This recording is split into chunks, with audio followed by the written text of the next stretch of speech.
Chapter 1. A fortuitous find before catfish. Goodness, my friend. What is that carving on top? Two fish, right? Can such a small piece of jade accommodate two fish? Accommodate? Indeed, that's the point. It's called redundancy, and it's not meant to be worn. The one shouting and carrying on, seemingly afflicted by hyperthyroidism, is a popular treasure appraisal streamer known as Zishuan. However, due to his notably stylish beard resembling the two whiskers of a catfish, fans affectionately refer to him as Teacher Catfish. As his popularity surged, many fans even forgot Zishuan's real name, simply calling him Teacher Catfish. Today marks Teacher Catfish's inaugural live broadcast since embarking on his entrepreneurial journey. Rather than conducting video appraisal from a studio, he opted to stream live from Panjiayuan, perusing the stalls in hopes of uncovering hidden treasures that, in truth, it's more of a gimmick.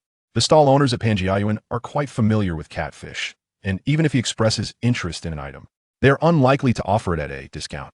The merchandise at these stalls, aside from construction gear, mostly consists of last week's welded, sugary, gifted, and ghostly items, with only a few relics from the late Qing or Republican eras, which typically hold little value, hardly a chance for a fortunate find. Thus, rather than a treasure hunt, Catfish's presence is more akin to a fan meet and greet, with numerous enthusiasts from Beijing gathering to catch a glimpse of Catfish and request live appraisals. Just moments ago, a fan presented a piece of jade carved with two fish for Catfish's evaluation, leading to the uproarious scene described earlier. Hirun, who stood nearby observing, could hardly contain his laughter. It must be said that Catfish possesses a certain comedic flair. His eloquent yet down-to-earth manner resonates well with his fans. Hirun is an ardent follower of Catfish's broadcasts and videos, which inspired him to delve into the world of jade and antiques. However, Hirun comes from a modest background, with a typical job that affords him little financial leeway, limiting his pursuits to small-scale endeavors. Despite his financial constraints, Hirun is exceptionally dedicated to his pursuits, a trait that paradoxically hinders his ability to earn more, as his earnestness can often offend others. Nevertheless, this seriousness proved advantageous in the realm of jade and antiques over the past 2 years. He has diligently absorbed knowledge about these subjects, earning himself a place within the community. In his quest to study jade, Hirun even journeyed to the 4 renowned jade-producing regions. Just half a month ago, he took advantage of his annual leave to travel to Xinjiang, harboring hopes of stumbling upon a treasure. Unfortunately, luck was not on his side, and he narrowly escaped with his life in pursuit of a find. Hirun ventured alone to Hotan County, following an uncertain path.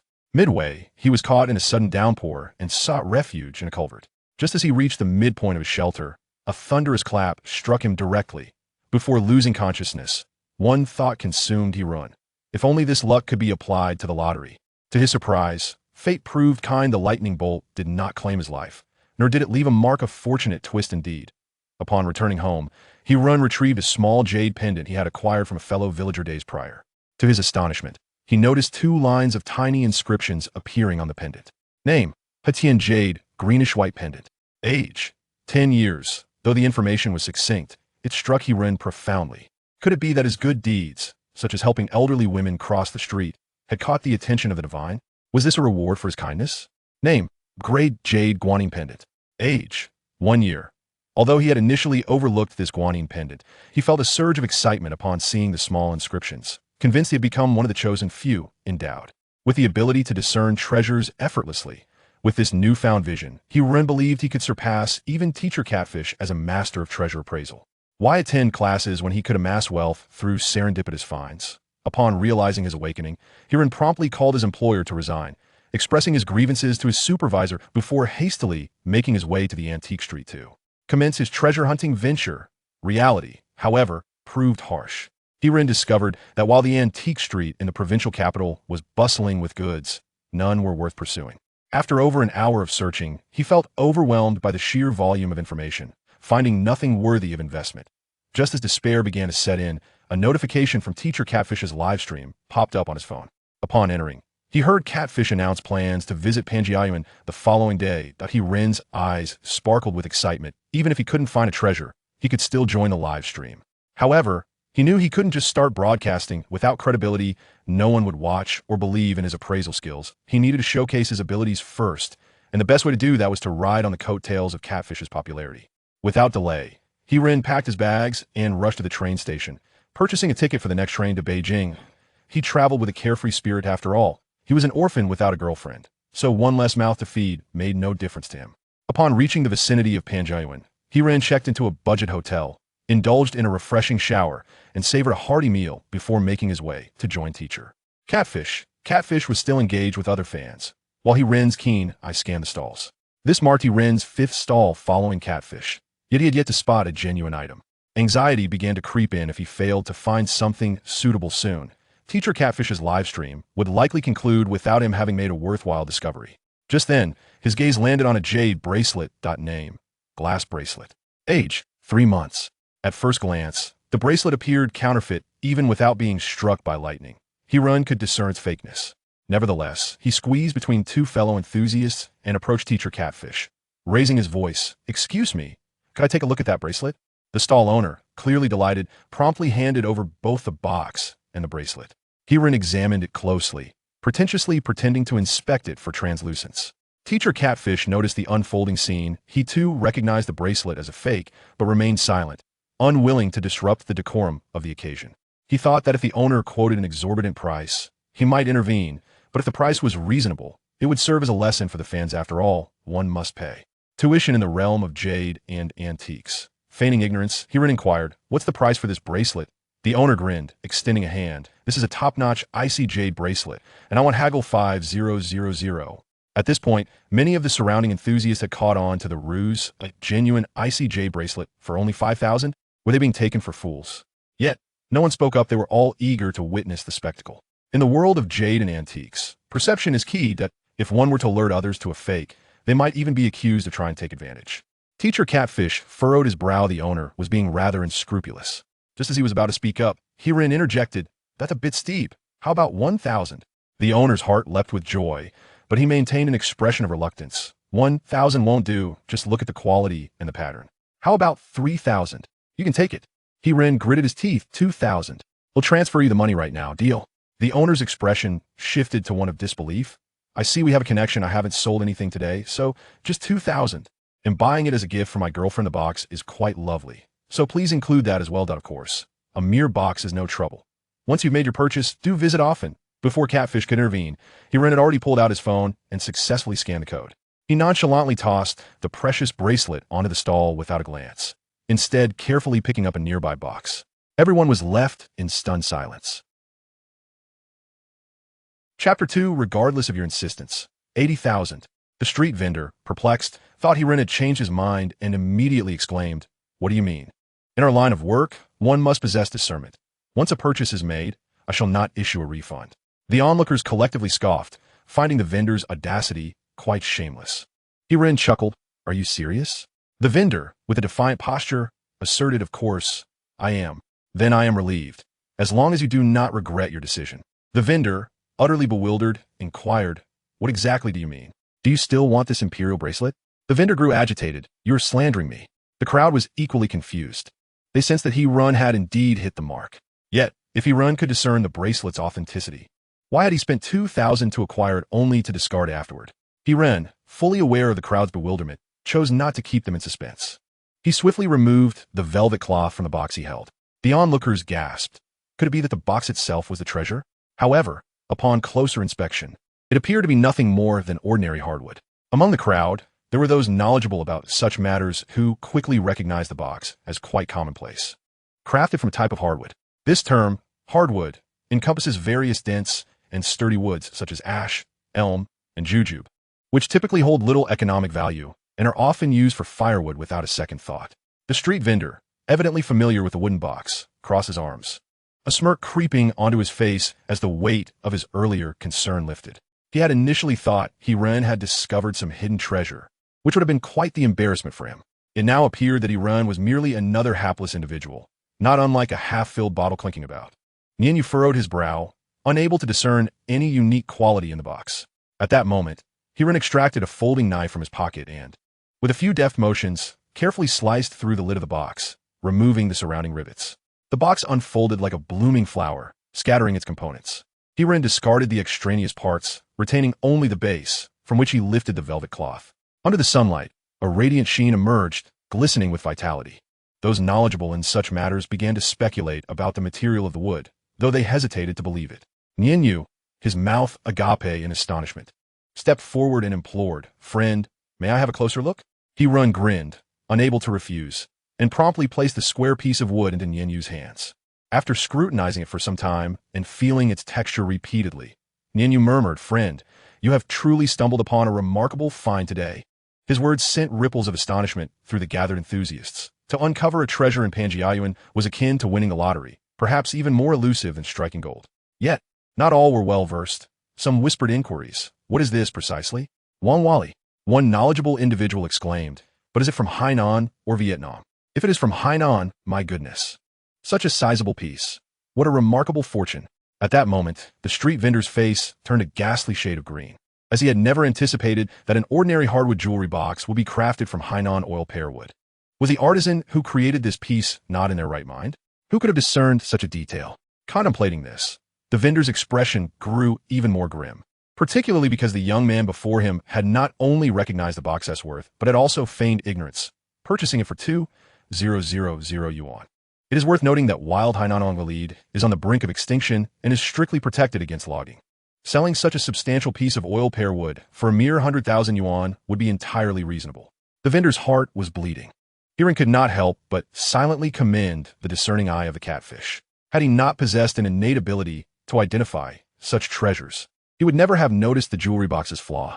Initially, upon his gaze falling upon the jewelry box, he almost doubted his own perception, as the box boldly proclaimed, "Name, Hardwood Hainan Oil Pear Jewelry Box. Age, 120 years. Hiren pondered the mindset of the craftsman who had created the box. Perhaps it was simply a matter of being wealthy and reckless. At this moment, Catfish's interest was piqued. Such a block of wood could easily be fashioned into a bracelet, and the remnants could be used for other projects. He quietly inquired, "Treasure friend, would you consider parting with it?" Hiren chuckled. As a fan of Catfish, "I am not concerned with your asking price. How about 80,000? Upon hearing this, the onlookers began to murmur among themselves. Those knowledgeable in the field recognized that Hiren was at a disadvantage, while the uninformed believed he was being unreasonable, demanding such a high price for a mere piece of wood. Immediately, Catfish countered, "Brother, 80,000 is far too low. Let us do this. I'll offer you a slight advantage, 100,000. What do you say?" Naturally, Hiren did not decline. This was his first fortunate acquisition since gaining his discerning eye, and nowadays, finding treasures at street stalls was exceedingly difficult. He was in dire need of this money. Otherwise, establishing himself in Beijing would become a formidable challenge. After adding Catfish on WeChat, Catfish transferred 50,000 yuan to Hiren in 2 installments, then said, "Brother, shall we go for a stroll together?" However, the news of Hiren's good fortune had already spread, no matter which stall he approached. The vendors refused to sell anything as soon as he picked up an item to inquire about its price. In truth, Hiren did not encounter any other worthy finds. It is said that discovering treasures at street stalls requires a stroke of luck. By the time the live stream concluded, Hiren had not made any further fortunate discoveries. The crowd's interest waned, merely believing that he had been lucky, perhaps because the jewelry box had not been securely sealed, enabling Hiren to seize the opportunity. They failed to consider that if this were indeed the case, both the vendor and Catfish, being far more knowledgeable than Hiren, would have certainly recognized it. After concluding the live stream, Catfish bid farewell to the treasure enthusiasts, who insisted on taking group photos, lingering for over half an hour before gradually dispersing. Only then did Catfish find the opportunity to approach Hiren. "Brother, do you have any pressing matters?" Hiren, aware that the moment had arrived, smiled broadly. "I recently resigned, so I'm free as a bird." Catfish's eyes sparkled. "Then let us find a place to dine and have a proper conversation." Hiren grinned. His objectives had been successfully met. Chapter 3. The feeling of being hollowed out. Having just departed from his previous employer, Catfish was intent on embarking on his own streaming venture. Recognizing Hiren's potential, he seized the opportunity. The former popular streamers who had left their old company had all taken on apprentices and launched secondary channels. Catfish, not wishing to lag behind, understood that as the proprietor, the secondary channel would serve to promote his merchandise. As long as he maintained control over the overarching direction, complications were unlikely to arise. A young man capable of spotting a hidden gem in a market, at the very least, possessed sharp vision and audacity. Furthermore, Hiren had proactively offered to lower prices to sell items to him, presenting an opportunity for observation, if suitable. Having Hiren as a secondary channel operator would be more than adequate. Hiren, naturally, would not decline, as he sought to leverage Catfish's popularity. After all, why would he travel such a distance from the provincial capital? While it was true that anyone could become a streamer nowadays, excelling in this field was no simple task. One either required great fortune or the support of a suitable platform and company for effective operations. Hirun had already experienced a stroke of luck, having been struck by lightning, which bestowed upon him a discerning eye for appraisal. He did not anticipate another sudden rise to fame. Even the protagonist could not expect such absurdity. Thus, Catfish represented an ideal collaborator. On one hand, Catfish possessed a considerable network within the appraisal community. On the other, he had honed his streaming skills over several years. His decision to venture into entrepreneurship was not a fleeting whim. His team was undoubtedly quite professional. Hirun could utilize Catfish's platform to establish his own reputation and, through Catfish's connections, cultivate his own network. It is important to note that the appraisal circle is rather insular. Without a proper introduction, penetrating it is exceedingly difficult. An obscure appraiser holds little value, and the prospect of unearthing treasures becomes even more remote. As for starting his own company, Hirun had not even contemplated it, as he lacked the necessary funds. Despite having recently uncovered a treasure worth 100,000, launching a legitimate MCN company to elevate his profile would require far more than that paltry sum. Hirun could not afford to squander his days aimlessly searching for hidden treasures. The reality was that the market offered limited opportunities for discovery. 100,000 was nearly the upper limit. It was wiser to bide his time, to develop cautiously, and wait for the right moment to establish his own path. Armed with an innate understanding of appraisal, Hirun firmly believed he would carve out a niche for himself. With aligned objectives, their partnership ignited like kindling meeting a roaring flame, a welcome rain after a prolonged drought, and they instantly clicked. Upon finishing their meal, Catfish cheerfully proposed, my friend, why not visit my company and discuss your compensation?" Hirun eagerly accepted, and they proceeded to Catfish's studio, modest in size, occupying just under 100 square meters. It contained 3 streaming rooms, though currently, only Catfish was utilizing them. Upon entering Catfish's office, Hirun suddenly froze, instinctively halting in his tracks. As Catfish approached his executive chair, he noticed Hirun transfixed, staring intently at a piece of jade the size of an egg displayed on a shelf. With a grin, he remarked, "You truly have an eye for quality. This is undoubtedly the most valuable item I possess. It is authentic Hatian jade, sheep fat white, weighing in at 87 grams. Upon the conclusion of the Catfish's remarks, he awaited Hirun's supportive response. Those knowledgeable in the field are well aware that the current market value of sheep fat white seed jade is no less than 20 to 30,000 per gram. Thus, an 87-gram piece would command at least 1 to 2 million. If a fortunate buyer with ample financial resources were to appear, a sale of 3 to 5 million would not be out of the question."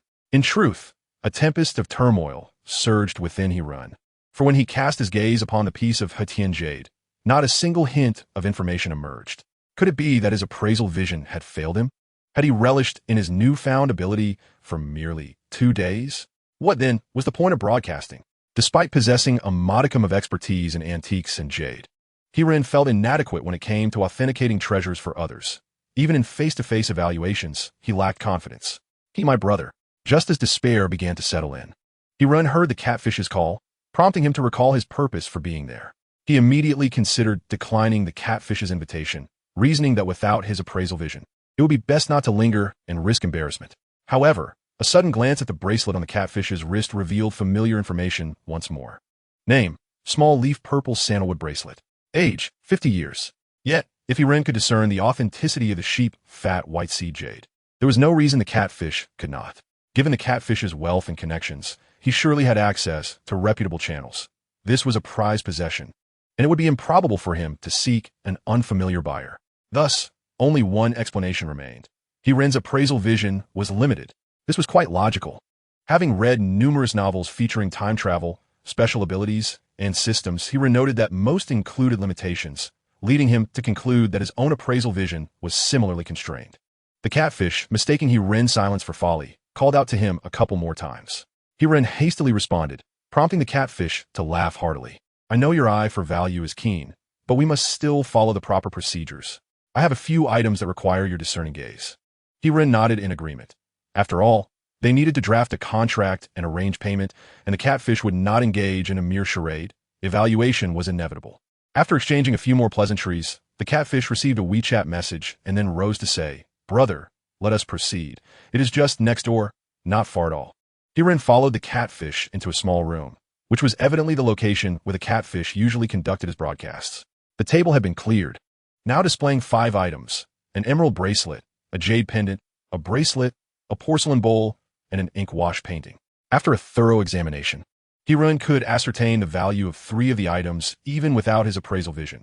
However, the ink wash painting and the bracelet eluded his understanding, as he specialized in jade and antiques, lacking depth in wood and painting studies.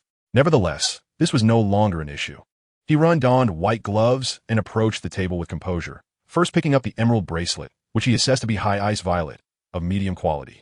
The Hetian jade guanine pendant was of lesser quality. This was large leaf purple sandalwood, in average condition. The painting, he recognized as genuine, was crafted by a disciple of Qi Baishe, though he was uncertain of its worth. The porcelain bowl, however, was rather exaggerated. It resembled a Ru kiln piece but appeared too new and intact, far superior to the one found in the Forbidden City. The Catfish nodded discreetly. Live treasure appraisal relies heavily on speed, accuracy, and decisiveness, qualities that Hirun undoubtedly possessed. Regardless of authenticity, he could discern the truth at a glance. Though his valuations occasionally lacked precision, this was inconsequential. He could easily enlist an assistant to assist with price checks, and the audience would likely accept it. However, before Catfish could articulate his thoughts, Hirun swayed slightly, an overwhelming weariness washing over him, nearly causing him to collapse on the spot, as if his very essence had been siphoned away. Chapter 4. How could the protagonist not possess a system? Catfish hurriedly supported Hirun and inquired with concern. "What is the matter, Hilauti?" "It's nothing," Hirun replied weakly, suspecting it was merely low blood sugar. "Quickly, Xiao Lu, fetch me a big white rabbit from my office." He indeed felt slightly hypoglycemic, but never had it been this severe. Just as he was about to ask Catfish to take him to the hospital for a checkup, a mechanical electronic voice suddenly resonated in his mind. System binding in progress. Repair complete. Host experience time reset. New features are as follows. The host may freely toggle the treasure appraisal eye. The appraisal eye will consume mental energy. Should mental energy fall too low, the host will enter a state of fatigue, which, if severe, may lead to unconsciousness. Successful identification of treasures will yield experience points, which can be used to upgrade the appraisal eye, granting the host access to more treasure information. Currently, the host's appraisal eye is at a beginner level, capable only of analyzing basic information about treasures.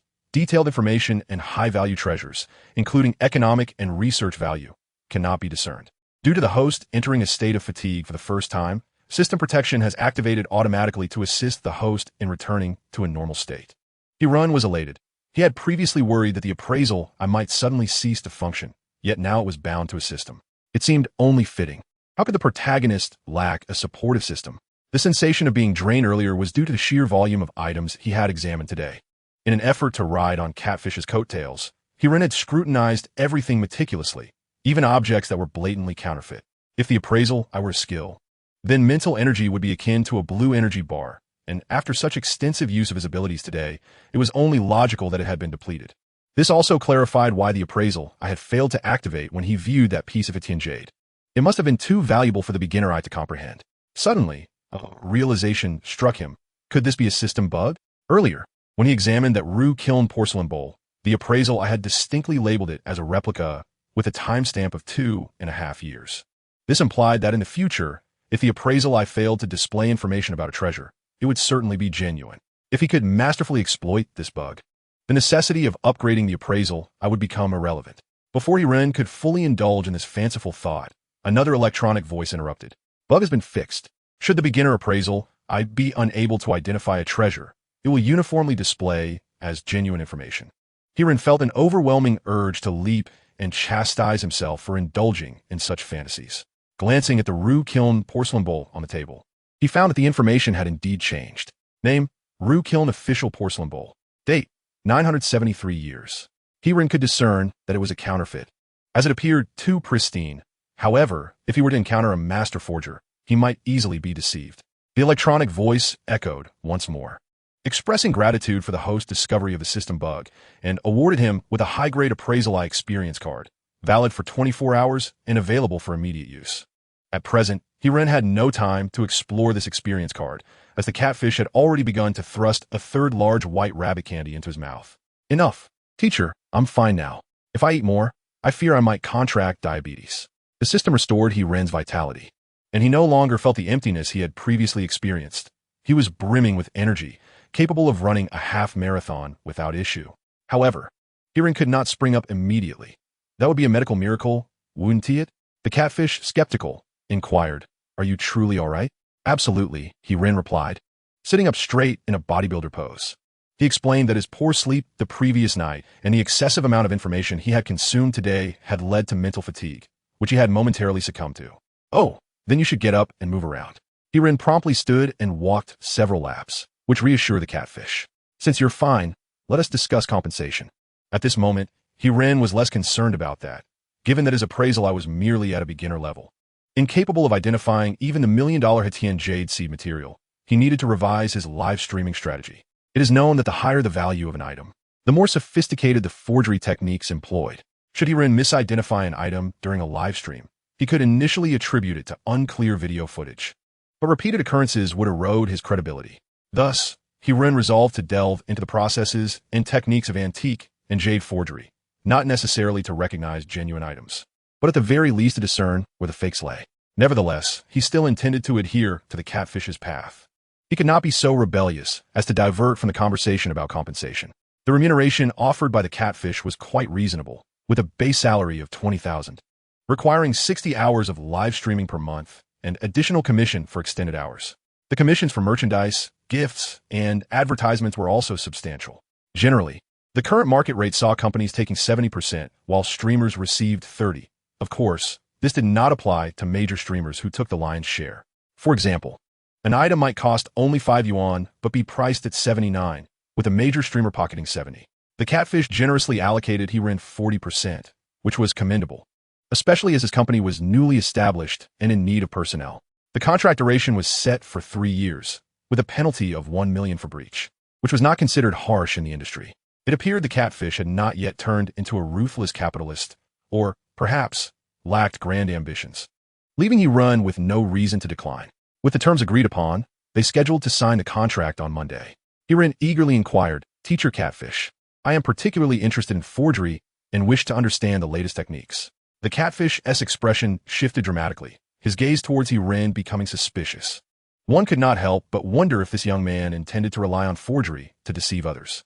It is well known that the antique forgery trade yields tremendous profits.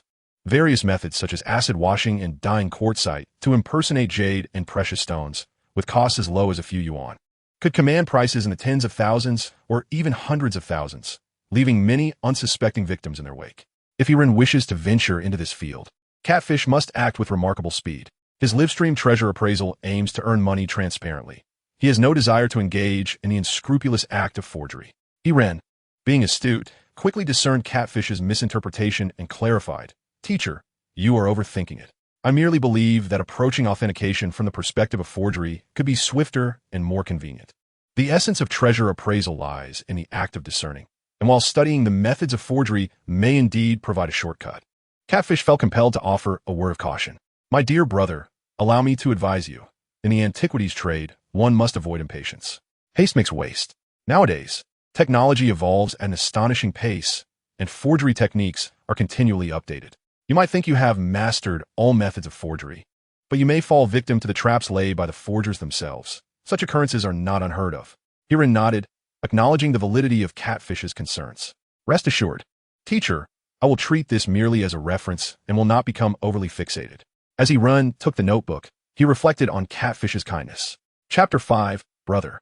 It's a crime. Merely aging jade involves dozens of techniques, truly an eye-opening experience for Ren. Among the more common methods are roasting, rusting, oiling, sheep jade, dog jade, and dead jade, among others. The method known as roasting involves applying fire to jade, altering its color to a grayish white, resembling chicken bone white. This technique, also referred to as pseudo-antique or gray antique, is not particularly difficult to identify. If the jade has been subjected to fire, it will exhibit fine cracks, whereas genuine chicken bone, white jade does not. Thus, one should not assume that cracks signify the jade's passage through time. Often, they are merely the result of exposure to a lighter or blowtorch. This is a relatively rudimentary aging technique, while a more complex method is rusting, a technique passed down from a mid-Qing period that is challenging to discern. After a year or so, jade can be corroded by iron filings, resulting in an orange peel texture, with rust appearing deep red and accompanied by soil stains, something the average person would overlook. Even more ruthless are the sheep jade and dog jade techniques.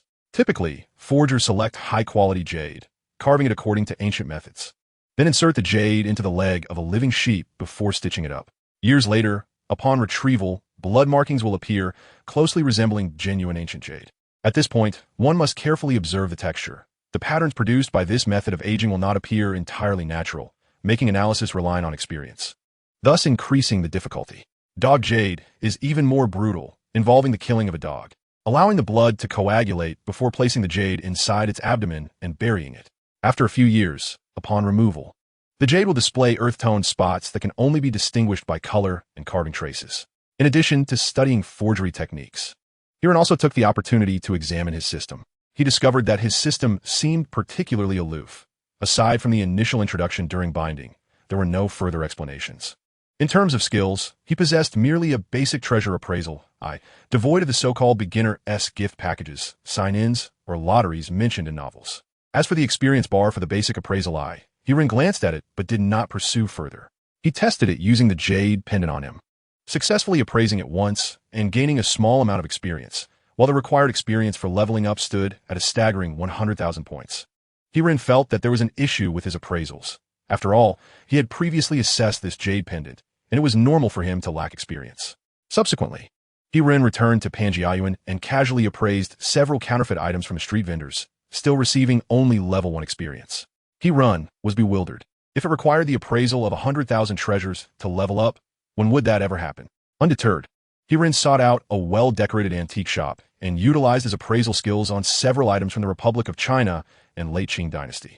This time, his experience level increased to 2, 3, and even 5, with one early Qing porcelain piece granting him an additional 10 points of experience. This success instilled a modicum of confidence in Hiran. At least he wouldn't have to appraise 100,000 treasures after all. With a bit more effort, perhaps by streaming for a few extra hours each day, he might expedite the leveling process. However, Hiran's hopes were soon dashed by another system setting. He discovered an energy bar devoid of numbers, marked only by green, yellow, and red colors. From the colors, Hiran understood that green indicated abundant energy, yellow signified endurance, and red meant one was utterly drained. He had no intention of testing what would happen upon depleting the energy bar. What vexed Hiran was that after less than 4 hours of wandering around Panjiayuan, he had consumed more than half of his energy, with the yellow section nearly exhausted. After resting a night at the hotel, he found that his energy bar had not fully replenished. He was left with an urge to curse. How could this system hinder genuine effort? Nonetheless, Hiran recognized that the system likely intended to prevent him from becoming invincible too quickly, leaving him with no choice but to gradually develop his skills. On Monday, Hiran arrived early at Catfish's company. Catfish, quite industrious, had even arrived before Hiran. The two signed a contract, and Catfish patted Hiran on the shoulder, saying, "From now on, we'll be working together, so don't be shy." Hiran waved his hands dismissively.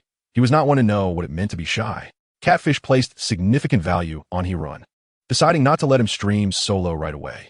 Instead, he intended for Hiran to assist him as a live-streaming aid for a few days to help boost his popularity. Naturally, Catfish also aimed to assess Hiran's suitability, planning to allow him to showcase his skills during the live stream. If Hiran proved unfit for the live-streaming endeavor, Catfish could terminate the contract at any time. After all, the contract included a 1-month trial period. In this era, being the party in power certainly required a degree of assertiveness. Good afternoon, fellow treasure enthusiasts. Catfish began his stream, and the room quickly filled with 5,000 to 6,000 viewers. Besides the baseline audience, there were approximately 2,000 to 3,000 active participants, generating considerable buzz. The handsome gentleman sitting behind me?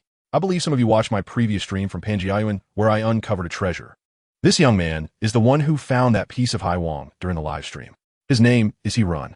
He has been studying antique jade since he was 8, accumulating 15 years of experience and insights, which is why he was able to find such a gem that day. I have a penchant for talent, and since Hiran enjoys live streaming and appraising treasures, I invited him to join me. I assure you, he is not a plant. You may verify it for yourselves. If I were to collude with him for publicity, may I be cursed to misjudge every piece. The current audience has become markedly more astute compared to 2 years ago, developing a penchant for conspiracy theories.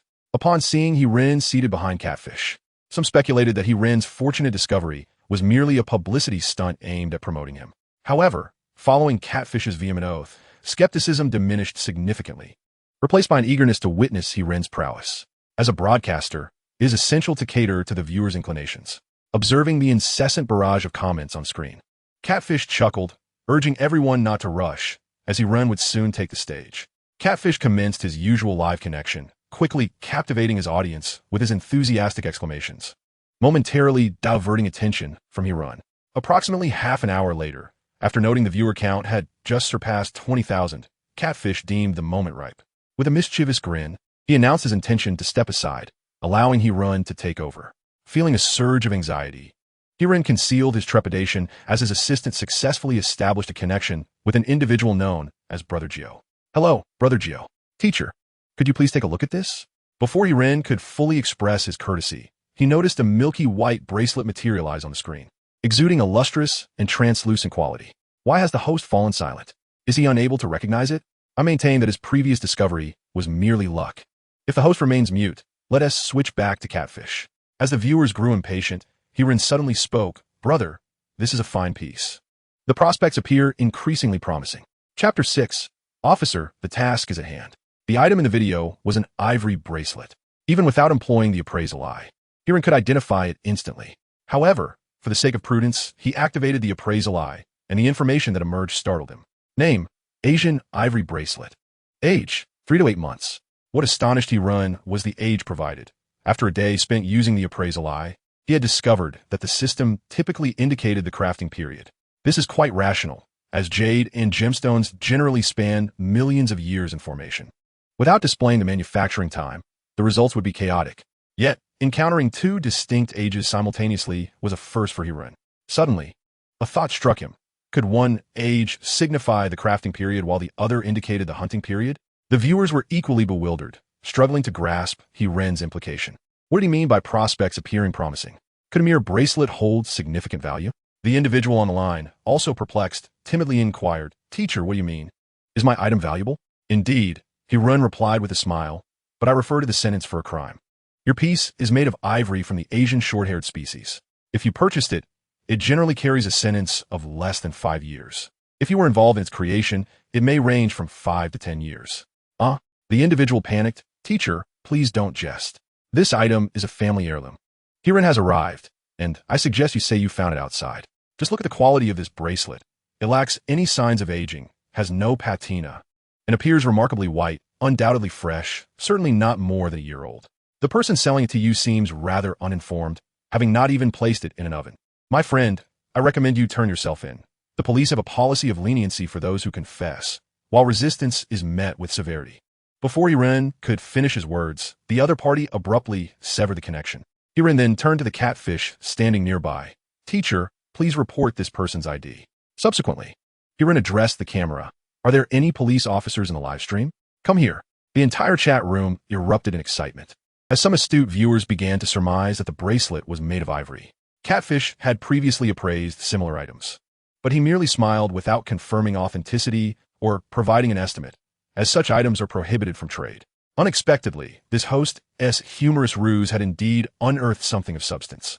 Seeing viewers claim that his success was merely luck, Hiren felt a surge of indignation. "Friends, this is not luck, it is discernment." He pointed to his eyes, explaining that ivory carvings undergo changes over time. The older the piece, the yellower it becomes, transitioning from pale yellow to ginger yellow, deep yellow, and ultimately brown.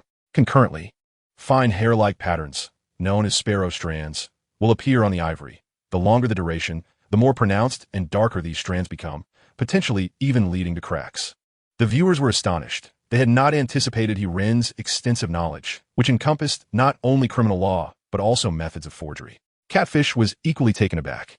Upon hearing Hiren's insights, he recalled having notes on the descriptions of ivory fakes, which he had not entirely absorbed himself. Remarkably, within just a few days, Hiren was able to recite it verbatim. After Catfish's assistant reported the earlier individual, they noticed several viewers requesting to connect. The assistant glanced at Catfish, who nodded in approval. The assistant promptly selected a viewer who had sent gifts for a video connection. On screen appeared a middle-aged man with a simple demeanor. Visibly taken aback upon seeing himself, Hiren quickly urged, "Sir, please click to reverse the screen." Soon, the image shifted to reveal a light beige porcelain bowl with a deep brown large pattern and yellow-brown small patterns, showcasing a very standard golden iron line. As soon as the bowl appeared, the chat exploded with inquiries. Knowledgeable viewers began to ask if it was from the Gukiln. Even Catfish leaned in for a closer look, as he was adept in jade appraisal, but less so with porcelain, and at a glance, he could not ascertain its authenticity. Catfish glanced at Hirun, who was clearly relishing the moment. Here comes a significant opportunity. Hirun adjusted his posture, addressing the viewers. Porcelain is something you're all likely familiar with. During the Mid-Shang dynasty, porcelain began to emerge. However, the craftsmanship was quite rudimentary, and the firing temperatures were relatively low. Often referred to as primitive porcelain. By the Song dynasty, porcelain entered its golden age, with the Ru, Guan, Gujun, and Ding kills being celebrated as the 5 great kills of the Song era. I have noticed that some enthusiasts have mentioned the Chai kiln and the Jin kiln, both of which belong to the period of the 5 dynasties and 10 kingdoms. Therefore, strictly speaking, they cannot be classified as renowned kills of the Song dynasty. This porcelain bowl you possess is quite remarkable, with a shape that is both ancient and dignified. Its glaze thick and lustrous, akin to congealed fat, embodying an inner brilliance. The surface is adorned with dense patterns, alternating between large and small motifs, interwoven in shades of light and dark, a quintessential representation of the golden silk iron thread. Are you collecting this bowl according to the standards of the Song dynasty's Gukiln? To my astonishment, the gentleman replied, "Teacher, please don't jest. For this is not something I purchased. It has been passed down through my family." Hirun smiled faintly, realizing that this gentleman possessed a deeper understanding than the previous one. Artifacts from before the Yuan dynasty are categorized as high antiquities and are prohibited from being bought or sold. The gentleman, alert and cautious, inquired when it was passed down, "Was it identified as a Gukiln from the Song dynasty?" "Indeed, my grandfather did mention that, and it was from that moment that my passion for porcelain ignited, beginning with collecting porcelain shards. This gentleman is quite knowledgeable. Porcelain is notoriously difficult to authenticate due to its substantial value, and the prevalence of skilled forgers is a significant concern, leading many collectors to suffer losses. Thus, for those genuinely interested in porcelain, it is wise to follow this gentleman's example and start with shards rather than entire pieces, for the depths of this pursuit are profound and not easily navigated." Upon hearing this, the gentleman felt elated, agreeing that the most crucial aspect of engaging with porcelain is practical experience. Visiting a museum is akin to scratching the surface without truly engaging. Hirun immediately added, "Absolutely. In addition to hands-on experience, one must also delve into authoritative literature and theoretical knowledge. Museums are indeed valuable, for although tactile interaction is not possible, one can observe the true essence, form, glaze body, and intricate patterns, which will enhance one's appreciation skills. Then one can, like this gentleman, potentially fall prey to deception." "Huh?" Hirun's abrupt turn of phrase left everyone momentarily stunned. Nevertheless, he continued to speak confidently, noting that many fraudsters target seasoned collectors like this gentleman, who possess a certain level of theoretical and practical knowledge, while novices often flee at the mere mention of price. Only experienced collectors contemplate finding a bargain. The gentleman appeared momentarily dazed and implored, "Teacher, please take a closer look. This is indeed a standard golden silk iron thread. It is a golden silk iron thread."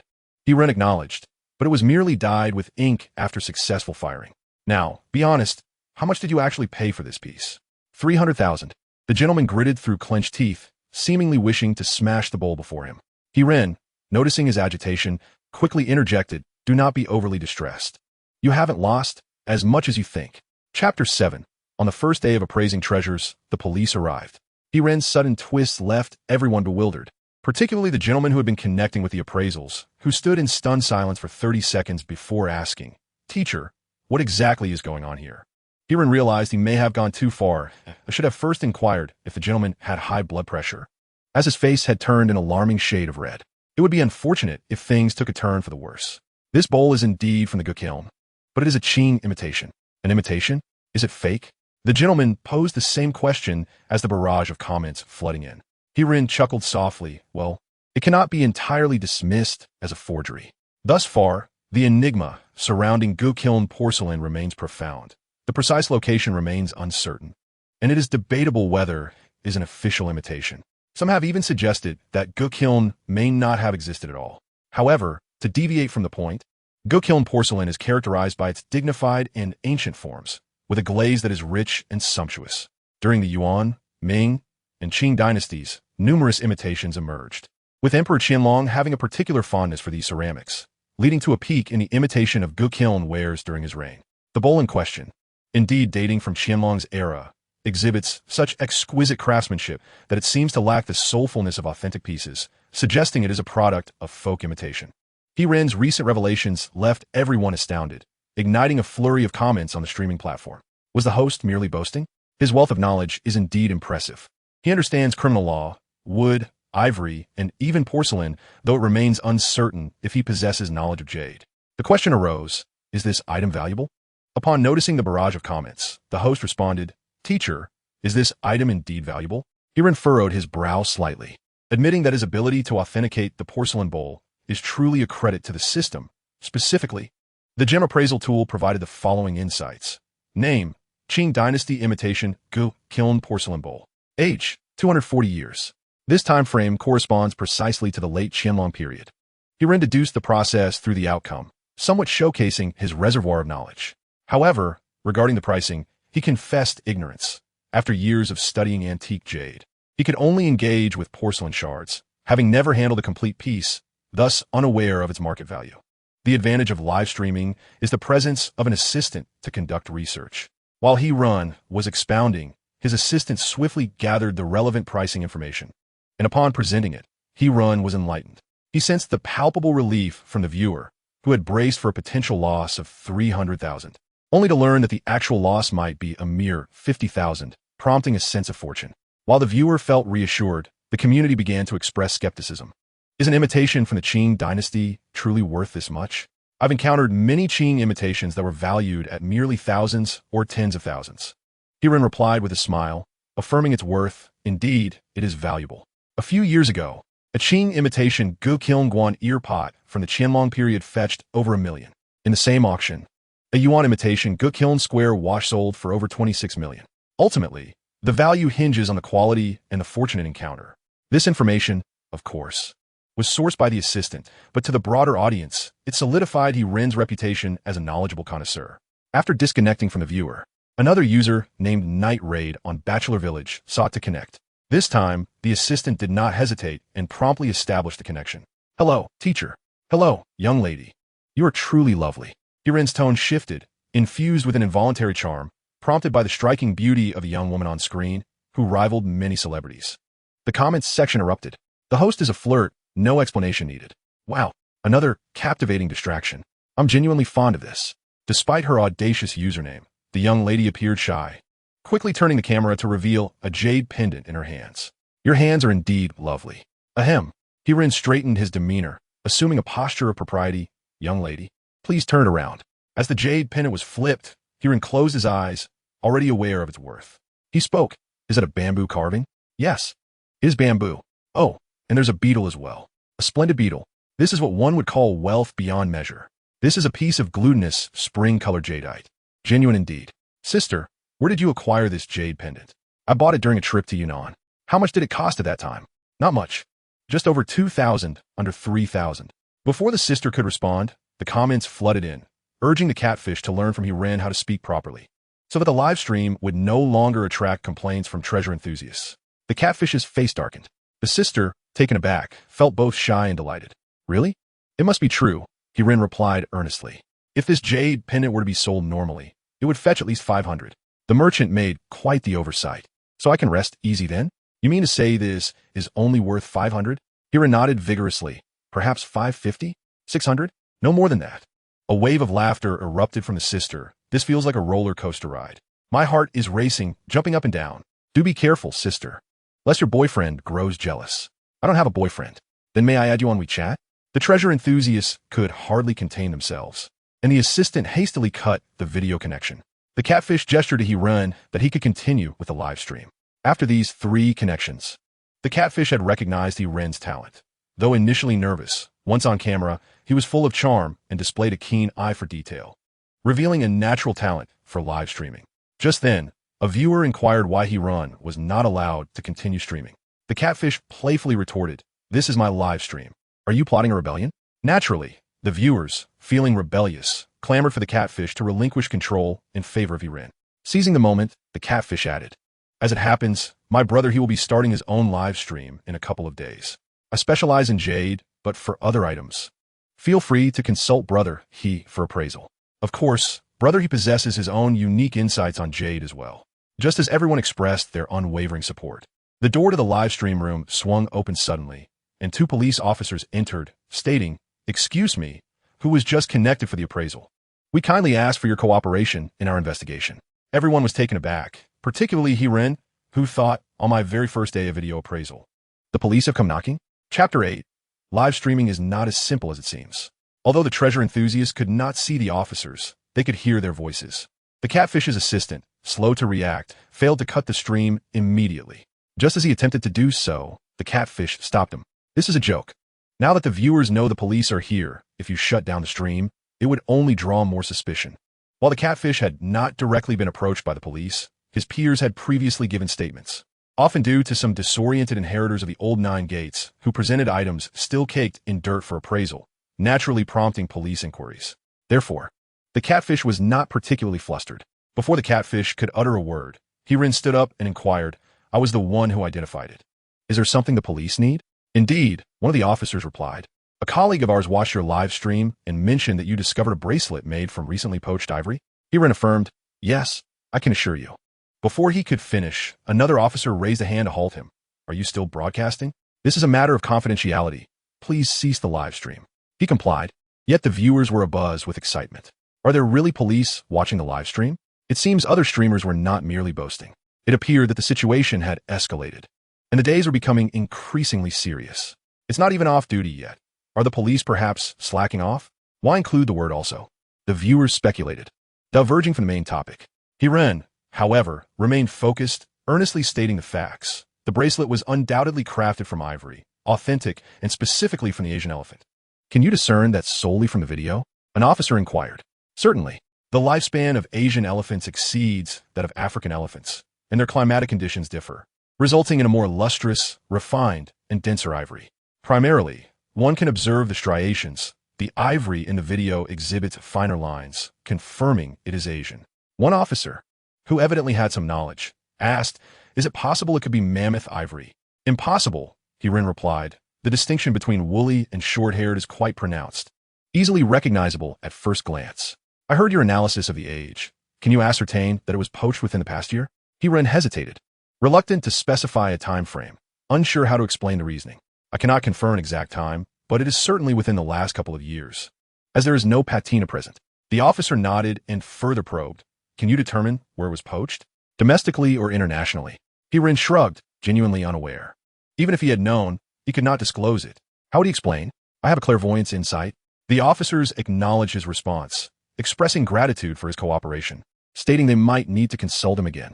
Of course, Hiren replied sincerely. In this profession, one does not oppose the police. Hiren embodied the virtues of diligence, beauty, and passion, harboring a deep disdain for those who poach endangered wildlife. "Officers, you must swiftly trace his IP. I fear he might escape." The officer smiled slightly, reassuring him, "You needn't worry. Our collaborative inquiry has already been dispatched.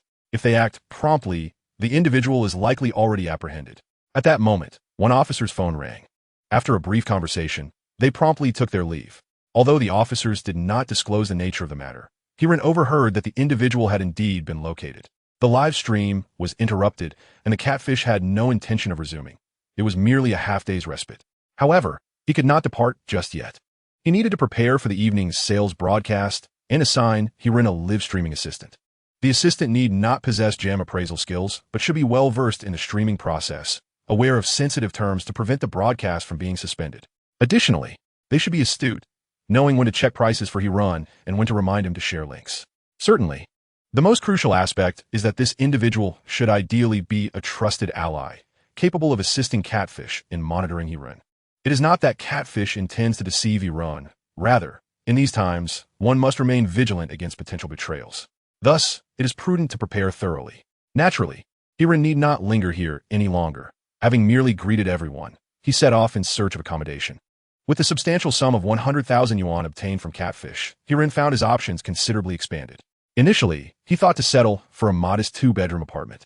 Yet upon arriving at the agency, he was taken aback. 2-bedroom apartments near Panjiayuan started at a monthly rent of 6,000 yuan.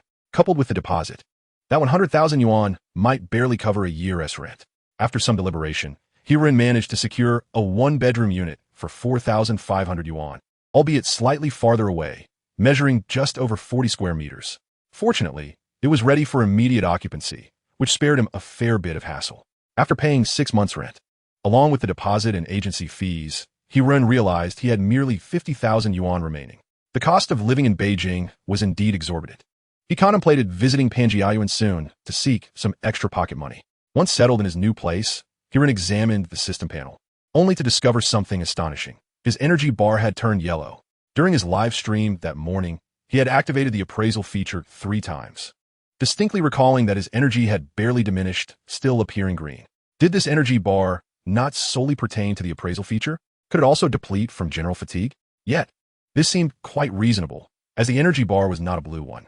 Henceforth, Hiren needed to be mindful, engaging in light banter more frequently and attempting to conserve energy within a limited time frame. What he had once considered mere social interaction had now morphed into a professional obligation. In the following 2 days, Hiren quietly played the role of a backdrop behind Catfish. Catfish did not require Hiren to take the initiative, but rather aimed to familiarize him with the environment while subtly directing traffic towards him, ensuring that when Hiren eventually streamed alone, he would have an audience. Throughout a 3-hour live session, Catfish mentioned Hiren's upcoming streaming schedule over 10 times. Meanwhile, Hiren busied himself getting acquainted with the streaming process, which largely entailed observing others' reactions. He discerned that it was best to refrain from banter with those who appeared particularly weary, as it could lead to their early departure. Additionally, during appraisals, it was wise to slightly inflate the estimates, otherwise he risked being reported by competitors. Items purchased from brand stores could not be casually appraised, and even if an estimation was necessary, it should be approached with caution to avoid revealing the brand name. Catfish had faced legal notices multiple times for such oversights. The myriad of complex rules and prohibited terms left Hiren astounded. Although he had previously enjoyed watching Catfish streams, he had never realized the intricate nuances involved. It became evident that live streaming was far from a simple endeavor. Fortunately, Hiren possessed a commendable memory, and within just a few days, he grasped the essentials. Confident that with a reminder from someone nearby, he would encounter no significant difficulties. With everything in place, the day of Hiren's inaugural broadcast swiftly approached. Chapter 9. Made in the Changhua period of the Ming Dynasty. Catfish had scheduled Hiren's streaming time for the evening, perfectly offsetting his own schedule. However, Hiren arrived at the live broadcast room in the afternoon, brimming with excitement, as it was his inaugural solo live stream, and he was determined to avoid any blunders. As soon as he entered, he was greeted by a fashionably dressed young lady adorned with a piece of icy jade Buddha pendant, which upon closer inspection, he realized was genuine, valued at no less than several thousand. To his surprise, she was evidently a wealthy woman. This petite heiress appeared to be 2 years his junior, possessing a delicate beauty that, while not strikingly gorgeous, was undeniably captivating. Moreover, her figure was exquisite, particularly accentuated by the jade Buddha, which was large and luminous, nearly dazzling Hiren's eyes. The young beauty clearly noticed Hiren, lifting her gaze with a subtle smile. Introducing herself, "You must be Hiren, right? My name is Zhang Nua." Hiren felt his heart flutter. He had not anticipated that the petite heiress would possess such a melodious voice. Before he could approach her to establish rapport, the door to the live room swung open once more, and Catfish entered. "Ah, little brother you arrived quite early," he exclaimed. "Allow me to introduce you. This is Zhang Nua, my sister, and she will be your live stream assistant. She will help you check prices and remind you of things you ought not to say." "Sister?" Hiren's expression was one of disbelief. How could Catfish, looking as he did, possibly have such a beautiful sister?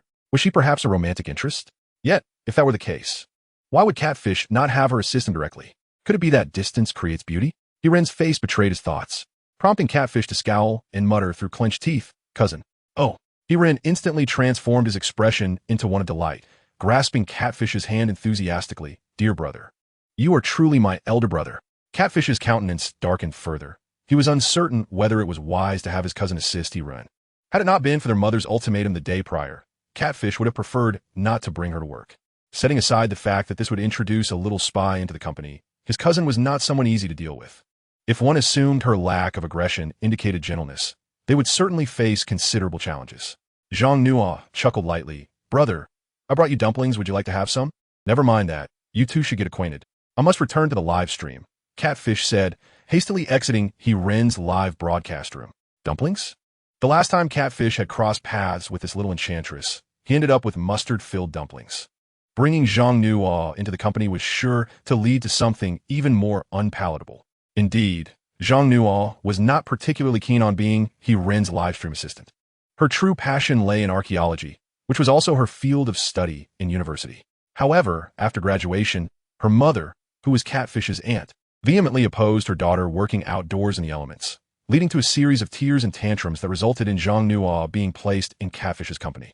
Once Catfish had departed, Zhang Nuo's smile faded, and she casually tossed the dumplings into the trash bin, which, as it turned out, were indeed filled with something unpleasant. He Ren immediately lamented, "Don't throw them away. I haven't had a meal yet. I assure you, you would not enjoy them." "Who says that? I adore dumplings, especially those made by beautiful women. Stop trying to ingratiate yourself."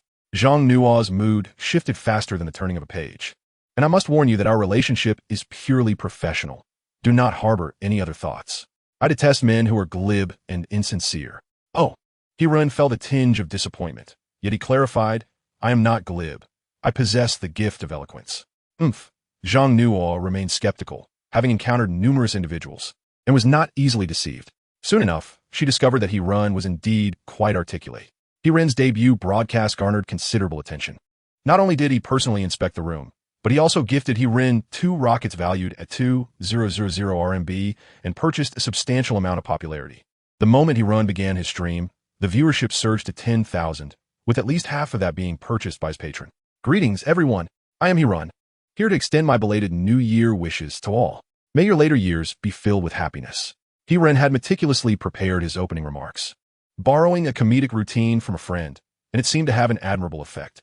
Seizing the momentum, He Ren proclaimed his expertise in porcelain, antique collectibles, calligraphy, paintings, jade, and jewelry, inviting anyone interested in appraisals to click the link below to join him live. The first week of streaming would be complimentary for those who joined.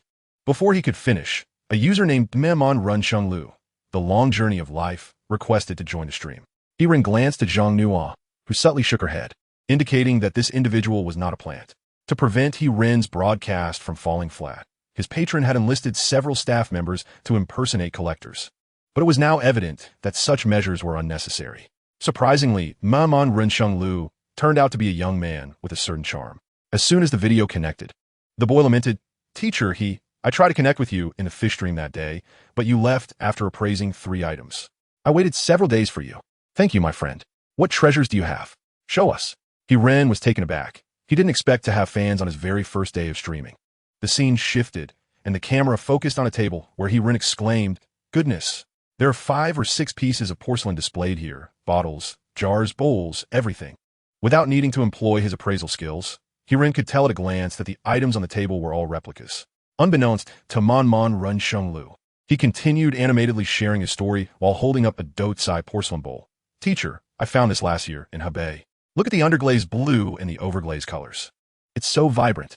"Hold on a moment, my friend," He Ren interjected, unable to contain himself.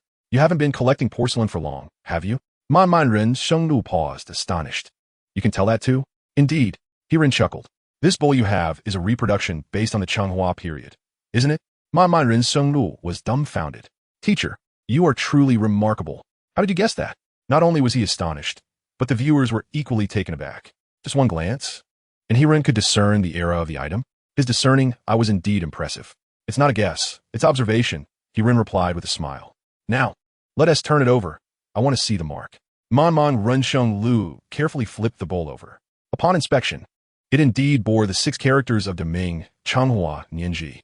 At this moment, the friends were astonished, beginning to flood the screen with comments, praising He Ren for his extraordinary discernment. He Ren, with a chuckle, pointed out that the inscription was missing 2 characters. Puzzled, everyone froze, and a user tentatively inquired which 2 characters were absent. It should be made during the Changhua period of the Ming dynasty, He Ren clarified. Chapter 10. Even a fraudster can have genuine artifacts? As the others remained oblivious, Zhang Nuo was the first to break into laughter. She found He Ren's remarks rather mischievous. After all, the poor buyer was already disheartened by the counterfeit item, and He Ren was teasing him further. The next to catch on was a friend, who exclaimed, "The inscription indeed reads made during the Changhua period of the Ming dynasty." The broadcaster's what was truly sharp. A naive young man, still confused, was told to check his private messages, playfully suggesting that their bedroom was quite spacious. It seemed a bizarre comment had slipped in. However, the user, not to be outdone, quickly grasped Hiren's implication. Are you saying this bowl is fake, teacher he? Correct, Hiren acknowledged, giving a thumbs up. You're absolutely right. The hallmark of Dotsai porcelain is the combination of underglazed blue and overglazed polychrome. The underglazed blue is fine, but upon closer inspection, is that really overglazed polychrome? Still in a state of bewilderment, the user was informed by Hiren that the comment had indeed pointed out their error. This was in fact famille rose. Oh, now I understand. Famille rose is a technique that only emerged during the late Kangxi period.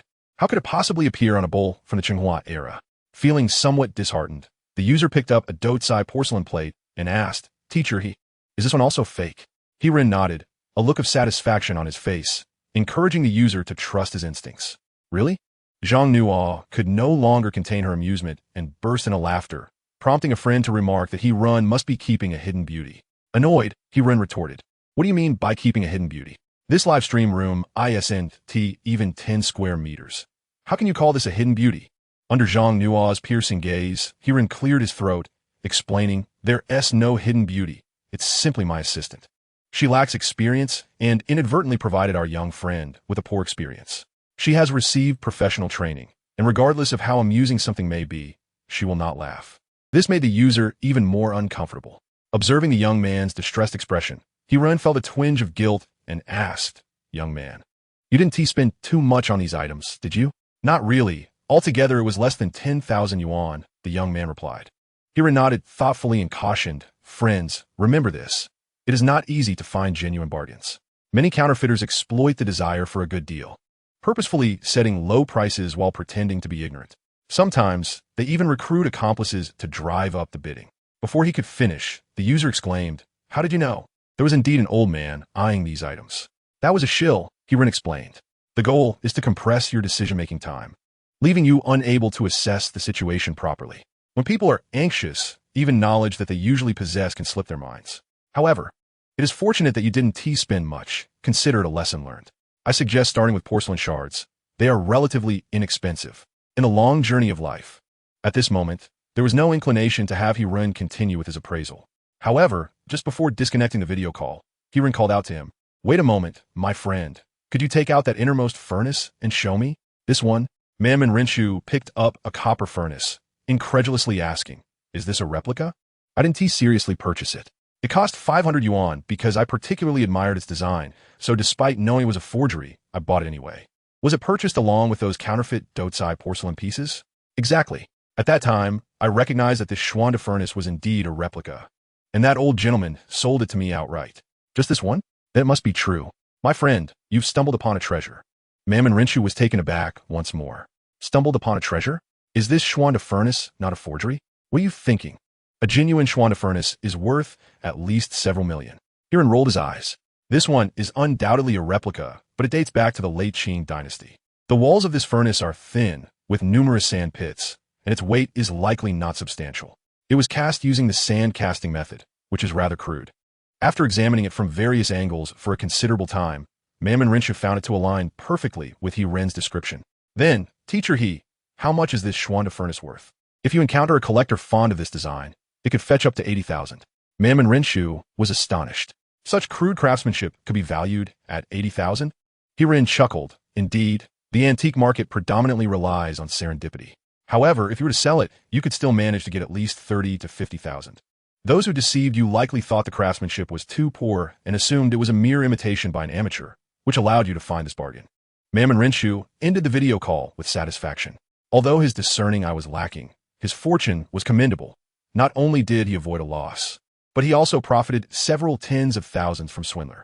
Nevertheless, Hiren felt that such earnings would not be retained by Mammon Rinshu for long. With a successful experience under his belt, his confidence would only grow, and the money he earned would eventually be offset by the tuition fees of experience.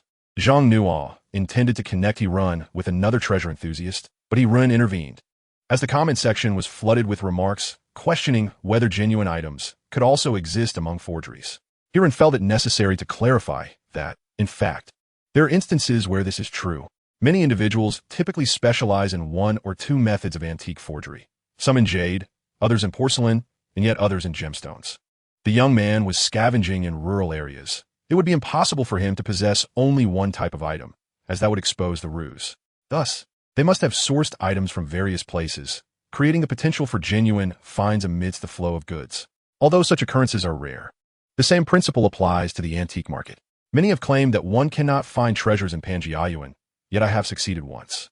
If it is suggested that the Catfish may have deliberately helped Heron bolster his reputation, the stall owner certainly would not have. The expression of despair on the stall owner's face at that moment was so convincing that, if it were an act, he could very well contend for an Oscar. At this juncture, the treasure enthusiasts resumed their fervent request for Heron to scour Pangaean for more finds. Naturally, Heron did not refuse, expressing his willingness to go when time permitted, as it would enrich the content of the live broadcast. Although Pangaean may have few genuine items, one must rely on fate.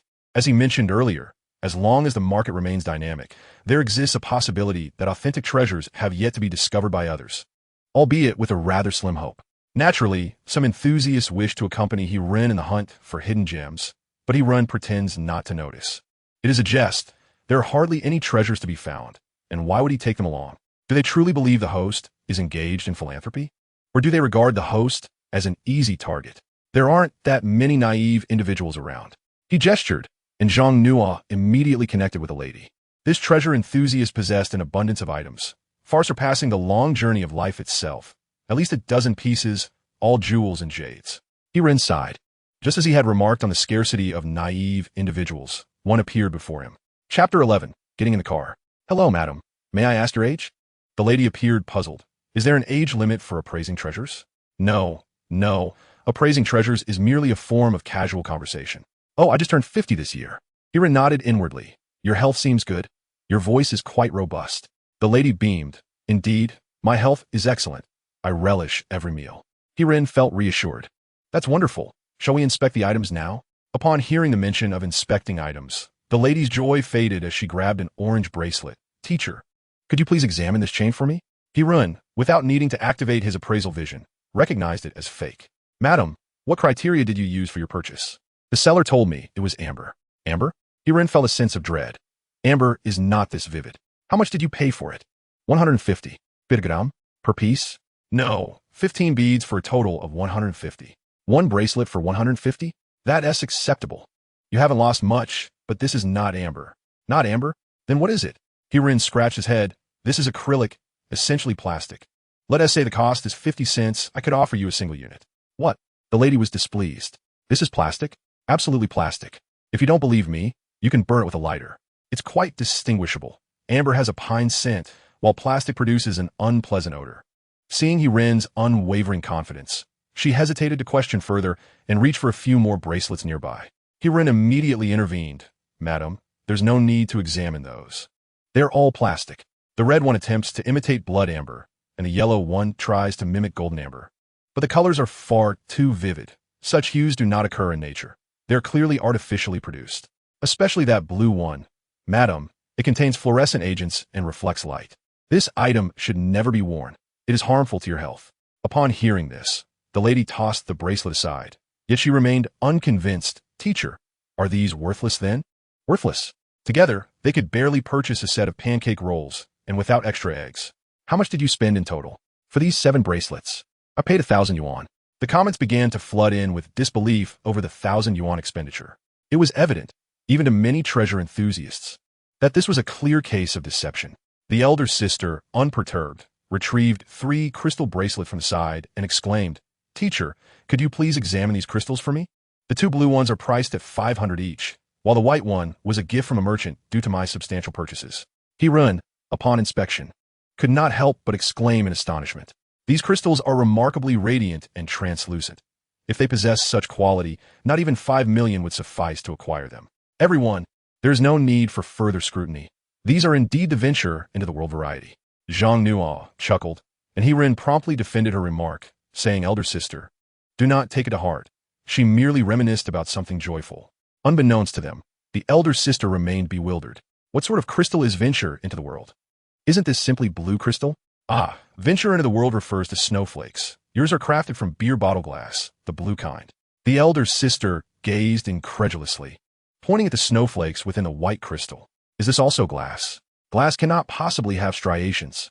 Indeed, glass cannot, but but this was created using laser technology. Ren, anticipating her questions, added, the cost of these crystal bracelets is merely 1 yuan. For all 3, I could show you 5. The elder sister, disheartened, tossed the bracelets onto the table. So, all these items are not genuine? Who claimed that? Ren retorted, elder sister, look to your left. Yes, that vibrant array over there. Those are all authentic. The elder sister instantly perked up, recalling that she had watched the live stream earlier and believed she had stumbled upon a great fortune, much like the long journey of life. Teacher, the seller informed me that this is fluorite, correct? Ren nodded affirmatively. Indeed, it is fluorite, and they are all genuine. Elated, the elder sister inquired, what is the value of these items? I recall spending less than 2,000 in total for this heap of 8 pieces. 30 to 50 per piece, I suppose. This material is used in steelmaking and may possess radioactivity if not professionally treated. It is advisable not to wear it. The elder sister's excitement waned once more. Ren gestured towards a nearby assortment of jade ornaments. Elder sister, did you purchase these according to the pricing of Etienne jade? Having lost hope in Ren's assurances, she asked, are these also fake? They are genuine, albeit of inferior quality, likely worth around 20 to 30 yuan each. The elder sister fell silent, expressing her gratitude. Thank you, teacher. I shall take my leave now. Ren interjected, elder sister, please do not rush away or feel despondent.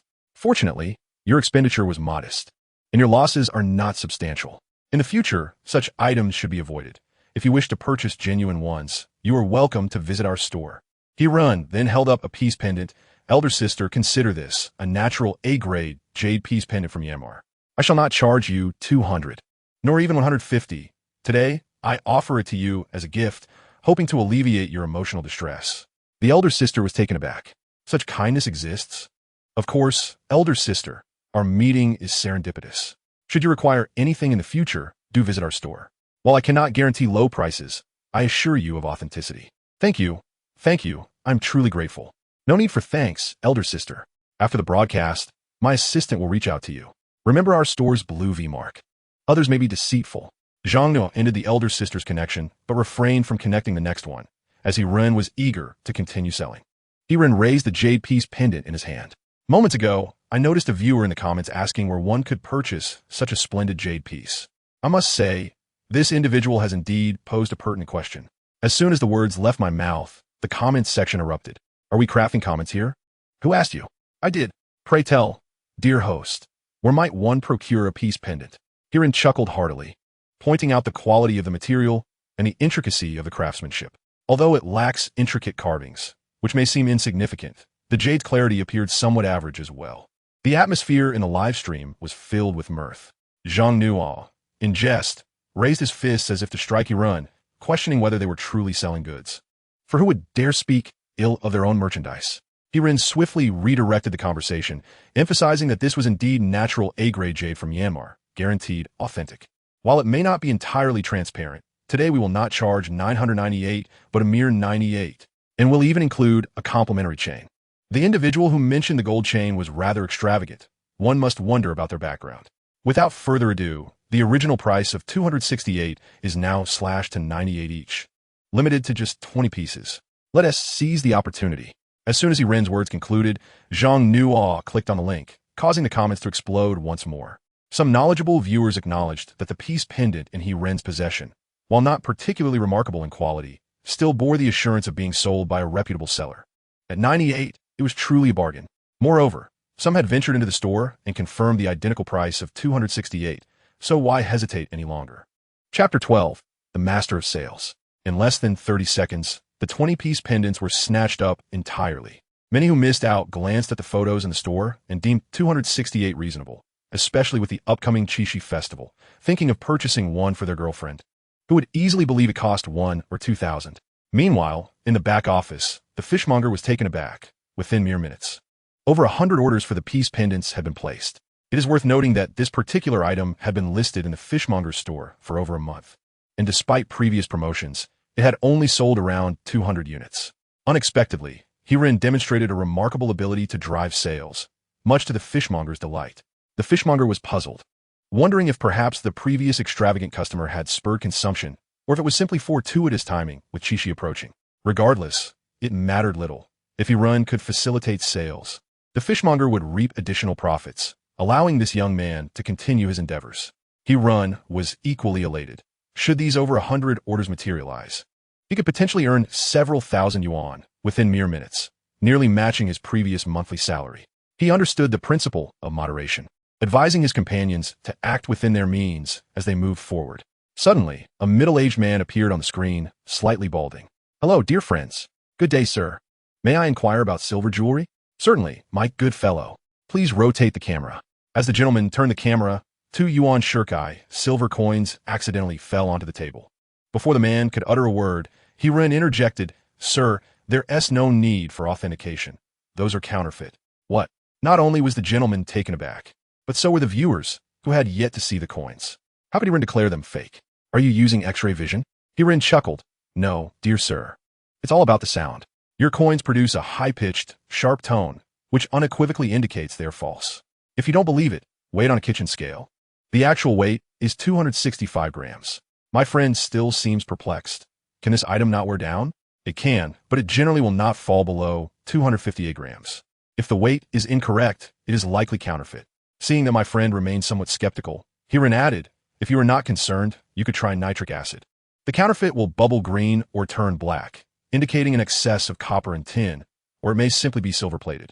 My friend then resigned, taking a pair of bracelets and asking, "Teacher, is this real?" "Indeed, this is genuine, old silver. Look closely at the inside of the bracelet. Do you see the words? Wanyin." Upon inspecting, my friend discovered the small characters inside the bracelet. "Teacher, when is this from?" "This dates back to the Republic of China." My friend hesitated, and Hiren promptly interjected, "It's 3,000 yuan each. For a pair, I can offer you 7,000. Are you satisfied?" Satisfied, my friend beamed. Though some treasure enthusiasts are often cautious when inquiring about prices. Suddenly, my friend produced another item that startled Hiren. "This is horsehoof silver." My friend was beaming with joy, exclaiming, "You truly have an eye for this. This is horsehoof silver from the Yongle era of the Ming Dynasty." "It's counterfeit," Hiren replied. "What?" My friend's expression shifted dramatically. "There are very few genuine pieces of horsehoof silver from the Yongle era in the country. Yours is a replica. Is it not made of silver?" "No, it's a copper-nickel alloy with a bit of lead. This is not something to be trifled with. Excessive use may hinder growth." My friend grew more frustrated, but maintained a smile, producing a jade Buddha figure, asking, "This can't be fake, right?" Hiren sensed my friend was about to lose control and quickly assured him, "This is real, natural grade A jade from Myanmar. It appears quite translucent. Doesn't it have a hint of blue sheen?" My friend's mood lifted slightly. "Yes, there's a bit of blue, but not much. This is a gift for my wife for the Qixi festival. My friend is quite generous. The jade is of good quality." Hiren lowered his voice. "Is your wife nearby?" My friend hesitated, but replied, "No, she's not." Only then did Hiren feel at ease, affirming that the item had no flaws. "How much did you pay for it?" "A little over 1,000, just a bit more." Hiren gave a thumbs up. "No problem. As long as it doesn't exceed too much, you can acquire this for around 1,000. You truly have an eye for purchasing." My friend then beamed with joy. Ending the call, Hiren cheerfully picked up a similarly sized jade Buddha figure, also from Myanmar, with less inclusions, priced at 899 for those interested. You may seek it out. There aren't many available. Wow, this host is quite something. My friend must be fuming, but I appreciate it. This troublesome host has organized it. Hiren immediately cautioned Zhang Nua, "No, do not cut in line. Let us proceed in order." The comments were filled with ridicule, and the host seemed intimidated. "I will report this. The host is based in Beijing, working for the same company as the Catfish, supporting my friend's authentic offline streaming. Support my friend." Hiren wiped away a bead of sweat. "Brothers, please do not disrupt. Let us connect with the next treasure enthusiast." As the video connected, Hiren, like his fellow enthusiasts, uttered an expletive, and there appeared a police officer clad in uniform. "Officer, I assure you, I have done nothing wrong." The officer chuckled. "Do not be afraid, teacher." Do you not recognize me?" Hiren sensed an oddity. The officer looked familiar, reminiscent of the one who had visited the live stream to take a statement. "Ah, it's you, officer. Are you here to appraise treasures as well?" "Indeed. I need your assistance with this." With that, the officer retrieved an evidence bag containing the very ivory bracelet Hiren had seen during his treasure appraisal on the Catfish livestream. To be certain, Hiren activated the appraisal lens, and the information matched perfectly. "Officer, have the culprits been apprehended?" "Yes, your keen eye serves you well. We had the items assessed, and they indeed date back less than a year, only 8 months." Hiren amused himself, Why wouldn't it be accurate? The appraisal lens is cutting-edge technology intertwined with metaphysics.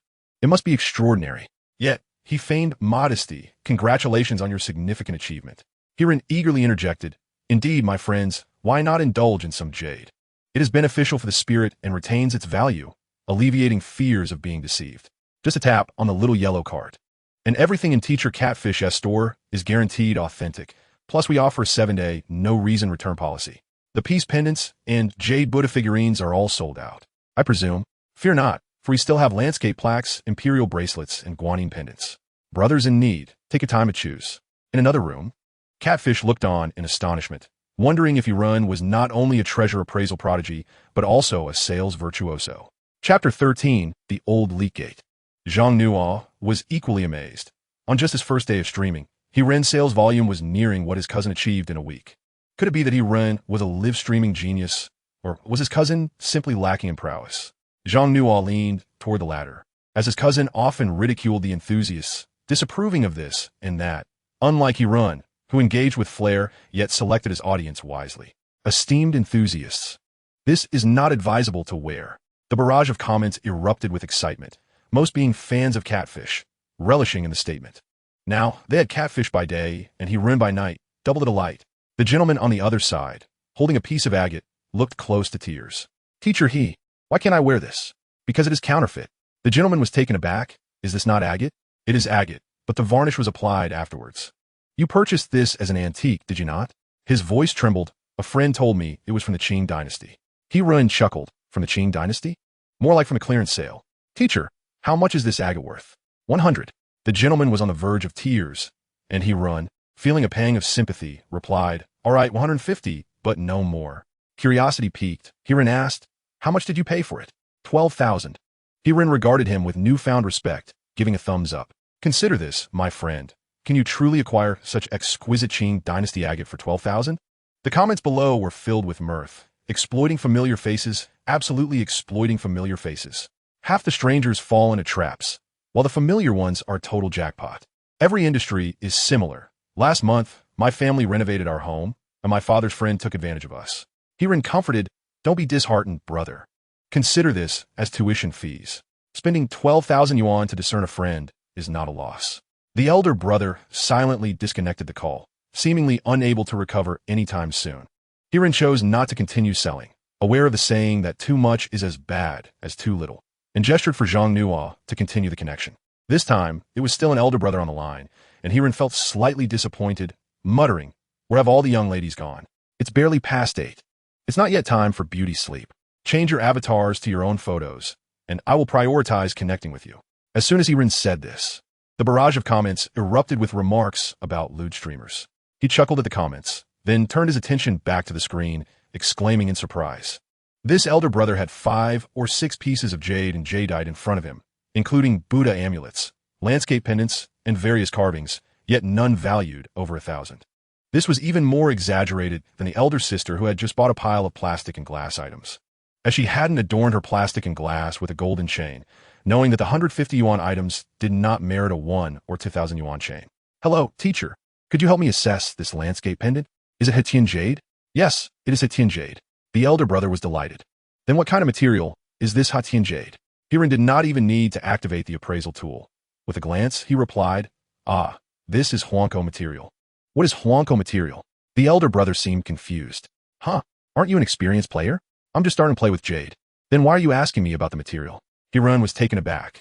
Huanko material is relatively inexpensive Hetian jade, estimated to be worth around 1,500 to 3,000 yuan. The elder brother had learned to respond quickly. 1 gram? 1 kilogram. Yurun rolled his eyes. For this landscape pendant, I would price it at 200 yuan. The elder brother looked incredulous, saying that the seller claimed it was chicken oil yellow. Chicken oil yellow is indeed slightly more expensive. Then what about mine? This is not chicken oil yellow. This is the most ordinary Huanko material, and it's machine carved.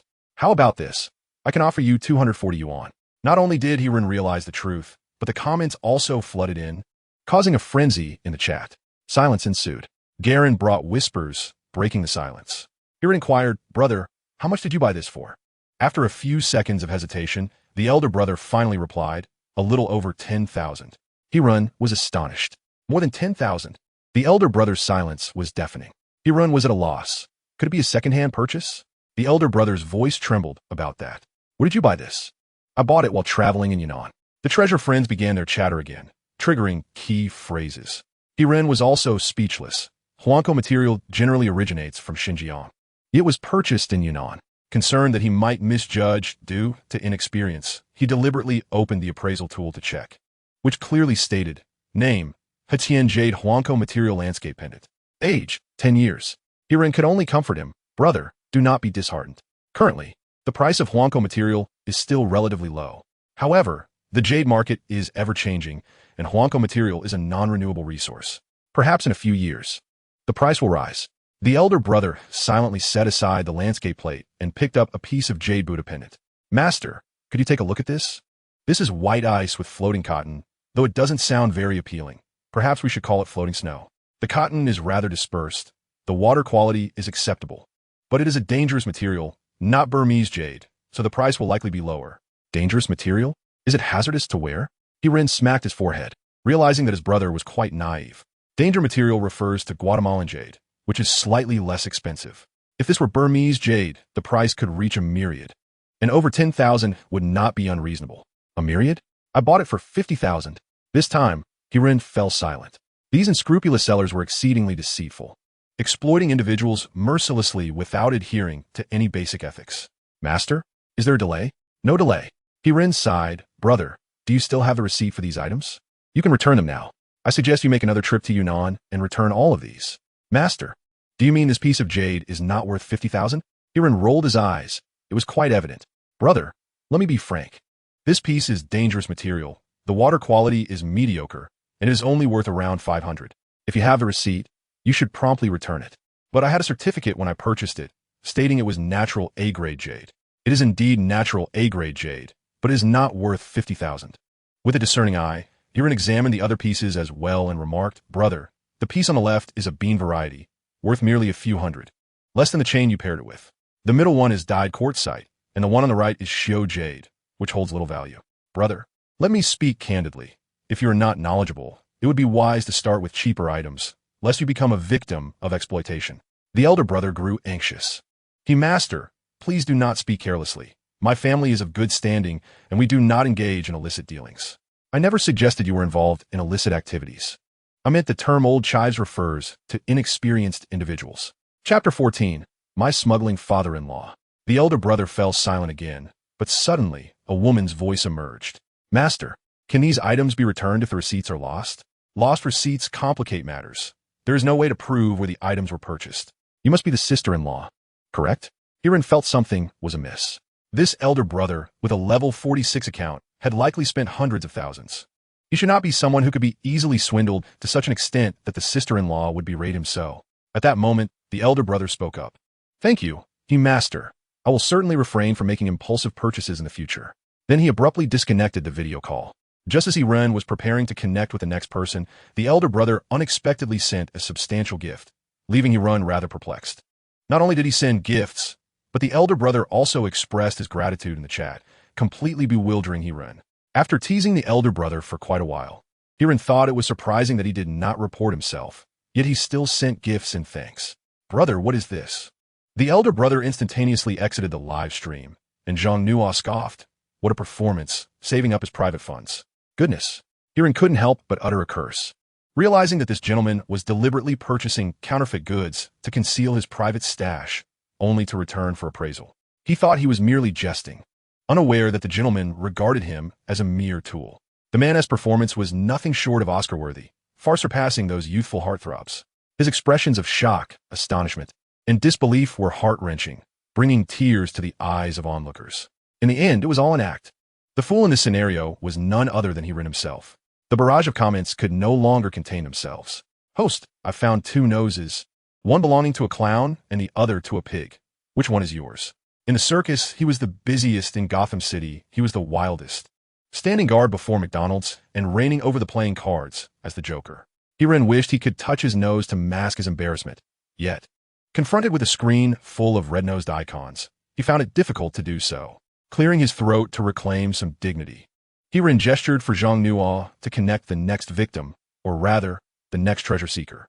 The account in this connection belonged to a robust man, whose profile picture appeared to be a selfie, exuding a certain naivety. However, when a video call connected, a woman's voice emerged.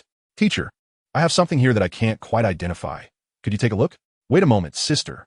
Hirin began to jest again. This account isn't yours. Is it? It's from my home. Hirin nodded, acknowledging that such situations were not uncommon. When he used to watch Catfish live streams, many wives would connect using their husbands' accounts, usually to inquire whether their husbands have been deceived or to verify the authenticity of gifts. However, this lady clearly did not fall into that category, for the object in her hands was something unavailable on the market. Anyone daring enough to flaunt it publicly would likely find themselves behind bars. Initially, Hirin failed to discern the issue. The lady was holding a porcelain bowl with a sky blue glaze, in excellent condition, albeit with some chips that affected its value. Just as he was about to speak, his eyes widened in disbelief upon noticing the presence of earth stains within the bowl. This was an item from below ground. Having just encountered an ancient relic, he was now faced with another. Hirin deliberately activated his appraisal tool and confirmed, indeed, it was a sky blue glazed bowl. Name, sky blue glazed folk kiln porcelain bowl. Age, 158 years. The sky blue glaze, also known as ceremonial blue glaze, serves a specific purpose, with both official and folk kilns producing it. Generally, the sky blue glaze from the Ming Dynasty during the Xuande period is particularly valuable. However, sky blue glazed items from the Ming Dynasty are scarce, especially from the Chenghua period. Currently, not a single complete porcelain piece has surfaced, although some fragments do suggest the continuity of this glaze. The Qing Dynasty boasts numerous exquisite examples of sky blue glaze. Some feature engraved patterns, while others are adorned with gilded decorations, with common forms being ceremonial vessels and decorative porcelain of exquisite craftsmanship. A few years ago, a sky blue glazed chrysanthemum petal-shaped flower pot from the Yongzheng period was auctioned for over 5 million. Folk kiln items are also not inexpensive. The bowl in the lady's possession, despite being from the Tongji period, could fetch hundreds of thousands if in better condition. Even with the earth stains, for an enthusiast, it could still be sold for around 1 to 200,000, undoubtedly a remarkable treasure. However, Hirin could not appraise the item, should he provide an estimate, and it was indeed sold. He might find himself entangled in a grave predicament. Thus, Hirin resorted to subtle inquiries, suggesting that if it were genuinely excavated, voluntary surrender would yield a more favorable outcome. Aware that an officer was monitoring his live stream, he proceeded with caution. Resolutely, Hirin smiled slightly and inquired, Madam, may I ask the origin of this item? The lady, puzzled, replied, This was left by my father-in-law, a part of the betrothal gifts. Hirin probed further. Was your father-in-law from Jiangsu and Zhejiang, or from Hubei? How do you know? She exclaimed, taken aback. My in-laws are indeed from Hubei. He explained. The soil residue within this bowl is red clay, which is relatively uncommon elsewhere. Residue? The lady was particularly confident. This is definitely not soil. It is rust. I just washed it, and it wouldn't come off. I tell you, this bowl has been with us for over a decade. A bit of rust is normal. Hirin was bewildered. How could there be rust in a porcelain bowl? Madam, does your father-in-law have the surname Wu, Zhang, or Hua? The comment section erupted in laughter. Goodness, is this a treasure-hunting tale? Wu Xia, Zhang Qiling, and Hu Xiuxiu? Wrong. There's also Hu Bai, Wang Pengzi, and Shui Liang. The lady looked utterly bewildered. Teacher, what are you talking about? Hirin had to clarify further, Madam. The substance on this item is certainly not rust. It is soil residue, formed from prolonged burial.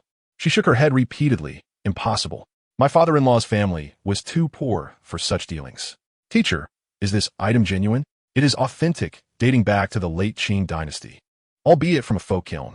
Does it hold value? It does, but I cannot disclose specifics. I advise you to surrender it promptly, as grave robbery is illegal, and so is trading. I've already said, this is a family heirloom from my father-in-law. I merely found it aesthetically pleasing and wish to show it to you. It is indeed beautiful. Even the tomb owner found it appealing. Otherwise, why would it accompany them to burial? Hirin continued, when you sleep at night, have you ever heard any strange noises? Do not frighten me. I am quite timid. The lady, unable to maintain her composure, possibly out of genuine fear, abruptly ended the video call. The comments section could no longer contain their amusement. My father-in-law, the grave robber, someone quipped. They had encountered many absurdities. But this was a novel twist of fate. The lady was in peril. Even if the tomb owner did not seek her out, her father-in-law surely would. Hirin glanced at Zhang Nua, signaling her to report this account. Regardless of whether the lady's father-in-law was a grave robber, the item had undoubtedly emerged from a tomb and must be surrendered. Chapter 15. The elder brother possesses an uncanny ability to judge character. After the lady severed the connection, there were no more effective treasure-hunting companions. Most of the items were ordinary jade artifacts, bracelets, and porcelain bowls and vases from the late Qing and Republican periods.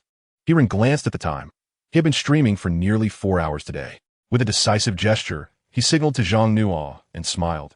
Dear friends, the hour is late. Let us conduct a lottery. There are 10 spots available, each offering a cash prize of 1,000 yuan. If cash is not to your liking, winners may opt to exchange their prize for a store voucher worth 1,500 yuan after the draw, ideal for purchasing a bracelet, a jade pendant, or a peace buckle to gift to loved ones or friends. This lottery is exclusively for our fans. Those without a light card should acquire one quickly, as we will hold daily draws for the next week. A light card costs merely 10 cents. You cannot lose or be deceived. This is also part of the support plan arranged by Catfish, 7 days a week, with a total of 10,000 yuan given away each day, which is not insignificant. However, upon glancing at today's sales figures, which were approaching 200,000, Catfish was preparing to increase the stakes. The lottery attracted many viewers who had never before visited the stream, quickly elevating Hiren's broadcast to the top of the category page. The viewer count surpassed 20,000, with numerous newcomers inquiring about the handsome gentleman who sat silently. He was known as the beauty streamer, focusing solely on aesthetics. The stream was a sanctuary for civilized discourse. Feeding the host was prohibited. The streamer was engaged in a spiritual journey, and interruptions were discouraged. Feeling overwhelmed by the barrage of comments from the enthusiastic viewers, Hiren greeted the new arrivals. Happy New Year, everyone. I am an antique appraisal host. If you possess any antiques, jade, coins, gemstones, or renowned artworks, feel free to connect with me for appraisal. However, he intended to conclude the broadcast for the day. Conclude. You've just made the homepage. Why not extend the stream? They urged. Indeed, extend it, echoed the crowd. Amid the request for overtime, Hiren ultimately decided to end the stream. He had noticed his energy bar was nearing depletion. If he pushed further, he might end up in dire straits. The prospect of fainting live on air was not one he wished to entertain. Time flies during joyful moments, and it was once again time to bid farewell. We shall reconvene tomorrow evening at 7. Let us not miss each other. For those feeling particularly bored, he suggested following their store account, which featured a 24-hour live stream. The viewers grew anxious. What do you mean by a 24-hour stream? We know you switched to pre-recorded content at night. Hiren chuckled, choosing not to engage with the remark. However, at that moment, a level 50 account entered the chat. Hiren gasped in astonishment.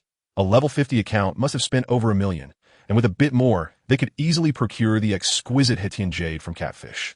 He merely expressed his thoughts aloud, glancing at Zhang Nuo to signal her to end the stream. Yet, she pointed to the back end and whispered, they just gifted a plane worth 300 yuan. Why not extend the stream? Naturally, the viewers caught Zhang Nuo's comment and urged Hiren to continue. Hiren smiled slightly, recalling the adage that poverty cannot alter one's principles. Though I may be financially challenged, I am genuinely exhausted. I have streamed for 4 hours, more than I ever studied in school.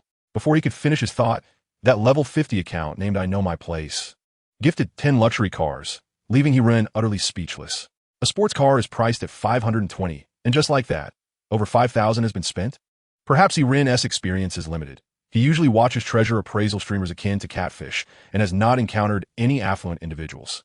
If he were to venture into the realm of beauty, he would find that not only 5,000, but even 50 or 500,000 could be spent without a flicker of an eyelid.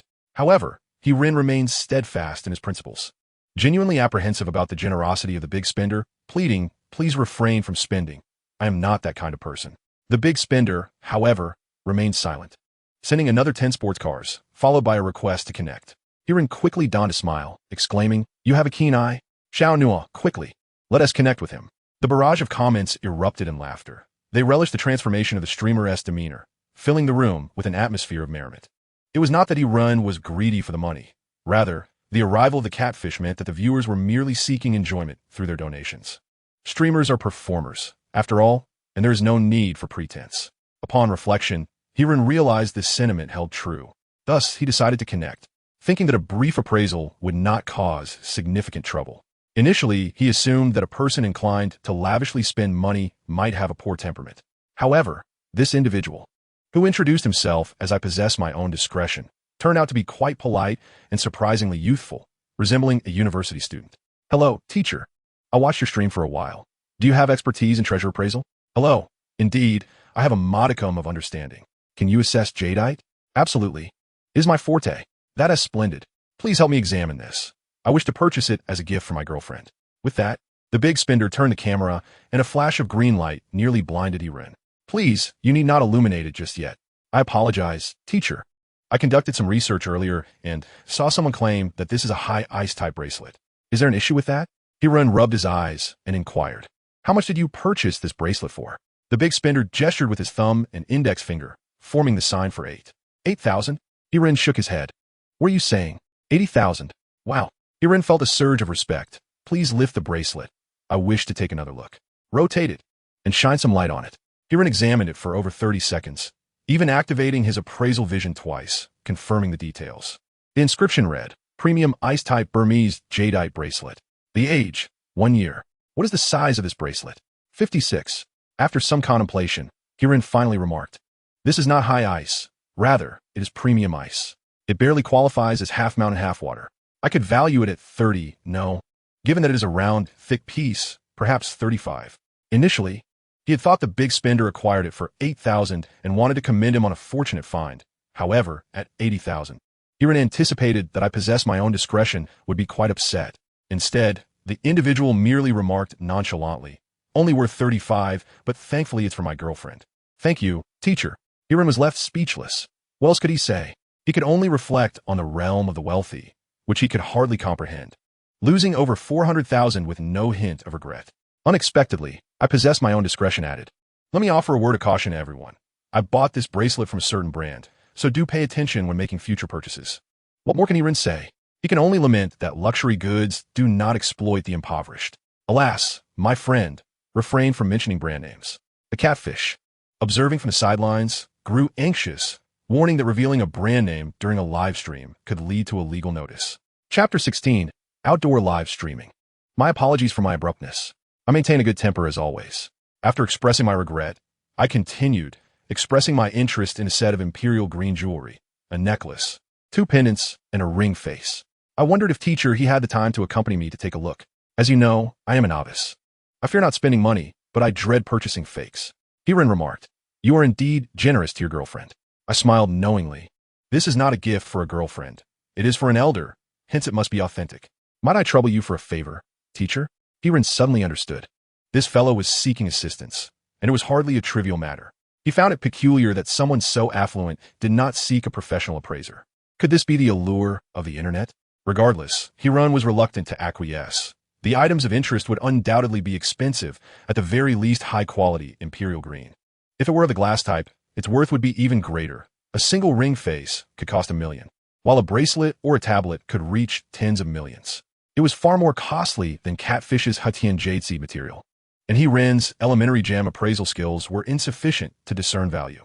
What use would it be for him to accompany someone who had spent thousands on luxury? Would he waste a precious high-level appraisal experience card for such a frivolous pursuit? He deemed it best to decline. As a side note, in the realm of jewelry and jade, there was originally no distinction between imperial green and emerald. Imperial green was referred to as Zhengyang green, while emerald is a different gemstone with a distinct molecular structure from jadeite. Later, merchants promoted jadeite, coining the term imperial green to bestow a majestic name upon this scarce variety of jadeite. Unexpectedly, Catfish gestured for Iren to comply, and Iren could only nod. Brother, I will message you privately after the broadcast. All right, brothers, it's nearly noon. Today's live stream concludes here. Let's meet again tomorrow. Although the treasure friends were still reluctant, they no longer had the financial clout to continue, allowing Iren to conclude the stream smoothly. Afterward, Iren surmised Catfish's intentions. Catfish did not rely solely on live streaming for income. He also engaged in selling goods. Despite most items in his shop being of modest value, at most a few thousand, the platform prohibited the sale of excessively expensive items. Each year, Catfish traveled nationwide to acquire goods, occasionally visiting Myanmar's public auctions, undoubtedly acquiring some valuable high-end items. These premium items were not realistically sold online, necessitating the development of affluent clientele.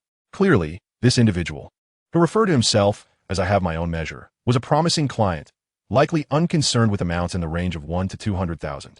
Iren was adept at navigating social dynamics. He smiled and said, Teacher, I have not handled Zhengyang green jadeite before, having only seen it in videos and photos. I cannot be certain. Might you assist me? Ren's words resonated perfectly with Catfish, who nodded subtly, acknowledging the potential for mentorship. However, he maintained a courteous demeanor, suggesting they all go together to explore further. Naturally, Ren did not decline. His motivation for working with Catfish was twofold: to ride the wave of popularity and to broaden his horizons. Shortly thereafter, Ren and Catfish exchanged WeChat contacts, engaging in light conversation before scheduling a trip to Guangdong next month to inspect goods, at which point Ren officially concluded his workday. Catfish, however, did not allow Ren to leave just yet. Come on, little brother, let us grab a late-night snack together. During their meal, Catfish generously shared all of today's earnings with Ren, feeling it was only right to express gratitude for such a significant favor. Ren, not one to be overly sentimental, understood that refusing the offer would only make Catfish uncomfortable. After all, with revenue from today's sales and gifts totaling around 30 to 40,000, it would be foolish to turn down such generosity. Seizing the moment, Ren inquired whether there were any other antique streets or markets suitable for live streaming in Beijing beyond Panjiayuan. Catfish chuckled. Are you hoping for a lucky find? Are you dissatisfied with the earnings from live streaming? After a moment of contemplation, Catfish acknowledged the possibility. However, Ren was not burdened by such concerns. Being young and unfamiliar, he would not raise the seller's suspicions as much. Best avoid Panjiayuan for now. Word has spread about your 2,000 yuan purchase of a piece of Hai Huang oil pearwood. You've likely landed on the vendor's blacklist, Catfish warned. Ren was taken aback. They have a blacklist? Of course. Every vendor has a group to coordinate inspections, anticipate foreign tourist arrivals, and keep tabs on discerning buyers like you. For the time being, they'll all be wary of you. What other places would be suitable? Ren pressed. Catfish glanced at Ren, diligently taking notes, and then at Zhang Na, who was indulging in a feast. Frustrated, he remarked, Nua, look at little brother with such keen insight and dedication. You should learn from him. As his assistant, it would benefit you to absorb as much knowledge as possible. Zhang Nua rolled his eyes, finishing off a skewer of meat. I'm not a treasure appraiser. What good is this to me? My job is to remind him not to speak carelessly. Sighing, Catfish felt helpless with his cousin. Once Ren had finished taking notes, Catfish continued, if you genuinely wish to unearth hidden treasures, I recommend a visit to rural Hebei. Those areas harbor genuine relics, albeit with plenty of fakes, which will sharpen your discernment. Ren nodded. I intend to broadcast outdoors once a week, though the timing may overlap with yours. That is no problem. Catfish waved dismissively. I can adjust my schedule. Just remember to bring plenty of goods along when you do. However, after a brief rest, Ren was abruptly awakened by the ringing of his phone. Forcing his mind awake, he glanced at the time. Only just past 7. The sight of the caller ID dispelled his lingering sleepiness, replacing it with a playful grin. Nua, calling me this early? Missing me already? I didn't realize my charm had such an impact after just a few hours apart. Zhang Nua interrupted. Someone is indeed thinking of you, but it's not me. It's the police. Hurry to the office. They're looking for you to take a statement. Chapter 17. Police-civilian cooperation upon arriving at the company. Ren was greeted once again by the same 2 police officers from his previous encounter. The lead officer, Ma Jian, extended his hand and cheerfully remarked, Teacher we meet again. Ren found it difficult to muster a smile. He had no desire to engage with the police on a daily basis. Officer Ma, have you come regarding that exquisite blue-glazed porcelain bowl? His intuition had proven correct. Ren couldn't help but smirk inwardly, pondering why Officer Ma seemed so invested in his live broadcasts. Wasn't it said that the precinct's workload was demanding? However, Ren had misjudged the situation. Ma Jian was a civilian staff member of the criminal investigation team, not a precinct officer. His role involved gathering intelligence and monitoring public sentiment. And observing treasure appraisal live streams for clues was not deemed inappropriate. After all, Ren was simply fortunate, having encountered 2 exceptionally discerning treasure enthusiasts during his previous broadcasts. Ma Jian produced a photograph and inquired, Teacher could you confirm if this bowl is the same as the one from the video? Ren immediately recognized it as the blue-glazed porcelain bowl from the night before, noting that the soil stains matched perfectly. Have the culprits been apprehended? He asked. Not yet. We have contacted the police in Hunan and located the woman from the appraisal. The bowl indeed belonged to her late father-in-law, though he has passed away. Doesn't that leave us without witnesses? Ren remarked. As for turning it over, judging by the demeanor of that woman yesterday, she certainly won't voluntarily surrender it. Furthermore, since the bowl is not of imperial origin, it is likely that the tomb's owner was merely a late Qing landlord, diminishing the archaeological significance of the site. Officer Ma, your purpose for visiting is... Hiren probed, primarily to express our gratitude. In less than half a month, you have assisted in solving 2 cases. While they may not be major crimes, they still contribute positively to our record. Of course, Ma Jian had additional objectives as well. Teacher the Bureau acknowledges your high level of awareness and timely reporting. We wish to establish a collaboration with you. Collaboration? What does that entail? Hiren inquired. We will assign personnel to monitor your live streaming sessions. If you detect any suspicious individuals, please do your utmost to delay the situation. Our cyber police will swiftly trace their IP address. You intend to use me as bait? Hiren questioned. We prefer to refer to it as police-civilian cooperation. Ma Jian replied. Yes, my apologies. Officer Ma, if the plan is to lure a suspect into revealing themselves, may I speak a bit more freely? Ma Jian appeared well prepared, aware that to motivate a horse, one must provide it with fodder. As long as Hiren did not overstep, such as by appraising illegal items or disclosing sales channels, everything would be acceptable. Naturally, but regarding the platform, rest assured, we will liaise with the platform on your behalf, Ma Jian assured him. Hiren smiled, readily agreeing. This arrangement was indeed beneficial, alleviating his concerns about inadvertently saying something that could lead to his live stream being suspended. Yet, Zhang Nuo pulled Hiren aside into the office. Just as Hiren expected Zhang Nuo to showcase a luminous watch, he noticed Catfish, his assistant Xiao Song, and a man even younger than Hiren present in the office. Clearing his throat, Hiren finally asked, Teacher Catfish, are we convening a meeting at this time? The Catfish did not respond directly, but instead chuckled. Brother is your money still sufficient? Yesterday's earnings have been tallied, amounting to over 38,000. However, we must wait for the end of the month for the final settlement. If you find yourself short on funds, I can arrange for the finance department to advance you some. Hiren yawned. No rush, as long as it's on par with everyone else. The Catfish inquired. Are you feeling tired, brother Did you not get enough sleep? He nodded. I tend to be particular about my sleeping arrangements. I didn't manage to fall asleep until after 3 last night. The Catfish cleared his throat and said, This morning, I reviewed yesterday's back-end data and noticed that over 60 of our patrons mentioned the live stream for treasure hunting.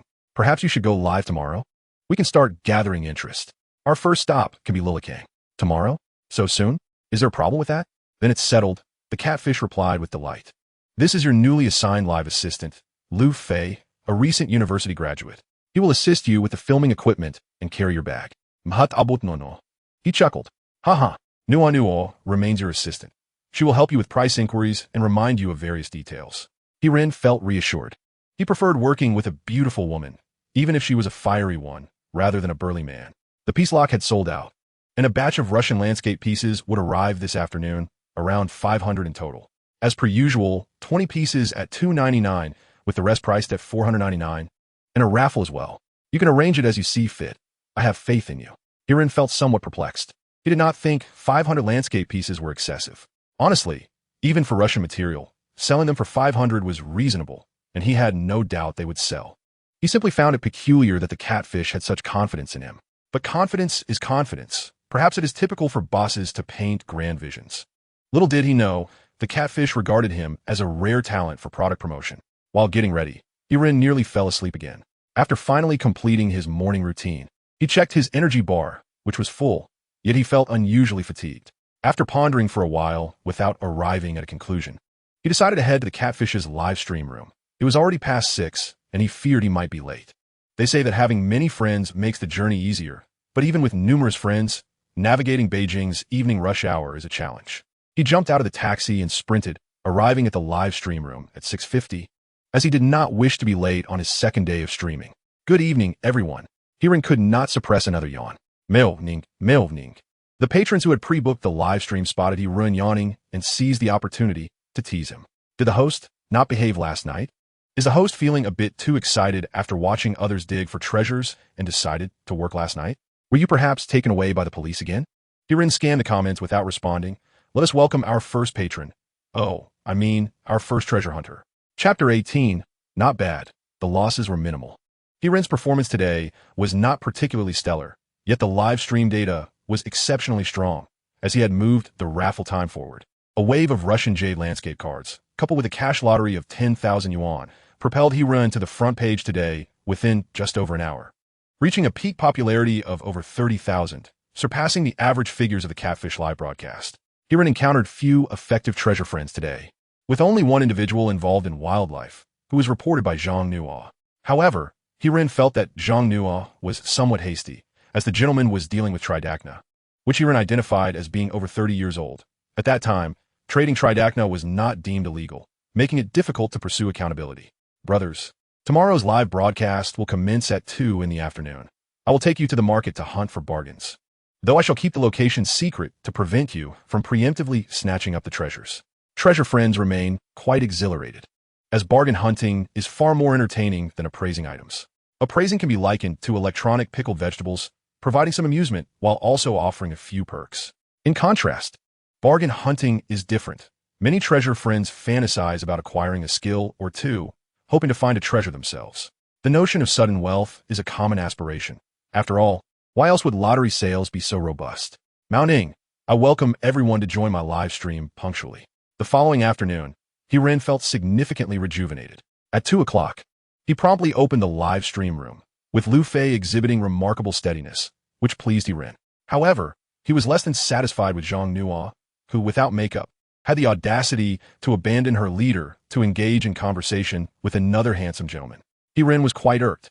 After all, he was Jin Chengwu from the provincial capital, far more handsome than that scrawny fellow. Though Zhang Nuo spoke in a low voice, some astute treasure friends inquired about the meaning of uniformly sourced goods. Is it synonymous with cloud players? Hiren burst into laughter, explaining that uniformly sourced goods is a colloquialism in the antique trade, referring to those who traverse the streets collecting items. In the antique business, purchasing is not merely termed as such. It is emphasized by the concept of uniform. For instance, if you fancy a jade pendant, you might ask the owner, could you possibly part with this jade for me? Upon hearing this, the owner would recognize your familiarity with the field and refrain from setting an exorbitant price. Of course, this was the case in the past. Nowadays, many owners may not even comprehend your request. Similar to uniformly sourced goods is ground scraping, which refers to individuals without a storefront who exclusively venture into rural areas to collect goods before reselling them to various merchants, akin to middlemen. To hunt for bargains, we must keep a close watch on these items, as they may contain genuine treasures. Noticing that the audience had swelled to approximately 5,000, Hiren wasted no time. He instructed Zhang Nuo to prepare for the lottery, while leading everyone forward. The keen-eyed treasure friends would undoubtedly recognize that our target today is Lilikang. The name Lilikang originates from the Yuan dynasty, when the imperial court established an official kiln here, specifically for firing glazed tiles, which subsequently led to the area as designation. During the Ming dynasty, as the city expanded, it became unsuitable for continued kiln operations, prompting the relocation of Lilikang to Mintigu. In the early Qing dynasty, during the Xuanji era, a division between Manchus and Han Chinese was implemented. At that time, numerous Han officials resided near Lilikang, and, subsequently, guild halls from across the nation were established in this vicinity. Officials, scholars, and aspiring candidates often frequented the book market here, where items related to culture, such as writing instruments, paper, inkstones, antiques, and paintings were also sold. Over time, it evolved into a renowned antique trading hub. It is not that the hosts possess vast knowledge. Rather, they are adept at utilizing Baidu. Hiren ventured into the old streets of Lilikang and noticed that the number of stall owners was relatively sparse. A few proprietors, possibly just finishing their lunch, appeared drowsy, resting on their chairs. Those who remained awake perked up upon seeing 3 individuals enter, eager to peddle their wares. However, upon noticing the mobile phone held by Lu Fei, their expressions shifted to one of disdain. Yet, some remained undeterred. After all, they were street vendors capable of packing up and leaving at any moment. In the antique trade, discernment is paramount. If one cannot identify genuine items, it reflects poorly on their abilities. Want to return something? Not a chance. As Hiren entered, one vendor called out, "Young man, come take a look. If you find something you like, I can offer you a discount." Hiren signaled for Lu Fei to follow, and they approached the vendor, who appeared to specialize in porcelain, displaying around 70 to 80 items on the ground. A cursory glance revealed a heap of fakes, which was to be expected at a street stall. Those with a modicum of integrity mixed authentic pieces with imitations, while the unscrupulous might only have the cloth on the ground as their oldest item. This particular vendor seemed to possess a slight sense of integrity, as some of the items on display were well-crafted, albeit priced accordingly. To clarify, the so-called 5, 6, 7 refers to a large batch of porcelain produced during the 1950s, 1960s, and 1970s for foreign exchange. Despite their relatively recent vintage, this era saw many master artisans whose techniques rivaled those of the Qing dynasty's 3 reigns. garnering widespread recognition for their artistic, craft, and cultural value. Some collectibles can fetch prices in the hundreds of thousands or even millions, presenting opportunities for savvy buyers. However, the porcelain from the vendor's stall was unimpressive, clearly not crafted by any master, but rather produced on an assembly line. Soon enough, Hiran's eyes lit up as he spotted a porcelain bowl. The vendor, perceptive as he was, immediately grinned and said, "This young man has a keen eye. You've spotted my prized treasure, the Hongxian porcelain." The barrage of comments erupted, questioning the existence of such a treasure. What treasure? Where's the shop? What is Hongxian porcelain? Was there ever a Hongxian era in history, or is it merely a kiln's name? Uninformed are we? Hongxian is the era name of Yuan Shikai, he explained. Just as Hiran was about to elaborate on the origins of Hongxian porcelain, he heard Zhang Nua excitedly whispering in his ear, "I've found a gem." What? Hiran was taken aback. He was the main character here. He hadn't unearthed any treasure. So how had Zhang Nua managed to do so? Was she the chosen one? No, the chosen daughter? What have you discovered? This. Hiran turned to see Zhang Nua holding a Yuan Daitu coin. He examined it closely. Indeed, it was a 3-year Gansu edition. Before Hiran could finish his thought, Zhang Nua interrupted. That's right. The 3-year Gansu Leaf edition is worth several tens of thousands. And I only paid 10,000. What? Hiran was momentarily taken aback, but soon smiled, reassured that the loss wasn't substantial, just about 5,000. In Chapter 19, Hongxian porcelain. Well, you should consider who I am, he remarked. As he spoke, Zhang Nua suddenly froze, exclaiming, "What? Are you saying that this Yuan Daitu is counterfeit?" "It is genuine," came the reply. "Are you jesting with me?" Zhang Nua clenched her fists tightly, startling Hiran. He hadn't anticipated this young lady possessed a penchant for violence. He quickly clarified, "Your Yuan Daitu is indeed authentic, a 3-year Gansu edition, without fault." "Then what exactly do you mean?" She pressed. "However, it is not a standard Gansu fallen leaf version. The additional leaf has been affixed afterwards." Lu Fei, could you adjust the camera for a closer shot? The characteristics of the standard Gansu fallen leaf version and the regular Gansu edition are nearly indistinguishable, with the primary difference being that the back of the Jiaha features an extra leaf, which does not connect with the Jiaha itself. Yet the price disparity is astronomical. Based on last month's real-time price data, the highest recorded transaction for a documented piece was merely 5,000, while the Gansu fallen leaf version commanded 35,000. Zhang Nua's acquisition was no different. However, Hiran extracted a utility knife from his backpack. With a slight exertion, the leaf fell away. At that moment, everyone realized Zhang Nua had been deceived. She spent 10,000 on what was merely worth a few thousand. She had transformed from a Yuan Daitu buyer into a victim of swindling. Thus, Hiran remarked that Zhang Nua had incurred a loss of 5,000. In truth, such forgeries are often difficult to discern. The vendor would not permit casual examination with a knife. Had it not been for Hiran's discerning eye for antiques, the truth would have remained hidden. Fuming with indignation, Zhang Nua resolved to confront the vendor for a refund. Initially, Hiran intended to intervene, believing that in their line of work, one must rely on keen observation. Having made an error in judgment, seeking a refund seemed somewhat embarrassing. However, after some contemplation, he relinquished the thought. Zhang Nua was merely an assistant, not a member of the industry, and creating a scene might serve as a cautionary tale for other marketgoers.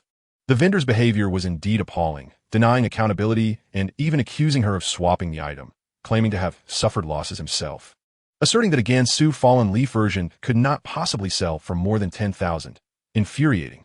"Don't be upset," Hiran consoled. "I will check back shortly. If I find something suitable, you can purchase another." Zhang Nua rolled her eyes, expressing her disbelief. "Buy again? Am I not already a victim?" If the vendor had nothing genuine, she certainly would not buy again. Yet if he did possess authentic items, she would ensure he paid for his deceit. Still visibly aggrieved, Zhang Nua maintained her posture of discontent. "All right, we must attend to business," Hiran stated. "I have also set my sights on something intriguing." The vendor of the porcelain had been observing the unfolding drama with a smirk, secretly amused that these individuals seemed rather inept, with the neighboring vendor's business thriving. He saw a glimmer of hope for himself. As Hiran approached the stall again, the vendor lowered his voice deliberately. "Young man, it appears you have suffered a loss. I must advise you, when exploring Lulikang, remain vigilant." Zhang Nua huffed in disdain, her meaning clear. "You're all cut from the same cloth," feigning concern. The proprietor chose not to engage in a dispute with the young lady, but instead lifted the porcelain bowl, revealing its base. "Young man, this is indeed authentic Hongxian porcelain, and moreover, it originates from an official kiln. If you doubt, observe closely. There's a mark upon it." Hiran intentionally shifted his angle. allowing the viewers in the live stream to see that the base of the bowl indeed bore the 4 red characters Hongxian Yanji. An astute connoisseur among the viewers immediately remarked that the valuable markings of Hongxian porcelain are characterized by the red seal script of Jirantang Ji and Jirantang, indicating this piece was a counterfeit. This incited anger among other viewers, who clamored for the moderator to ban the individual. Eternal silence for the fool, they shouted, as they relished witnessing the host's misstep. He run, catching sight of the barrage of comments, chuckled, acknowledging the discerning viewer's insight. In the lead-up to Yuan Shikai's ascension to emperor, he sought to emulate the Qing dynasty's custom of commissioning imperial porcelain prior to coronation. Thus, he dispatched Guo Shiwu, the director of the public affairs office and an expert in ceramics, to Jingdezhen to oversee the production. Upon arriving with exquisite pigments once housed in the Qing palace, Guo gathered the finest artisans from various kilns and, sparing no expense, produced a collection of superior porcelain using techniques of enamel and pastel. This was the official kiln's Hongxian porcelain. The official kiln as Hongxian porcelain indeed regarded Jirantang Ji and Jirantang as the finest, as Yuan Shikai resided within Jirantang itself. As a side note, Jirantang was originally known as Haiyan Lu, constructed by Empress Dowager Cixi.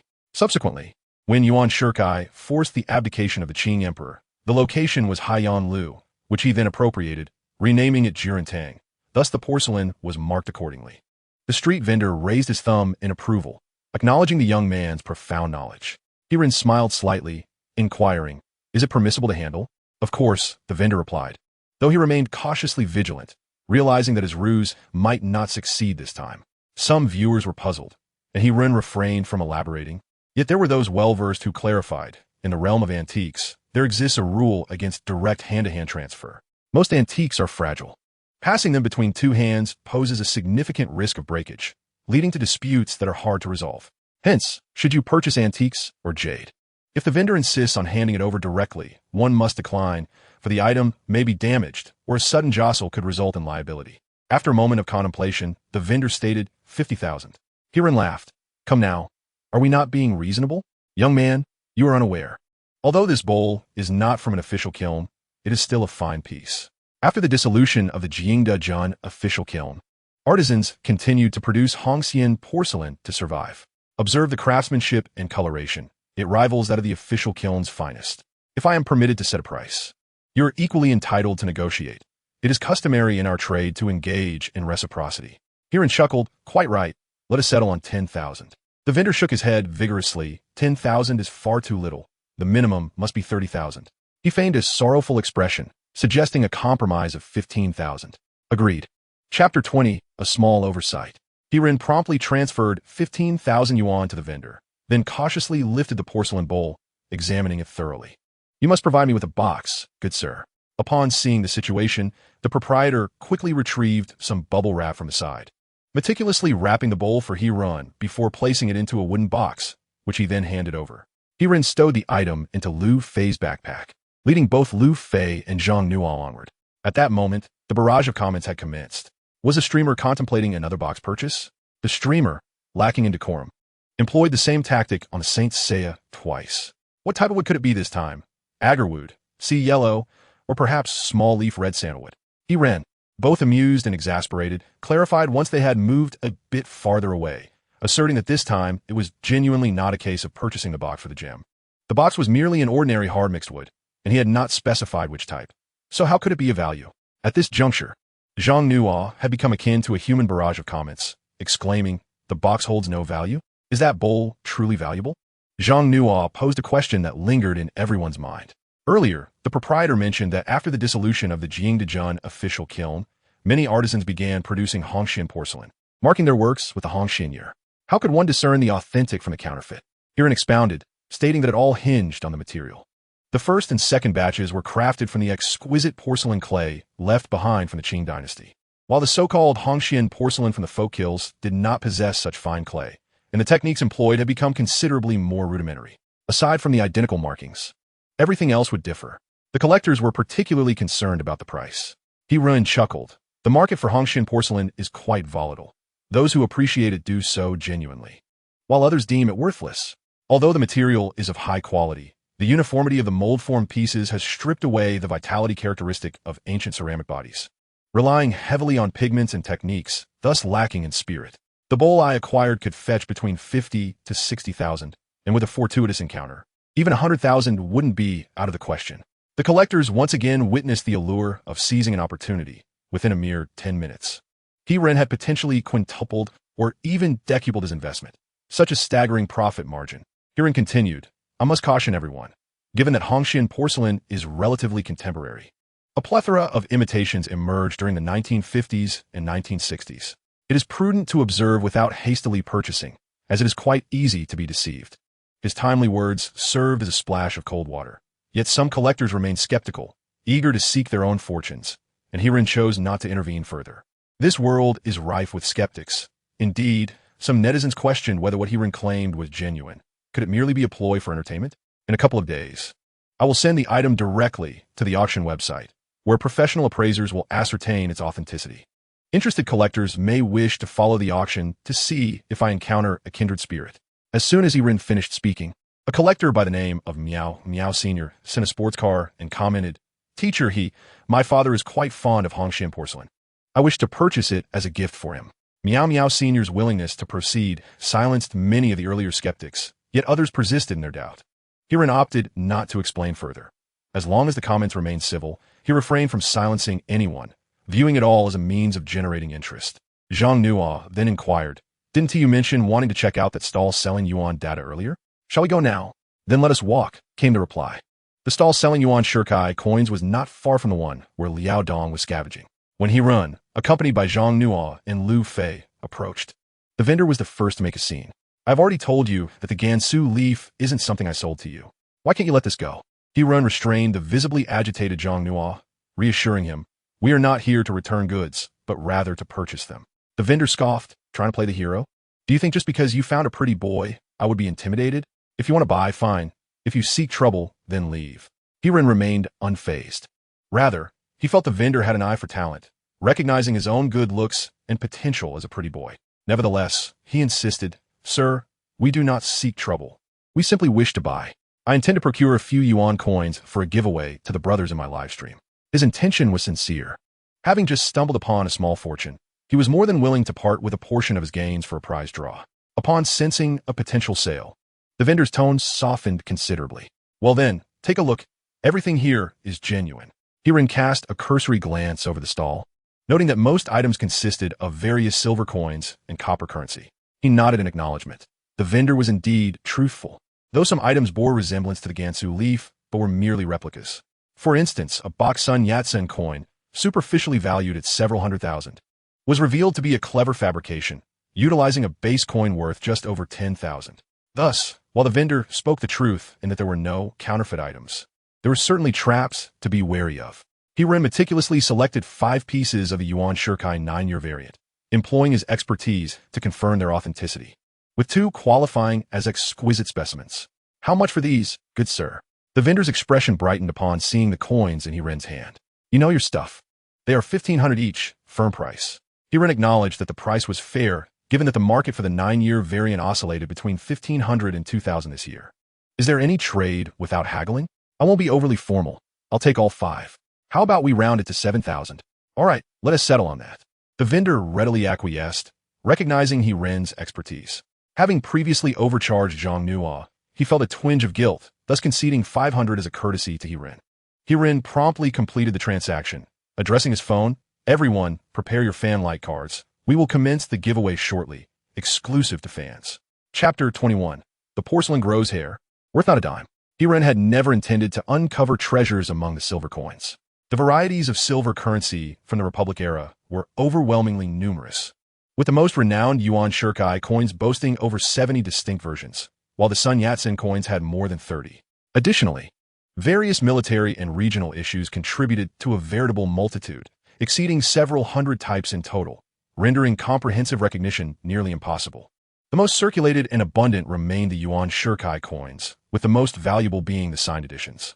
A single signed Yuan Shirkai coin once fetched over 2 million at auction, while the Gansu 3-year signed edition recently sold for over $1 million. Conversely, the most common 3-year version could be acquired for just a few hundred, illustrating the significant price disparities. Thus, at times, certain individuals exploit subtle distinctions to deceive others.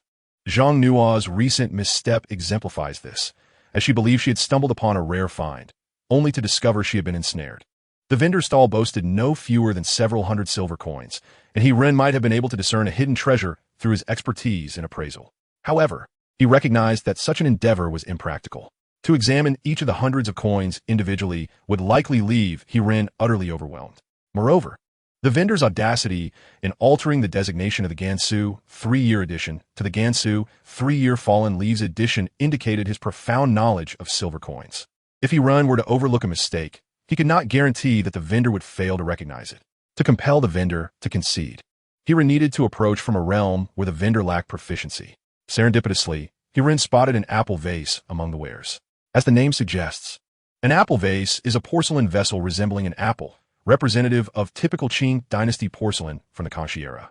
Its primary function was as a water basin, serving to replenish ink stones, thus earning it the moniker of the fifth treasure of the scholar studio.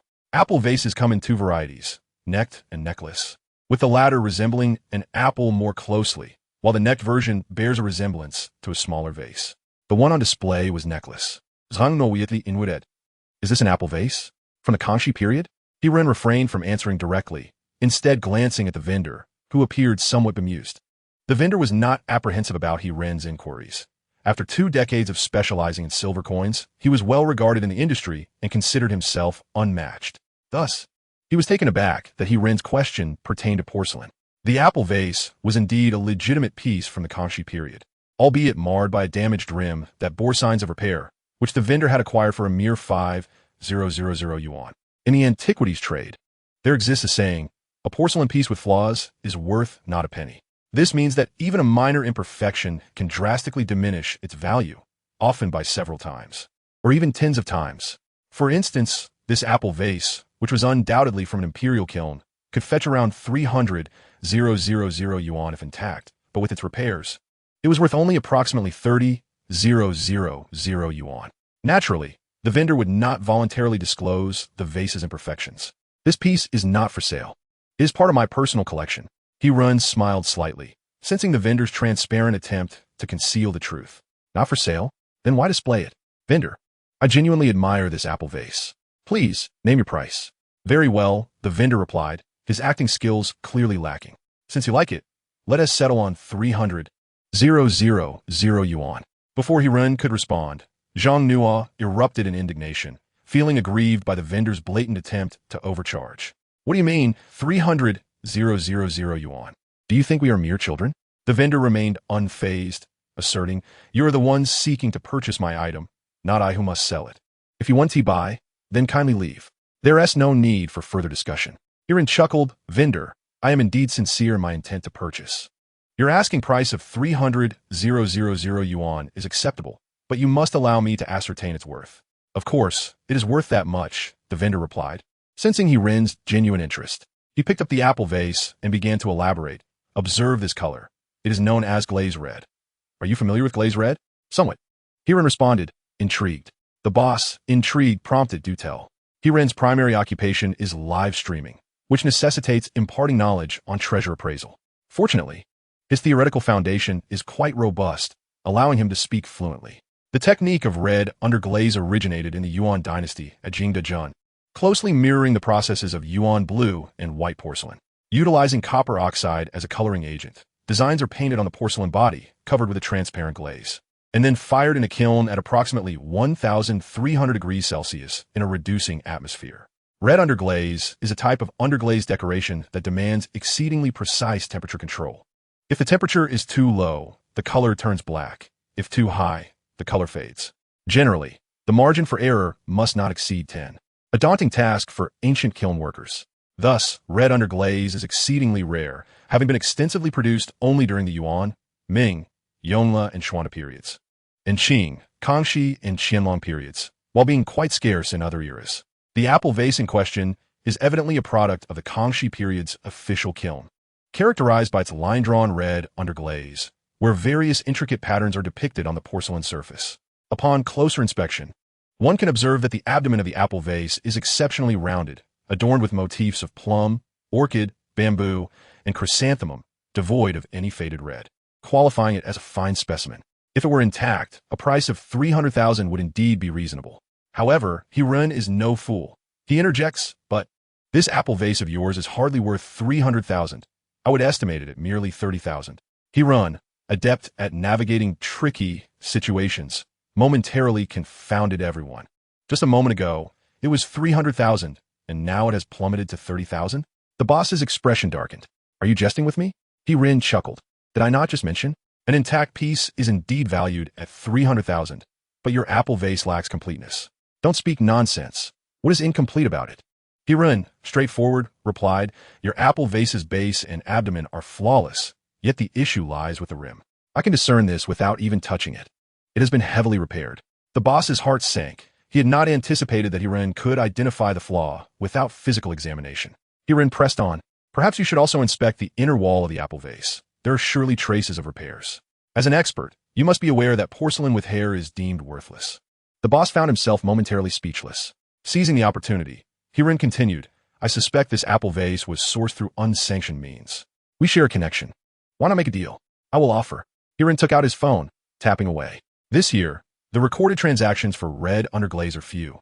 With one apple vase featuring a rough edge sold for 30,000. Subtracting the fees, I propose 25,000. How does that sound? The boss's resolve began to waver. He had acquired the apple vase 2.5 years ago and had yet to sell it. Now that Hirun offered 25,000, he would net a profit of 20,000, which is quite appealing. Yet, the boss yearned for a higher return. Were such lofty fees? At least 28,000. Hirun nodded, glancing at Zhang Nuo. Prepare the funds. Chapter 22. The Deal of 3 and 2. Zhang Nuo, keenly observant, recognized that Hirun had likely stumbled upon a hidden gem, yet she hesitated. This was an item Hirun coveted. Should she pay for it? Was he simply seeking to offset her recent loss? Or was he attempting to win her favor? Noticing Zhang Nuo's indecision, Hirun gave her a gentle nudge. Come now. Let us proceed with the payment. Then he whispered, I have no money left in my pocket. Zhang Nuo promptly took out his phone and transferred 28,000 to the boss, then carefully packaged the red-glazed apple vase. Hirun truly found himself devoid of funds. He had previously acquired 100,000 from the Catfish, spent 50,000 on rent, and just now spent over 20,000 on the Hongxian porcelain bowl and the Yuan Dado prize for his friends. He certainly could not afford to purchase the red-glazed apple vase as well. Hirun needed to retain some money for emergencies, and he had taxes to pay, particularly since he was engaged in live-streaming treasure hunting. There was always the possibility of someone reporting him, which could lead to the closure of his streaming channel. While treasure hunting itself did not incur taxes, selling the items later would require tax payment, albeit a modest amount. For instance, when Hirun sold a piece of Hai Huang to the Catfish, he had to pay individual income tax. Antiquities and cultural artifacts were not taxed at the rate of 20%, but he still had to pay several thousand yuan. Of course, the primary reason for his hesitation was that the profit margin on the apple vase was not substantial. Otherwise, Hirun would have resorted to online loans and taken matters into his own hands. While educating his friends in the live stream about the red-glazed vase, Hirun had already examined it with his appraisal eye and confirmed that the apple vase was indeed genuine, albeit with signs of restoration. The designation read, Kangxi Official Kiln Red-Glazed Floral Apple Vase. Age, 343 years, 213 years. If it weren't for the word restoration in parentheses, Hirun might not have comprehended the significance of the two dates. Now, it was much clearer. The system indicated that the item was authentic, though it had been repaired prior to the year 213. Hirun reasonably deduced that the apple vase was crafted during the Kangxi period, subsequently purchased, and then damaged over a century later, before being restored during the Jiaqing era. Although this could be considered slight wear, its value surpassed that of modern repairs, likely fetching around 70 to 80,000. If encountered by an untrained eye without noticing the restoration marks, it could potentially sell for 300,000. However, Hirun would not allow Zhang Nuo to pursue such a course. Possessing the system meant a vast future ahead, and it was not worth tarnishing his reputation for a mere 20 or 30,000. Moreover, selling counterfeit goods and deceiving others contradicted Hirun's values. Despite his seemingly carefree demeanor and playful banter, he was, at heart, a young man who upheld integrity and virtue. These words were exchanged between Hirun and Zhang Nuo in a tea house at Lioli Factory, where Hirun's expression conveyed righteousness. Whether Zhang Nuo and the friends believed him was another matter entirely.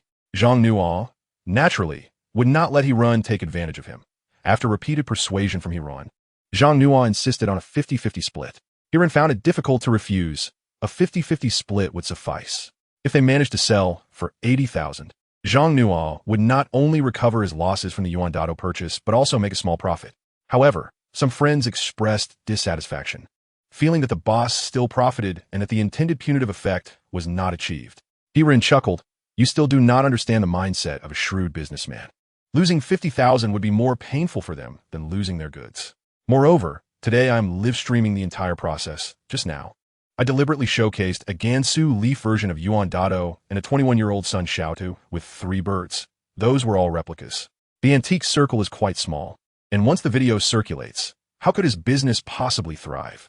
Would you purchase items from a stall that intentionally sells fakes? The more detrimental events are yet to unfold. Hiran chuckled. As I was leaving, I made sure to draw the boss's attention to my live streaming session. I trust he is tuning in now. At this juncture, Hiran waved at the camera, addressing the boss with a light-hearted tone. Hello, dear boss, please do not be too upset. Excessive anger can harm the liver. I suggest you brew some honeysuckle and licorice tea, but ensure you purchase authentic ingredients or you might encounter issues. In response, the viewers erupted in excitement. Utterly amused by Hiran's audacity, he signaled to Lu Fei to direct the camera towards the market stall they had just visited, zooming in for emphasis. The audience caught a glimpse of the irate stall owner. In a fit of fury, hurled his phone onto the ground, eliciting a wave of satisfaction among the viewers. As the audience teased Hiran for his mischievous antics, some expressed concern for his safety. Shouldn't the host make a swift exit? If the boss decides to confront you, you might regret it. That man is quite imposing and could easily overpower all 3 of you. Just as Hiran was about to retort that such a confrontation would only lead to a trip to the automotive forum, Zhang Nuo interjected with a scoff. Does he dare?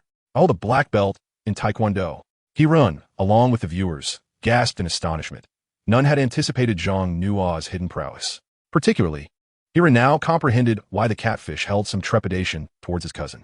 Whether the boss refrained from causing a scene due to awareness of Hiran's live stream or simply chose to concede defeat, the anticipated drama did not transpire. While the audience was busy ridiculing the boss's cowardice, a middle-aged man donned in a cap, possessing a somewhat shifty demeanor, approached Hiran and stood directly before him. Hiran promptly remarked, "Good sir, I am currently live streaming. If you prefer not to be on camera, please step aside." The man, however, remained unmoved and waved at the camera. Hiran inquired with a smile, "Do you have something to discuss?" The middle-aged gentleman presented a business card, introducing himself as Zhou. With a single character Zhuan. I noticed you secured a fortunate find earlier, and I happen to have a friend searching for glazed red pottery. Hiran mumbled under his breath, while the viewers erupted in laughter at the name Zhou Zhuan, which sounded rather like a middleman. In truth, Zhou Zhuan was indeed a middleman, and a professional one at that. Hiran placed Zhou's business card on the table and asked, "May I inquire whether Mr. Zhou operates as a broker or a dealer?" The audience was bewildered, questioning the terminology. Hiran clarified, "These are terms used in the antiques industry. A broker typically assists friends and relatives without charging a commission, while a dealer is a professional middleman who takes a 5 commission, 3 from the buyer and 2 from the seller. Often referred to as 3 to break 2. Zhou Zhuan immediately gave a thumbs up. "You truly are an expert. I am a dealer, but for our first collaboration, I will waive my commission." Hiran nodded. Indeed, he required a reliable intermediary, as he was often engrossed in live streaming and studying antiques and jade, leaving little time to seek buyers independently. However, the trustworthiness of Zhou Zhuan would require further scrutiny. "Mr. Zhou, I am still broadcasting live. I shall call you once I finish. If you do not mind, I could accompany you for a stroll." Chapter 23. The ink of Tang and Song dynasties is unparalleled, while the ink of the Ming dynasty is rare. When Hiran and his companions emerged from the tea house, they discovered that the vendor selling the Yuan Shirkai silver dollars had already closed up shop. Perhaps he was genuinely distressed. Zhou Zhuan found it somewhat peculiar. "Teacher, did you truly find a bargain from the Yuan Shirkai?" Hiran was taken aback. "Yuan Shirkai? Is that his name?" "Not exactly," Zhou Zhuan clarified. "His surname is Yuan, as in $1, $2. He has a particular fondness for silver coins, especially the Yuan Shirkai, which is why we refer to him as Yuan Shirkai. He is the most knowledgeable about silver coins in the entire Lilikang." Zhang Nuo scoffed. "It's a pity he does not understand porcelain." Zhou Zhuan chuckled softly, choosing not to respond. The phrase understanding porcelain is a daunting claim. Porcelain is profound and extensive, with over 3,000 years of history if one includes primitive pottery. Even if one were to begin counting from the peak of the Song dynasty, There's still over a millennium of history. Who would dare assert expertise in porcelain? Nonetheless, Zhou Zhuan held great admiration for He Ren's discernment. Yuan Shikai is well known in Lilikang for not being easily deceived, and his counterfeiting techniques are exceptional. Zhou Zhuan had previously borrowed Zhang Nua's Gansu 3-year coin, which could easily deceive the untrained eye, hence the young lady's misstep. Thus, Zhou Zhuan proposed accompanying He Ren on his exploration, eager to gauge the depth of He Ren's knowledge, not merely in porcelain, but in other areas as well, as this would determine Zhou Zhuan's assessment of He Ren's capabilities. The viewers in the live broadcast were equally captivated. Such treasure hunting streams garnered significant interest, especially with the added excitement of a lottery. Earlier, while resting at the tea house, He Ren had already given away 5 pieces of the 9-year rough version Yuan Shikai, each worth around 2,000 yuan, which was quite a generous gesture. He Ren, however, held little hope for further discoveries, pondering how many bargains could truly be found. Strictly speaking, whether it be Hongxian porcelain or red glaze, they could hardly be considered genuine finds. After all, the proprietors were aware of their origins and knew they were authentic items. They simply did not realize that He Ren possessed the discerning eye to perceive what they could not. Although He Ren had made a modest profit, the sense of accomplishment felt rather diminished. He was eager to utilize his knowledge to see if he could indeed uncover a hidden gem, as he could later validate it through the system, a process colloquially known as sheepskin. After traversing Lilikang, He Ren did not encounter any further treasures to claim. However, Zhou Zhuan's esteem for He Ren rose yet another notch. Despite not making any purchases, He Ren's extensive knowledge enabled him to identify the flaws in items at a glance, and his witty banter allowed him to engage with the viewers in the live stream, fully utilizing his mental faculties. Zhou Zhuan suggested, "Shall we visit a few antique shops?" He Ren pondered this and acknowledged it could be worthwhile. However, venturing directly into a shop would nearly eliminate the possibility of discovering hidden treasures. After all, a shop owner must be acquainted with a few experts, leaving little opportunity for He Ren. "Let's head to the shop ahead, Ju Baoga. Jiono. Please inquire if they permit live streaming." Zhang Nuo remained acutely aware of his responsibilities and, without uttering a word, swiftly approached. He Ren, on the other hand, ambled forward with Zhou Zhuan. As they passed a shop, they unexpectedly discovered a street vendor hidden behind the exterior wall. The vendor's choice of location was intriguing. Setting up a stall in such an inconspicuous spot meant he was hardly visible from inside. Zhou Zhuan chuckled. "Ah, I know him. He's called Lao Mo, a specialist in selling ink." He Ren, taken aback, responded, "Brother Zhou, you must be jesting. The seller of Yuan de Tu is surnamed Yuan, and the ink seller is surnamed Mo." Zhou Zhuan paused, then erupted in laughter. "No, dear I assure you, we genuinely do not know Lao Mo's real name. We simply call him Lao Mo because he has always sold ink." "Very well. Does he sell ancient ink?" He Ren inquired. "He offers both ancient and modern ink." "Do you possess some knowledge about ink, dear brother?" "A little," He Ren replied, not elaborating further, as he made his way to Lao Mo's stall, with Lu Fei hastily following. Suddenly, the camera panned, and the onlookers exclaimed in astonishment, "Are all these varieties ink?" Their surprise was understandable. To the untrained eye, ink was merely ink. Those with even a modicum of awareness recognized ink cakes as one of the 4 treasures of the study, typically black and elongated for ease of grinding and writing. However, few knew that ink cakes actually came in 5 distinct colors: white, stone blue, stone green, stone yellow, and vermilion. For instance, the Wanshun Ji Qing Su, inscribed by Jiaqing, featured 10 ink cakes in 5 colors. Housed in an exquisitely crafted box adorned with gilt double dragons and a landscape painting, complete with imperial poetry by Jiaqing on the interior lid, making it a masterpiece. Moreover, the shapes of ink cakes were not limited to the elongated form. The Qianlong-era 10 Scenic Poems of West Lake ink set comprised 10 pieces, each uniquely shaped to correspond to the 10 renowned vistas of West Lake, accompanied by exquisite shallow reliefs of the West Lake's 10 scenes on the reverse, featuring Qianlong's own 7-character regulated verse. While the quality of the poetry may be subjective, the vibrant colors and distinctive shapes of the ink cakes held immense artistic value. A few years prior, a relatively well-preserved Qianlong-era ink set of the 10 Scenic Poems of West Lake fetched an astounding 48 million, setting a record for ancient Chinese writing implements at auction. When He Ren spoke these words, he gestured toward a set of Qianlong ink cakes depicting the 10 Scenic Poems of West Lake, delivering his description with fervor, ensuring that the onlookers grasped the significance. Upon hearing this, the crowd gasped in disbelief. "This set of ink is worth over 4 million, and it's just displayed on a street stall? Isn't the owner afraid of theft?" He Ren zoomed in, But this isn't from the Qing dynasty. It is a modern reproduction, valued at merely a few hundred yuan. Hence, the owner has no reason for concern. However, it would indeed make for a splendid gift. Lao Mo's expression darkened. He had initially thought he had encountered a gullible patron, only to have Yiren bluntly declare that his ink was modern, casting suspicion on the authenticity. Lao Mo shot a glance at Zhou Zhuan. Old Zhou, are you here to ruin my business today? Zhou Zhuan quickly waved his hands. I am merely here as a companion, not uttering a word. Yiren chuckled. My apologies. Dear owner, I am not here to disrupt your business. Rather, I am here to make a purchase. The old boy's expression softened slightly. Yiren appeared to be quite the connoisseur, effortlessly discerning the authenticity of the ink. Upon reflection, it was indeed unlikely that a genuine piece would be displayed on a street stall.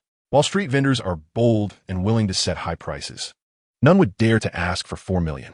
The old Wu inquired, Young man, do you also have knowledge of ink? Yiren replied with a smile.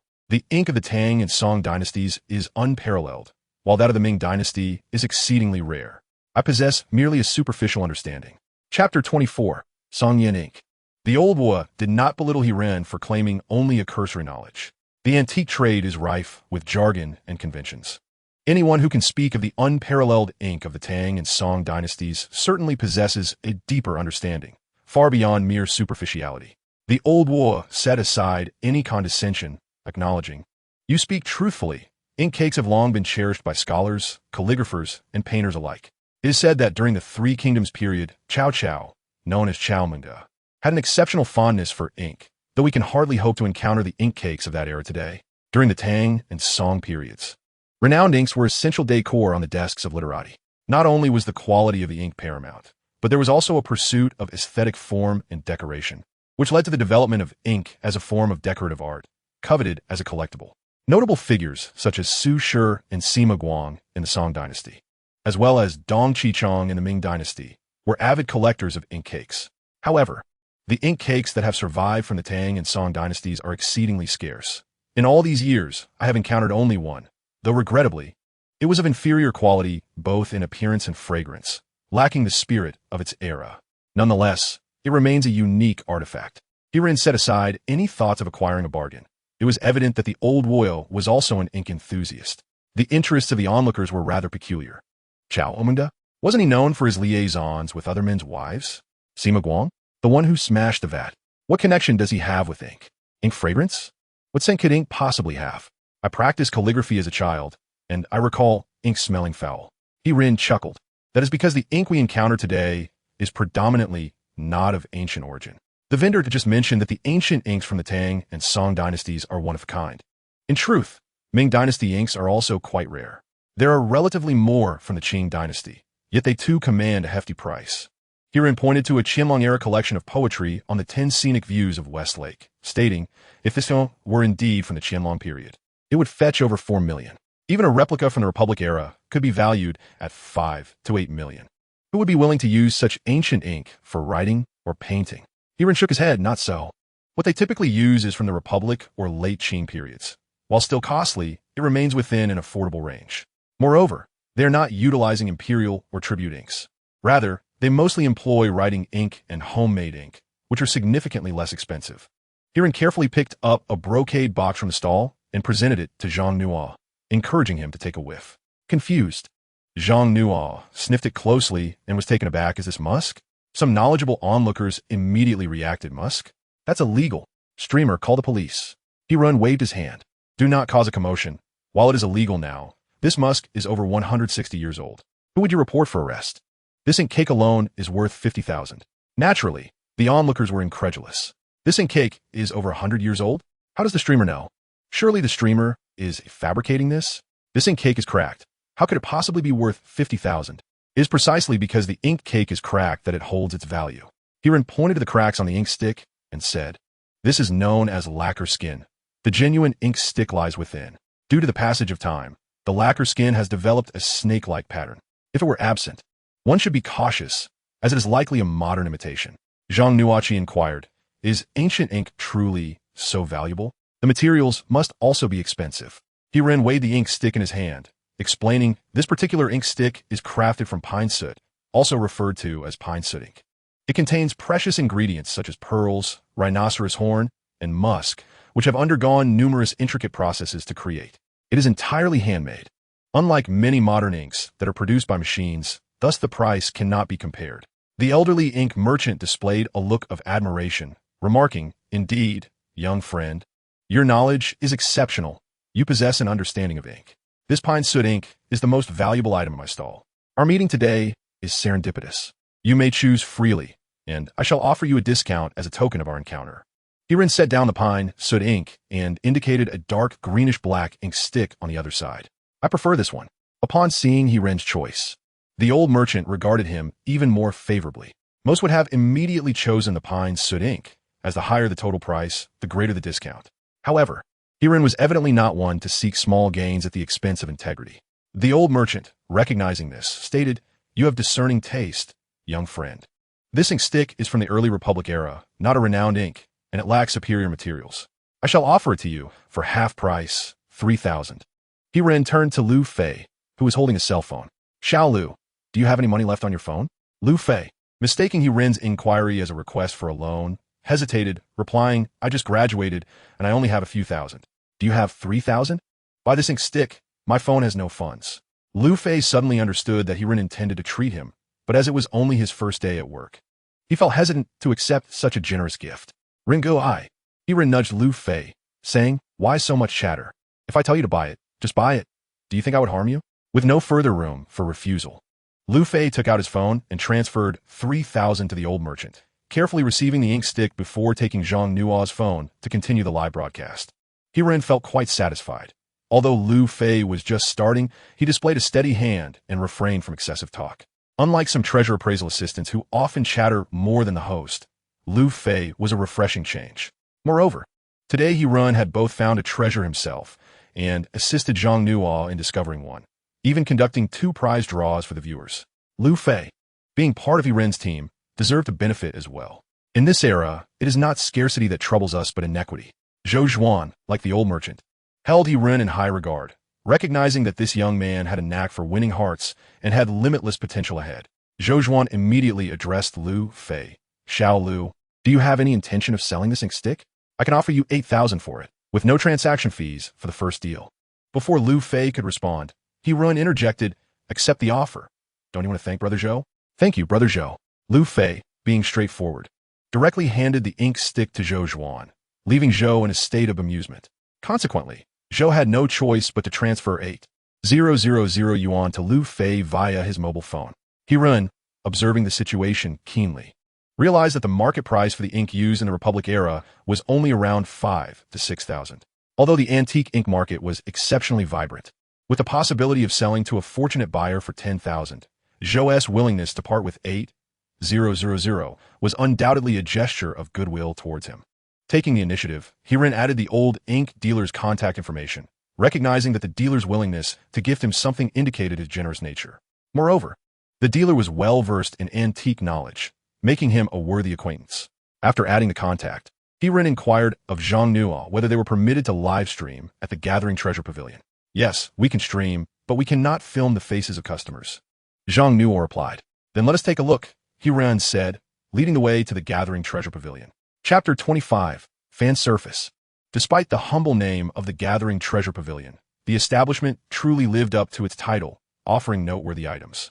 However, as Hirin anticipated, while the items were genuine, their prices were considerably marked up, around 20 higher than those found at the Catfish shop. The same applied to various antique paintings and calligraphy. Hirin understood that the shop incurred costs such as rent, labor, and utilities, making it impossible for them to match online prices. This type of antique store prioritizes reliability, ensuring that they issue invoices and provide peace of mind for buyers, thus avoiding the pitfall of misrepresenting items or unfairly pricing them based on familiarity. Of course, Hirin referred to establishments aspiring for longevity, not those that sought a quick profit and vanished. If some collectors preferred not to receive invoices, that was another matter entirely. The Gathering Treasure Pavilion was quite accommodating to individuals with social anxiety. Upon entering, Hirin noticed that the owner merely nodded in acknowledgement, and no one approached him to push sales. Hirin wandered around at his leisure. However, after a thorough exploration, he discovered that the owner had not displayed the more valuable items, which was understandable. Most visitors to Lilikang were tourists, unlikely to purchase expensive goods. Serious collectors or major clients would likely negotiate in the back room, a space that the owner would probably not allow Hiren to access, especially during a live broadcast. Nonetheless, Hiren did spot a slightly valuable item, a hanging scroll of calligraphy displayed prominently. The inscription read, "To compose poetry is to ensure it is not by a mere poet. To paint is to approach the company of children." Upon closer inspection, Hiren recognized the style as that of the esteemed Zhang Daqian, evidenced by his personal seal. He signaled Liu Fei to come over and explain to the viewers. This is Zhang Daqian's cursive script, and the poem references Su Shi. Zhang Daqian was a fervent admirer of Su Dongpa, not only because they hailed from the same province of Sichuan, but also due to Zhang's admiration for Su Shi's transcendent and carefree character, suggesting a sense of deep connection. Thus, Zhang frequently indulged in creating works related to Su Shi. The viewers, however, were less interested in the regional backgrounds of Zhang Daqian and Su Shi. They were keen to ascertain whether the calligraphy was authentic in its worth. Hiren smiled and shook his head, affirming, "It is indeed an authentic piece. The market price is approximately 68 million. It seems everyone has misjudged. While Zhang Daqian's paintings have indeed fetched prices exceeding 1 billion, calligraphy does not command such exorbitant prices." Hiren felt a twinge of embarrassment, having discreetly checked the price earlier. This particular piece of calligraphy was auctioned at Poly 2 years ago with a starting price of 600,000 and a final price of 890,000.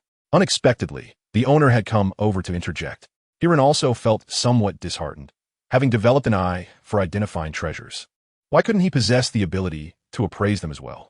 Or at least have an appraisal tool? Constantly checking auction websites was exceedingly inconvenient. With a chime, it seemed the system had heeded Hiren's lament. An electronic voice announced a permanent task: successfully identify 1000 treasures to receive a valuation system as a reward.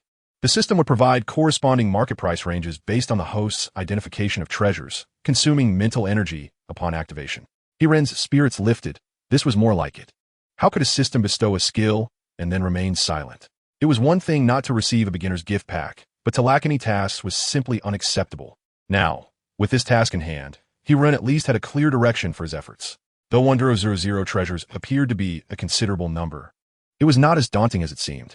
After a brief exploration, Hiren had already identified over 10 treasures with his discerning eye, and there were even more that were blatantly fake which he hadn't bothered to examine. If these were counted, the task could be completed swiftly, akin to a gift. Before Hiren could experiment further, a tall, middle-aged man entered the door, cradling several ornate boxes containing calligraphy and paintings. The owner promptly approached him, assisting with the boxes, and guided the man to a nearby 8 Immortals table. The two exchanged hushed words before the owner approached Hiren again, expressing that he had gained much from a young friend's insights and believed he must possess unique perspectives on calligraphy and painting. Coincidentally, the owner wished to acquire a few fan surfaces and inquired if Hiren could take a look and offer his opinion. Hiren was taken aback. Was this a serious request? In such a large establishment as the Gathering of Treasures, there were no experts. He was merely a stranger being asked to evaluate. He was immediately inclined to refuse, sensing something amiss. Is that appropriate? I am currently live streaming. However, the owner, with keen eyes, insisted that it was perfectly fine, allowing everyone to witness the process together. The viewers in the live stream, eager for excitement, urged Hiren to go and take a look. At that moment, Hiren surmised the owner's intent. The items in the middle-aged man's possession were likely of dubious origin. The owner intended for Hiren to serve as a witness, simultaneously absolving himself of responsibility. With the live stream recording, the middle-aged man would have no escape, and if the items were indeed stolen, he would surely be reluctant to agree. Understanding this, Hiren felt no further apprehensions. With a respectful gesture, he stated, "I shall dare to take a look. If my assessment is inaccurate, I hope the owner will be lenient." The owner laughed heartily, insisting it was no trouble at all. Hiren, accompanied by Zhang Nuo and Liu Fei, approached the middle-aged man, who merely furrowed his brow but did not refuse. Hiren felt a slight sense of relief. It seemed the items were legitimate, though the man appeared somewhat reserved, possibly distressed over an unfortunate situation that compelled him to sell, feeling embarrassed. The items were soon revealed, and Hiren's eyes sparkled. They were indeed remarkable treasures. The 4 fan surfaces feature the exquisite calligraphy of Liu Yong, Prince Cheng Yongxi, Wang Fongyang, and Tai Bao, all of whom are renowned calligraphers, collectively referred to as the 4 great calligraphers of the Qing dynasty. Lu Yong, particularly well known as Lu Luogwa, is the most familiar to the public. His mastery of calligraphy is profound, and his fan surfaces command high prices, often reaching tens of thousands when competition is fierce. The other three calligraphers' fan surfaces, however, vary significantly in price, typically obtainable for a few thousand under less competitive circumstances. This disparity arises from the sheer volume of their surviving works, as the proximity of the Qing dynasty to the present day has rendered them somewhat less valuable. However, the four fan surfaces in the possession of the middle-aged man are extraordinary, as they all replicate the renowned Jiuhua Tai, acclaimed as the fifth greatest cursive script. Each individual fan surface could fetch tens of thousands. But the rarity lies in the fact that someone has managed to assemble the Jiuhua Tai from all four great calligraphers of the Qing dynasty, thus significantly increasing its value. Hiren conducted a search and found no auction records of any complete sets, estimating that the middle-aged man would likely price them at no less than 400,000. Hiren was rather conservative in his assessment, as the man boldly extended a hand, demanding 500,000. The shop owner scrutinized each piece for a considerable time, unable to discern any flaws. Hiren's intuition proved correct. The owner merely sought to leverage Hiren's live stream as a witness, being a seasoned appraiser himself, not in need of Hiren's expertise. Nonetheless, having spoken, the owner invited, "Young friend, would you care to offer your insight?" Hiren donned the white gloves presented by a staff member and first picked up Lu Yong's fan surface.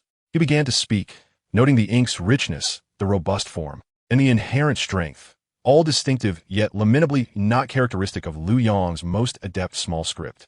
A moment of silence ensued, with everyone momentarily taken aback.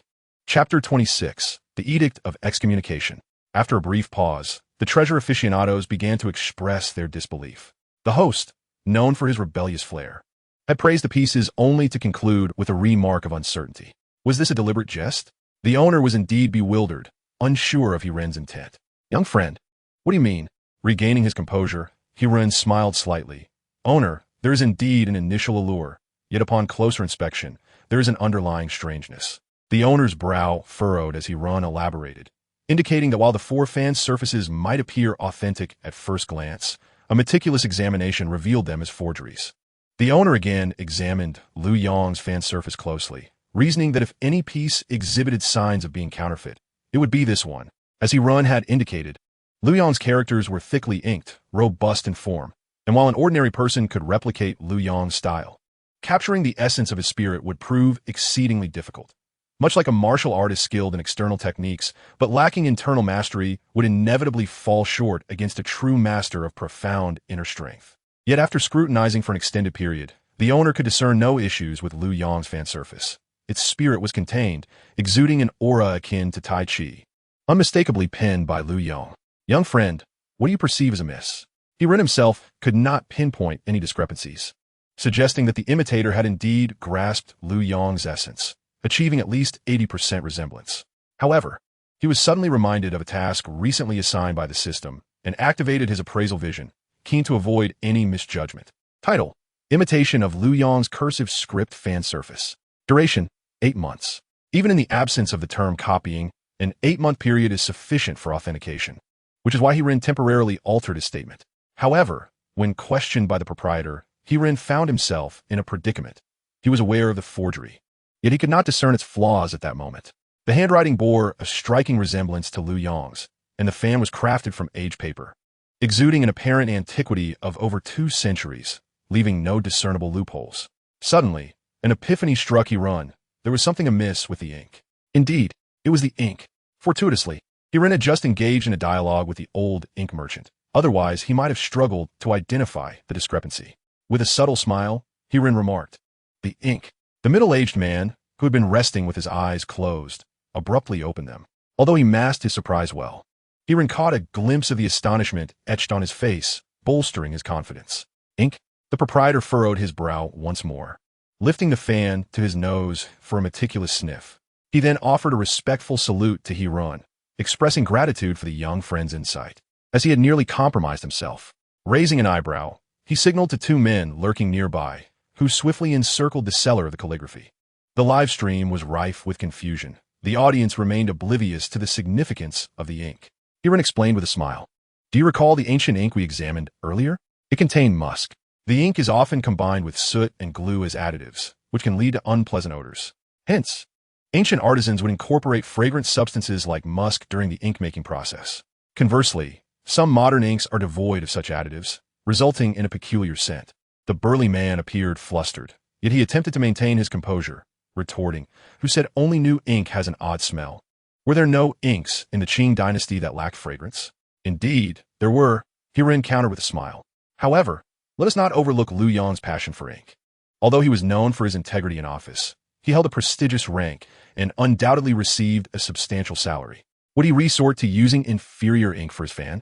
The man faltered, pondering the possibility that Lu Yong could have been deceived. I shall assume Lu Yong was misled.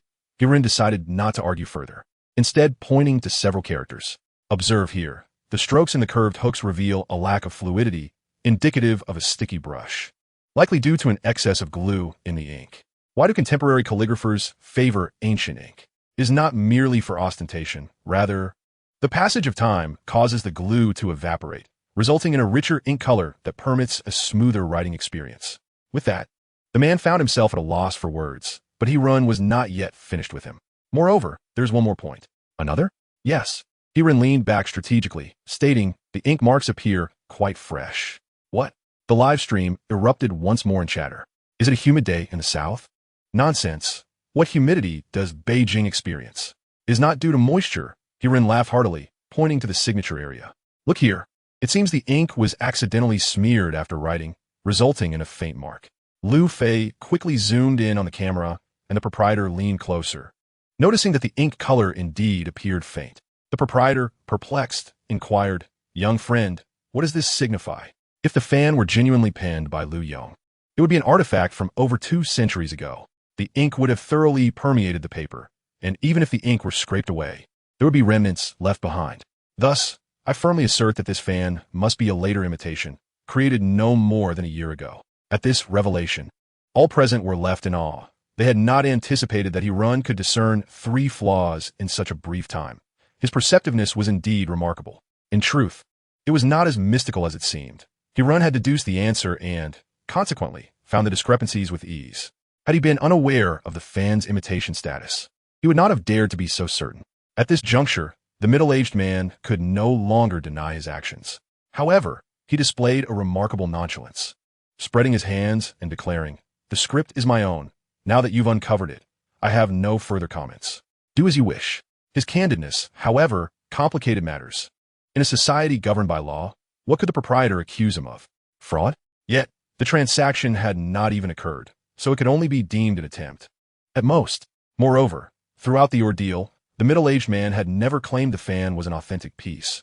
That was solely the proprietor's assumption, rendering the situation quite challenging. Nonetheless, having spent years in this field, the proprietor had his own methods for handling such matters. He rose, his demeanor serious, stating, "I am a businessman, and violence does not suit me. You may leave now." The man was taken aback. "You truly wish for me to depart? What else should I do? Keep you here for a meal?" The proprietor retorted with ire. "However, do not think you can continue deceiving others. At least in Beijing, your reputation has been tarnished, and no establishment will transact with you." The man's expression shifted dramatically, yet he quickly regained his composure. "China is vast.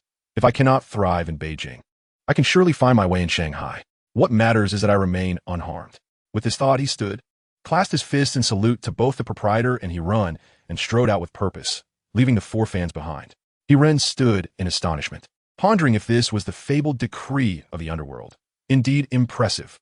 Moments ago, the proprietor's demeanor had exuded an air of superiority, which was rather admirable. The proprietor then picked up his phone, sharing the photograph of the man alongside images of the 4 fans in a WeChat group, followed by a voice message. "I just encountered a fraud. Please take heed." Hirun was left dumbfounded. What a farce this so-called decree was. It was merely a WeChat group. Chapter 27. The Antique Collectors of the Capital. While Hirun remained in a daze, the proprietor approached with a smile. After another respectful salute, he introduced himself. "I am Wei Ruixiang. Today, I am grateful for your assistance. Young friend, I owe you a debt of gratitude. Should you wish to part with any items in the future, I assure you I shall offer a satisfactory price." Nearby, Zhou turned discontented. Having labored to secure a quality client, only to have him whisked away by Wei. Clearing his throat, Wei Ruixiang realized he had spoken out of turn. momentarily forgetting that Zhou was present.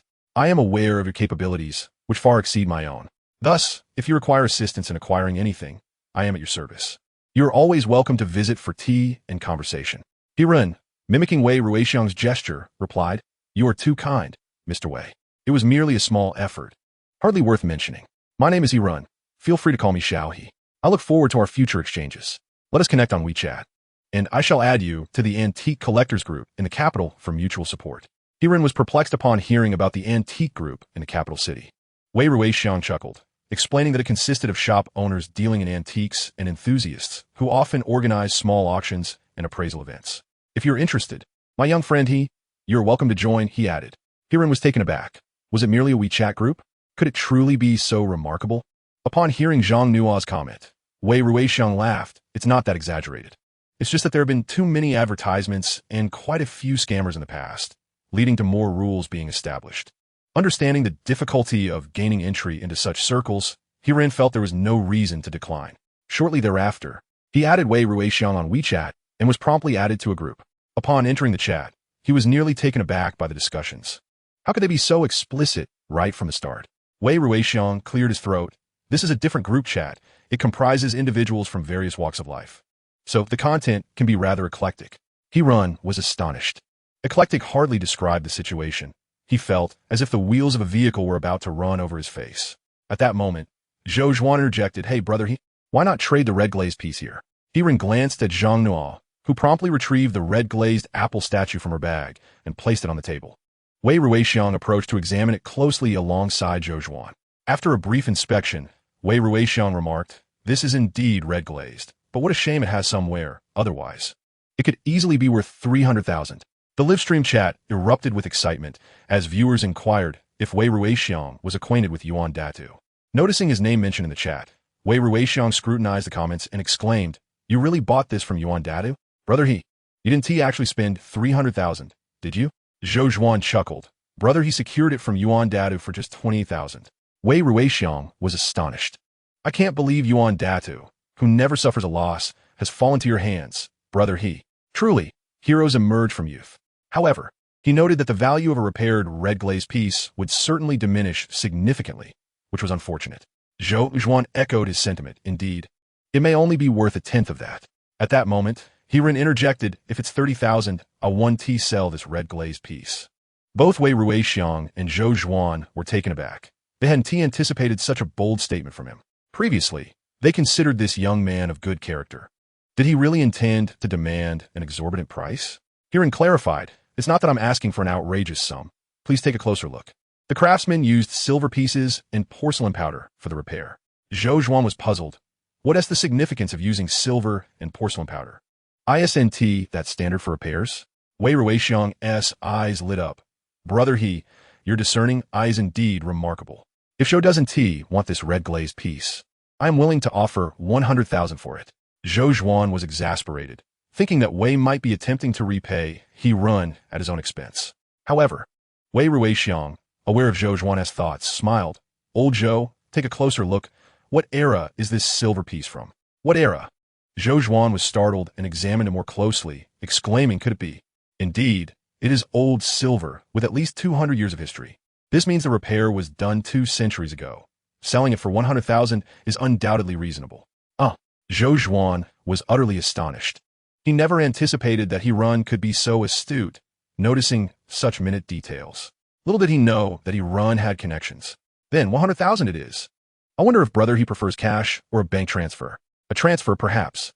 Zhou Zhuan, being a straightforward individual, promptly sent Hirun a sum of 100,000 yuan. He had already established contact with a buyer who would likely not refuse.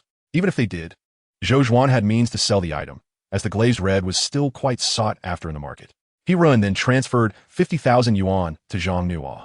This young lady was indeed fortunate, having fallen for a trick once yet still making a profit of 40,000. As the audience expressed their astonishment, they speculated that Hirun's intentions were dubious, seeking to use the money to manipulate the young assistant. Hirun chuckled to himself, choosing to ignore their comments. Time flew by during those joyous moments. Upon realizing it was already past 4 o'clock, Hirun decided to conclude the broadcast. However, as soon as he uttered a single sentence, the viewers protested. "You wish to leave after just over 2 hours? The streamer is becoming increasingly outrageous. Wanted to cut the session short on the third day. Do you know how dogs bark? There's an old neighborhood nearby that is being demolished. We could go take a look. He felt a surge of frustration, as that statement had originally come from Zhang Nuo, to which he hadn't even agreed. Nevertheless, the viewer's words did pique his interest. If the rare items truly hadn't been picked up yet, he might indeed stumble upon a hidden treasure. Opportunities like these are fleeting. Glancing at his energy bar, which was still intact, he deduced that it was likely due to the limited use of his appraisal skills that day. After a moment's contemplation, he decided, since everyone was eager to go, they would indeed venture forth. The host is so diligent. For those who haven't yet subscribed, please consider doing so. A mere dime for a subscription, you won't regret it. The comments section erupted with disbelief. At times, they truly wondered if he was a novice streamer. His eloquence surpassed that of some seasoned broadcasters. As he prepared to depart, Boss Wei inquired, "Brother were you off in search of rare items?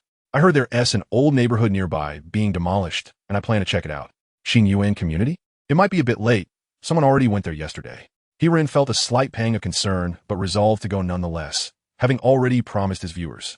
Chapter 28, The Rideshare. As he boarded the rideshare vehicle heading to Xing Yuan community, his viewers continued to offer him words of encouragement.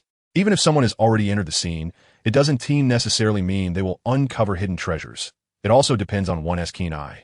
And if there are no treasures to be found, it's still worthwhile to see the future affluent individuals. Exactly. Let us glimpse the future wives or mothers-in-law. Hirin couldn't help but chuckle at their whimsical notions. Were they truly fantasizing about future spouses? Zhang Nuo, however, was somewhat irked. That fellow dared to deceive me. Hirin reassured her. Perhaps they were unaware themselves. Not every establishment as patrons seek rare items, and even if they did, they certainly wouldn't divulge the truth to you. Wouldn't that be undermining their own business? Hearing Hirin's remarks, the driver laughed. "So you folks are off to Xing Yuan community in search of rare items?" Hirin responded, "Brother, are you also an expert?" "Oh, what do I know? Just a mere bystander." The driver waved his hand dismissively, mentioning that just a few hours prior, he had transported 2 passengers, from whom I learned the term used goods. Is it simply the collection of second-hand items? The driver was indeed correct. It essentially refers to the collection of old items. Are old goods valuable? That depends on the nature of the items in question. Generally speaking, ordinary second-hand goods hold little worth, but antique wooden furniture, vintage banknotes, coins, certain porcelain from the late Qing and early Republic periods, stamps, and even illustrated books or comic strips may possess considerable value. Hirin was not merely speaking idly. During relocations, certain items inevitably remain behind. Some individuals opt to sell these discarded items on site, while others choose to simply dispose of them, often including valuable pieces among them. Those who seek bargains are indeed targeting these overlooked treasures. In just over 10 minutes, Hirin, Zhang Nuo, and Lu Fei arrived at the Xing Yuan community. Upon alighting, they observed numerous vendors setting up stalls at the entrance. It truly resembled what Hirin had described. Among the offerings were furniture pieces, many of which appeared relatively new. Zhang Nuo remarked that it seemed as though the relocation was akin to striking gold. How could one discard such new furniture? Hirin chuckled, asserting that it was not necessarily the residents selling these items. There might be some opportunists taking advantage of the situation. Opportunists? Zhang Nuo inwarded. Are you suggesting that someone deliberately brings furniture here to sell? What do they stand to gain, and to whom will they sell? They will sell to us who seek used goods, Hirin replied. Where there are those hunting for bargains, there will also be those looking to deceive the bargain hunters. The antiques trade has always operated this way. Some mislead the average person, while others specialize in fooling those who possess just a smattering of knowledge.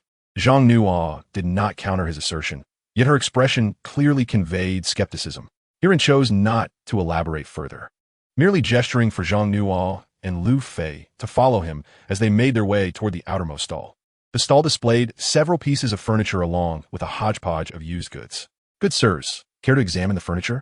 As Hirin approached, a vendor eagerly beckoned him over. He immediately spotted a wooden cabinet before him. The cabinet, entirely black and gleaming with polish, stood over half a meter tall. Its upper doors intricately carved with dragon motifs, exuding an air of opulence. Zhang Nuo approached and asked, "Is this carved through?" Hirin nodded, approximately. It should be referred to as openwork carving. The vendor quickly interjected, "You're quite perceptive, young man. This is a dragon motif cabinet, crafted from pure, small-leaf rosewood during the late Qing period, passed down from my great-grandfather." "Oh," Hirin smiled, That certainly has history. Are you truly willing to part with it? Alas, the vendor sighed. With this relocation, we are preparing to immigrate, and it is simply impractical to transport these items. Moreover, converting them into travel funds is preferable to enduring a few more days of hardship. Wouldn't you agree? Indeed, Hirin replied casually, then circled the dragon motif cabinet a few times. The vendor continued, are you live streaming this? Yes, I just came from Lulikang, having heard about the relocation here. So I thought I'll come take a look. Then you're in luck, the vendor whispered. While the crowd is still small, you might still find a hidden gem. Could you point me in the right direction? The vendor patted the cabinet before him. Is this not it? Made of small leaf rosewood. I won't concern myself with how much you wish to pay, but it's priced at 150,000. What a fortunate find. The small leaf rosewood cabinet from the late Qing dynasty is worth far more than this. The elder brother wore a smile, hence the expression of having struck gold. To be frank, were it not for my urgent need for funds, I would never part with it at such a meager price. Let me take another look. Upon hearing this, the viewers in the live stream began to chide Hirin for his lack of discernment. The host, being pragmatic, would never criticize others for offering low prices on their goods. Soon, someone countered, are you a new viewer? This is the host's tactic. I wager that cabinet is not made of small leaf rosewood. However, it seemed the host had his eyes on something else. Soon enough, we would witness the proprietor's lament.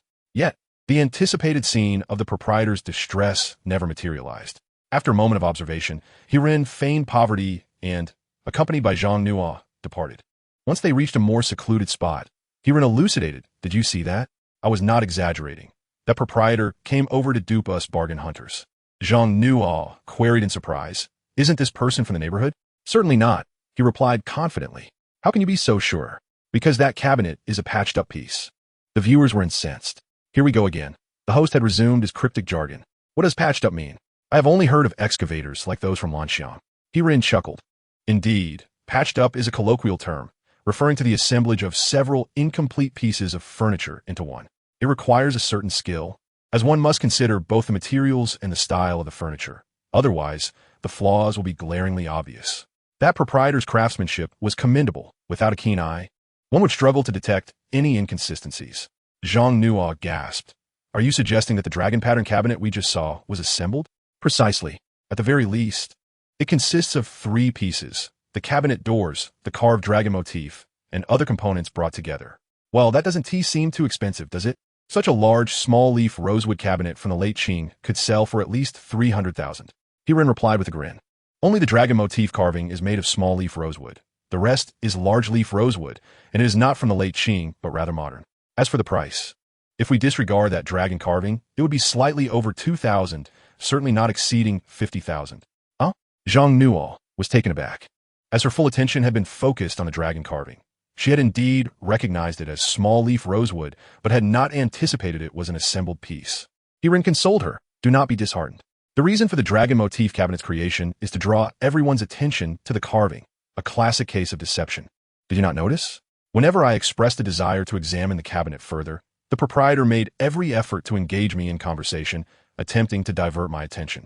Zhang Nuo felt somewhat disheartened, and Hirin patted her shoulder.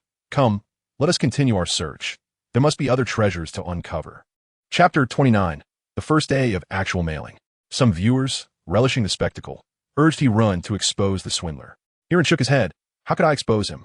Should I stand there with a loudspeaker proclaiming that he is selling a counterfeit small-leaf rosewood cabinet? Moreover, he has no sign or description to indicate otherwise. Even if I did expose him, and the proprietor suddenly confessed, I would merely become the fool. I am currently revealing the truth and prices through a live broadcast. If there are still those who cling to the hope of finding a bargain, I cannot help them. I can only respect their fate. After explaining briefly, Hirin continued forward with Zhang Nuo. This time his target was not a street stall, but a heap of refuse. As the host shifted from scavenging for bargains to rummaging through garbage, Hirin remained silent, approaching the pile of refuse. And the viewers soon realized that it was not mere household waste, but rather discarded items that someone deemed unwanted. In this era that advocates decluttering, especially among those affected by demolition, each one of them could potentially become millionaires or even billionaires. Why hold on to old items? Simply discard them and purchase new ones. The discarded items appeared to possess little value, comprising broken vases, pots, old clothing, worn books, and tattered shoes. Nevertheless, Hirin scrutinized the pile, even reaching in to sift through it. The viewers grew restless, What could possibly be intriguing about a heap of debris? However, it was not all mere rubbish. There were indeed treasures within. While conversing, Hiran had already extracted an old wooden drawer from the midst of the refuse. Host, could this drawer be of any value? It was no surprise that the viewers questioned this. Their first encounter with Hiran was when he purchased a piece of Haihuang wood, and just moments ago, he had identified both small leaf and large leaf red sandalwood. Clearly, Hiran possessed a profound understanding of wood. Now, having unearthed a wooden drawer from a pile of trash could also be valuable wood. The drawer itself was simply refuse, made of inferior hardwood, lacking worth. Yet the contents within might tell a different tale. Zhang Nuo played the role of the voice for the viewers. Isn't that just old books? Oh, and a stack of envelopes? At this, the viewers became excited. Stamps are indeed a valuable commodity. In the 1980s and 1990s, nearly every household owned a stamp album. At that time, stamp collecting was not only an investment, but also a fervor. Now, with the rapid development of the internet, letter writing has faded into history. As people can communicate with just a few taps on their phones, even from distant corners of the earth. Consequently, many young people have lost interest in stamp collecting. They lack any concept of stamps, and some have never even seen one. Yet, paradoxically, stamps have become increasingly valuable. Some viewers, however, disagreed with Hiran's perspective, questioning how much value stamps could possibly hold. Quite a significant amount, Hiran replied with a subtle smile. For instance, a complete set of the comprehensive Victory Foursquare stamps sold for an astounding $9.77 million, with fewer than 10 sets remaining in existence worldwide. Moreover, a big red stamp fetched an extraordinary price of $13.8 million, while even a small red could sell for $600,000 to $700,000. Can you still claim that stamps lack value? Having said that, Hiran divided the stack of envelopes into 3 portions, handing them to Zhang Nuo and Lu Fei. Fei Zi, set up your phone. Let us see who among us can strike luck. Lu Fei initially intended to decline, but upon seeing Hiran's expression, he swallowed his words, retrieved a tripod, and secured the phone. The 3 of them squatted beside the refuse pile, beginning their hunt for stamps. Found one. Not long after, Zhang Nuo leaped up, pointing at an envelope, and exclaimed, "Monkey stamp." Hiran gestured to Zhang Nuo to pass him the envelope. After inspecting it closely, he held it up in front of camera. The stamp featured a charming black monkey against a red background, with the inscription China Post. Year of the monkey in the upper left corner. It was indeed a monkey stamp.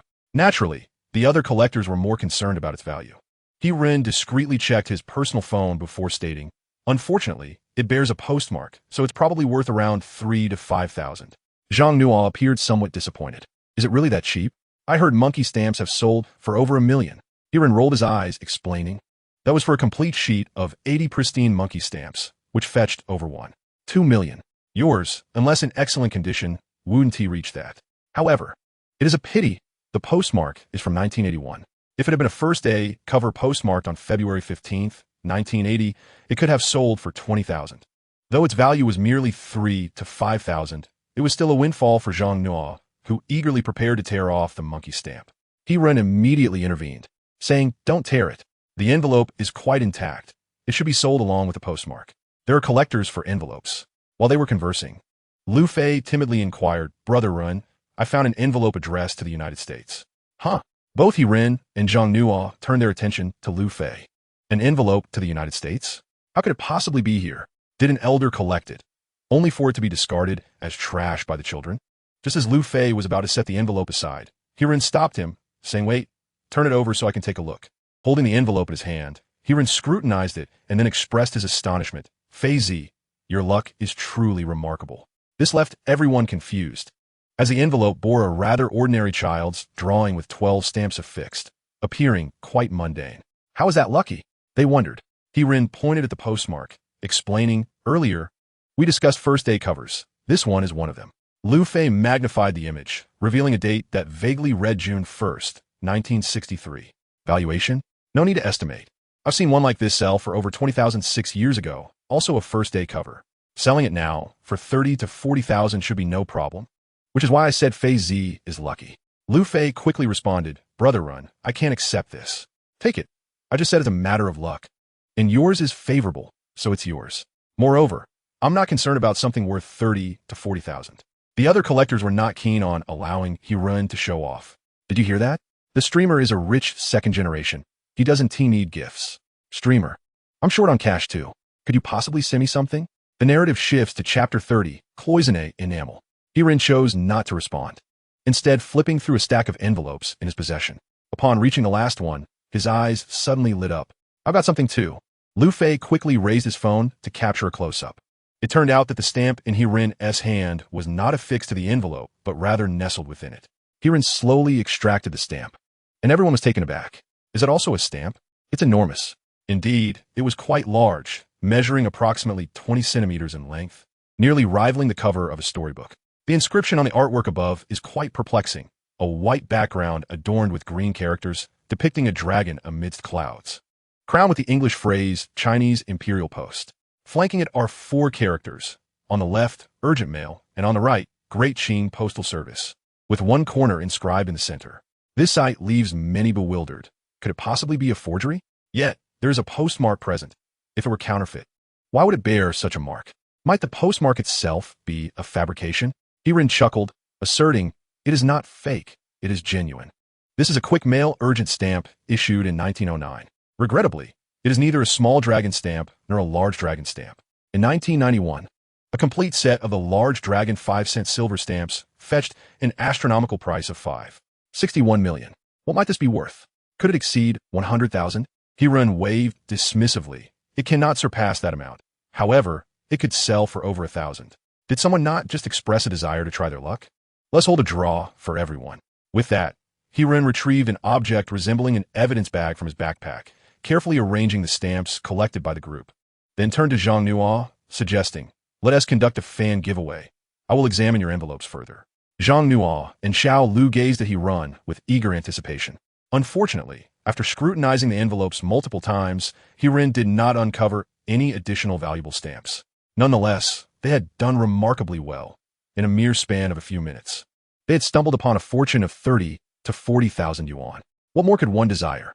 The treasure seekers acknowledged Hirin's remarkable fortune, lamenting for those who had discarded such envelopes. After all, that was a sum of several tens of thousands, carelessly thrown away.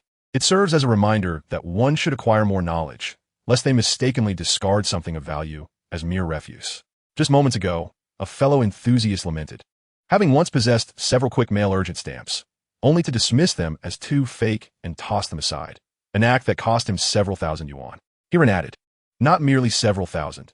If they were pristine and complete, the price could soar even higher, possibly reaching 20,000. The individual who discarded the stamps must be regretting their decision profoundly. Zhang Nuo and Lu Fei were brimming with excitement. Zhang Nuo had already dashed outside, hoping to discover more such discarded treasures, perhaps one of those coveted large red or small red stamps mentioned by Hirin, which could be worth hundreds of thousands or even millions.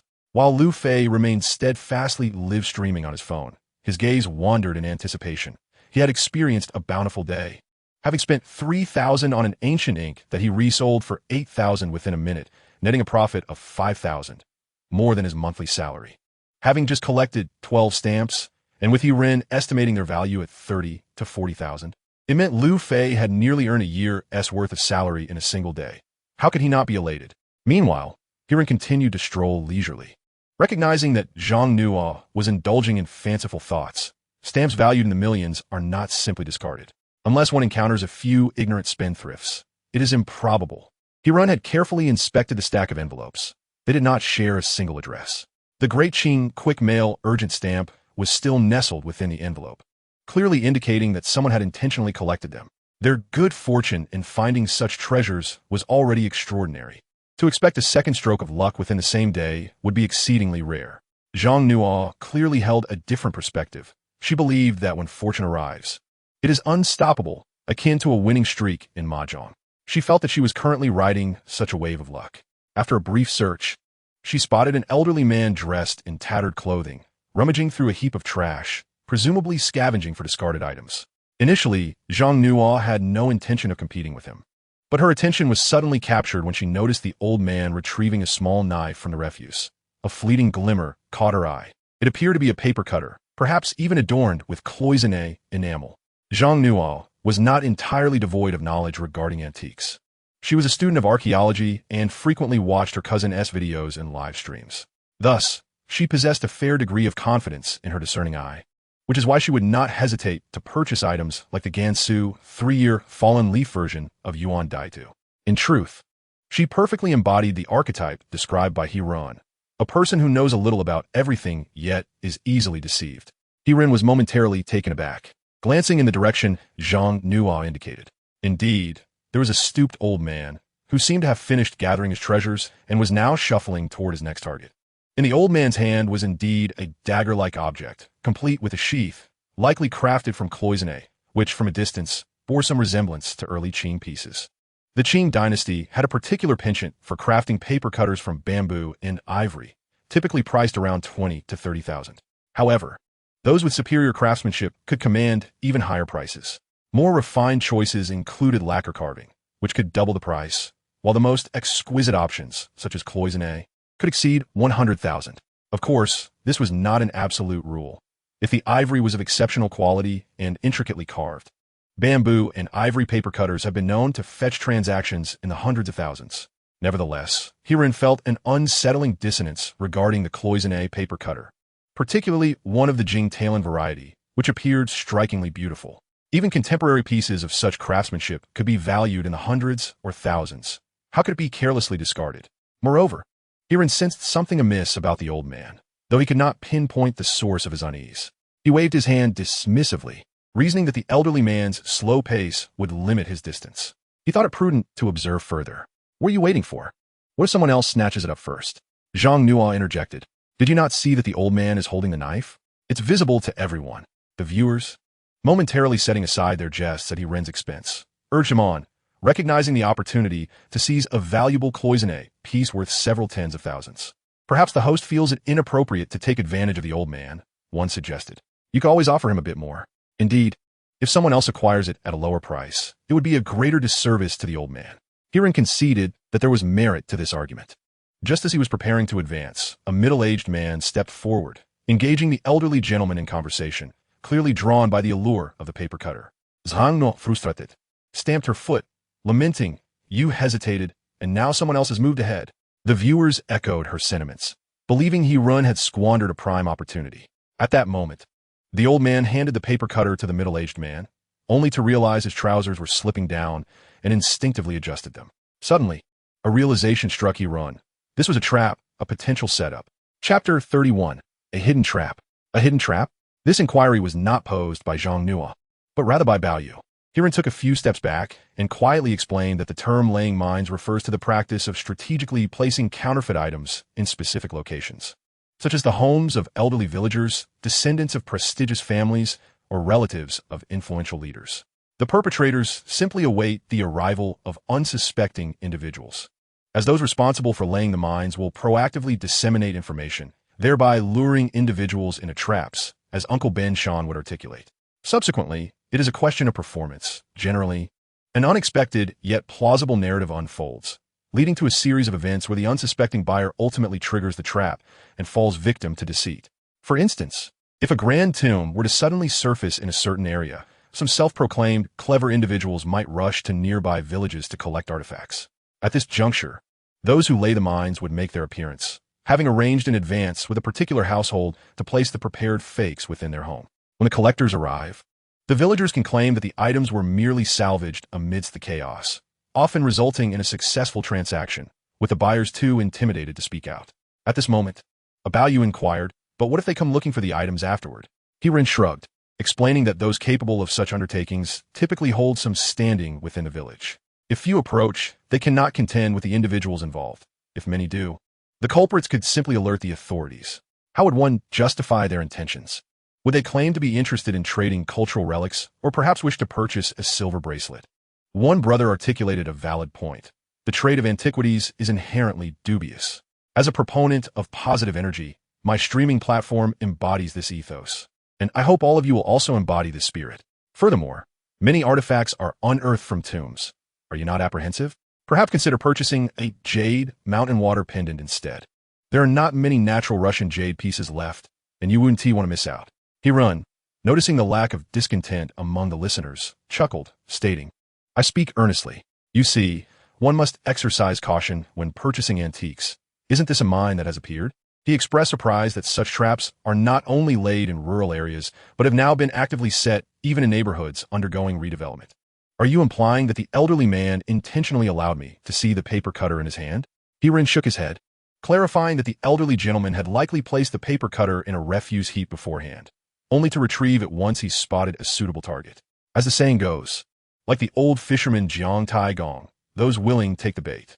Zhang Nuo failed to grasp that Hirin implied her lack of expertise, instead asking, "How can you be certain that the elderly man is not merely a scavenger?"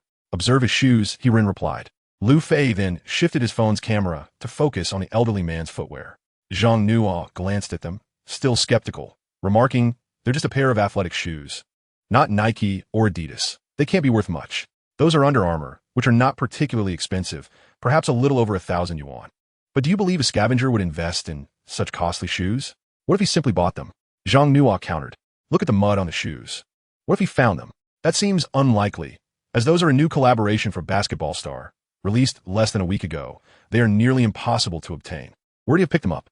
Zhang Nuo was momentarily a loss for words, but soon remarked, "We should prevent that older gentleman from falling for the scam." Hirin shook his head. "It's futile. If we intervene, they might think we're trying to intercept them, and we could end up being scolded. It's not worth the trouble." The audience demonstrated considerable patience towards the beautiful lady, advising her, "Indeed, it's challenging to persuade the stubborn, if one seeks to take advantage. They must be prepared to be deceived." "Exactly. Respect others' destinies and relinquish the urge to assist." Although these words were spoken, Zhang Nuo still approached the two, ready to expose the imminent danger.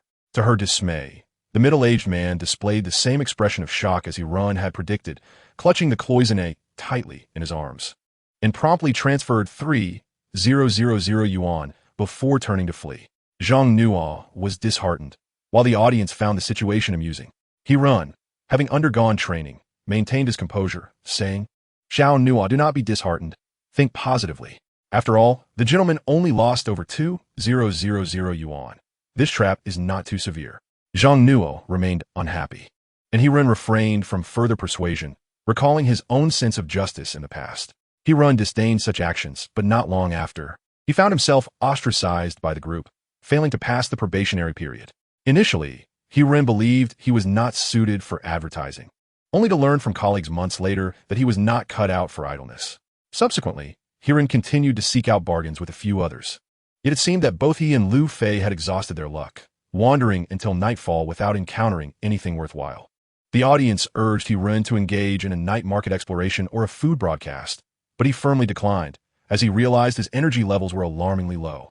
Hirin then acknowledged that in his quest to meet pricing targets, he had frequently employed his appraisal skills, nearly exhausting himself. Skipping the night market, he noted that his steps for the day had surely surpassed 20,000, feeling as though his legs were no longer his own. To the fortunate audience members who won prizes, he reassured them that he would dispatch the rewards within a week and reminded them to fill in their addresses as prompted by the system. Joyful moments always seemed to pass swiftly, and it was time to bid farewell. "Tomorrow evening at 7, let us not miss each other." This time, Hirin did not wait for the elders' gifts to accumulate. He concluded the live stream at lightning speed, wishing to avoid becoming a laughingstock. He instructed Zhang Nuo to contact Miao Miao to arrange a transaction and, alongside Lu Fei, began organizing the day's livestream footage to send to the editing staff at the company. Hirin's live streaming career was just beginning. He needed to upload highlight reels daily to build his reputation, while also earning an income. What could be more delightful? Chapter 32. The Chicken Gourd Cup? Before 10 o'clock in the morning, Zhang Nuo called Hirin to the company. Hirin rose and checked his energy levels, noticing that the green portion had diminished significantly. Not bad. If he didn't have to work overtime today, it should suffice, and he would recover in a couple of days. He also took a moment to glance at the progress of his permanent task provided by the system. After accepting the task yesterday, he had appraised 30 artifacts and had completed 3, with victory looming on the horizon. Upon arriving at the company, Hirin discovered that the individual seeking him was not a police officer, but rather the predecessor Miao Miao, who had expressed interest in purchasing the Hongxian porcelain bowl the day before. It seemed that this person was indeed quite eager to obtain the bowl. To Hirin's surprise, Miao Miao turned out to be a burly man, towering over 6 feet and weighing over 200 pounds. Initially, Hirin had assumed that such an adorable name belonged to a cute girl, but that illusion was quickly shattered. However, Miao Miao was exceedingly cordial. Upon seeing Hirin, he promptly rose from his chair, took a couple of steps forward, and shook Hirin's hand, saying, "Hello, teacher." He My name is Tang Chong, and this is Mr. Ma Mingqi, who has come along to broaden my horizons. Hiren understood that Mr. Ma was the authentication expert brought by Tang Chong, which was not unexpected, given that Hiren himself had suggested it. What astonished Hiren was the peculiar name of Tang Chong. Was it truly Tang Yo? Got a food? Tang Chong seemed aware of the impact of his name, and upon noticing Hiren's momentary bewilderment, he clarified, Teacher He. My name consists of the 3 water radicals paired with the character for cow, as I was born in the year of the ox, and am destined to lack water, which is why my father named me thus. This has led to some disagreements between us. To be frank, Tang Chong's lively demeanor, politeness, and subtle humor made it difficult not to like him, and Hiren was no exception. After exchanging pleasantries, Hiren requested Lu Fei to bring over the Hongxian porcelain bowl purchased the previous day, along with 2 pairs of white gloves for a closer inspection. Mr. Ma, please. Tang Chong respectfully handed the gloves to Ma Mingqi and continued to chat with Hiren. Teacher He. I know little about antiques, but I have a great affinity for jade and jadeite. If you come across anything of value, do save it for me. Certainly, certainly. Ma Mingqi examined the Hongxian porcelain bowl for a full 20 minutes before placing it down, appearing to hesitate. Hiren promptly inquired, Mr. Ma, if there are any issues, please feel free to speak up. There is no doubt that this is indeed Hongxian porcelain, and it is from the Republic era. Ma Mingqi hesitated before continuing, but it does not resemble the products of an official kiln. Hiren smiled faintly, having anticipated this reaction. Most people were unaware of the historical context regarding Guo Shiwu's second opening of the kiln. Had it not been for the explicit mention of official kiln in the system's information along with the precise year, coinciding with Yuan Shikai's downfall, Hiren would not have dared to assert that he had purchased an official kiln Hongxian porcelain piece. Mr. Ma, are you aware of Guo Shiwu's second opening of the kiln? Hiren reiterated the reasons he had previously shared with his viewers during a live broadcast. Tang Chong immediately interjected, Indeed, teacher, he stated it just as you have now. Ma Mingqi furrowed his brow, acknowledging, I have heard of the second opening of the kiln, but this does not conclusively prove that the porcelain bowl before us belongs to that batch of Hongxian porcelain. Mr. Ma, do consider the material. Is it not akin to the authentic official kiln Hongxian porcelain? The quality is nearly indistinguishable. And what the craftsmanship? It is undoubtedly that of a master artisan. As for the glaze, it is also identical to that of the official kiln. Hiren gestured with open hands, implying that everything was consistent, urging Ma Mingqi to relent. Though Ma Mingqi acknowledged that the material, craftsmanship, and glaze were indeed nearly identical to that of the official kiln Hongxian porcelain, he remained steadfast, insisting that this bowl could not be definitively classified as such. What if a potter from Jingdezhen secretly hoarded some materials and clandestinely produced wares in the official kiln? Hiren was left speechless. The same materials, the same craftsman, the same kiln. Was there truly a distinction between official and private kilns? Ma Mingqi was momentarily at a loss. Indeed, everything was identical, so what defined the official kiln? Ma Mingqi glanced at Tang Chong, indicating that he had fulfilled his duty in the purchase, and the decision to buy or not rested solely with Tang Chong. Tang Chong chuckled, stating, if that is the case, then this Hongxian porcelain bowl shall belong to me. It carries a story that my father would undoubtedly cherish. After all, collecting is about gathering stories, right? I have no intention of auctioning it off. It simply needs to be genuine. Hiren couldn't help but admire Tang Chong even more. This young man possessed remarkable emotional intelligence and was indeed a person of substance. Without hesitation, Tang Chong pulled out his phone, added Hiren on WeChat, and promptly transferred 100,000, adhering to the valuation provided by Teacher He yesterday. Thank you. Teacher He, my father will surely appreciate it. Hiren did not decline. He realized that Tang Chong was genuinely affluent. 3,000 to 5,000 was a trivial matter to him. Once the transaction was completed, Tang Chong departed with Ma Mingqi. Before leaving, Ma Mingqi handed Hiren a business card, saying, I occasionally hold court in the antique market. Feel free to come by for a discussion when you have time. Can we live stream? Ma Mingqi was taken aback for a moment, then smiled. No problem. Everything in my shop is authentic.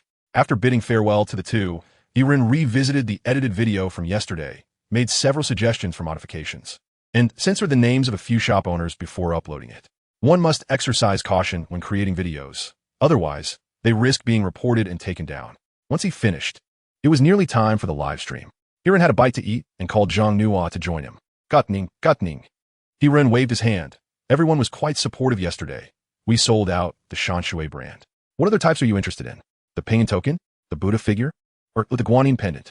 I noticed some collectors mention the Buddha figure. And, as the saying goes, men wear guanyin, women wear Buddha. We should have both. Don't worry, there will be opportunities for everyone. Hiren's inquiry was somewhat frivolous. In reality, the guanyin pendants and Buddha figures had already been ordered and were en route. Expected to arrive in 2 to 3 days. Priced at several hundred to just over 1,000. Jadeite had seen impressive sales in recent years. It's a respectable gift and a worthy adornment for oneself, with the potential for a fortunate find. It was indeed a win-win situation. However, the comments began to flood in with complaints. Bastard, stop fabricating comments. Who asked you? Are there any discounts? After some light banter, Hiren observed that the audience size was sufficient and instructed Zhang Nuo to initiate a lottery before starting the connection. Hello, brother, how are you? He greeted. Wow, you look so young. He clicked the screen to flip the camera. To his astonishment, when the camera turned, Hiren's eyes widened as the brother held a porcelain cup. The cup featured 5 chickens, a proud rooster, a hen, and a chick pecking at a centipede on the ground, accompanied by 2 other chicks seemingly engaged in playful antics. Hiren was taken aback. The chicken cup? 8 billion? Chapter 33, Early Morning. The full title of the chicken cup is the Chenghua Doucai Chicken Cup, an imperial wine vessel from the Ming Dynasty, used by Emperor Chenghua. Do you recall the previous tale of the long journey of life? The porcelain bowl he brought for appraisal was indeed a masterpiece of the Chenghua Doucai style. This exquisite pottery technique originated during the Ming Dynasty's Xuande period, with the Doucai of the Chenghua era being the most revered. However, the process of crafting Doucai is exceedingly intricate. It necessitates the initial firing of a batch of underglazed blue and white porcelain, followed by a secondary application of mineral pigments and a subsequent low-temperature firing in a small kiln. Due to technological limitations, the number of authentically produced Doucai pieces, with colors and patterns intact, is quite scarce, and even fewer have survived through the ages. If it truly is a Doucai piece from the Chenghua period, its value typically exceeds 10 million. Even replicas from the Qing dynasty command prices in the millions. Among these, the most prized is the Chenghua Doucai Chicken Cup, as it was crafted for imperial use, rendering its production even more complex. During tribute submissions, cups of mediocre quality were often destroyed, with only the finest specimens preserved for the emperor, making their survival exceedingly rare. In 2014, Sotheby's Hong Kong held a significant spring auction for Chinese porcelain and artworks, where Chenghua Doucai Chicken Cup fetched an astonishing 2.8 billion Hong Kong dollars, sending shockwaves throughout the world. Thus, Hiren's exclamation of 2.8 billion was a jest, as the market is flooded with counterfeit chicken cups. It is said that perhaps no fewer than 80 to 90 million fakes circulate. There is a rumor that another pretentious collector, known as Ma Wei Do, has crafted a substantial number of imitation chicken cups. The purpose of these replicas remains unknown, and we dare not inquire further. Reportedly, Ma Wei Do does possess a chicken cup, a replica from the Kangxi era, which itself would command a considerable price. A well-preserved example could sell for over 1 million, while ordinary ones may reach several 100,000. However, tales circulating on social media about Ma Wei Do stumbling upon 5 chicken cups for a mere 200 yuan at a street stall should be taken with a grain of salt. Such items are exceptionally rare, and the likelihood of encountering 5 at once is preposterous. Furthermore, one should not underestimate the acumen of street vendors. While they may not recognize antiquities or niche items, they are unlikely to overlook something as universally acknowledged as the chicken cup's value, precisely because its worth is widely known. The individual referred to as Brother Yundan Fengqing is aware that the cup in his possession is not an authentic Chenghua Doucai chicken cup. It is said that only 19 such pieces exist, 4 of which have documented circulation, including the one that fetched 2.8 billion at auction. As for the existence of any in private hands, that remains uncertain, but one thing is assured: should any exist, they would not surface at a street market. Brother Yundan Fengqing gambles that his cup is a Qing imitation or perhaps one from the Republic of China, yet it still holds some value. Teacher, I know it's not genuine, but could you ascertain if it is from the Qing dynasty's 3 reigns? The Qing 3 reigns refer to Kangxi, Yongzheng, and Qianlong. Yet Hiren requires no expert eye to discern its authenticity, for the cup's appearance is far too modern, and even the rooster depicted is poorly rendered. Brother, this is contemporary. The brother appears disheartened. What is it worth? How much did you pay? 500. After a moment's contemplation, Hiren muses, in a century, it might be worth 500. And now, perhaps $9.90, with shipping on you.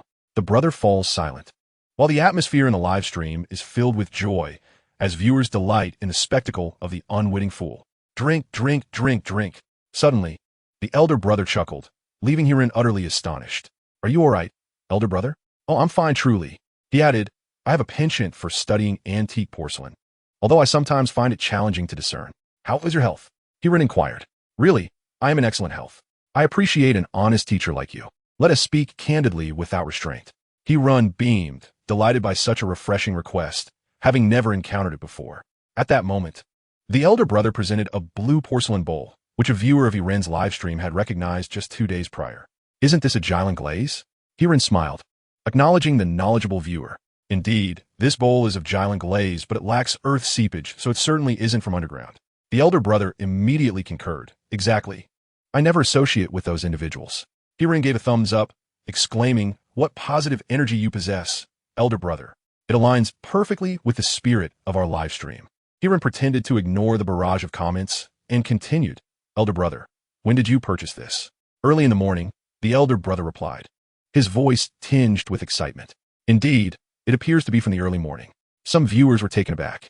The Jylin glaze bowl appeared far too new to be from the Qing dynasty. Why would Hirin claim otherwise? Was he merely trying to comfort the elder brother? Before the elder brother could inquire about the price, Hirin clarified, it's just from yesterday morning. What? Laughter erupted among the audience. The elder brother still struggled to believe it. No way. I've had this bowl for over a decade. How could it be from yesterday morning? Elder brother, what I mean is that this bowl is a modern craft. However, your estimate of 10 years might be plausible, but it's certainly isn't that old. The elder brother suddenly produced a notebook and began fervently taking notes, leaving everyone dumbfounded. Hirin timidly asked, elder brother, what are you doing? Is it a death note? What kind of notes? I'm simply jotting down the key points from what the teacher says. I adore porcelain. Hirin set aside his jesting demeanor and earnestly explained. Elder brother, your bowl shows no signs of natural weathering or wear. Typically, Jylin glaze over time develops a gradual yellow line. However, the presence of such a line does not guarantee authenticity. Other methods of assessment are essential. The glaze here is well crafted, exhibiting a nice luster and oiliness, feeling quite substantial. Yet the base material is clearly modern craftsmanship, which serves as a telltale flaw. Thank you, teacher. I relish hearing the truth. This has been another enlightening lesson. The elder brother then shifted focus, presenting a flower-shaped vase before Hirin. As Hirin gazed at it, he recognized the familiar gold-threaded iron wire, a product of Gukiln. Elder brother, is this a Gukiln flower vase? The elder brother anticipated Hirin's deduction, saying, teacher, please speak your mind. Oh, it's a counterfeit. What? The elder brother sought to show Hirin the base, but Hirin interjected, no need to bother. The crackle pattern is too pronounced. The gold-threaded iron wire is acceptable, but the shape is incorrect. It seems an attempt to imitate Gukiln, yet fell short. How much did you spend on this? Not too much, just a few hundred. Fortunately, Hirin patted his chest and said, brother, you have no idea. A few days ago, I came across a replica of Gukiln porcelain, and the seller asked for 30,000. You, on the other hand, are merely dabbling. You certainly cannot procure genuine Gukiln for a few hundred. It's not as simple as stumbling upon a bargain. Chapter 34. The flowers conceal not. In truth, many believe that purchasing an item for several dozen or hundreds of dollars and then selling it for several hundred thousand or even millions constitutes a true bargain. For someone like Hirin, spending 10,000 to sell for 100,000 seems rather trivial. Scammers exploit this mindset, leading to instances where one might claim to acquire Gukiln, Rukiln, or chicken cup for mere hundreds. Upon reflection, such scenarios are implausible. All involved are antique enthusiasts. What gives one the notion that others are oblivious? To acquire antiques valued in the hundreds of thousands or even millions for a mere few hundred, one would need to encounter someone entirely uninformed. Thus, Hirin sincerely advised Yundan Fengqing, brother, in my opinion, you should begin with porcelain shards, gaining hands-on experience. Once you comprehend the fundamental characteristics of ceramics from various periods, you may then pursue complete pieces. All right, teacher. Thank you, teacher. Yundan Fengqing proactively severed the video call, and Hirin shook his head, knowing this elder brother would likely remain undeterred. Let us welcome the next treasure enthusiast. Ah, hello, brother. Hirin was puzzled. Where had all the young ladies gone? Once again, it was a gentleman who appeared to be in his 50s. Hello, teacher. I would like your assistance in evaluating a gourd vase. The gentleman presented a floral-patterned porcelain gourd vase, but before Hirin could utter a word, the gentleman began recounting a tale. This gourd vase was acquired from a fellow villager. It has been passed down from his uncle. Over 200 years ago, his uncle served as a steward for a local official, and upon retiring to his hometown, the official gifted him this vase as a memento. Since the gentleman had begun his narrative, Hirin felt compelled to engage. If it is indeed a family heirloom, why part with it? About 3 years ago, by chance, I saw a villager carrying a bundle at a market, wishing to sell his possessions. Upon striking up a conversation, I learned he needed funds for his son's marriage, and thus he reluctantly decided to part with this ancestral item. Not only Hirin, but also the treasure enthusiast in the live stream sensed something amiss. The tale reeked of a familiar script. Brother, how much did you pay? 20,000. Consider it a significant bargain. Hirin felt a headache coming on. Brother, you base your assessment on the floral pattern, correct? Indeed, it is from the Qianlong period, a floral pattern porcelain gourd vase from the imperial kiln. Your craftsmanship and description appear accurate. It is indeed floral pattern porcelain. Hirin began to elucidate further. Floral pattern porcelain was developed during the late Kangxi era, with the finest examples emerging from the Yongzheng, Qianlong, and Jiaqing periods.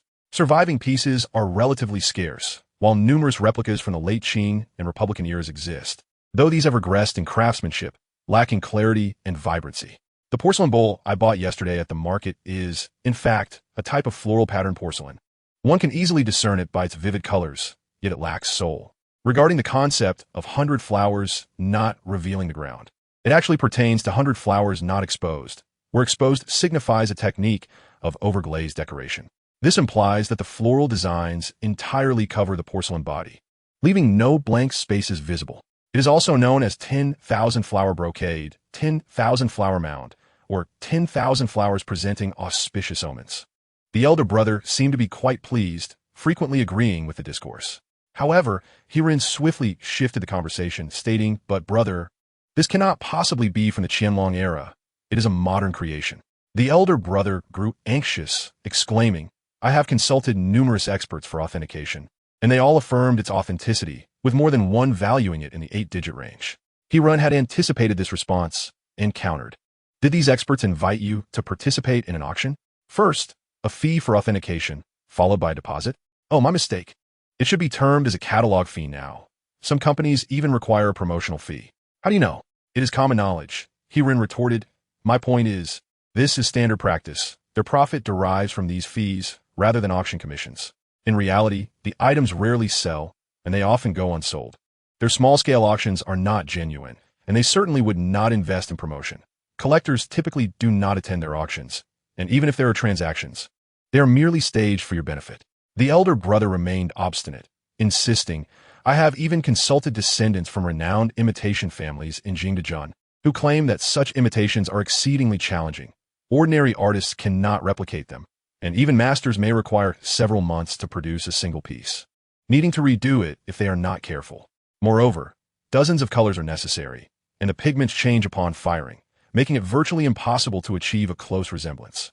Indeed, Hirin interjected, lifting his phone to reveal an image, magnifying it before the lens. "Brother, look at this. Does it not resemble your gourd vase precisely?" The elder brother's eyes widened in astonishment. "Where did you obtain this image?" "This is a Qianlong period pastel 100 flowers not revealing the ground gourd vase auctioned at Sotheby's in 2004, an authentic imperial kiln piece, which fetched over 22 million.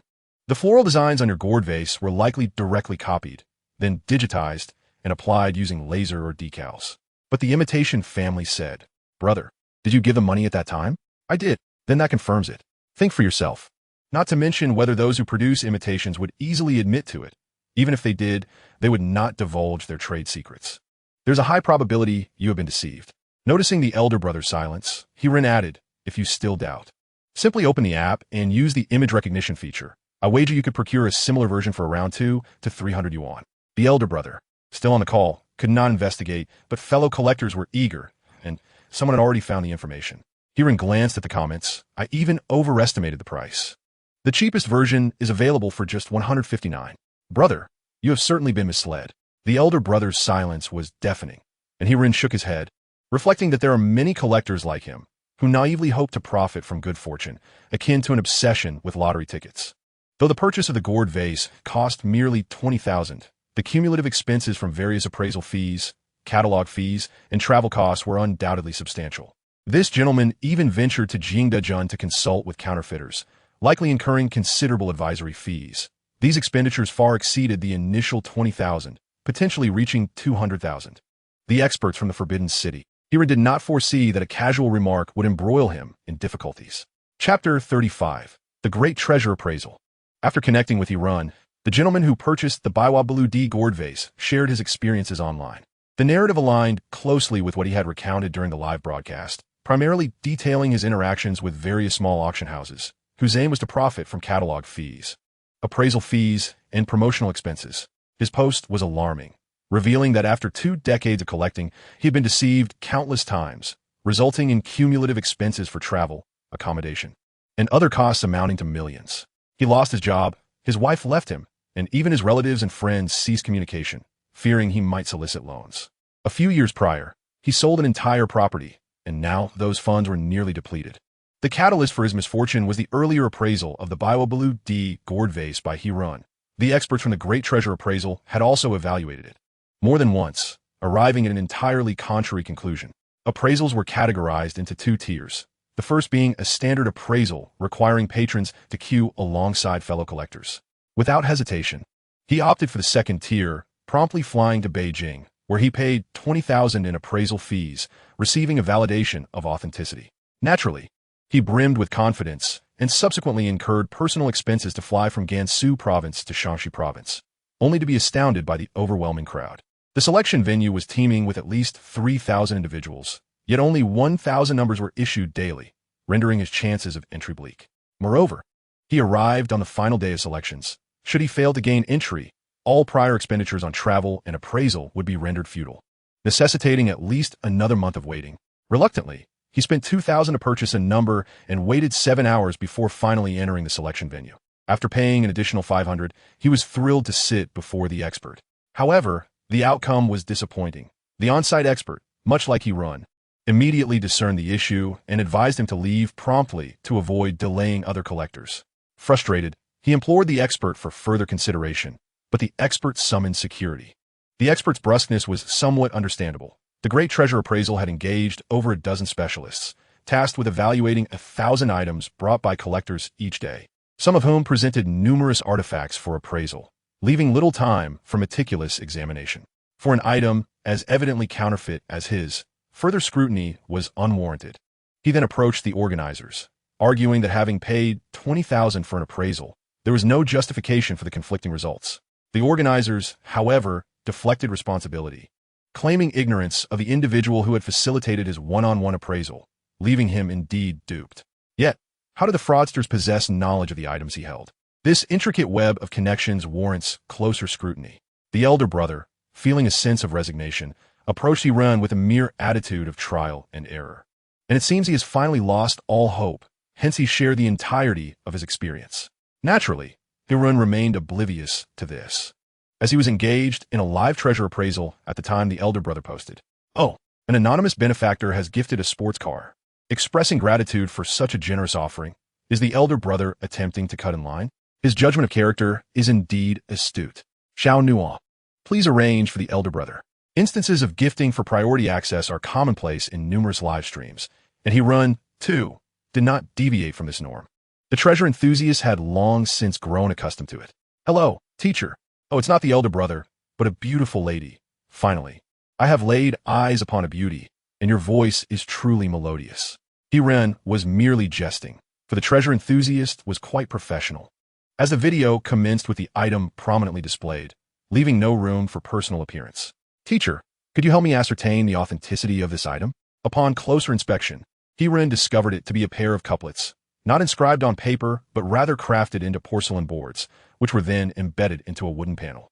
This is known as a white porcelain couplet, a rather rare find. It is a couplet commonly used by merchants from the Hui region, expressing the values of reverence for Confucianism and propriety. Hiran surmised that it was composed for a merchant. "Dear sister, this item is quite remarkable. It's an immediate eye-catcher." "Teacher, what about this wood?" Hiran's eloquence was unleashed. "It is quite commendable. The wooden panel is entirely of gray clay, coated with a layer of yellow lacquer. The lacquer surface cracked beautifully like ice, a striking piece from the Qing dynasty. Alas, it is not made from precious timber, otherwise it would command a significant price." The comments began to critique Hiran for his predictable pattern. "You always raise expectations only to temper them. If you've all guessed it, I might as well cease streaming. Herein chuckled, this time opting for the reverse approach. The white glazed porcelain board embedded atop the wooden panel was notably difficult to manufacture, and the material being white glaze rather than blue and white porcelain indicated a higher grade. Most importantly, let us examine the inscription, "Dear Sister." Come closer so everyone could see. The treasure enthusiasts were taken aback. Wang Jia? A game and a dream? Annie, you must have forgotten me, forgotten yourself. Herein felt somewhat exasperated. I have already stated it is from the Qing dynasty. How could it possibly be the singer? This individual was the Prime Minister Wang Jia from the Qianlong period, renowned as the foremost minister of Shaanxi during the Qing dynasty. Not only was he a top scholar, but he also attained the position of cabinet scholar and served as the emperor's tutor. Even during the reign of the Jiaqing emperor, he remained the chief assistant. Wang Jia served in the court for over 40 years, known for his loyalty and integrity, a figure of strict propriety, devoid of factionalism or sycophancy, an unequivocal, honest official, and a key player in the downfall of Hushan. He was the one who adjudicated the corruption case against Hushan. Some treasure enthusiasts were puzzled. Aren't Hushan's adversaries Lu Luogua and Ji Xiaolan? How does Wang Jia come into play? Herein replied with a smile, do not be misled by television dramas. In truth, Hushan was Ji Xiaolan's direct superior, always holding a higher office than Lu Yong. How could he possibly be outmatched by the two? The one who consistently contended with Hushan was Wang Jia. Their ranks were comparable, and they spent a similar duration in the court, embodying the essence of lifelong rivals. Moreover, Wang Jia was not only esteemed in his official capacity, but was also one of the 3 calligraphy masters conferred by Qianlong, alongside Zhang Zhao of the Tian and Chao Xiu of Dishan. Wang Jia's calligraphy is robust and graceful, capable of capturing the elegance of Wu Xing while maintaining the vigor of the plains, with a particular proficiency in regular script. In recent years, Wang Jia's calligraphy works have gradually gained recognition, commanding prices even higher than those of Lu Yong. A few years ago, a 17-inch volume titled Wang Jia's poem on the Hai Qing Emperor's Edict, containing poems from the Kangxi era, was auctioned for over $1 million. The young lady across from him was evidently taken aback. Was it truly so valuable? Chapter 36. Fishing Law Enforcement. No, my dear, don't overthink it. Herein quickly clarified, genuinely concerned that someone might maliciously edit his words and falsely claim his appraisal indicated a value of over $1 million. This is a couplet written by Wang Jia during the Qianlong period, and I estimate it to be worth around 100,000, with the potential to fetch up to 150,000. Is that true, teacher? The young lady remained astonished. Herein smiled, indeed. It can certainly sell for 100,000. That's not what I meant. I wanted to ask if this white porcelain couplet is authentic. Is it genuinely from the Qing dynasty? It is authentic, and I can assure you it was penned by Wang Jia. While it may not be a masterpiece, it likely falls into the category of works he casually wrote for a friend. However, such white porcelain couplets are quite rare, especially those with a white glaze. 100,000 is definitely reasonable. Yet, the young lady appeared hesitant, mentioning that someone had claimed it was a forgery. Fear not, my dear, it is undoubtedly genuine. Herein asserted confidently, having scrutinized it closely.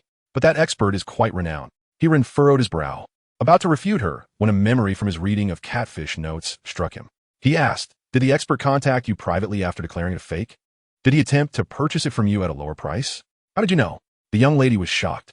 He did call me, stating that although the item was new, he greatly admired the craftsmanship and wanted to offer me 10,000 for his collection. He is a fraud. This revelation not only startled the young lady, but also caught the attention of other enthusiasts. Wow, that expert is quite unscrupulous. Indeed, I recall a news story about an expert who deceived a farmer, paying 170,000 for a genuine Qianlong piece and reselling it for over 80 million. Is that for real? Herein happened to see that comment and explained, there is indeed such a rumor. The painting auctioned was Songyang Han's Cypress, which was a true Qianlong work, fetching a staggering 87 million.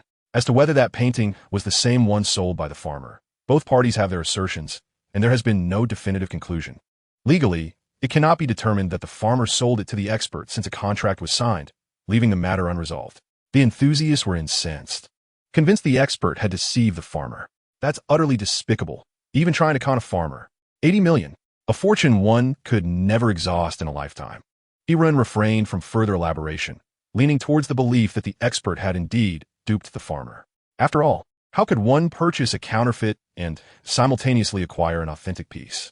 What luck! Nevertheless, how could a genuine Qianlong artifact end up in a farmer's possession. The farmer could not elucidate, merely claiming it was a family heirloom. Wait, Hiran paused. Do you have any evidence of this? Hello. Suddenly, the young lady severed the video connection, leaving Hiran bewildered. He sensed something was amiss. He was unprepared for such a sudden maneuver from her. How had she executed such a smooth exit? Hiran perceived the apparent flaws. Wang Jie's porcelain couplet was merely worth around 100,000. At most 150,000. Which expert would be so desperate? Naturally, the collectors grew increasingly irate. With the story of the genuine Qianlong artifact, Songyanghan, Cyprus, as a backdrop, they wholeheartedly believed the words of the young lady and began to curse the expert named Wang Yan. Suddenly, Hiran was struck by an epiphany. Could this young lady be fishing for information? Unaware of the entire situation, Hiran refrained from commenting, recognizing that he could not solely rely on her account, and besides, this matter did not concern him. He chuckled lightly, intending to shift the conversation and connect with the next collector. Hiran wished to avoid trouble, yet it found him nonetheless. Shortly after the live broadcast concluded, Catfish hurriedly arrived, startling Hiran with his opening line. Brother did you mention Wang Yan during the live stream today? Hiran slapped his forehead and recounted the events. Catfish, neglecting to explain, immediately asked Zhang Nuo to retrieve the recording of Hiran's broadcast, scrutinizing it carefully. Upon discovering that Hiran had not directly commented on Wang Yan, Catfish sighed in relief. Hiran inquired, is this Wang Yan quite formidable? Indeed, Catfish nodded. He was once an expert at the Forbidden City. After retiring, he opened an antique shop and gained considerable renown with many friends. He is also the honorary president of the Shaanxi Antique Association and a director of the National Antique Association. This time, Dabao Jin invited him back into the fold, investing significant funds for his expertise as the chief appraiser. He would not engage in clandestine dealings with buyers, especially since the items in question are not costly. Tarnishing his reputation would be unwarranted. Hiran shared his suspicions, and Catfish furrowed his brow. Fishing for evidence? That is indeed a possibility. But who would go to such lengths? Hiran grasped the situation, yet remained perplexed. Then why have they approached me? Because of that previous gentleman. The one who appraised the gourd vase without revealing its flaws. He posted online, accusing Dabao Jin of fraudulent appraisal fees. This is the post. Hiran felt a chill. He now understood the underlying motives. The gentleman had come to authenticate an item, discovered it was a counterfeit, and, in his wrath, posted online. This caught the attention of Dabao Jin's competitors, who promptly dispatched an accomplice to appraise the item, aiming their ire at Dabao Jin and their chief expert, Wang Yan. Hiran had unwittingly become a pawn in their game. Though Hiran felt a surge of anger, he was not overly anxious. Teacher Catfish, I haven't said anything excessively inflammatory. Wouldn't it suffice to clarify the matter? Catfish's expression darkened. It's not that simple. Hiran was puzzled. Why? Because Wang Yan harbors a particularly petty nature. Before Catfish could elaborate, his phone rang. Chapter 37, The Lawyer's Letter. Hiran immediately grasped the implications of Catfish's remark regarding Wang Yan's temperament. His WeChat rang. It was Boss Wei. Hiran found himself amused by the irony. Initially, he felt a twinge of guilt for indirectly wronging Wang Yan through his broadcast. Yet now, he felt no remorse whatsoever. Anyone with a modicum of intelligence could discern that Hiran was merely a pawn. Could Wang Yan, an elder in the antiques field, truly be oblivious to this? According to Wang Yan's identity and capabilities, he can be considered a master in the antiquities world. But is it really necessary to suppress the younger generation? Such behavior lacks any sense of martial virtue. The antiquities circle has always been a rather insular domain, one that not only favors seniority, but also cherishes its own possessions, adhering to the principle of teaching disciples while starving the master. It is even more stringent than the tradition of passing down knowledge only to male heirs. At times, even disciples are not entrusted with skills, leading to the loss of numerous crafts and techniques. Take, for instance, Dehua white porcelain, which has succumbed to such neglect. When discussing porcelain, one might automatically think of Jingdezhen, yet China is home to 3 renowned porcelain capitals, Jingdezhen in Jiangxi, Liling in Hunan, and Dahua in Fujian. While Jingdezhen is indeed impressive, hosting many imperial kills, Dehua porcelain is equally celebrated. It has traversed the epochs since the primitive porcelain era and is one of the birthplaces of Chinese ceramic culture. Dehua white porcelain was a significant export during the maritime Silk Road in the Song and Yuan dynasties, particularly in the Ming dynasty. Under the guidance of the porcelain sage He Chaozong, the foundation and style of Dehua porcelain carving techniques were established, innovatively applying sculpting skills to ceramic ware, reaching a zenith of artistry. This mastery also captivated Europe, where the aristocracy took pride in owning Dehua white porcelain. And the phrase "the world's white porcelain looks to China, Chinese white porcelain looks to Dehua" emerged. The terms ivory white and goose down white were coined by foreigners during that period, with the French simply referring to it as Chinese white. However, by the mid-Qing dynasty, the art of Dehua white porcelain had faded into obscurity, primarily due to a reluctance to share knowledge with outsiders. It was not until 1965 that Dehua white porcelain was successfully researched and revived, rebranded as Jian white porcelain. Yet, regaining the splendor of the Ming dynasty has proven impossible. This encapsulates the essence of the antiquities realm. Craftsmen adhere to their core techniques, while experts rely on their discerning vision, experience, and connections. Vision may be a gift, and experience can be accumulated. Thus, experts often depend on their networks to control essential resources, fostering a heightened sense of crisis and a tendency to suppress their successors. Of course, not all predecessors are narrow-minded. Some genuinely enjoy mentoring the younger generation. Unfortunately, Hiran has encountered one of the most petty-minded among them, observing the still frowning Catfish. Hiran smiled and remarked, "We are in the live-streaming business. Whether or not we join the Antiquities Association is inconsequential. Let's simply ignore him. It is he who seeks to trouble us." He shrugged. "It doesn't matter. I will briefly mention it during tomorrow's live stream," clarifying that there is no intention to target him, allowing everyone to form their own judgments. Sighing, Catfish lamented, "I'm afraid the matter is not as simple as you think." And indeed, Catfish proved to be correct. The following day, around 10 o'clock, Hiran received a call from Zhang Nua, requesting him to come to the office. Upon his arrival, Hiran sensed something amiss. Everyone was hurriedly moving about, and when they spotted him, they hesitated to speak. Just then, Lu Fei emerged from the office, and Hiran swiftly pulled him aside, inquiring, "Fizi, what is going on? What is happening?" He had already suspected Wang Yan's pettiness, but he had not anticipated it would reach such a level. An open apology? How absurd. Upon entering the office, both Catfish and Zhang Nua were present. Catfish, upon observing Hiran's expression, discerned that he was already aware of the situation. "Brother He, what are your thoughts?" He stated, "An apology is utterly impossible. It shall never occur in this lifetime. If Teacher Catfish believes it would impact the live broadcast, I can cease streaming or even terminate my contract." Catfish, feeling a surge of indignation, slammed his hand on the table and rose to his feet. "Brother He, what are you saying? Am I that kind of person? Rest assured, this time the company will definitely stand by your side." Hiran felt a wave of gratitude. As a newcomer with less than a week in the job, he had not anticipated that Catfish would risk offending Wang Yan on his behalf. In truth, Hiran was overthinking the matter. Catfish had undergone a significant internal struggle the previous night, having contemplated abandoning Hiran. However, upon reflection, he realized that Hiran's perspective held merit. Their primary focus was the live broadcasts, and selling antiquities was not feasible. Rather, it was jade artifacts that would sustain them, as their livelihood depended on the patrons. Hiran's enmity with Wang Yan was entirely unwarranted, and the patrons could see that the issue did not lie with Hiran. Should Catfish forsake Hiran, he would undoubtedly face backlash from the online community, resulting in a net loss. Moreover, while Wang Yan was a director of the Antique Association, he could not wield absolute power. He had rivals as well. The world of antiquities was rife with factions, and several had considerable influence and were at odds with Wang Yan. Catfish, previously a peripheral figure, found himself at a potential turning point. Last night, someone reached out to Catfish, expressing support. This individual was the disciple of Wang Yan's old adversary. Although this person would not directly support Catfish, as long as he could withstand the pressure, it could lead to a beneficial alliance. Of course, the decisive factor leading Catfish to his final resolution was Hiran's capability. Despite only a few days of live streaming, Hiran's sales figures for Catfish's shop soared, and the streaming metrics were impressive, while the number of online viewers, those bestowing gifts, and the total gift amount did not surpass Catfish's. Hiran had nonetheless reached a respectable standing within the realm of antique appraisal streaming, indicating a promising future. Hiran's address to Catfish had transformed. "Brother you, shall I clarify things tonight?" "Certainly, clarify it. Should any issues arise, we shall face them together as brothers." Hiran firmly grasped Catfish's shoulder, embodying both sentiment and loyalty. Catfish reciprocated the gesture, declaring, "Priceless."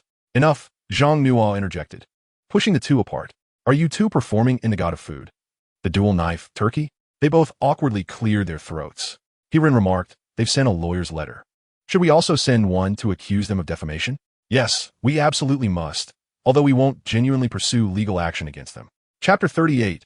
Live broadcast PK. Hiran was somewhat bewildered by the situation. After perusing the internet, he discovered that it was not the great treasure appraisal that had backed down, but rather that the netizens had been incited to frenzy. Following an announcement on Weibo, the great treasure appraisal initially believed the matter would dissipate. Given Wang Yan's substantial reputation in the antique community, surely Hiran would be compelled to apologize, lest he wished to remain within the circle. However, before Hiran could issue an apology, it was the great treasure appraisal's Weibo that had already been overwhelmed by netizen outrage. The public discourse has erupted, following China's good voice. We now have treasure appraisal, which seems to be an affront to the intelligence of the audience. Enraged netizens promptly flooded the official Weibo of treasure appraisal, leading to the closure of its comments section. The instigator behind the initial outcry against Hiran, Song-won, is now in a state of disbelief, never anticipating the magnitude of the netizens' influence. He is particularly anxious about the potential exposure of the appraisal fees. In response, the official Weibo account of treasure appraisal swiftly issued a statement, asserting their complete dissociation from the one-on-one appraisals, claiming it was merely a slanderous accusation from a rival. They reserve the right to pursue legal action against this individual. Song-won was nearly beside himself with rage, summoning the one who posted the tweet for a stern reprimand. The most prudent course of action, he thought, was to feign ignorance. After all, who asked for a clarification? However, Song-won soon devised a strategy of misdirection, or perhaps a tactical diversion. By purchasing several trending topics to generate buzz, he believed he could ensure the security of his position. Television stations must also navigate social dynamics.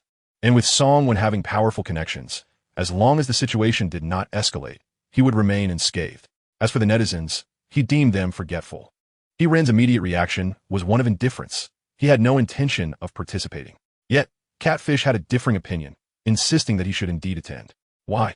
Catfish leered in a rather unsavory manner, leaving Hiran momentarily speechless. Nonetheless, Hiran found merit in Catfish's perspective. Engaging in a competition could prove beneficial, regardless of the outcome. As long as the stakes were not exorbitantly high, Hiran held an advantage. After all, no matter how vast one's experience, could it surpass an external aid? Moreover, Wang Yan, a particularly arrogant individual, would likely underestimate the possibility of his defeat, which further tilted the odds in Hiran's favor. Yet, the most significant factor remained the exposure. After some contemplation, Song-won concurred. The streaming department of the Shaanxi Provincial Television had long sought to broadcast treasure appraisal concurrently, a request Song-won had previously denied, fearing it would detract from viewership. However, circumstances had changed, and now he needed to acquiesce to Hiran's demands. Opting for a live streaming format would alleviate many concerns. Should any mishaps occur during the broadcast, the responsibility would fall on the head of the streaming department. A quick phone call to Li Yutao, the head of the streaming department, resulted in immediate agreement to the live broadcast. With the viewership of the Shaanxi streaming department stagnating, Song-won's concession left Li Yutao with no grounds for refusal.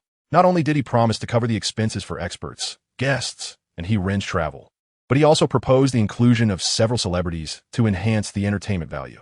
The situation began to unfold in an unpredictable manner, leaving netizens astonished. However, as Hiran himself entered the fray, much of his background was unearthed, a passion for history, an affinity for traditional Chinese culture, a long-standing interest in antiques since his university days, and a newfound enthusiasm for jade after graduation. His recent foray into live streaming with Catfish seemed devoid of any ulterior motives. If Catfish truly possessed the capability to orchestrate a publicity stunt with treasure appraisal, why would he not take the stage himself? Furthermore, numerous classmates and colleagues of Hiran emerged to testify that he had no significant connections, having grown up an orphan. Aside from his moderately attractive appearance, he lacked any qualities that would warrant adulation. After all, what merit lies in a treasure appraisal host?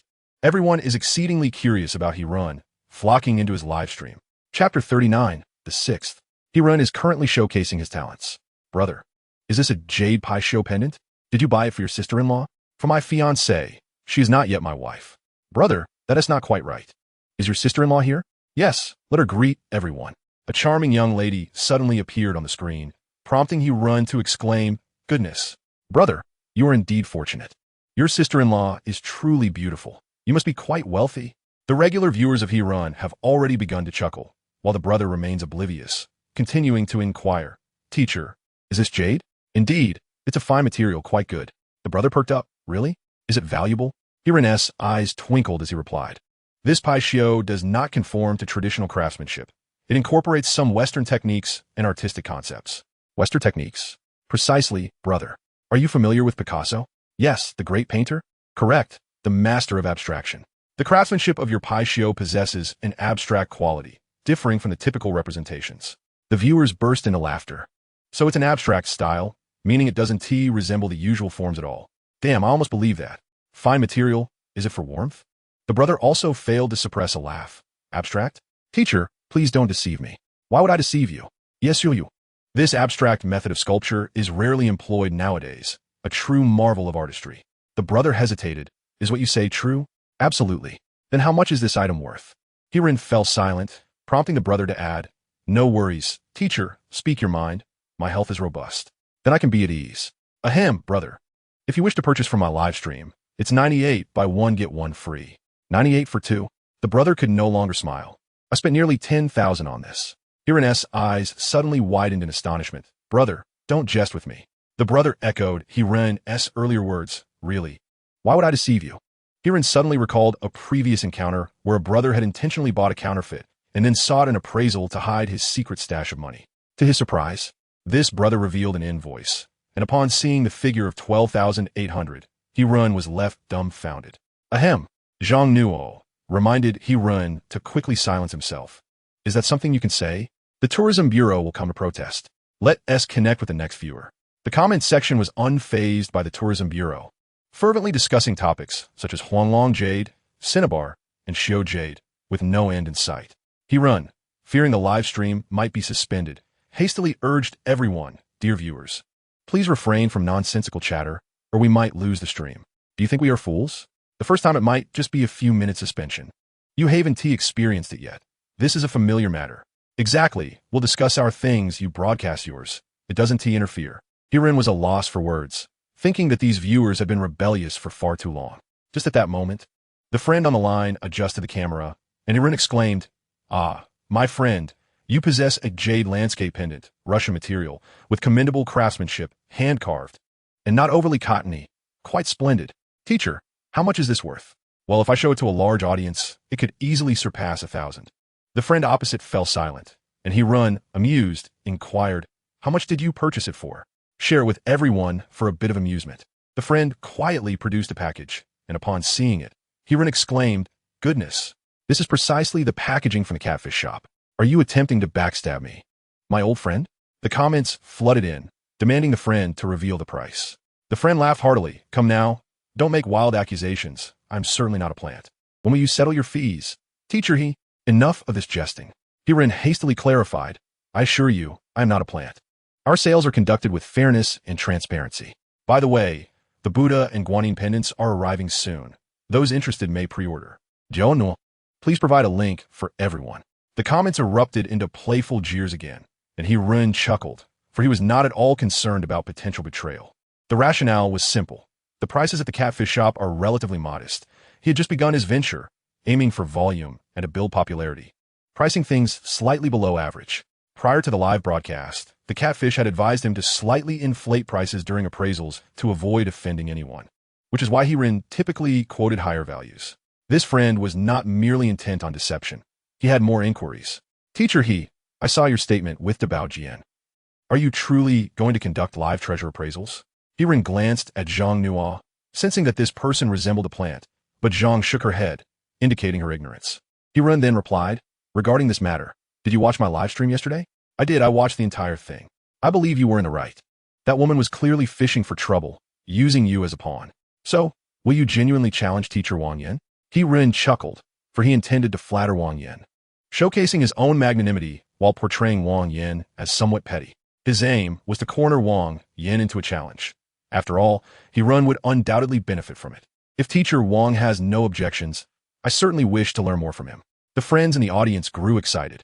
Those fond of treasure appraisal were mostly familiar with Wang Yan's name, recognizing his keen eye and extensive experience. However, followers of Hiran also knew that his discernment was equally impressive. Whether in live appraisals or offline treasure hunts, Hiran had yet to miss a single opportunity, and his areas of expertise were remarkably diverse, truly exceptional. Now, with Hiran poised to challenge Wang Yan, Anticipation ran high among the audience. Yet, no one believed He-Run would triumph. They merely sought the spectacle. Observing the comments, He-Run felt emboldened, for this was precisely the outcome he desired. Unexpectedly, before He-Run's broadcast concluded, Wang Yin publicly declared that he would not engage in a challenge with He-Run, not out of forgiveness, but for other reasons. Since Catfish is aware that He-Run and Wang Yin are in a competitive showdown, regardless of the outcome, it is evident that He-Run stands to gain an advantage. Wang Yin, being meticulous for many years, surely comprehends this, as his experience far surpasses that of Catfish. Unexpectedly, the situation escalated, culminating in a live-streamed confrontation between the two.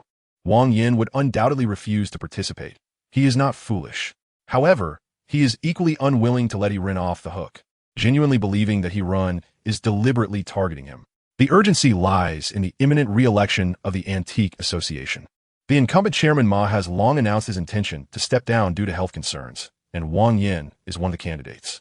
Naturally, he is not the sole contender, which fuels his suspicion that He-Run is backed by a rival, prompting him to retaliate.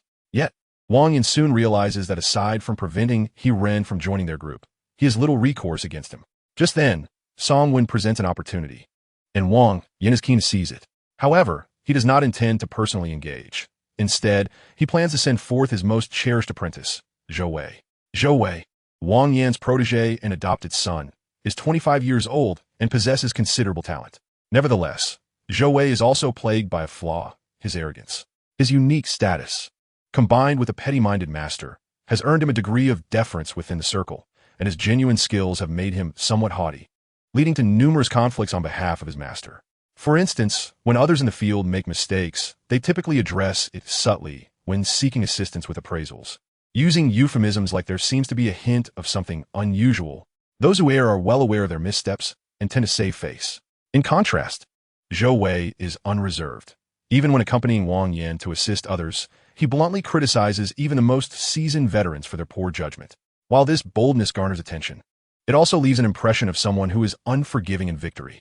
Out of respect for Wang Yin, no one openly confronts him about it. Over time, Zhou Wei naturally becomes increasingly insufferable. Wang Yin is aware of his apprentice's shortcomings, but does not regard a live-streaming treasure appraisal host as a formidable opponent. Zhou Wei suffices. After the broadcast, He-Run learns that Wang Yin will not be participating personally, which leaves him feeling somewhat disheartened. However, after reviewing Zhou Wei's background, He-Run reassures himself that it is acceptable. After all, he is merely a minor streamer, and losing to anyone would not be shameful. Although Zhou Wei is arrogant, he is not without foresight. He has downloaded an app to scrutinize He-Run's live streams. For He-Run, the benefits of participating in the Dabao GNPK have already begun to manifest. A portion of the treasure enthusiasts who initially tuned in out of curiosity have chosen to remain, drawn by He-Run's captivating presentation and engaging demeanor. Additionally, the allure of potential rewards, entertainment, and knowledge has cultivated a loyal audience. In recent days, He-Run's viewership has surged by over 100,000, with peak concurrent viewers surpassing 50,000, marking a commendable position within the realm of treasure appraisal hosts. While it may seem rather ordinary at first glance, considering that He-Run's live streaming has only been active for a week, these figures are indeed astonishing. It took the Catfish an entire year to achieve the same results that He-Run has accomplished in such a short span. One must concede that He-Run is truly a prodigy in the realm of live streaming. Catfish has certainly stumbled upon a gem. Of course, He-Run is now referred to as a master craftsman, and whether he will continue to create high-quality replicas remains uncertain. The process is quite similar, with experts responsible for verifying authenticity and narrating stories, store owners estimating market values, and the master craftsman elucidating the corresponding techniques. Each individual performs their designated role, creating a well-structured system. Dabao Jian has also established partnerships with auction houses, enabling the direct handling of high-value collectibles. This is not merely a scheme of dubious auction houses. Dabao Jian collaborates with some of the top 10 auction houses in China, including Poly, Sotheby's, and Christie's. For instance, this season, their exclusive partner is Poly, which certainly lends an air of professionalism. Naturally, there are supplementary agreements in place to prevent misunderstandings, such as a collector mistaking a Qing Dynasty imitation for a genuine Song Dynasty porcelain piece, leading to unfortunate outcomes. This arrangement is relatively fair. As for whether there are any hidden agendas during the selection process, that remains uncertain. Much like during He-Run's live stream, when genuine items or lucky finds are showcased. the viewer engagement tends to diminish. In contrast, when less discerning collectors are featured, the livestream garners significant attention, not only in terms of viewership, but also in viewer interaction. This reflects the psychology of most collectors. It may be an exaggeration to say that there are those who are angry while others are amused, but it is certainly true that one fears for the well-being of fellow collectors while also being envious of those who drive luxury vehicles. This sentiment is entirely understandable. He Ren, accompanied by Liu Fei and Zhang Nuo, arrived today early in the provincial capital of Shaanxi, initially intending to explore the ancient city of 13 dynasties. However, upon landing, they were promptly whisked away by the staff of Dabaojian. Participating in a variety show is no trivial matter, especially when it involves a live broadcast. One must not only apply makeup, rehearse, and test equipment, but also undergo individual interviews and record behind-the-scenes footage. Fortunately, Hirun is not a regular guest. Otherwise, he would have to engage in scripted dialogues, such as, "My mother told me that a poor child must mature early." After an exhausting day, Hirun felt utterly drained, devoid of any desire to venture out. He could only await the live stream the following evening. Chapter 41. The live stream begins. The head of the streaming department at Shaanxi television station is named Li Yutao, a 35-year-old woman with grand ambitions. However, Li Yutao's connections do not support her aspirations. Despite her considerable abilities, she has been unable to advance further and remains in the streaming department, which, while a direct branch of the station, lacks resources and an audience willing to pay attention to Shaanxi television's streaming content. Their video platform is virtually non-existent, with daily views barely reaching into the hundreds. The reason is simple: a lack of funding. Each year, the budget allocated to the streaming department is exceedingly limited, rendering Li Yutao unable to compete with other streaming platforms, let alone afford the online rights for television dramas. The streaming platform of Shaanxi Provincial Television has largely devolved into a repository of leftover news broadcasts, shopping advertisements, and films and dramas from 2 to 3 decades ago. The situation is dire. With negligible viewership and click rates, advertising revenue dwindles, leading to poor performance and subsequently reduced funding for the following year. A vicious cycle has ensued. Thus, Li Yutao places immense importance on this live broadcast, not out of a desire to enhance the platform, but rather to expedite her departure from this desolate place. The streaming platform is merely a facade. The television station shows little regard for it. Li Yutao is unlikely to establish a platform akin to Mango TV, Best TV, or Z Vision. Instead, her sights are set on the position of Songwon. Following the revelations surrounding the great treasure appraisal, Li Yutao recognized this as an opportunity. She secretly amassed considerable compromising information regarding Songwon, anticipating that if she executed this live appraisal showdown effectively or uncovered any vulnerabilities in Songwon, she would be prepared to make a bold move and directly contact the station director. Consequently, Li Yutao mobilized every resource and connection at her disposal, even inviting Zhang Hanyu. Although not a fresh face, he is undoubtedly a powerhouse, with his films amassing nearly 20 billion in box office revenue, a bona fide A-list star. Zhang Hanyu would also bring a collectible to pit against Hirun and Zhou Wei, underscoring Li Yutao's commitment to this live broadcast. After lunch, Hirun received notification from the staff to rush to the studio for equipment adjustments and makeup. He was overwhelmed. As a man, he was utterly clueless about makeup. The previous day's photo shoot had seen a male makeup artist applying products to his face in a rather ambiguous manner, which left Hirun feeling quite nauseated. It was no benefit, given that the makeup artist was male. Thankfully, today a young woman was assigned to his makeup. Hirun's taut nerves began to ease, not only due to the change in makeup artist, but also because he found himself alone in the makeup room. He had not encountered Zhou Wei or Wang Yin or any other guests. In reality, Hirun's lesser status meant he was not in the same makeup area as them. It was not until 7 in the evening that Hirun first laid eyes on Wang Yin and Zhou Wei. Wang Yin appeared as a kindly elder, with a full head of white hair and an energetic demeanor, smiling at everyone, showing no signs of pettiness. Indeed, he resembled a smiling tiger. The two seemed to be engaged in a rather childish game of who could blink first. Fortunately, at that moment, Zhang Hanyu entered the studio, capturing everyone's attention. After all, he is an A-list star, and that kind of charisma is undeniable. Hirun found it curious and asked Liu Fei and Zhang Na, who were still adjusting the live stream angles, whether Zhang Hanyu had an affinity for collecting. Liu Fei shook his head, indicating he knew nothing of the matter. Zhang Nua, however, explained that there had been news regarding Zhang Hanyu's passion for wood. Before rising to fame, he often purchased various wooden furniture and trinkets, leading to a rather frugal lifestyle. which his wife had commented on. Hiran found this intriguing.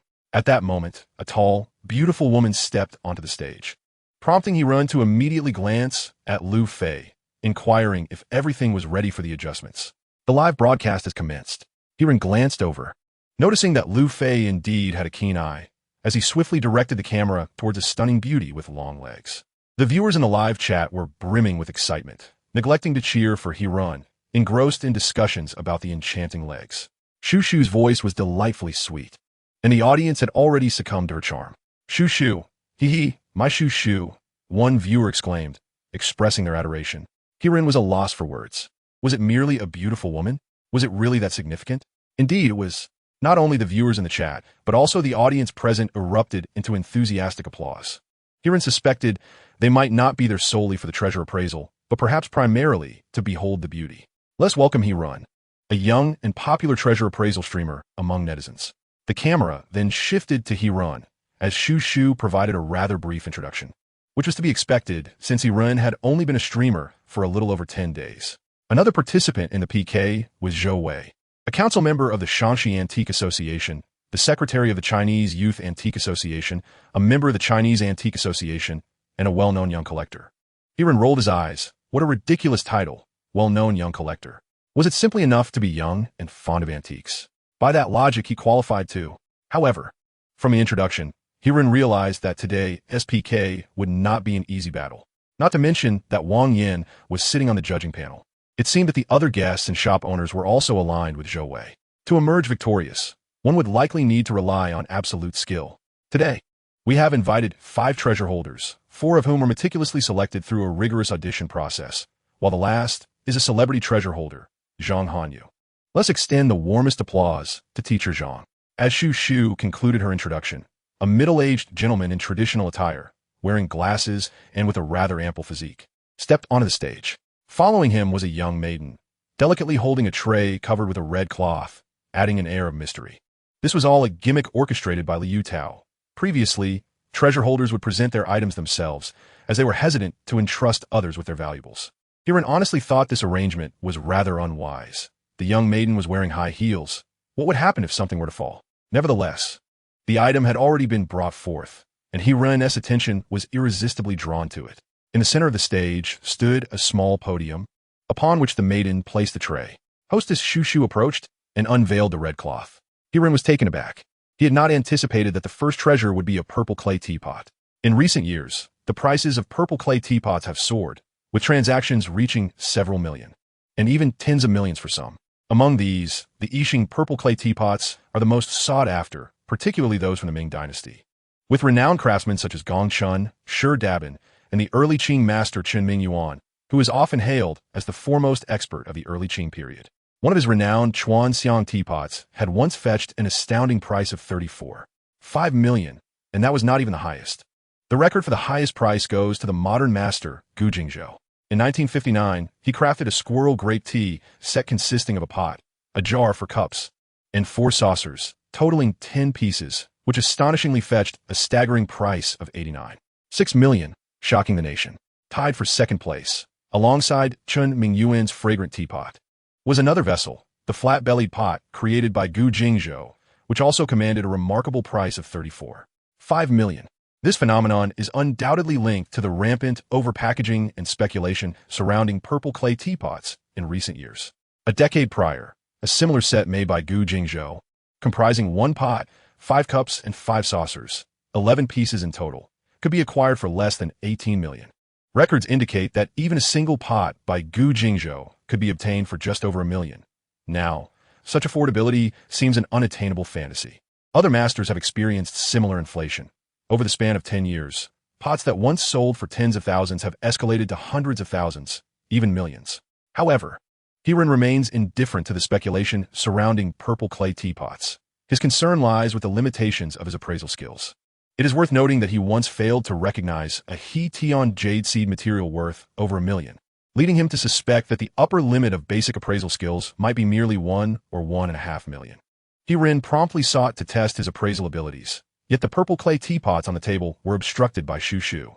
At that moment, Shu Shu introduced the first treasure, the Plum Blossom Spring Teapot, a creation by Master Zhu Kursin, one of the founders of the Yixing Purple Clay Craft Factory. Valued at 1.5 million. Now, I invite expert Zhou Wei and He Run to come forward for appraisal. He Run felt a slight sense of relief, although Zhu Kersin, like Gu Jingzhou, was a founder of the Yixing Purple Clay Craft Factory and possessed exceptional craftsmanship. His fame paled in comparison to Gu Jingzhou's, with very few of his works exceeding the million mark, allowing for a more casual appraisal. Approaching the teapot, He Run utilized his appraisal tool. Name: Plum Blossom Spring Teapot, Zhu Kersin. Year: 88 years. He Run frowned. 88 years indicates it was crafted in the 1930s. Had Master Zhu already begun creating spring teapots at that time?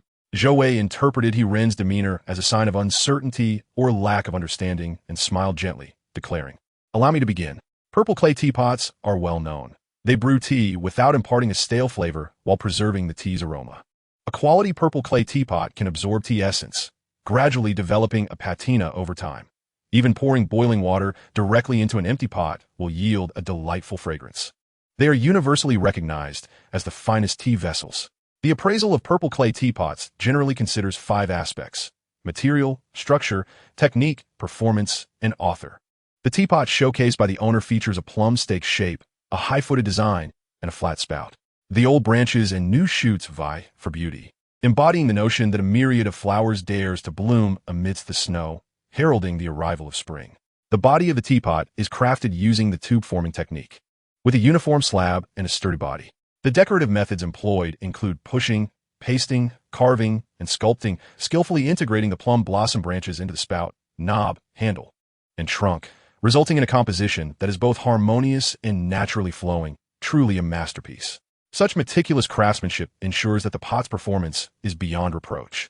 The handle is designed for easy grip, and the seamless construction suggests that the flow of water will undoubtedly be exceptionally smooth. Regarding the author, I believe many enthusiasts have already discerned the clues. The Baozuan teapot was conceptualized and developed by Zhu Lao in the early 1970s, representing a completely novel approach to teapot craftsmanship. The teapot in possession of the collector exhibits all the characteristics aligned with the craftsmanship of the Baozuan teapot, with a seal of Zhu Kersin on the lid and a signature by Zhu Kersin on the base, both of which are authentic. However, the condition is not flawless, as it was crafted in Zhu Lao's later years, affirming its authenticity. I deem the valuation of 1,500,000 to be somewhat excessive, while my own estimation is 1,200,000. This is also a component of the competition, wherein He Run and Zhou Wei must authenticate, elucidate, and appraise each item. The review will evaluate the authenticity based on the consensus of both parties, and if both agree and are correct, they will compare their valuations, with the closer estimate being the victor. Should the valuations coincide, the depth of explanation will determine the winner, ensuring that each round produces a definitive champion. He Run is concerned about this. While discerning authenticity is not particularly challenging, the true difficulty lies in valuation. Without a mobile phone and with the assigned tasks incomplete, He Run finds himself somewhat at a disadvantage. Hence, he has devoted this week, aside from live broadcasts, to diligently studying the transaction records from various auction houses over the past few years. Regrettably, he has yet to thoroughly examine Zisha teapots, possessing only a vague understanding of their pricing. Fortunately, Zhou Wei has not adhered to the rules by writing the price on the whiteboard, but has instead revealed it directly, allowing He Run to make slight adjustments based on Zhou Wei's figure. As for the prospect of defeating Zhou Wei through explanation, He Run harbors little hope. If both parties' authenticity and valuations align, Zhou Wei is assured to win, given his connections. Moreover, Zhou Wei indeed articulates exceptionally well after his exposition. Even the collector nods in agreement, evidently touched by his insights, prompting an enthusiastic applause from the audience. Fellow enthusiasts are also apprehensive. Is it over? Why does it seem that the opponent is so formidable? The host must be sweating. He Run has no opportunity to glance at the comments, as Shu Shu has already turned to him, displaying a professional smile. Expert He, what is your perspective? Expert Zhou is correct. The collector's teapot is indeed a Baozuan teapot crafted by Zhu Lao, and it is genuine. Upon He Run's declaration, the audience erupts in astonishment. Zhou Wei has eloquently articulated so much, covering all bases, only for you to assert the same?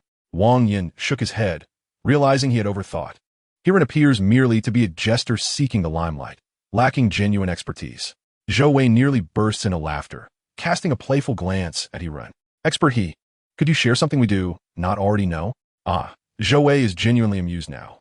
Do you possess no original thoughts? If you are merely parroting others, there is no need to continue wasting everyone's time. Look at you, why the urgency? Hirin chuckles lightly. I have yet to finish my statement. Why the rush to interrupt? I have not yet said it. Zhou Wei dismissively curls his lip. But, indeed, Hirin steps forward, positioning himself before Zhou Wei.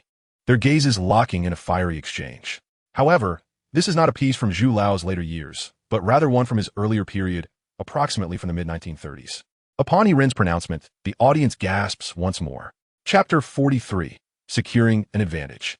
Zhou Wei smiled, pointing at Hirin, and remarked, You don't even know when old Master Zhu developed the Baochuan pot, yet you dare to speak so authoritatively? A host is merely a host, lacking any professionalism.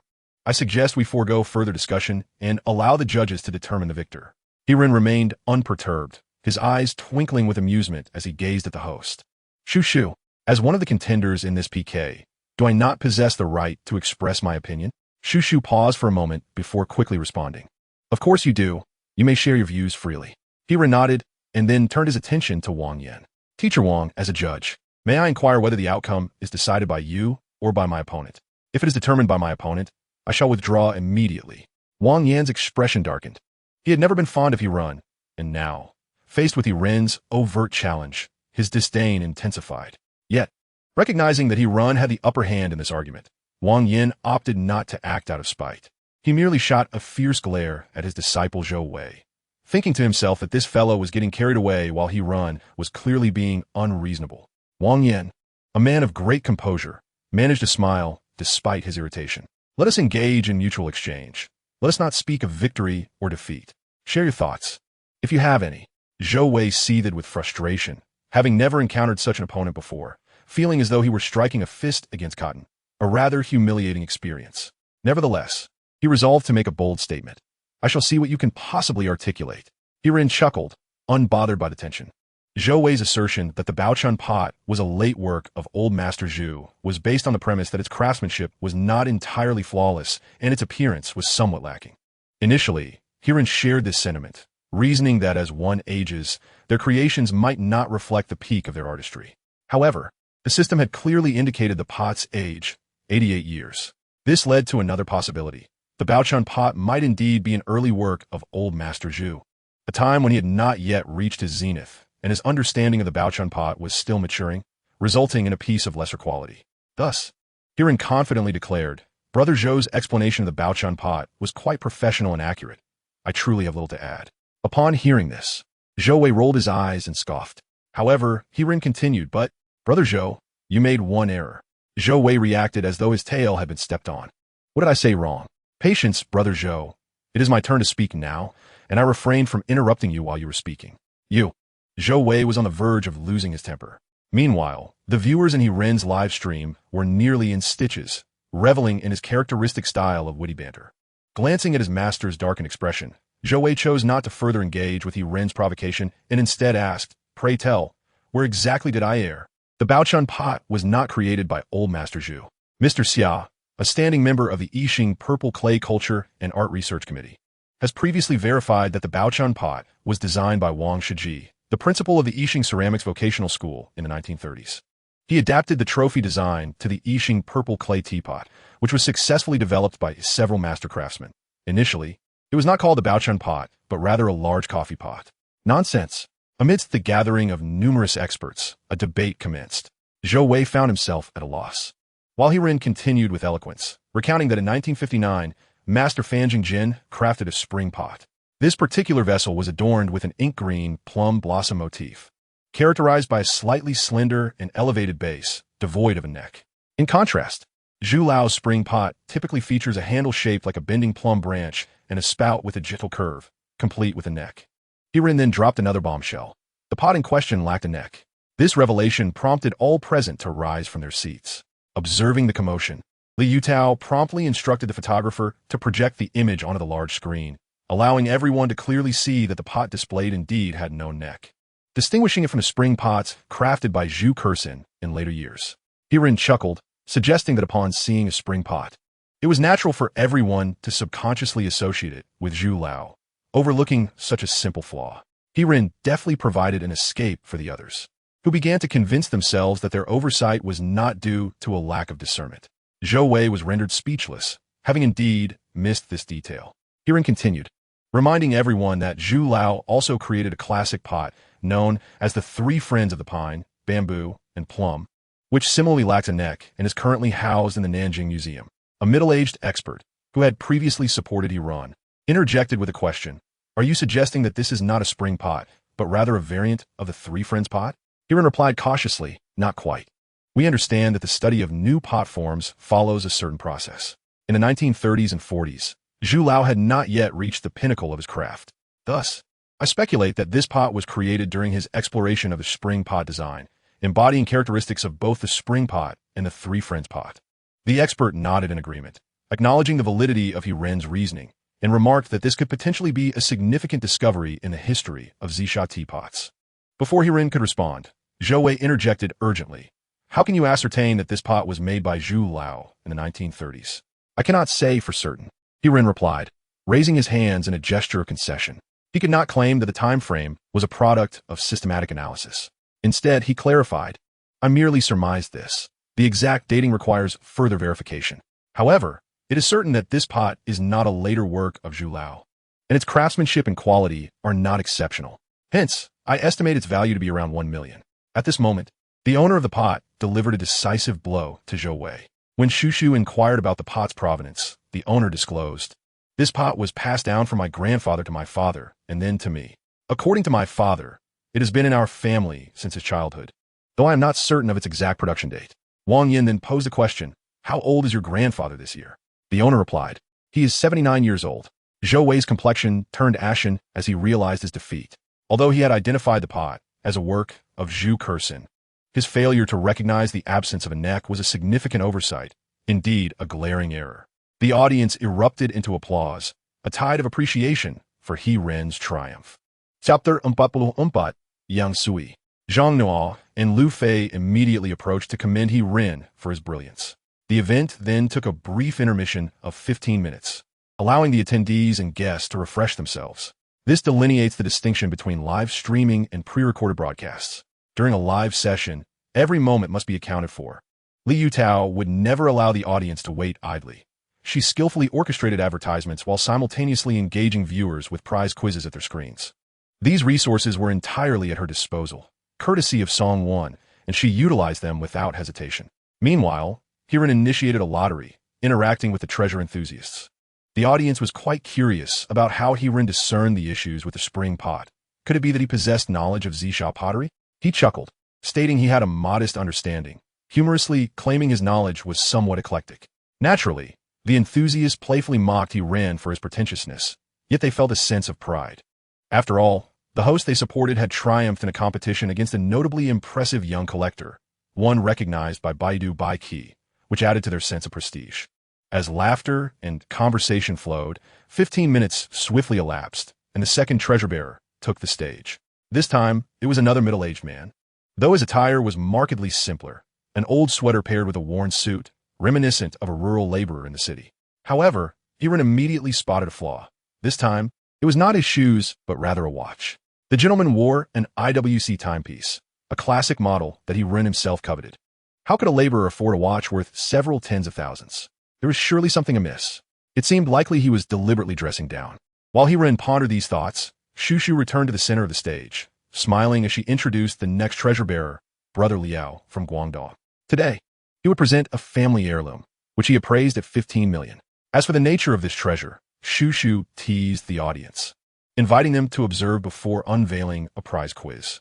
At that moment, the previous hostess reappeared, carrying a tray, which she placed on a small pedestal. Shushu unveiled a red cloth, and Hiren immediately understood the rationale behind the prize quiz. The tray held a golden Lioli Yangsui. The Yangsui, in essence, is an ancient mirror, originally not intended for reflection, but for fire starting, hence its name. Typically a concave mirror, it captures sunlight and refracts it to achieve a focal effect, facilitating the ignition of materials such as mugwort. Over time, it evolved into a mirror with religious connotations, as ancient peoples believed the Yangsui could ward off evil. The prototype of the demon-repelling mirror is, in fact, the Yangsui, generally crafted from copper or copper alloys. This particular Yangsui is made of gold, adorned with circular jade knobs set upon protruding, symmetrical beast head bases. Most notably, the eyes of the beast motifs are inlaid with lioli, an exceedingly rare gem.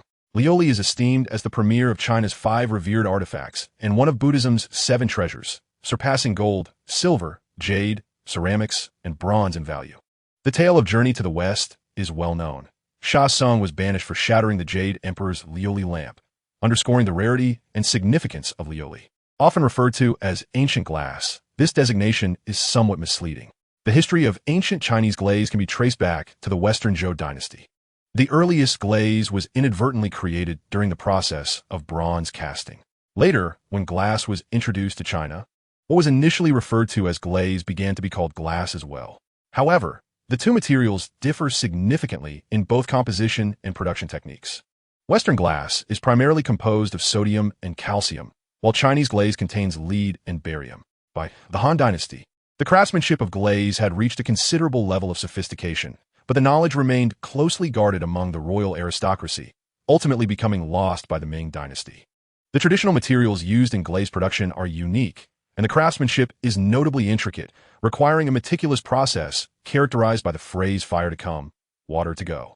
The entire production cycle spans over 20 days and relies entirely on manual labor, involving 47 distinct procedures to achieve a successful firing. In ancient times, technological limitations meant that any errors in the process could lead to failure. The creation of glaze not only demanded skill, but also a measure of luck. Moreover, the molds could only be utilized once. If a failure occurred, artisans would need to craft new molds, resulting in a scarcity of surviving glaze artifacts, which are consequently quite precious. In summary, no two pieces of glaze are exactly identical, whereas glass can be mass-produced, explaining the disparity in their prices. A decade ago, a Tang Dynasty glazed gourd vase fetched an astonishing 12.5 billion yuan, while 2 years prior, a similar Tang Dynasty glazed jade pot commanded a staggering 16.2 billion yuan. In contrast, the glaze produced post-Ming Dynasty was effectively the result of artisans' own research, although still referred to as traditional glaze. The processes could not be entirely replicated, leading to inferior materials, forms, and techniques, which naturally resulted in significantly lower prices. During the Qianlong period, a red phoenix glazed pot sold for a mere $2 million, while a Qing Dynasty glazed guanyin could only reach a price of $1.25 million. Glazed pieces devoid of inscriptions or narratives might only be valued at several hundred thousand, illustrating the vast price differences. As Hiran educated the audience about glaze in a live stream, the on-site guessing game had concluded, and many participants successfully identified the prize, a golden mirror, while others recognized the jade and glaze inlaid upon it. Yet, no one could ascertain that it was a yang sui. At this moment, Shushu invited Hiran and Zhou Wei to the stage for appraisal. Zhou Wei, displaying his wisdom, remained silent, gesturing for Hiran to speak first, wary that his extensive commentary might provoke a similar response from Hiran. Unfazed, Hiran confidently shared his knowledge of glaze, having prepared adequately beforehand. However, for precaution's sake, he activated the appraisal device, and the displayed information startled him profoundly. Name, golden dragon pattern inlaid, glaze yang sui. Age, 250 years. That corresponds to the spring and autumn period. Hiran gazed incredulously at the treasure holder, who appeared to be dressed like a laborer, finally understanding the need for the man's disguise. If it were a Qing imitation, it would be worth merely 3 to 500,000. But if it were from the Warring States period, the price could easily multiply tenfold, exceeding 5 million. What truly astonished Hiran was that 5 million surpassed the limits of the initial appraisal device. Was this yang sui genuine or counterfeit? If it were indeed a counterfeit, how should Hiran respond? Observing Hiran's demeanor, Zhou Wei assumed Hiran was unfamiliar with the glassware and chuckled. Expert he, why so silent? Shall I begin? And you can follow suit? Chapter 45, please call the police. Laughter erupted in the crowd, yet Hiran remained unfazed. His attention wholly focused on the sun mirror before him, determined to rely solely on his accumulated knowledge for its appraisal. This presented both a challenge and a difficulty for Hiran. He had read numerous systematic novels, where protagonists were often ensnared by a system, compelled to act according to its dictates. Hiran, however, did not wish to become a mere puppet reliant on a system. He yearned to ascertain whether he could succeed in appraisal without any assistance. With this thought, a smile broke across Hiran's face, his expression transforming into one of confidence. Let me take the lead then, he began. This is a sun mirror made of gold. To be precise, it is a gold dragon-patterned inlaid glass sun mirror. The Compendium of Materia Medica notes that the sun mirror, or fire mirror, is crafted from bronze, with a concave surface that, when heated under the sun, can ignite kindling. Herein recounted the origin of the sun mirror he had previously shared with his companions, garnering newfound respect from the audience, as several expert judges nodded in agreement. Acknowledging that Heron was no mere facade, he possessed genuine knowledge. Now let us delve into the sun mirror itself. Heron donned gloves and gingerly lifted the sun mirror from the table, addressing the camera. Do you see the patterns above? These are the main and ground patterns of the sun mirror. The main pattern features the entwined dragon and snake design, emblematic of the spring and autumn period in the warring states, characterized by its coiling dragon and snake forms, known as the dragon pattern. He encouraged everyone to observe closely, pointing out the glass embedded within the raised spiral grooves of the coiling dragon and snake, noting the remarkable fact that none had fallen off. Heron then indicated several dotted patterns, remarking, "These intricate dotted patterns constitute the ground design. The rope pattern encircling the mirror's edge and the narrow rolled rim are all hallmarks of typical craftsmanship from the Warring States period. The mirror itself is concave, polished to a remarkable smoothness, with exquisite casting and inlay techniques." Thus, he concluded, "I believe this is not a sun mirror intended for practical use, but rather belongs to the realm of art and decoration." As Heron spoke with increasing confidence, he noted the patina, craftsmanship, and the translucence of inlaid glass. Even without a system, he could ascertain that this sun mirror was indeed an authentic piece. "I am convinced that this gold dragon-patterned inlaid glass sun mirror is genuine, likely a late Warring States era creation. While the holder has estimated its value based on the prevalence of copper sun mirrors, this pure gold specimen is exceedingly rare.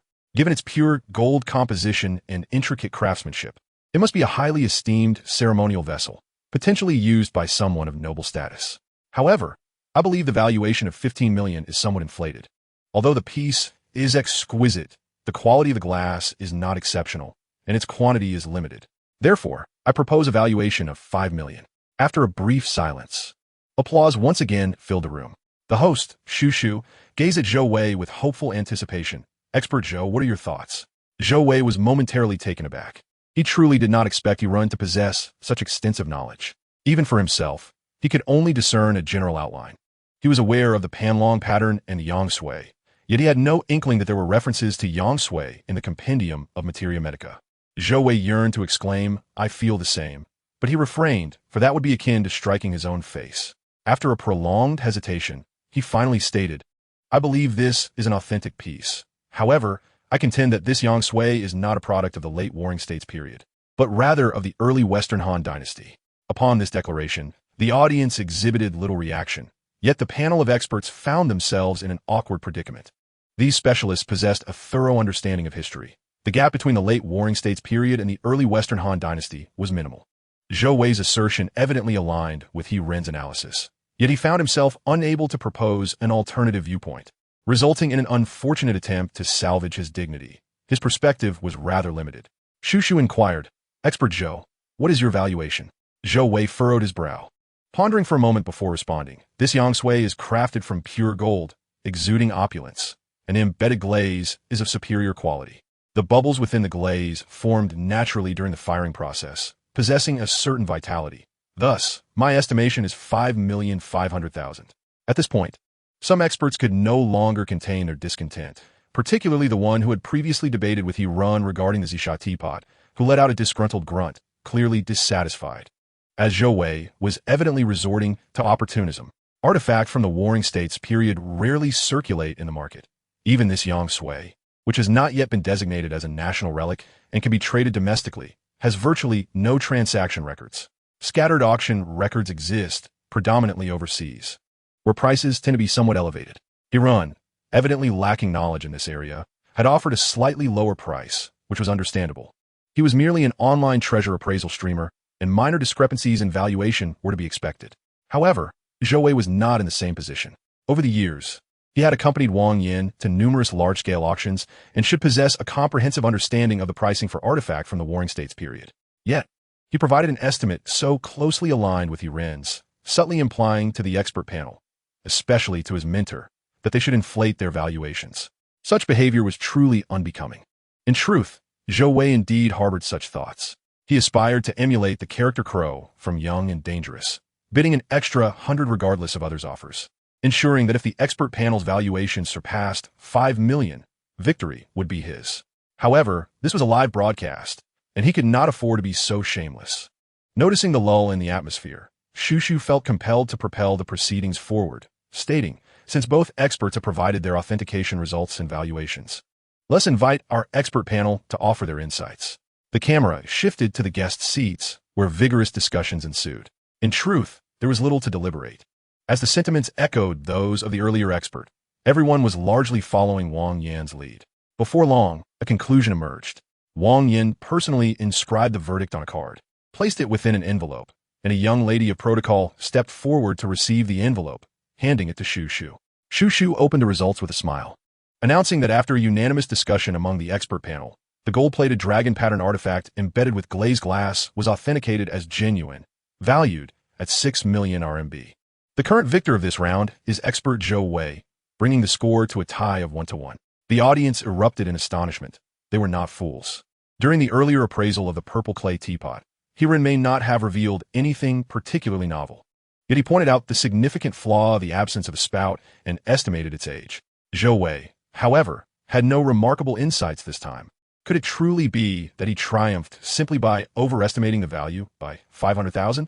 Surely, this could not be a case of foul play, especially in Hiren's live stream. The atmosphere was charged with accusations of collusion. A definite conspiracy. The audience exclaimed, "What is the point of such a competition? The opponent can barely articulate anything, and simply by inflating the estimate by 50,000, he wins? I could do that too." At this moment, Hiren's brows were tightly knitted, while Zhou Wei wore a self-satisfied smirk, thinking to himself that the guests and judges were all on his side. What could Hiren possibly use to contend with him? He was almost eager for Hiren to explode in frustration, as that would grant him a victory without a fight. Perhaps Zhou Wei himself did not realize that within a mere hour, his mindset had shifted from believing he could easily overpower Hiren to hoping for Hiren to self-destruct, indicating that he had already lost the psychological battle. Suddenly, Hiren raised his hand, signaling the host, "Please call the police." Chapter 46. The live broadcast continues. This left everyone bewildered. What was this maneuver? Even if Hiren suspected foul play and wished to withdraw, was there truly a need to involve the authorities? Wang Yan felt a twinge of satisfaction, thinking to himself that this youth could not even endure such a minor grievance. How could he ever aspire to achieve anything significant in the future? Hiren abruptly lifted his head, fixing a fierce gaze upon Zhou Wei, enunciating each word with precision. "I caution you. I am an orphan. It would be wise not to insult my mother, for I cannot guarantee what actions I might take." Hiren's sudden transformation startled Zhou Wei, causing him to take a step back. He had never encountered such a ferocious glare in another's eyes. Was this truly the same Hiren who had previously exhibited such a sarcastic demeanor? Shushu quickly intervened to alleviate Zhou Wei's predicament, cautiously inquiring, "Expert he, are you calling the police due to any dissatisfaction?" Zhou Wei was infuriated. When had he ever needed a woman to extricate him from a situation?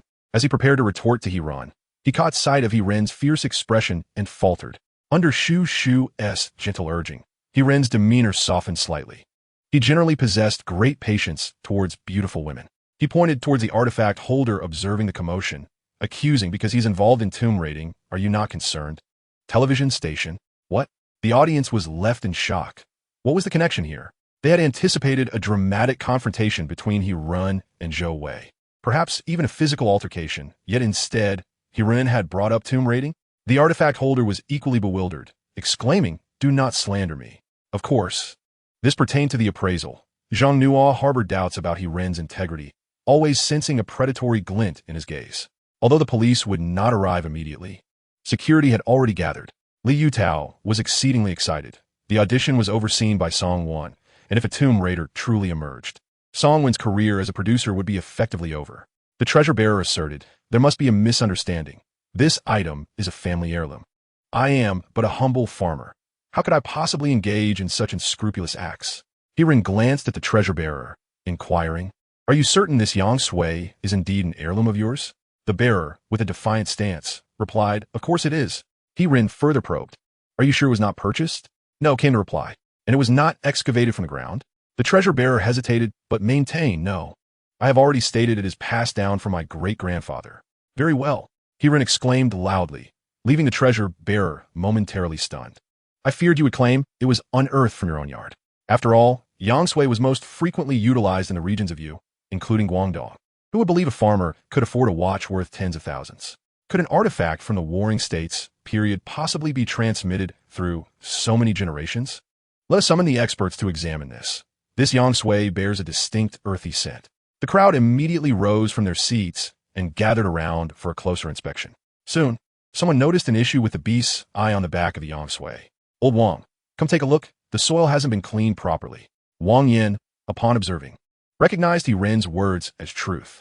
The translucence of the glaze within the beast's eye was commendable, revealing that some grit had infiltrated the interior, a clear indication it had been stolen from a tomb, and not more than a year prior. Wang Yin shot a glare at Zhou Wei, wondering how such an evident flaw could have gone unnoticed. There is indeed a problem. Song-Won, contact the authorities. Upon hearing this, the treasure-bearer felt a pang of anxiety and instinctively turned to flee. Song-Won, incensed, clenched his teeth in frustration and waved his hand. For brawny security guards promptly restrained him. Liu Tao chuckled quietly, refusing to cut the live broadcast, intent on broadcasting the incident. This would leave Song-Won with no recourse to explain himself later. However, Song-Won was no fool. He exchanged a knowing glance with Shu Shu, who immediately addressed the camera, stating, due to unforeseen circumstances at the scene, we will suspend the live broadcast. For further updates, please follow our official website and Weibo. The atmosphere was chaotic. None anticipated that an appraisal could unveil a tomb raider. This was indeed sensational news. As Song-Won disconnected the broadcast, he summoned all available security personnel to help maintain order, overwhelmed by the unfolding events. Though the television station's live feed was interrupted, Hirin's stream continued uninterrupted, swiftly attracting tens of thousands of viewers. The news of the Shaanxi provincial television station capturing a tomb raider had already trended. Hirin was elated. His viewer count surpassed 100,000 and was steadily approaching 150,000, an audience that even a Catfish could not boast. New viewers were subscribing, drawn to the host's engaging presence, with a chance to win prizes in the live-streamed lottery 10 minutes hence, offering 10 cash red envelopes of 1,000 yuan each. Liu Tao was equally pleased. Not only had Hirin's viewership surged, but the traffic on the Shaanxi streaming platform had also increased significantly. The monitoring staff had informed her that the influx of visitors during this brief interval exceeded that of the entire previous year. Director, I am at a loss as to how a ceremonial artifact made it through the selection process. That portion is beyond my purview. The director fell into silence, and after a long pause, he finally spoke. I have heard that you wish to revise the Great Treasure Mirror. Liu Tao was taken aback and then elated. She understood that the director had tacitly approved her approach. If the outcome proved favorable, she might have the opportunity to succeed Song-Won. Conversely, if the results were unsatisfactory, she could resign, as she felt unable to continue in her role. Liu Tao promptly declared, Director, I indeed have some ideas. I will come to report to you this evening. Very well, the director replied dismissively before hanging up the phone. Liu Tao shook her fist in triumph and immediately moved to the center of the stage. Grasping Shu Shu's microphone, she called out, Everyone, please remain calm and do not rush. We have already contacted the police, and they will arrive shortly. We hope you will cooperate with us and the officers in their work. After this matter is resolved, we will resume our live broadcast. Song-Won looked at Liu Tao in astonishment, and she smiled back at him mischievously, waving to the cameraman to continue the live stream. Chapter 47. The fish tank. The police arrived, following their usual protocol. First, they subdued the individuals involved, then sought out Hirin to take a statement, as he was the first to notice the issue with Yangshui. However, this time Hirin did not go to the police station. Instead, he provided his testimony backstage. His account was rather uneventful. He merely suggested that the esteemed teacher Wang Yin should clarify the matter. As the live broadcast resumed, they found Wang Yin still backstage, giving his statement. Upon seeing the items presented, Hirin chuckled. Isn't this Hongxian porcelain?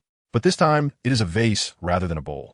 Slightly larger than the porcelain bowl I previously discovered, yet still intact, bearing the same mark from the Hongxian period. It likely originated from the same batch as the porcelain bowl, with a comparable value of around 100,000.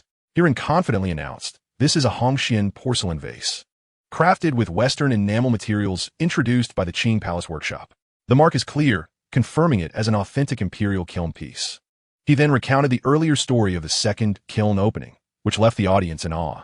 He further explained, regrettably, It does not feature the red material seal of the Junrin Tang mark, but I have appraised it at 100,000 in agreement with the holder of the treasure. Such easily recognizable items, when claimed first, confer a significant advantage. Zhou Wei found himself at a loss for additional insights. He could only persist with his previous strategy, offering an estimate of 110,000, hoping the judging panel might assist him once more. Zhou Wei began to feel anxious, glancing at the judging panel, then at backstage, yearning for his mentor to emerge swiftly. At that moment, the red cloth on stage was lifted to reveal yet another porcelain piece. This time in a more intricate design, a wide-mouthed round basin, approximately half a meter in diameter, adorned with depictions of plum, orchid, bamboo, and chrysanthemum, resembling a flower pot. Meanwhile, Hirun maintained his composure, engaging with the treasure enthusiasts in a lively discussion, offering a prize quiz where attendees could guess the intended use of the item brought by the holder. The first to guess correctly would win a guanine pendant or a Buddha statue from their latest shop offerings, with the option to choose. Those who guessed incorrectly need not feel disheartened, as they could always visit the shop for purchases. The friends of Bao have begun to jeer at Hirun once again, yet they have not forgotten to partake in the guessing game. Many resorted to using their phones for image recognition, while others engaged in exhaustive methods of deduction. Flower pot, sea bowl, water tank, brush washer, fish tank. To Hirun's surprise, one friend indeed guessed correctly. Xiao Nuo was instructed to contact the friend named Delinzi, who had made the correct guess. It was indeed a fish tank. The friends were taken aback, including Delinzi, who had merely made a random guess, never expecting to be right. The fourth treasure was provided by Brother Li from Shaanxi province, who valued it at 300,000. As Xu Shu finished speaking, the blushing Zhou Wei, disregarding his embarrassment, hurried to the front to articulate his perspective. Hirun, the little bear, gestured for everyone to hear Zhou Wei's explanation, remarking that this item was relatively common and should be easily clarified. Zhou Wei, familiar with fish tanks, identified it as a Ming Dynasty blue and white 5-color fish tank. Wang Yin nodded slightly. Although his apprentice was somewhat impetuous, he still possessed a discerning eye. Zhou Wei continued, stating that the 5-color porcelain originated in the Jin Dynasty and matured into its definitive form during the Ming Dynasty, with the finest examples from the Jiajing period, characterized by a combination of body glaze and blue and white, akin to Dotsai, predominantly red, accented with yellow, blue, green, purple, and black, frequently featuring small open panels with cracks tightly aligned downwards. The audience and friends seemed puzzled. Had Zhou Wei misspoken? The colors of the porcelain tank before them were clearly dominated by green, with red and purple as secondary hues. I was referring to the 5-color porcelain of the Jiajing period, while the item presented by the holder is from the Wanli era. It resembles the plain 3-color style of the Changhua and Zhengde periods, with a simple and robust form. The clay is thick and the soil has not been finely washed, a result of being shaped by foot pedal molding. As you can see, the repair of the body is irregular, and there are air holes. These are characteristic features of blue and white 5-color wares from the Wanli period. Thus, I can confidently assert that this is a blue and white 5-color fish tank from the Ming Dynasty, specifically the Wanli era, without any cracks or fuzziness, constituting a complete piece, valued at 500,000. After speaking, Zhou Wei provocatively glanced at Hirun, confident in his assessment, now awaiting Hirun's response. Hirun shook his head. What was there to respond to? Zhou Wei's assertions were entirely accurate, and his analysis aligned perfectly with the appraiser's findings. This fish tank was indeed from the Wanli era of the Ming Dynasty, and Zhou Wei had covered the details comprehensively. Hirun wished to discuss the matter of keeping fish. Many self-media outlets and marketing channels claim that goldfish originated in Japan. I would like to take this opportunity to dispel that myth. In truth, records of fish farming in China date back over 3,000 years.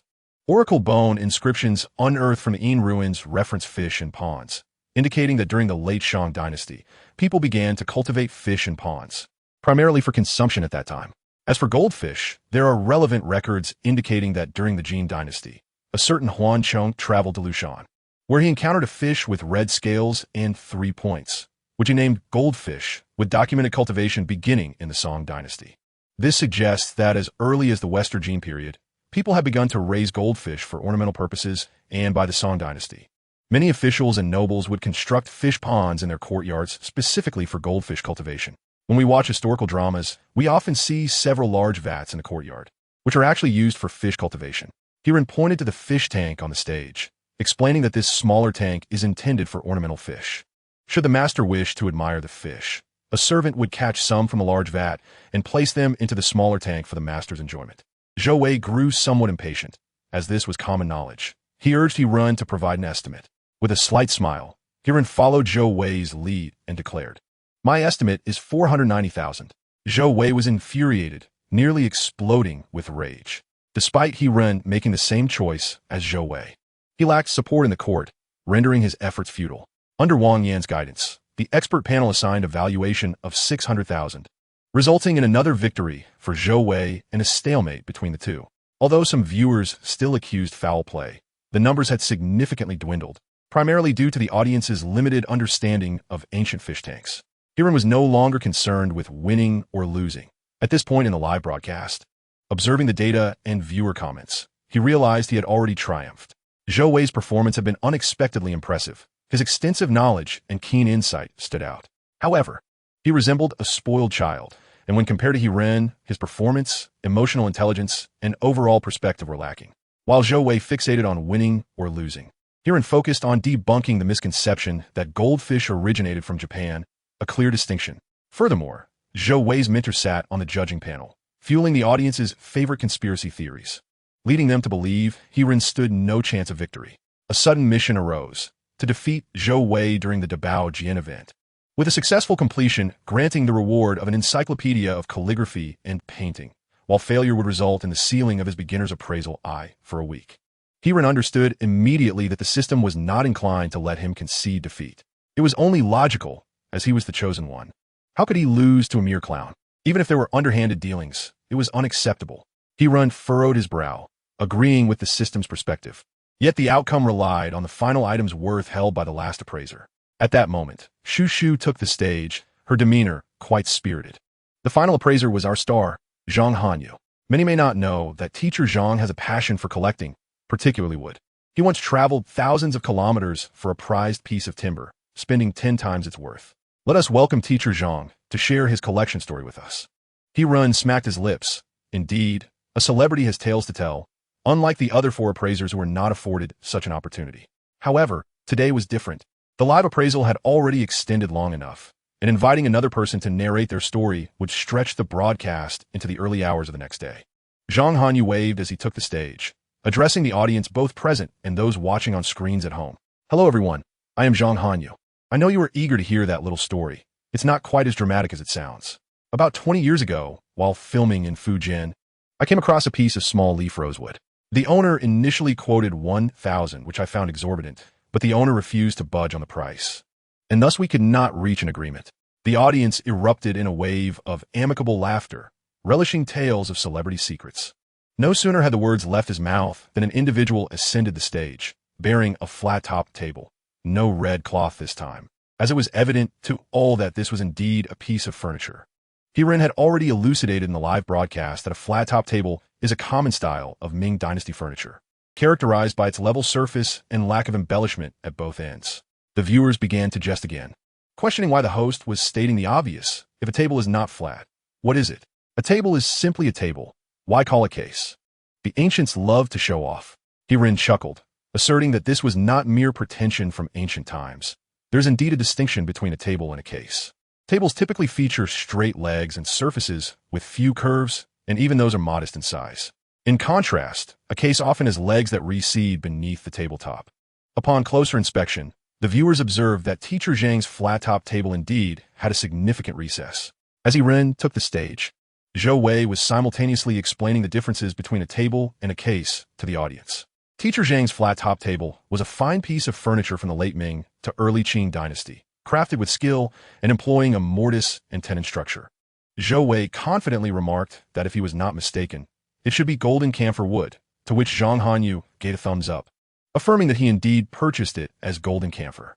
Not only Zhang Hanyu, but Wang Yan also nodded in agreement. Zhou Wei's ability to identify it as golden camphor suggested a strong likelihood of accuracy. Zhou Wei was not particularly adept at identifying wood, and Wang Yan feared he might mistake golden camphor for golden silk namu, as the two woods bear a close resemblance and can easily be confused. There was no need to worry about the valuation. The flat-top table provided by Zhang Hanyu measured approximately 2 meters in length and 80 centimeters in height. Such dimensions typically command stable prices, around 4 million for Wang Wali, 2.5 million for small leaf red sandalwood, and no more than 1 million for golden silk namu, while golden camphor could fetch between 3 to 5 million. As long as Zhou Wei's estimation was not wildly inaccurate, Wang Yin could proceed with the transaction, and he believed allegations of foul play would be unfounded. Zhou Wei had already seized the initiative and would certainly strive to clarify the provenance of the golden camphor, leaving limited room for He Ren's elaboration. Indeed, Zhou Wei continued, stating that golden camphor is a broadleaf tree found in the tropical rainforests of Southeast Asia. It takes at least 50 years to mature, containing substantial oils and iron, making it resistant to deformation and wear, moisture, and decay, with a high hardness that renders it an excellent material for furniture. Teacher Zhang's flat-top table was evidently made of exquisite golden camphor from Myanmar, which ranks among the 3 national treasures of Myanmar, alongside jade and teak. In Europe, golden camphor is often utilized in the construction of the most luxurious yachts. For instance, the deck of the well-known Titanic was laid with Burmese golden camphor, which, despite a century of exposure to seawater, remains in impeccable condition. The HSBC Bank in Shanghai, the Customs House, and the Peace Hotel are largely constructed with golden camphor pillars, handrails, and flooring, all of which remain as pristine and radiant as the day they were built. I believe that Teacher Zhang's golden camphor flat-top table is a genuine artifact from the late Ming to early Qing dynasty, with an estimated value of 400,000. Zhang Hanyu remained silent, mindful of maintaining fairness. However, upon seeing his slight nod, Wang Yin understood that the situation was secure. Zhou Wei, on the other hand, leapt up once more, casting a provocative glance at the still frowning He Ren, as if inquiring what insights the esteemed instructor had to offer. He Ren slowly began to speak, noting that another type of wood, similar to the fragrant camphor, was golden silk namu. Zhou Wei could not contain himself, sneering. Do you truly believe this is not camphor, but rather golden silk namu? The other instructors on the expert panel shook their heads slightly. Zhou Wei's arrogance was evident, as while camphor and golden silk namu bore resemblance, the distinctions were quite pronounced, and they did not think He Ren would be unable to discern between the two. To their surprise, He Ren smiled faintly and affirmed, "Indeed, this is golden silk namu." Chapter 49. Shall we place a bet? Upon He Ren's declaration, the venue erupted once again in chatter. Even Zhang Hanyu shook his head and cast a glance at He Ren, suggesting he might have erred and that it was not too late to retract his statement. He Ren was taken aback, pleasantly surprised by Zhang Hanyu's unexpected kindness. Zhou Wei's grin widened. Previously, He Ren had not misjudged the 4 treasures, leading Zhou Wei to believe He Ren was a versatile contender. But it appeared he was not proficient in wood identification. Although distinguishing between camphor and golden silk namu was challenging, it could easily deceive novices, while experts would see through the charade. Zhou Wei, now smiling, decided to enlighten He Ren, adopting an air of camaraderie over competition. While golden silk namu and camphor were indeed quite similar, they could be readily differentiated. In case you're unaware, he began, we can analyze them based on appearance, texture, aroma, and the presence of galls. First, he addressed appearance. Golden silk namu typically exhibits shades of pale yellow and orange, with clear, parallel grain patterns resembling tree rings. In contrast, camphor is predominantly golden yellow, reddish gold, and brownish, with dense, interwoven grain and irregular longitudinal cracks. Zhou Wei gestured towards the table, prompting the photographer to focus the camera on the surface of the flat table. The audience could clearly observe the irregular patterns adorning the tabletop. Next, he discussed texture. Zhou Wei placed his hand upon the table surface, noting that golden silk namu has a slightly higher resin content, rendering it smooth and warm to the touch. Conversely, camphor feels heavier and somewhat coarse, lacking in smoothness. As for aroma, he suggested they would address that momentarily, but the most distinctive feature was the galls. Galls, or tree tumors, form when trees experience stimulation from fungi or pests, leading to localized cellular proliferation. While golden silk namu can also exhibit galls, their patterns tend to be more dispersed and less coherent. In contrast, camphor's gall patterns are dense and interconnected, often taking on irregular circular shapes. For this reason, many collectors seek to acquire complete gall camphor tea sets or tables, such as the flat-top table belonging to Teacher Zhang. Zhang Hanyu nodded repeatedly, unable to restrain himself from saying, "The reason I purchased this flat-top table was precisely because of that feature." But what of the aroma? Zhou Wei smiled slightly. Golden silk namu emits a subtle woody fragrance, occasionally accompanied by hints of grass and medicinal scents. On the other hand, Camphor's aroma is not particularly pronounced, only releasing a faint fragrance during the polishing process. I advise against using this to assess the authenticity of the wood, as some sellers may deliberately exploit this to mislead consumers. Herein must concede that Zhou Wei possesses considerable expertise. His observations are quite astute, and it is evident that he has handled both types of wood, for one could not speak so confidently otherwise. Even if Ren were to express his thoughts, he would likely arrive at a similar conclusion. Initially, he too identified it as golden camphor, yet the system disagreed. Title: Golden Silk Nanmu Golden Camphor Flat Table. Age: 393 years. Although the system has rectified some bugs, if the treasure's value exceeds the assessment range of a novice appraiser, it may erroneously classify a counterfeit as genuine. Nevertheless, even if it were a true Ming Dynasty Golden Silk Nanmu Flat Table, it would not exceed 1 million. Furthermore, Zhang Hanyu stated that he purchased it explicitly as golden camphor. Thus, the possibility of it being a counterfeit golden silk Nanmu is entirely implausible. This suggests that the system is not misleading Heron. This flat table is indeed crafted from golden silk Nanmu. Yet, why does a golden silk Nanmu flat table appear identical to golden camphor? As Zhou Wei displayed his arrogance, Heron pondered a potential explanation. Could it be similar to his experience when he stumbled upon Hainan Wangwali at Panjiayuan? Is it possible that golden silk Nanmu is encased within golden camphor? This is highly plausible. Prompted by Zhou Wei, Shushu inquired, "Expert he, do you have a conclusion?" To be cautious, Heron replied, "May I take another look?" Shushu, naturally, had no objections, but Zhou Wei interjected, asserting that no amount of scrutiny could transform golden camphor into golden silk Nanmu. Disregarding Zhou Wei, Heron approached the flat table, first caressing its surface, then examining it meticulously for an extended period. Just as the others began to grow impatient, Heron suddenly lifted the flat table with both hands. As clarity dawned upon him, Zhou Wei mocked, "What is this? A performance for the audience? Perhaps you should just do a split instead." Laughter erupted in the room, yet Heron maintained his stance, asserting that this was indeed a genuine flat table from the Ming Dynasty's Chongzhen period, valued at 850,000. Even the reviewer who had consistently supported Heron shook his head. They needed no closer inspection, as the appearance alone indicated Heron's error. Wang Yin glanced around, noting the slight nods of agreement from other reviewers and guests, and then smiled. "In that case, we have reached a conclusion. This is stop." Heron abruptly interrupted Wang Yin. Though Wang Yin felt quite displeased internally, he managed to retain a smile, asking, "Expert he, do you have any additional comments?" Although Wang Yin did not overtly display his discontent, the emphasis he placed on expert he was laced with sarcasm. Heron, as though he had not heard, chuckled. "My words are not yet finished. Why is Wang Xinbei in such a hurry? Could it be a lack of confidence in your disciple's capabilities?" Wang Yan's expression darkened. Heron's remark was a public rebuke, implying favoritism towards his student. With a grunt of annoyance, Wang Yan urged, "Please speak quickly. Time is of the essence, and we cannot afford to linger here." Zhou Wei, witnessing his master being ridiculed, felt equally irked, thinking it was enough. Everyone recognized it as golden camphor. Yet Heron stubbornly persisted in his denial. Heron chuckled. "Since you are so confident, would you dare to make a wager with me?" The audience's interest was piqued.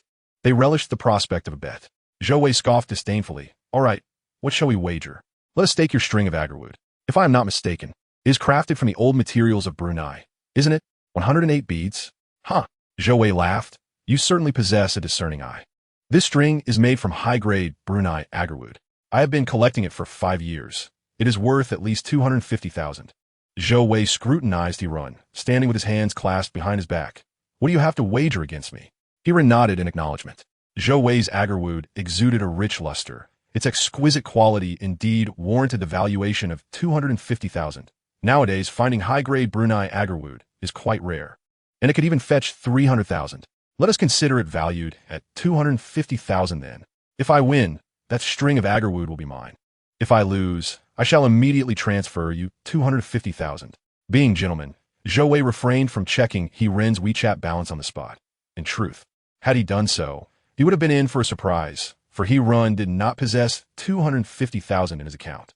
"Since you believe my master is being unfair, you may bring in a few experts for appraisal." "No need." Heron waved his hand dismissively, pointing to the flat table. "The surface may appear to be golden camphor, but it is merely a thin veneer. Underneath lies genuine golden silk Nanmu." Upon hearing this, the crowd gasped in astonishment. Chapter 50. Consider yourself fortunate. What utter nonsense! How could that be possible? The reactions of Wang Yin, Zhou Wei, Zhang Hanyu, and the onlookers were all similar. Disbelief was palpable. However, the audience in He Ren's livestream held a different perspective. Here we go. The host is at it again. The mystery has been solved. I always said the host had X-ray vision, and now we have solid proof. The viewer who jested had unwittingly approached the truth. Zhou Wei was the first to challenge. You possess X-ray vision, and it's golden silk Namu within? If you're afraid of losing, I can arrange for you to pay in installments. He Ren did not even glance at Zhou Wei. Instead, turning to Zhang Hanyu, Professor Zhang, I am certain it is golden silk Namu. A simple scratch on the surface will reveal the truth. This. He Ren noticed Zhang Hanyu hesitating to speak and quickly added, Rest assured, Professor Zhang. If it is not golden silk Namu, I will compensate you for all your losses. It is not a matter of money. Expert he. How did you discern this? Zhang Hanyu was not concerned about the sum. For him, 30 to 50,000 was trivial. His primary interest lay in the flat table of golden camphor. As Zhou Wei had mentioned, finding one with such prominent knots was indeed a rarity. He wished to understand why He Ren was so certain. If He Ren was merely being stubborn, reveling in youthful bravado, he would rather not destroy the table, which dated back to the Ming Dynasty. Each piece was a treasure lost. Wait, He Ren lifted the flat table slightly. We all know that golden camphor is denser and more suitable for carving, rendering it heavier than an equal volume of golden silk Namu. Zhang Hanyu's eyes lit up. So your earlier action of lifting the flat table was to gauge its weight? Was that part of your calculations? He Ren smiled and nodded, exuding an air of mastery that left the audience in awe. Truly, he was a figure of immense wisdom. Zhou Wei, however, leapt up in disbelief, exclaiming, Impossible, absolutely impossible. He Ren, with a subtle smile, suggested, Perhaps a small knife will reveal the truth. Zhou Wei suddenly grasped the underlying intention, realizing that He Ren was betting on teacher Zhang's reluctance to damage cultural relics. He Ren shook his head, dismissing the notion. It's merely Ming Dynasty furniture, not a masterpiece. What significance does it hold as a relic? Zhang Hanyu frowned. Zhou Wei had been persistently targeting He Ren. Though young and brimming with ambition, he was crossing a line. Zhang Hanyu, hailing from humble beginnings himself, held a certain admiration for grassroots figures like He Ren and was intrigued by his analysis, eager to delve deeper. Though Wang Yin was oblivious to the basis of He Ren's confidence, he felt he could no longer intervene at this juncture and opted to observe coldly. If the furniture were not made of golden silk Namu, he would surely ensure that He Ren faced humiliation today. He Ren remained unfazed, firmly believing in his system. Li Yutao soon procured a toolbox, from which He Ren selected a small knife and plunged it into the surface of the table, eliciting a wince from Zhang Hanyu, who was a true aficionado of wood. Though He Ren's actions appeared aggressive, he was quite measured, avoiding a complete penetration. Instead, with a deft flick of his knife, a thin veneer lifted, prompting gasps from the crowd. Those present possessed some knowledge. If the table were indeed solid golden silk Namu, such an effortless lifting of a panel would be inconceivable. Would it not resemble mere plywood? Observing this, Zhang Hanyu rushed over, immediately recognizing the orange-yellow hue beneath the panel. He Ren grinned. This is golden silk Namu, Teacher Zhang. Take a whiff. Zhang Hanyu inhaled deeply, confirming Zhou Wei's assertion. He detected the scent of medicinal herbs. Unable to restrain himself any longer, Zhang Hanyu retrieved a small knife from the toolbox and joined He Ren in meticulously cutting away the tabletop. 10 minutes later, the true nature of the table was unveiled before the astonished audience. Now, it was He Ren's turn to shine. The tabletop exhibited a light orange-yellow hue with a subtle gray, the wood warm and tranquil, its texture refined and translucent, with elegant and serene grain patterns. The surface's wave-like patterns were breathtaking, and its simple yet elegant shape featured streamlined lines and exquisitely crafted details, an epitome of Ming Dynasty craftsmanship. Teacher Zhang, you've struck gold. Zhang Hanyu's face beamed with delight. As a lover of wood, he understood the rarity of a golden silk Namu table. Once again, it was reiterated. Money was not the issue. Rather, the scarcity of such furniture, especially from the Ming Dynasty, made it all the more precious. Zhou Wei's expression turned ashen. He truly had not anticipated that an utterly ordinary table could conceal such secrets. Was the craftsman who created this table out of his mind? At this moment, the expert who had earlier supported He Ren suddenly inquired, Teacher Zhang, you and He Ren were not previously acquainted, were you? Zhang Hanyu was taken aback, but quickly comprehended the implication. They feared collusion between him and He Ren. Zhou Wei seized upon this, exclaiming loudly, "Yes, you all." Before he could utter a word, he caught sight of his master Wang Yan's piercing gaze. Zhou Wei was no fool. He instantly realized that further words would offend Zhang Hanyu. He flashed a friendly smile at the questioning expert, aware that this individual was assisting him. Otherwise, even if he triumphed over Zhou Wei, there would still be whispers afterward. For relying on weight to appraise treasures seemed rather fantastical. Well, Zhang Hanyu glanced at Zhou Wei, wondering if the esteemed expert had any further inquiries. Zhou Wei found himself at a loss for words. He however, beamed as he approached Zhou Wei, extending his hand. "Expert Zhou, a wager is a wager. Hand it over." Zhou Wei's face flushed crimson. It wasn't the string of agar-wood beads that concerned him, as Wang Yan's disciple. He possessed keen insight and had often seized fortuitous opportunities, amassing a fortune of several million. The main issue was his loss of face. Yet, the circumstances were beyond his control. This was a live broadcast, and countless eyes were upon him. With resentment, he reluctantly removed the beads and thrust them into He Ren's hands, muttering, "Consider yourself lucky," before hastily departing the scene. Shu Shu glanced at Wang Yan, who maintained his composure. "We unanimously agree that He Ren's judgment is more precise. Teacher Zhang's collection comprises a Ming to Qing dynasty golden silk Nanmu flat table, which we value at 1 million. Excellent. The victor of this round is expert He Ren," Shu Shu announced, raising her voice and casting a glance at He Ren. To her surprise, he was entirely absorbed in jovial conversation with Zhang Hanyu. Zhang Hanyu turned to He Ren and inquired, "Teacher, do you have any expertise in calligraphy and painting?" "Just call me Xiao He. There's no need for teacher. I can't claim to be highly knowledgeable, but I have a basic understanding." Zhang Hanyu laughed heartily. "Then you needn't call me Teacher Zhang. Brother Zhang will suffice. I wonder if you have time later to assist my friend with an appraisal?" Chapter 51. A sudden enlightenment. He Ren, of course, would not decline. He had appraised 5 treasures that day, and his energy levels were still high. Moreover, he found Zhang Hanyu's rugged demeanor far more appealing than the delicate charms of the younger generation. Suddenly, an electronic voice announced, "Congratulations, host. You have completed the temporary task, defeating Zhou Wei in the Great Treasure Appraisal event. Reward: Encyclopedia of Calligraphy and Painting." He Ren was momentarily engulfed by a wave of dizziness.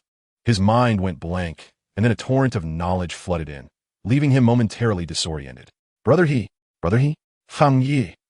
He Ren was roused by Zhang Hanyu's voice, shaking his throbbing head in confusion. This system's rewards were overwhelmingly forceful. It was akin to a method of cramming knowledge, reminiscent of protagonists in martial arts novels who encounter a dying sage who imparts decades of internal energy directly into them, though not quite so exaggerated.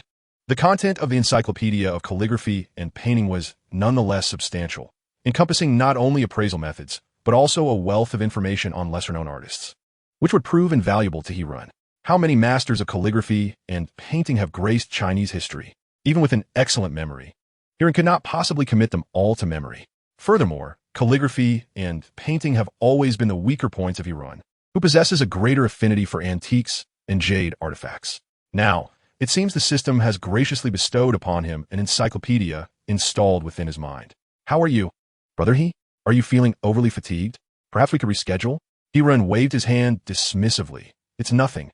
I merely experienced a slight dip in blood sugar." I glanced at the spotlight and became momentarily dazed. "Ah, I see," Zhang Hanyu chuckled. "Your inexperience is showing. During recording, one must avoid looking at the lights."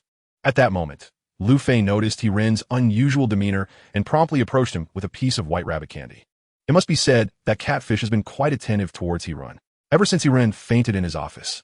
Catfish has taken to purchasing numerous white rabbit candies for him, which Lu Fei keeps in his backpack for emergencies, and now they proved most useful. He Ren accepted the candy and discreetly shielded the camera with his hand, offering Zhang Hanyu an apologetic smile. "I'm sorry, Brother Zhang. I haven tea, yet ended my live broadcast." Zhang Hanyu, without hesitation, laughed heartily, moved He Ren's hand aside, and greeted the audience in the live stream. "Hello, everyone. I am Zhang Hanyu, and I hope you can show some support for Brother He." Although there are many stars capitalizing on live streaming for profit, first-tier celebrities like Zhang Hanyu tend to exhibit a degree of restraint, particularly since he has never streamed before. His sudden appearance in He Ren's live broadcast sent the audience into a frenzy. They called out to friends, and soon, many curious onlookers flocked in. While enjoying his candy, He Ren encouraged, "Everyone, please tap to follow. Let us get the fan light boards activated." Xiao Nua, let us initiate another wave of giveaways. Herein's viewers diligently recounted his recent achievements, such as defeating the esteemed treasure appraisal master Wang, Yan's disciple, Zhou Wei, leaving him green with envy. They also spoke of his jovial banter that led to winning a stunning collection of agarwood bracelets valued at $250,000. Herein was not intimidated by Wang Yin or Zhou Wei. Having emerged victorious, he had already established a rivalry. His actions were merely to prevent being labeled as a petty individual reveling in his newfound fortune. Zhang Hanyu, on the other hand, expressed a keen interest in the agarwood bracelets as he genuinely appreciates wooden artifacts. Although agarwood is often dubbed the diamond of the plant kingdom, it is not merely wood. It is a solidified resinous substance produced from trees belonging to the Lauraceae, Oleae, Euphorbiaceae, and Thymelaceae families, which secrete oils when injured. The price of agarwood is exorbitant. 1 gram can equate to several grams of gold. Zhou Wei's loss to Heron resulted in a bracelet weighing a substantial 150 grams, making the $250,000 price quite reasonable. Consequently, some merchants may attempt to mislead consumers with agarwood timber. While agarwood timber is indeed a type of wood and can be considered the host of agarwood, the price difference is staggering. It is essential for everyone to discern carefully. Brother He, would you consider parting with your bracelet? I can offer 300,000. The audience was taken aback. The host casually making a wager and earning 300,000. What a world. However, Heron had no intention of selling. After all, as a treasure appraisal host, it would be remiss not to have a few prized possessions at hand. This particular agarwood bracelet was perfectly fitting, neither excessively priced nor common, yet exuding an air of sophistication. Most importantly, Zhou Wei had everything arranged for Heron. Brother Zhang, I truly admire this strand of agarwood. I believe it is best to keep it for myself. Zhang Hanyu felt a twinge of regret, but did not insist, for he was well acquainted with the allure of fine things, of which he possessed ample. Heron, taking the initiative, shifted the conversation. Brother Zhang, is your friend also residing in Shangxi? Ah, indeed. He has settled here and is also an aficionado of antiques. Zhang Hanyu replied. He gestured toward Lu Fei. Is that convenient? Zhang Hanyu, aware of Heron's need to attract viewers through live streaming, chuckled. No worries. I have already confirmed with him, and there is nothing clandestine about him. With that reassurance, Heron felt at ease. Soon, they arrived at their destination, and upon entering, Heron exclaimed in astonishment. Brother Zhang's friend must be quite affluent. Not only does he reside in a villa, but the lawn is spacious enough to host a wedding, complete with a butler. Given that he is in Shangxi, could he be in the coal business? Zhang Hanyu opted not to clarify, but instead guided Heron, Lu Fei, and Zhang Nuo forward, where an elderly gentleman with graying hair stood at the entrance to greet them. As they approached, he promptly extended his hand to each of them. Zhang Hanyu introduced, This is my friend, Old Xia, and this is my newly acquainted young brother, Heron, with an astute eye. Old Xia, beaming with warmth, grasped Heron's hand. I have watched your live streams. Truly, a hero emerges in youth. Heron humbly responded, then pointed to Lu Fei. I hope Old Xia does not mind. Old Xia amiably acknowledged the friends in the live stream before leading them inside. Upon entering, Heron was astounded. The living room was larger than that of an ordinary hotel lobby, and there stood a harp taller than a person at the entrance. Upon activating his appraisal eye, Heron realized it was indeed a 19th century European piece, likely worth several million. Old Xia then led them directly to the study on the second floor. Upon entering, Heron's eyes sparkled. The walls were adorned with numerous calligraphies and paintings by renowned figures. Heron exclaimed in disbelief, Goodness! Zhang Daqian, Su Beihing, and Zheng Banxiao are all here. However, upon closer inspection, Heron quickly understood why Zhang Hanyu had summoned him for appraisal. There was no need for a discerning eye. He recognized that all the artworks on the wall were forgeries.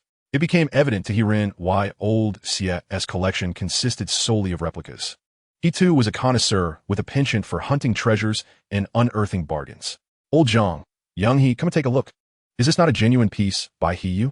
I acquired it for mere 500. Old Xia exclaimed.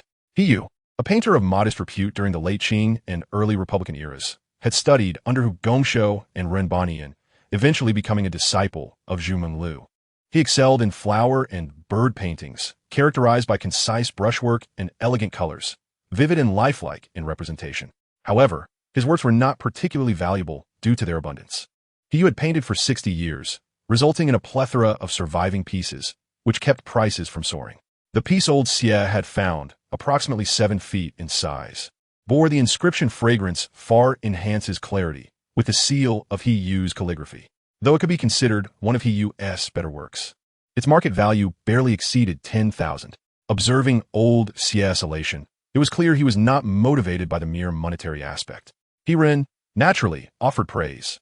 Old Xie, your discerning eye has undoubtedly identified this as a genuine piece by He-Yu. However, the price might only be just over 10,000. Old Xie waved his hand, acknowledging that the price was not exorbitant. He simply relished the thrill of uncovering a hidden gem. The viewers in the live stream were puzzled. He appeared not to possess much wealth, so why was he so elated about acquiring a painting worth over 10,000? In truth, it is not solely the less affluent who are drawn to such discoveries. Wealthier individuals share this passion, and they are not few in number. The distinction lies in the fact that those with limited means seek to amass wealth through such finds, while the affluent derive satisfaction from the sense of accomplishment that accompanies their successful ventures. Old Xie evidently belonged to the latter category. Otherwise, he would not be so animated over a painting by He-Yu. Naturally, He-Ren had to astound the viewers. No money? Just take a look at this table. He proclaimed, "This is Hainan Wangwali." The audience gasped in astonishment. Old Xie's flat table was considerably larger than Zhang Hanyu's. Some viewers remarked, "This flat table must be worth several million." Strictly speaking, this is a painting table, a type of flat table, but regrettably, it is not made of oil pear wood. Otherwise, it would indeed be valued at several million. Zhang Hanyu's curiosity piqued. He inquired, "My dear brother, how much is this worth?" "Around 120 to 130,000, I suppose." Old Xie gave a thumbs up, affirming that He-Ren's discernment was indeed exceptional. He had purchased this painting table 2 years prior for 125,000. At this revelation, the audience was convinced. Who could afford to spend 125,000 on a mere table without possessing considerable wealth? Old Xie's attention was now fixated on the painting. He had unveiled another piece, one even longer than He-Yu's, and He-Ren estimated it to measure a full 8 square feet. Upon revealing it, He-Ren could hardly contain himself. Su Beihong? He was well aware of the story, having recently received accolades from the Encyclopedia of Calligraphy and Painting. In 1928, Su Beihong returned from studying in Europe, brimming with youthful zeal and patriotic aspirations, and thus established the Nanghua Art Academy in Shanghai. Assuming the role of head of the Fine Arts Department, Nanjing Central University also invited Su Beihong to serve as an art professor, leading him to split his time between Nanghua and Central University. The lion was painted during his tenure at Nanjing Central University, influenced by Western artistic styles, resulting in a natural and effortless expression, a true masterpiece that marries Eastern and Western techniques. As for whom this painting subsequently belonged to, He-Ren was uncertain. The encyclopedia did not provide such details, as it was not a search engine. This lion seems rather abstract, doesn't it? Lion King? Su Beihong? Has he ceased painting horses to focus on lions? He-Ren could not contain himself, exclaiming, "Su Beihong not only painted horses but also eagles, birds, and portraits. He has painted Zhong Kuei more than once, with each piece fetching over 10 million at auction."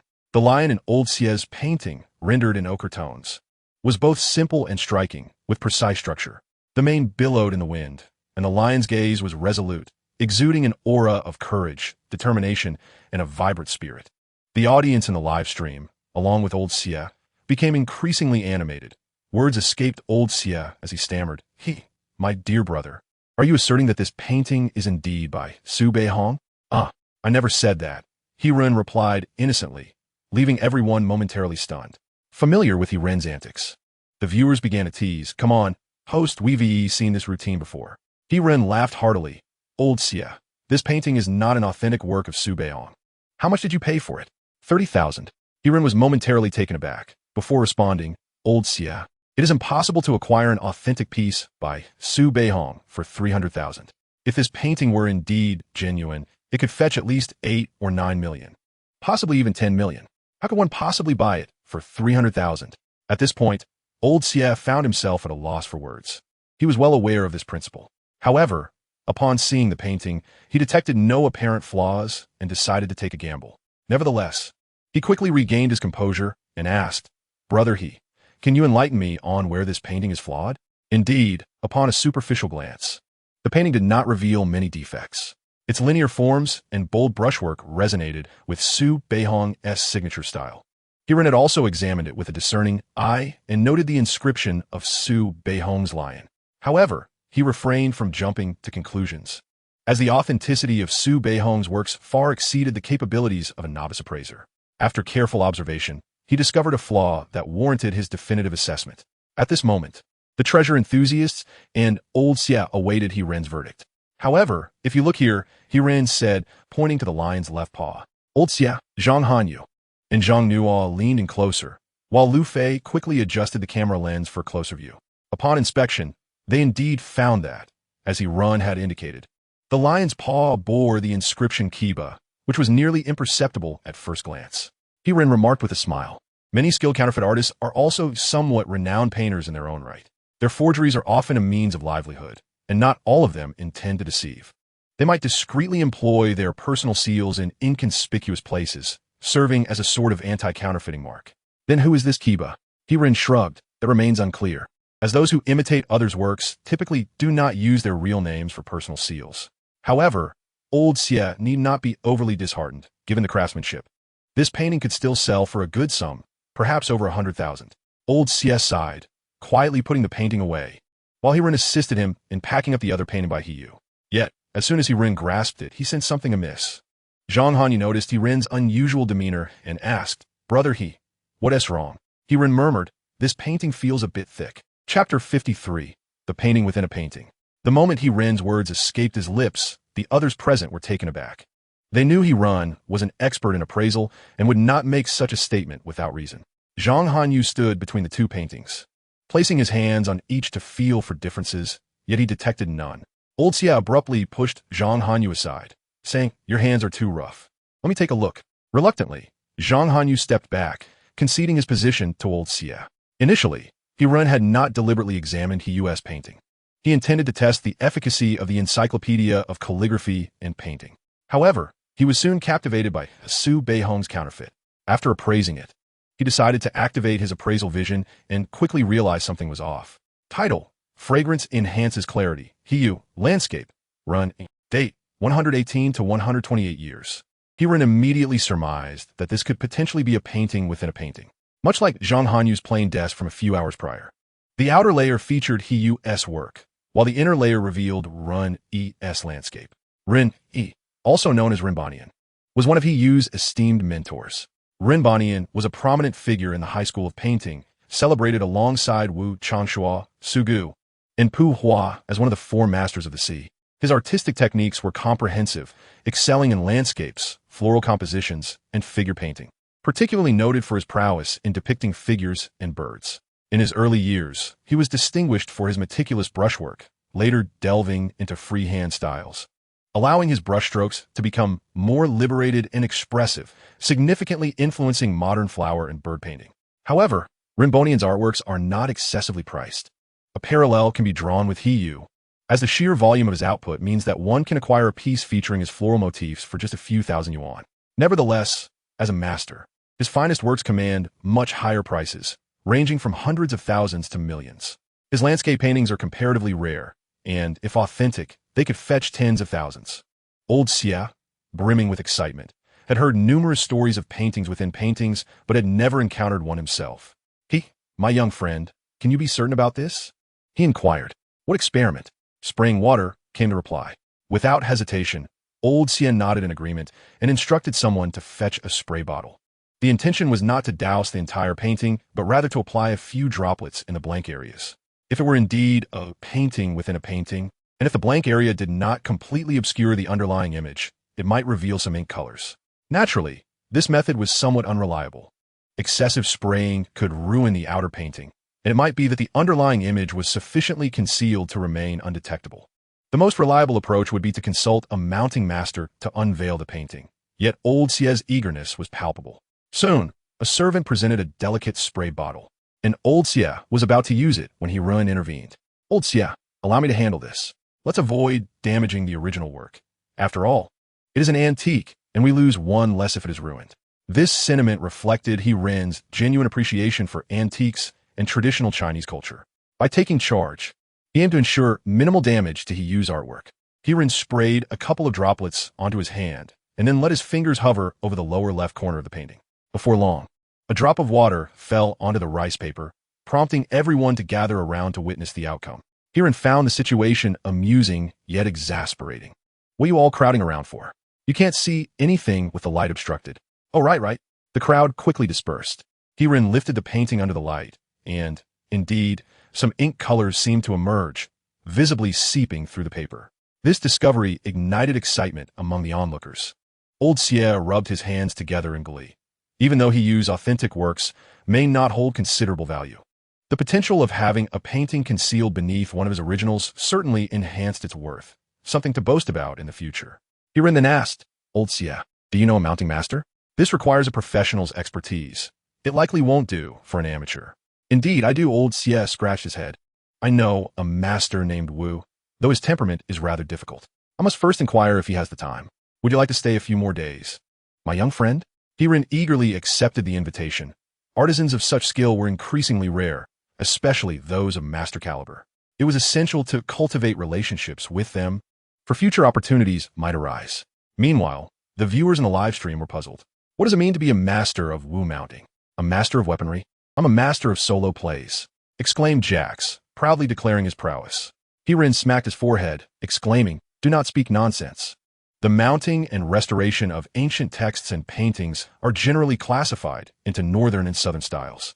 Initially, there were over a dozen factions, yet now they have nearly vanished, leaving only the four major schools, Su, Hu, Yang, and Jing. The Wu style belongs to the Su school. Each faction possesses its own unique techniques. For instance, the Su school employs a method called Rebirth through fire, where they can eliminate mold from ancient texts and paintings by burning the artwork. The audience was taken aback. Burning the painting? Is that truly effective? Aren't they afraid of damaging it? Hirin chuckled. Of course, they're apprehensive, which is why this technique is now virtually lost. There are also less perilous methods, such as the Jing school's jewel-like harmony, which uses paper pulp to repair insect-damaged areas, leaving no trace post-restoration. Furthermore, there exists the Lost Shu school's secret technique borrowing a corpse to resurrect a soul, which can replace the pages of an old book, allowing the remaining ink to adhere to the new paper. A truly miraculous feat, the Jing school's Thousand Waves blade can split a single sheet into several layers, all of uniform thickness. Hirin's words left the audience astonished. Even Zhang Hanyu appeared perplexed. Such skill is astonishing. Old Xie interjected. Indeed, it is remarkable. A decade ago, when I met Old Zhao, he employed the Rebirth through fire technique. At that time, it was a Qing imitation of a Tang boho landscape painting, which the original owner had poorly preserved, resulting in some mold. Old Zhao sprayed a mouthful of wine on the painting, and before we could comprehend, he ignited it. Once the flames extinguished, the mold was gone. It was truly astonishing, leaving us all in awe. Unfortunately, Old Zhao is now aged, and his physical strength and eyesight are not what they once were. This technique may be lost to time. Hirin could not help but inquire, Does Old Zhao have any apprentices? Old Xie sighed. Old Zhao has 3 apprentices, all quite skilled, and he has taught them, but none managed to grasp the technique, leading Old Zhao to abandon hope. A silence enveloped the group, as many extraordinary techniques in China have faded away in such a manner. While some may treasure their craft, others struggle to find suitable apprentices. Those with talent may remain unaware. And in the artisan trade, accumulating years of experience rarely leads to substantial wealth, dissuading many from enduring such hardships. This dilemma remains unresolved. Observing the somber atmosphere, Old Xie presented the remaining 2 paintings for Hirin's appraisal, and, without exception, they were all forgeries. Hirin felt exasperated, realizing that Old Xie was merely relying on chance, adopting a strategy of quantity over quality. With enough purchases, one might occasionally encounter a genuine piece. Chapter 54, Private Auction. That evening, Hirin stayed at Old Xie's villa, and Zhang Hanyu did not leave either, indicating a close bond between the two. Before retiring for the night, Zhang Hanyu and Old Xie specifically sought out Hirin, sharing a late-night snack while engaging in casual conversation. Hirin learned that Old Xie's full name was Xie Baoquan, and indeed, his family owned a mine.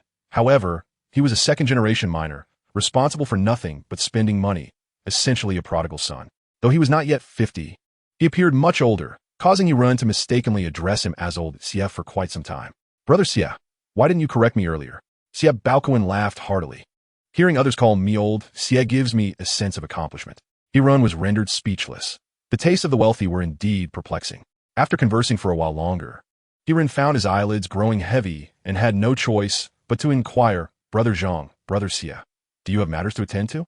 Zhang Hanyu chuckled heartily. It is old Xia who has pressing business. Is that all? Hiran was about to agree when he suddenly sensed something amiss. The auction was filled with genuine items. Selling counterfeits would tarnish one's reputation, necessitating a discerning eye. Xia Baocowen appeared somewhat hesitant. It is a private auction. Hiran understood. A so-called private auction was merely a competition of perception. The items could be of uncertain provenance, perhaps legitimate artifacts, possibly stolen goods, or items sold hastily by sellers in need of cash without waiting for public auction promotions. Moreover, the likelihood of encountering forgeries was high. Hiran was eager to witness this experience, having never attended an auction, let alone a private one. However, two concerns loomed before him. Firstly, he wished to remain within the bounds of legality, for he prided himself on being a model youth of virtue. Entering such an event would necessitate an air of discretion henceforth. Secondly, his novice appraisal skills were inadequate. Acquiring valuable items would invariably cost hundreds of thousands, if not millions. Beyond that value, Hiran's ability to discern authenticity would falter. Rest assured, I am solely interested in calligraphy and paintings, and private auctions do not consistently yield fine items. Hiran acknowledged. If the focus were solely on calligraphy and paintings, legal complications would indeed be minimal. Artifacts would unlikely include such works, while stolen goods were difficult to authenticate. As for Tang and Song dynasty relics, as Xia Baocowen remarked, they were seldom encountered. Genuine items would typically be auctioned in Hong Kong, making attendance at a private auction rather absurd. Additionally, for items worth around 1 to 1.8 million, I can offer advice. For anything pricier, you must rely on your own judgment.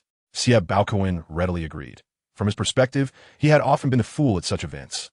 But with Hiran's guidance, he could avoid being taken advantage of in transactions of that magnitude. The following morning, Hiran was roused from his slumber by Xia Baocowen's incessant chatter. Good news, my dear brother he. Old Zhao has consented to assist with the unveiling of the painting and insists that you must live-stream the event. After breakfast, we shall head to Nanjing. Hiran was puzzled. Why was everything proceeding so smoothly? And why the insistence on live-streaming? Xia Baocowen clarified. Old Zhao is seeking a dedicated disciple and has yet to find a suitable candidate.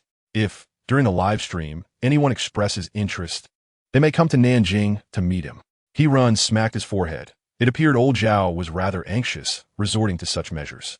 During breakfast, Zhang Hanyu approached to bid farewell, as he had filming commitments and could not accompany them to Nanjing. He exchanged contact information with Hiran, agreeing to meet up when time permitted. Xia Baocowen was in a hurry. By 10 o'clock, he was urging Hiran to set off. Having already purchased plane tickets, Hiran had no choice but to call Catfish to request a few days off, then boarded the flight to Nanjing with Zhang Nuo and Lu Fei. As Hiran was en route to Nanjing, a significant earthquake struck the Shaanxi province television station.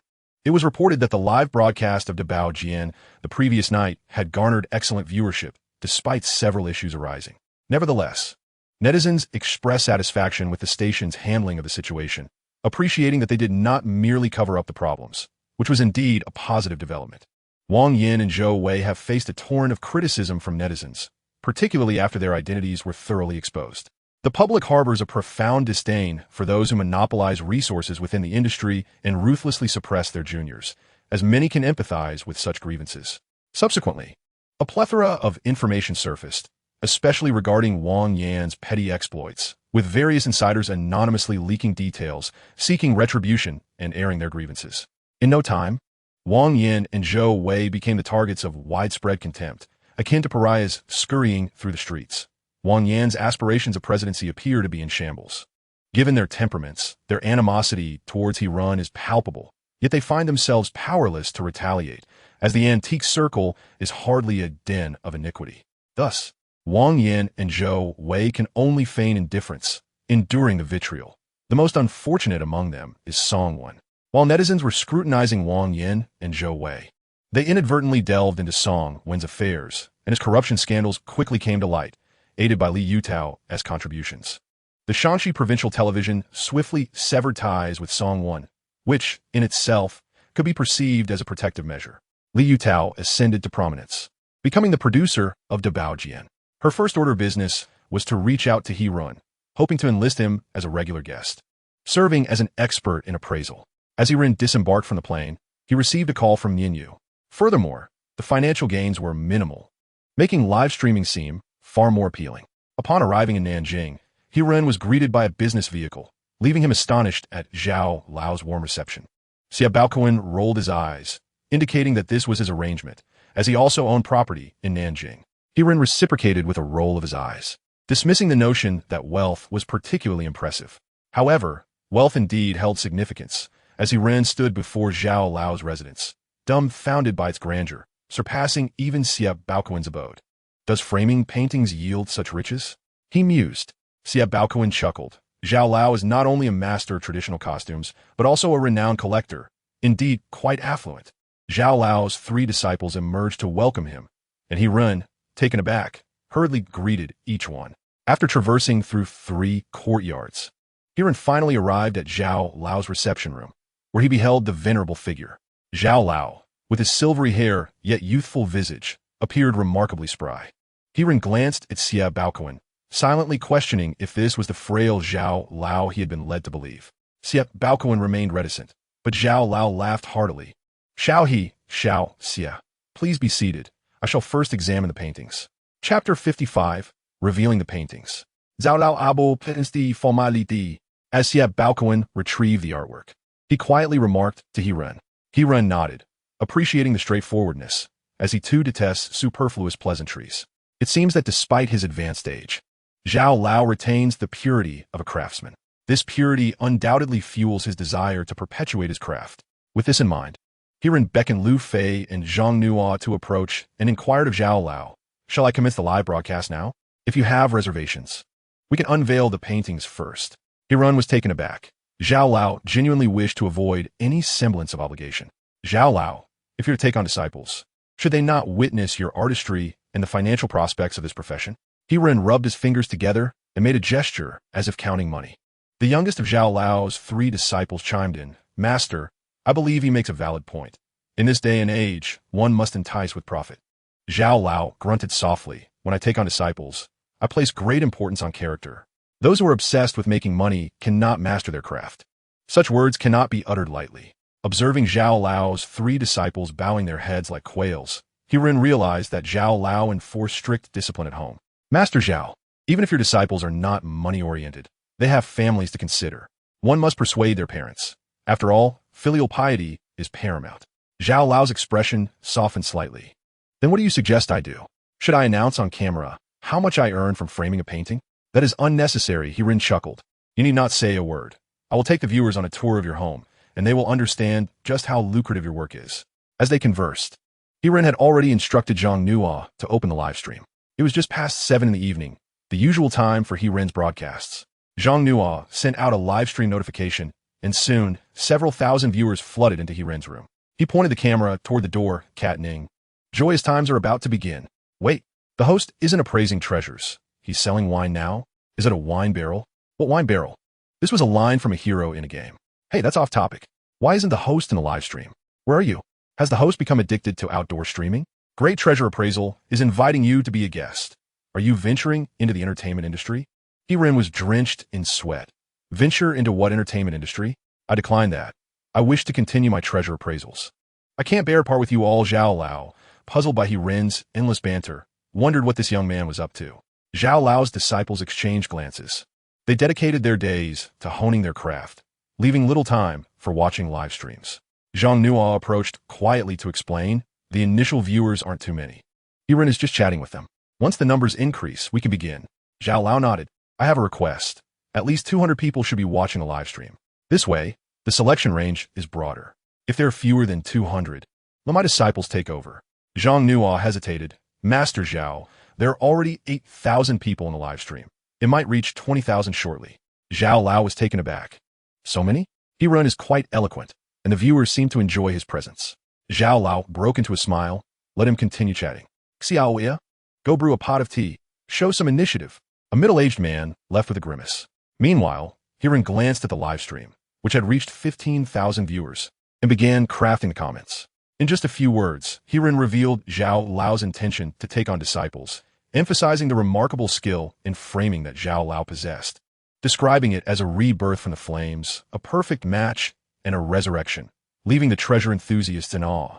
Of course, Hiren also took the opportunity to give everyone a tour of Zhao Lao's home.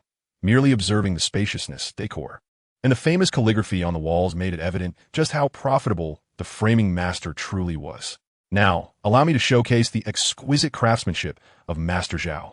Do not blink, for those who have a penchant for this art and believe they possess a gift are welcome to send me a private message, and I shall provide you with Master Zhao's contact details. Herein beckon Lu Fei to approach the painting table where Master Zhao stood, his posture impeccably erect and his expression grave, exuding the aura of a true master. The viewers in the live stream regarded him with profound respect. His presence was undeniably remarkable. At this moment, Master Zhao's apprentice had unfurled the painting, caressing its surface while inspecting the areas where he had dripped water the previous night. He could not help but admire the skill of the original restorer. Clearly a master from the Jing school. Herein quickly chimed in, Master Zhao, you are from the Wu school. Do you also excel in Jing techniques? Master Zhao waved his hand dismissively, stating that schools simply denote regional differences and that the techniques themselves are largely similar. With a commanding voice, Master Zhao instructed his senior apprentice to take over the painting. The apprentice promptly removed the scroll from its axis and held it aloft, allowing it to unfold gracefully, while the junior apprentice fetched a pot of boiling water from a nearby table. Upon receiving the hot water, Master Zhao declared they would begin with a wash. No sooner had he spoken than he poured the boiling water over the painting, startling both Xie Baoquan, who was observing nearby, and the viewers in the live stream. Hirun, a man well-versed in the encyclopedia of calligraphy and painting, understood the intricacies of mounting and explained during the mounting process. A paper pulp is applied to the scroll. Thus, Master Zhao pours hot water to dissolve this pulp and simultaneously wash away the dust and impurities. However, Master Zhao's technique was undeniably exceptional. Most would typically use a damp cloth to wipe gently, as few would dare to pour water directly. Master Zhao cast a knowing glance at Hirun. His intention was to pique the curiosity of onlookers, for showcasing skill is the finest method of allure. After pouring the hot water, the senior apprentice gave the painting a gentle shake, causing a significant amount of water to drip from it. The streaming quality was high enough for the audience to clearly see the dark liquid left behind on the painting. With great care, Master Zhao laid the scroll upon the table, and the junior apprentice handed him a white towel. Master Zhao accepted it and began absorbing the moisture from the painting. Before long, the towel transformed into a hue of yellow and black. After several exchanges of towels, the moisture was gradually absorbed, and within half an hour, the once slightly yellowed scroll appeared revitalized, leaving the viewers in the live stream in awe. Isn't this remarkable? Does it not surpass the prowess of the immortal Bao? Hirun laughed heartily, adding, this is merely preparatory work. The main event is yet to unfold. I must tell you, there is another painting beneath this one. And today Master Zhao will demonstrate the unveiling. Chapter 56. Are you interested in inheriting my legacy? Master Zhao stretched his body, for his age had begun to take its toll. Even the simple act of wiping the painting left him slightly breathless. At this juncture, the senior apprentice stepped forward and quietly inquired, Master, is it a silk border mounting? Shall I take over? The so-called silk border mounting, formerly known as paper-inlaid silk border mounting, refers to a technique where the core of the painting is adorned with paper of the same color, flanked by silk borders on either side, representing a relatively straightforward mounting method. Master Zhao nodded, acknowledging his need for a brief respite. You may clean the core of the painting, and I will take over during the unveiling. Yes, Master, the apprentice replied. The eldest disciple bowed respectfully before donning gloves to commence the meticulous task at hand. Before long, a sheet of rice paper was delicately lifted away, revealing a protective layer that safeguarded the original artwork from deterioration. In truth, its utility proved less significant than anticipated, as it remained vulnerable to insect bites and rodent gnawing, which rendered the preservation of ancient texts and artworks a formidable challenge requiring specialized knowledge. After a brief respite, Master Zhao felt rejuvenated and gently pushed aside his disciple to take matters into his own hands. Despite being in his 80s, his hands remained remarkably steady. With deft precision, he employed tweezers to reveal 3 thin sheets of rice paper. Hirun elucidated, as you can see, this comprises 2 paintings. He used work serves merely as a facade, likely a deliberate choice by the artist or the collector. The patrons were perplexed. 2 paintings? But why 3 sheets? If I am not mistaken, there must be a core sheet nestled between the 2 paintings. However, Hirun, in his boastful demeanor, was interrupted by Master Zhao, who continued his examination of the paper while the audience expressed their delight at the unfolding drama. The revelation hit swiftly, akin to a whirlwind, leaving Hirun momentarily flustered. Master Zhao, what do you imply? Oh, you are correct. I am suggesting that there's an error in this painting. What do you mean? The collective attention turned to Master Zhao, intrigued. He deftly resumed his examination, using the tweezers to probe the corner of He-Yu's painting, splitting the first layer of paper in two, much to the astonishment of the onlookers. Without allowing He-Rin to interject, Master Zhao repeated the action on the third sheet, resulting in yet another division. The 3 sheets had now transformed into 5. He-Rin, momentarily at a loss, realized that the system's encyclopedia had not adequately prepared him for such a scenario. Master Zhao's expression turned grave as he remarked, "What a masterful technique. I had no idea there were such formidable figures in the Qing dynasty." The audience remained bewildered until Master Zhao elucidated. The first layer is He-Yu's painting. The second is the core sheet. The third serves as a backing paper, which can also be considered a protective layer. The fourth layer is the second painting, and the fifth is its core sheet. Essentially, these 2 paintings have been mounted together. With this clarification, enlightenment washed over the crowd, and they marveled at the ingenuity involved. The notion that a single artwork was affixed with 5 layers of paper, with a thickness only slightly exceeding that of ordinarily mounted pieces, attested to the craftsmanship of the artisan who originally assembled it, a true master of the craft. Master Zhao set aside his initial skepticism, rubbing his hands together as he turned to Xie Baoquan. "Young Xie, this paper is rather thin, which complicates matters. If we are not careful, we may preserve He-Yu's painting, but the one beneath it may be irretrievably lost." Xie Baoquan furrowed his brow. Should he choose not to proceed, he would struggle to find an artisan more skilled than Master Zhao. This meant that the underlying painting might never see the light of day, a thought that might haunt him through the night. It seemed wiser to take the risk. Moreover, given the heightened atmosphere, he was determined not to dampen the excitement. "Master Zhao, please proceed as you see fit. I have no objections." "Very well." In old Zhao's eyes, a glimmer of brilliance erupted. He was witnessing a 5-layered painting for the first time, which presented a considerable temptation for him. "Little third, bring the potion," he commanded. His young apprentice had already prepared, handing Zhao a vial of potion and a brush. He-Rin explained, "This technique is called damp painting. The framing master will apply a specially formulated potion onto the artwork, then use a semi-vacuum method to isolate it from the air, allowing the potion to take full effect." As he spoke, the apprentice brought over a transparent glass cover, encasing the painting within it. This scene resembled the intermission of an old gambling film, leaving the patrons in awe. Zhao's damp painting process was notably shorter than usual. Instead of peeling away layer by layer, he opted to reveal 3 layers at once, separating the 2 paintings. While this might sound simple, it proved to be quite challenging, taking another half hour. Nevertheless, the patrons were thoroughly captivated, with some obsessive-compulsive individuals nearly experiencing a cure. Zhao took a moment to rest, and the painting concealed beneath He-Yu's work finally revealed its true identity. It was a landscape by Rinbanian. Who was Rinbanian? Not all patrons could recall He-Rin's explanation from the previous night, prompting him to elaborate further. He-Yu's master, one of the 4 masters of the high school. His landscape paintings are rare, valued at 600,000 to 700,000. Brother Xie had originally purchased the painting for merely 500, making it a remarkable find. Xie Baoquan felt a surge of excitement, not merely for the financial gain, but for the sense of achievement. He had never stumbled upon such a significant treasure before. At this moment, Zhao rose and examined Rinbanian's landscape, exclaiming, "Indeed, this is a fine piece. I shall now reveal both paintings."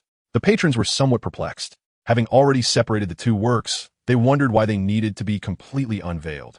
He-Rin clarified, there are 2 reasons. Firstly, the condition of these paintings is not particularly good.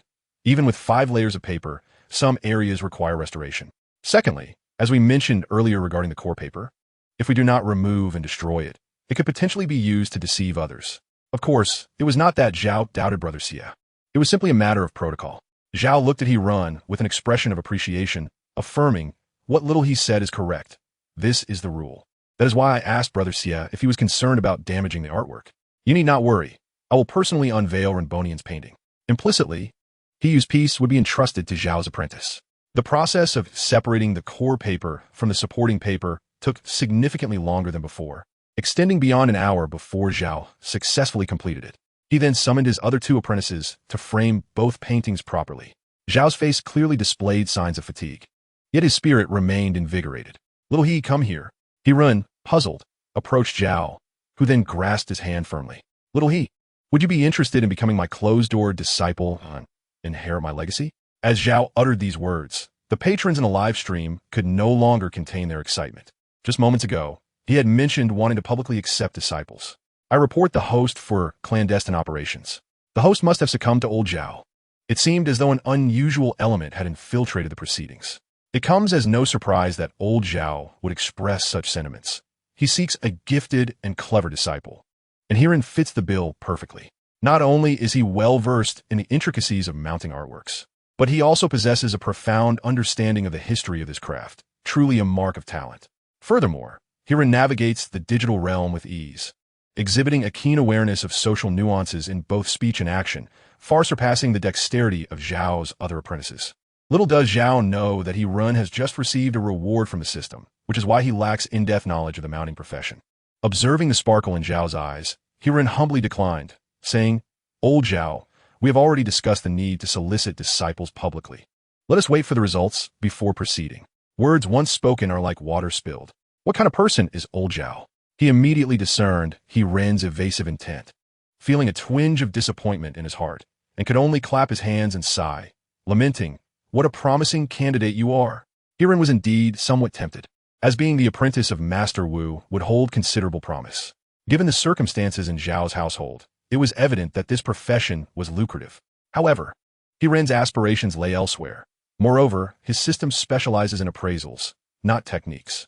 In the realm of mounting, no matter how talented one may be, mastery requires at least a decade or two of dedication, which Heron deemed a waste of potential. Nonetheless, Heron held a deep respect for artisans. He reached an agreement with old Zhao that he would first conduct a preliminary screening of applicants, filtering out those merely seeking to bask in the limelight, allowing the remaining candidates to be personally tested by Zhao. Watching Zhao's despondent figure depart, Heron felt a pang of discomfort. Yet, he believed that artisanship demands purity of purpose, and he considered himself too distracted to inherit Zhao's legacy. After unveiling the artwork, Heron greeted the viewers in the live stream and announced his intention to take a few days off to attend a private auction, preparing to end the broadcast. However, his viewers were reluctant to let him go, insisting on a live stream throughout the private auction. Heron began to sweat. How could he possibly broadcast? He feared that merely pulling out his phone would result in his expulsion from the event. Naturally, he refrained from speaking the truth, promising instead to negotiate for updates, which he would share in the fan group, along with a live stream announcement. Once the broadcast concluded, Xia Baokuan suddenly remarked that the time had been set. 2 days hence, before the auction, there would be an underground market they could explore. Zhang Nuo inquired, "An underground market? Isn't that the ghost market?" Xia Baokuan smiled mysteriously. The ghost market has almost become a bustling gathering place. Those who once made a living there have now organized a separate underground market. Neither the ghost market nor the underground market is documented in books, and Heron was not well acquainted with them, which piqued his interest. "Xiegu, please enlighten us." The origins of the ghost market remain obscure, yet there is a prevailing theory that it began when affluent families, facing decline, resorted to selling their possessions under the cover of darkness to avoid ridicule, often setting up stalls in secluded areas while wearing masks to conceal their identities. Upon being spotted by some unscrupulous individuals, they mistakenly believed him to be one of their own, instantly impressed by the cleverness of the ruse. Thus, they joined in the act of setting up stalls. And over time, a variety of illicit goods began to emerge, attracting an ever-growing crowd, ultimately forming a considerable market. As the vendors wished to remain anonymous, they would dismantle their stalls at dawn, leading to a schedule that resembled that of specters. Consequently, the market earned the moniker Ghost Market. In the present day, the ghost market has transformed from its original state into an antique and second-hand goods market. Daytime stalls have become commonplace, yet some traditions persist, such as the affordability of prices and an air of disarray. This disarray refers to the rampant counterfeit goods. Without a discerning eye, one would find it impossible to navigate the ghost market. Genuine items of dubious provenance or ceremonial artifacts have become rare, as they draw too much attention. However, demand for such items remains. What then is to be done? Some local connoisseurs and brokers have banded together to establish a black market. The rules are akin to those of the ghost market. Operations cease at dawn, transactions are cash only, entry requires an acquaintance to vouch for newcomers. And once a deal is struck, it is final, reliant solely upon one's discernment. The scale of this black market is considerably smaller, and its locations are not fixed, typically convening once a month across various cities, with the current gathering taking place in Nanjing. Zhang Nuo inquired, "Brother Xie, is a private auction similar to the black market?" Siap Baokuin chuckled. The black market only features street vendors with few quality items. Thus, some have organized a small auction, held regularly, adhering to the same rules, cash only, and reliant on 1SI for value. He-Ren's interest was piqued. The black market sounded exhilarating, and there was potential to uncover hidden treasures. However, the limited cash he possessed posed a challenge. Siap Baokuin, recognizing He-Ren's predicament, remarked, "Brother He, is your cash insufficient? I will bring 5 million in cash. If you find something suitable, feel free to bid." He-Ren was elated, nodding vigorously. He had over 100,000 on hand, and borrowing a few 100,000 should suffice for a worthwhile find, as anything beyond that price would be beyond his appraisal capabilities. After enjoying a 2-day respite in Nanjing, He-Ren felt rejuvenated. At 11 o'clock the following evening, a knock on his door roused him from slumber. Rising from his bed, he discovered it was Siap Baokuin. "Brother Siap, is it so early?" "Early? It is already 11. In an hour, the black market will commence. Hurry and freshen up, then join me in the dining room.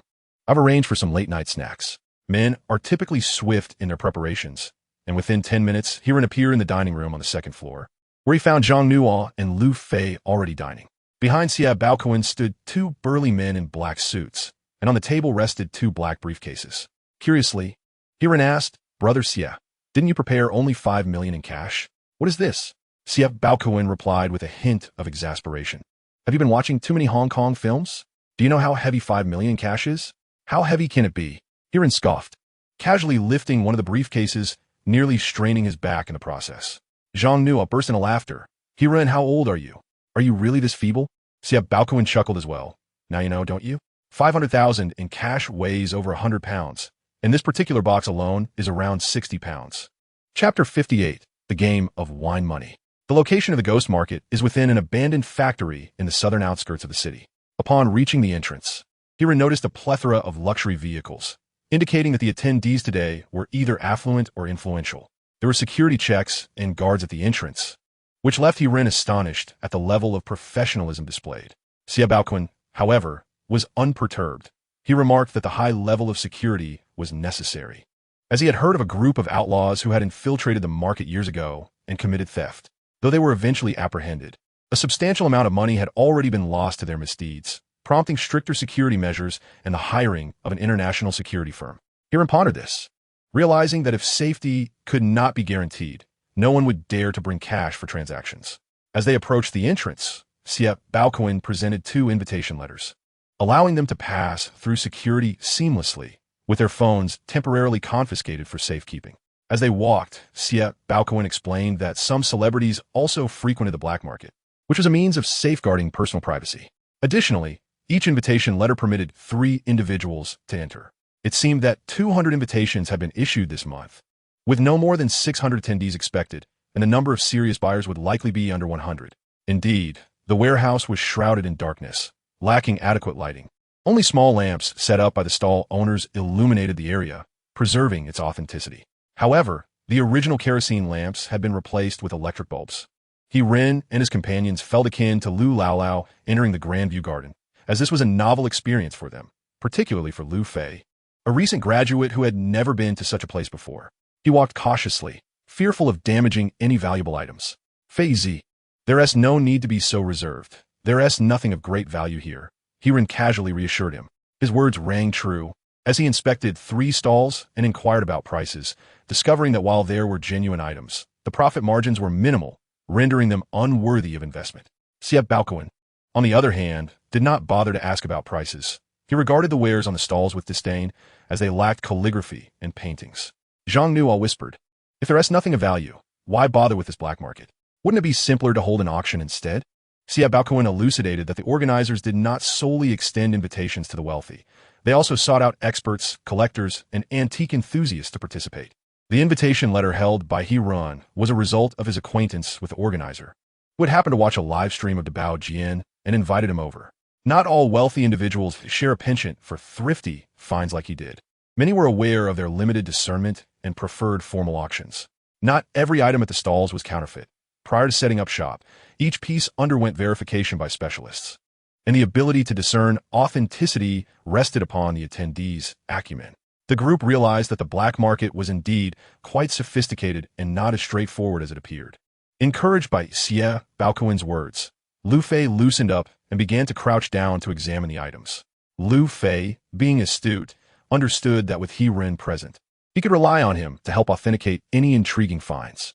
Sure enough, when Lu Fei picked up a copper coin, He Ren remarked with a smile, "This coin is rather fascinating."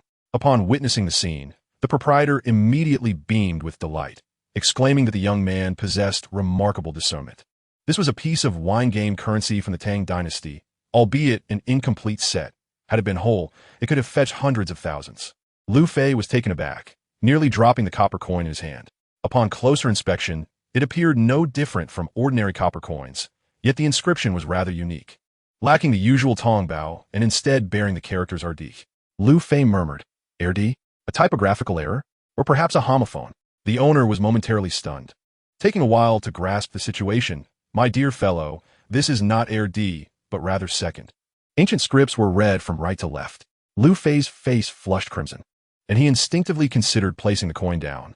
However, He Ren interjected, "Feezy, if you like it, why not purchase it? It's a unique piece, and the owner 1T overcharge you."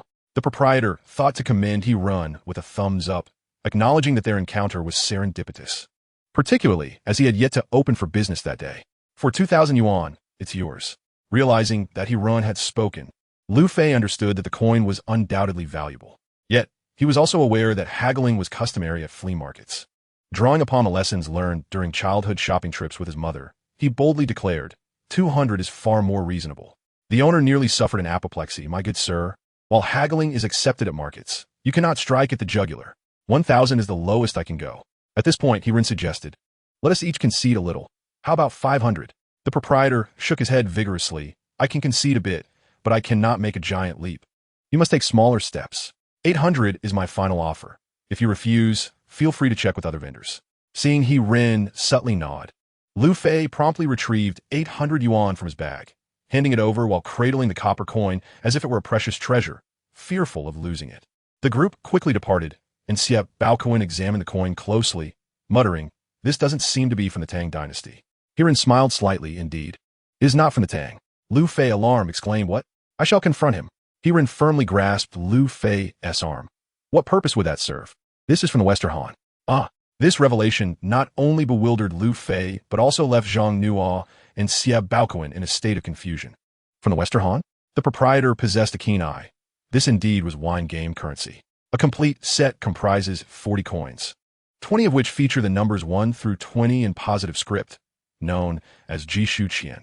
The remaining 20 coins bear positive script phrases, termed Xingli Qian. The game is akin to rolling dice at a KTV. Each individual takes a Jishu Qian and places the corresponding wine game coin into a draw container.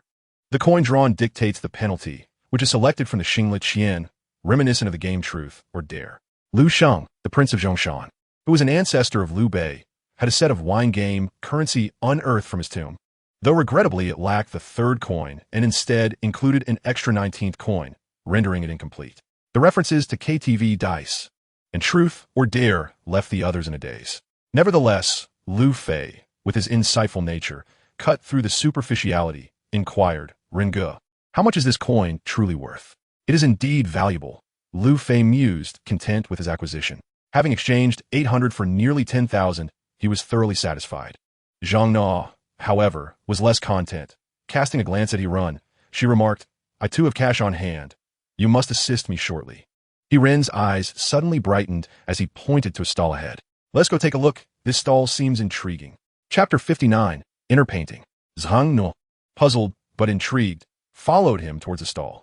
The proprietor, noticing their approach, quickly rose to attract customers. However, he felt somewhat disheartened. He had heard tales of extravagant spending in the black market and had specifically sought a familiar face for a coveted spot, bringing in a variety of goods in hopes of a handsome profit. Yet, he was utterly disappointed. Not only was the footfall sparse, but the patrons were exceptionally discerning. Just moments before, he had attempted to sell 2 high-quality imitations of pastel porcelain, only to be immediately recognized, resulting in a failed sale and a round of mockery. The proprietor regretted his decision, lamenting that he would have fared better in the ghost market, where customers were less discerning. Before the proprietor could utter a word, He Ren interjected, "Xiao Nua, haven't you been wanting a brush holder? That bamboo one looks quite nice." Zhang Nua paused, taken aback. When had she expressed a desire for a brush holder? Yet, she was astute enough to realize that he run was offering her a chance to seize a bargain. She picked up the brush holder before her, frowning. This one? It features 4 old men. It's rather unattractive, don't you think? The proprietor quickly defended his merchandise. Miss, one mustn't speak without understanding. These are not merely 4 old men. They represent 2 significant anecdotes. Hear and played along, oh? What anecdotes? Notice the direction in which this figure is pointing. There's a sun depicted, symbolizing rising with the sun. This comes from the Ming Dynasty work, Yoshue Chonglin Wenxingbai, Changdingji, which praises the officials on their inspections. It signifies auspicious promotion. The figure at the back, cradling a zither, represents visiting friends with a zither. This refers to the tale of Bo Ya and Zi Qi, famously illustrated in Huang Shun's Visiting Friends with a Zither. Have you heard of it? It's housed in the Shanghai Museum. Many antiques feature these 2 anecdotes, each laden with meaning and worth a fortune. Hirin nodded repeatedly, acknowledging the proprietor's insight. Indeed, many porcelain pieces bore these engravings, and numerous artists favor these themes. However, the proprietor's claims of immense value were exaggerated. Even Huang Shun had painted multiple versions of Visiting Friends with a Zither, some of which could be acquired for merely a few thousand yuan, hardly rare treasures. The proprietor, evidently knowledgeable, declared, "This piece dates back to the late Qing dynasty. I cannot let it go for less than 8,000. Before Hirin could respond, Zhang Nuo interjected, displeased. 8,000 is far too expensive. Let's explore elsewhere. The proprietor, flustered, protested. Where is the fairness in such a bold starting offer? Please, let me make a counteroffer. You're welcome to negotiate. Just propose a number, and if it suits us both, consider it yours. We are destined to meet. After all, let us be friends." Lu Fei nearly burst into laughter, noting that all these street vendors seemed to employ the same script, claiming a bond of fate with every prospective customer. Yet none had even opened their shops. Zhang Nuo emulated Lu Fei's bargaining technique, decisively stating, "Then I'll offer 800. The proprietor appeared utterly befuddled, exclaiming, "Such a beauty, yet priced at 800, truly unyielding." Zhang Nuo immediately interjected, "Rather mediocre, clearly not the work of a master craftsman." The proprietor was momentarily taken aback. Indeed, it was not a masterwork, but it had been meticulously hand-carved. "Observe the patina," he continued. "It has turned a deep red." Achieving this hue in a bamboo penholder is no small feat. It requires over a century of careful polishing. Hirin attempted to mediate, acknowledging that it indeed seemed to possess a history of more than a century, albeit lacking in masterful craftsmanship, suggesting a value of around 2,000. The proprietor gritted his teeth, declaring, 3,000 it shall be. Take it for 3,000. Zhang Nuo, akin to Lu Fei, glanced at Hirin, who subtly nodded, prompting her to gleefully complete the transaction. Just as she was about to urge Hirin to step away and inquire about the actual price, she noticed a profound change in his gaze. Xia Baoquan also perceived the shift in Hirin's expression, following his line of sight, and soon his own eyes widened in astonishment upon beholding a collection of snuff bottles. No, 2 distinct styles. To be precise, both Hirin and Xia Baoquan beheld a row of snuff bottles, numbering over 10, displayed by the vendor. During the late Ming to early Qing dynasties, snuff began to permeate Chinese culture. With the lifting of maritime restrictions during the Kangxi era, Western missionaries brought numerous snuff products to China for trade. Their rarity rendered them valuable, with Emperor Qianlong frequently bestowing snuff as rewards to nobles and officials. As the saying goes, what pleases the upper echelon will undoubtedly be embraced by the masses. Consequently, the consumption of snuff swiftly became a fashionable trend. Initially, snuff was stored in glass vials or iron boxes. However, the affluent elite of China sought to express their status more distinctly. Thus, the snuff bottle emerged. It serves not merely as a container, but as an exquisite art form, with increasingly refined materials such as ceramics, ivory, agate, and amber. Artisans engaged in fierce competition, developing various techniques, including blue and white porcelain and polychrome designs. Although the popularity of snuff diminished over time, the snuff bottle has endured as a cherished collectible, appreciated both domestically and internationally. Xia Baoquan's attention was drawn to a crystal snuff bottle featuring internal painting. Internal painting is an intricate technique involving the application of paint within the confines of the snuff bottle using a specially designed, fine-tipped brush. Recognized as a national intangible cultural heritage, the requirements for the materials are stringent. They must be transparent or semi-transparent, such as glass, crystal, or amber, to render the artwork visible. The skill demanded of the artisan is immense, testing not only their brushwork and artistic foundation, but also their coloring techniques. Given that the snuff bottle is no larger than a palm, achieving precision in such a confined space is exceedingly challenging. Siap Baoquan addressed the vendor. Kindly bring that crystal snuff bottle over for my inspection.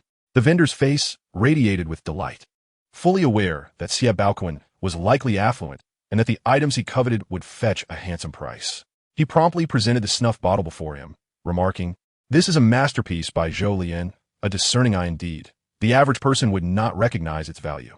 He gestured toward one side. "Behold this depiction of spring, featuring willows, grasshoppers, dragonflies, and blossoms, each element exquisitely detailed." Turning the bottle, he continued, "And on this side, we have the autumnal scene of a lotus pond, embodying both spring and autumn, akin to the duality of yin and yang, infused with profound Zen philosophy." Seeing that the crowd exhibited little reaction, the owner realized he had perhaps overstated his claims and quickly sought to amend his statement. "Do take a look at this inscription. The meaning of the pond and the flowers, the mastery of the water surface. Indeed, it is a genuine piece by Zhou Lian." Siap Baoquan was particularly interested in this aspect. Although he had little affinity for snuff bottles, he had a deep appreciation for art. Zhou Lian was a master of palace lanterns and an esteemed figure in the realm of inner painting within the Jing school. His inner paintings, such as fishing in the cold river snow, returning boat in wind and snow, and bamboo art, are revered as divine works, holding immense collectible value. Though the lotus pond and bird's piece in hand may not be exceedingly intricate, nor does it represent the pinnacle of Zhou Lian's oeuvre, it nonetheless possesses merit and is worthy of collection. After inspecting the snuff bottle for a considerable time, Siap Baoquan quietly asked Hiren, "What do you think, my friend?" Hiren, with a discerning eye for appraisal, confirmed its authenticity with a slight nod, remarking that even the black market had its treasures, far surpassing those found in Panjiayuan. With a sense of assurance, Siap Baoquan inquired about the price. "What do you ask for this?" 100,000, the owner replied. This price seems somewhat inflated, as a crystal snuff bottle by Zhou Lian would typically fetch a similar amount at auction. It was clear that the owner had mistaken Siap Baoquan for a gullible buyer. Nonetheless, with a generous spirit, Siap Baoquan waved his hand, prompting his bodyguard to open a suitcase and produce 100,000 yuan in cash.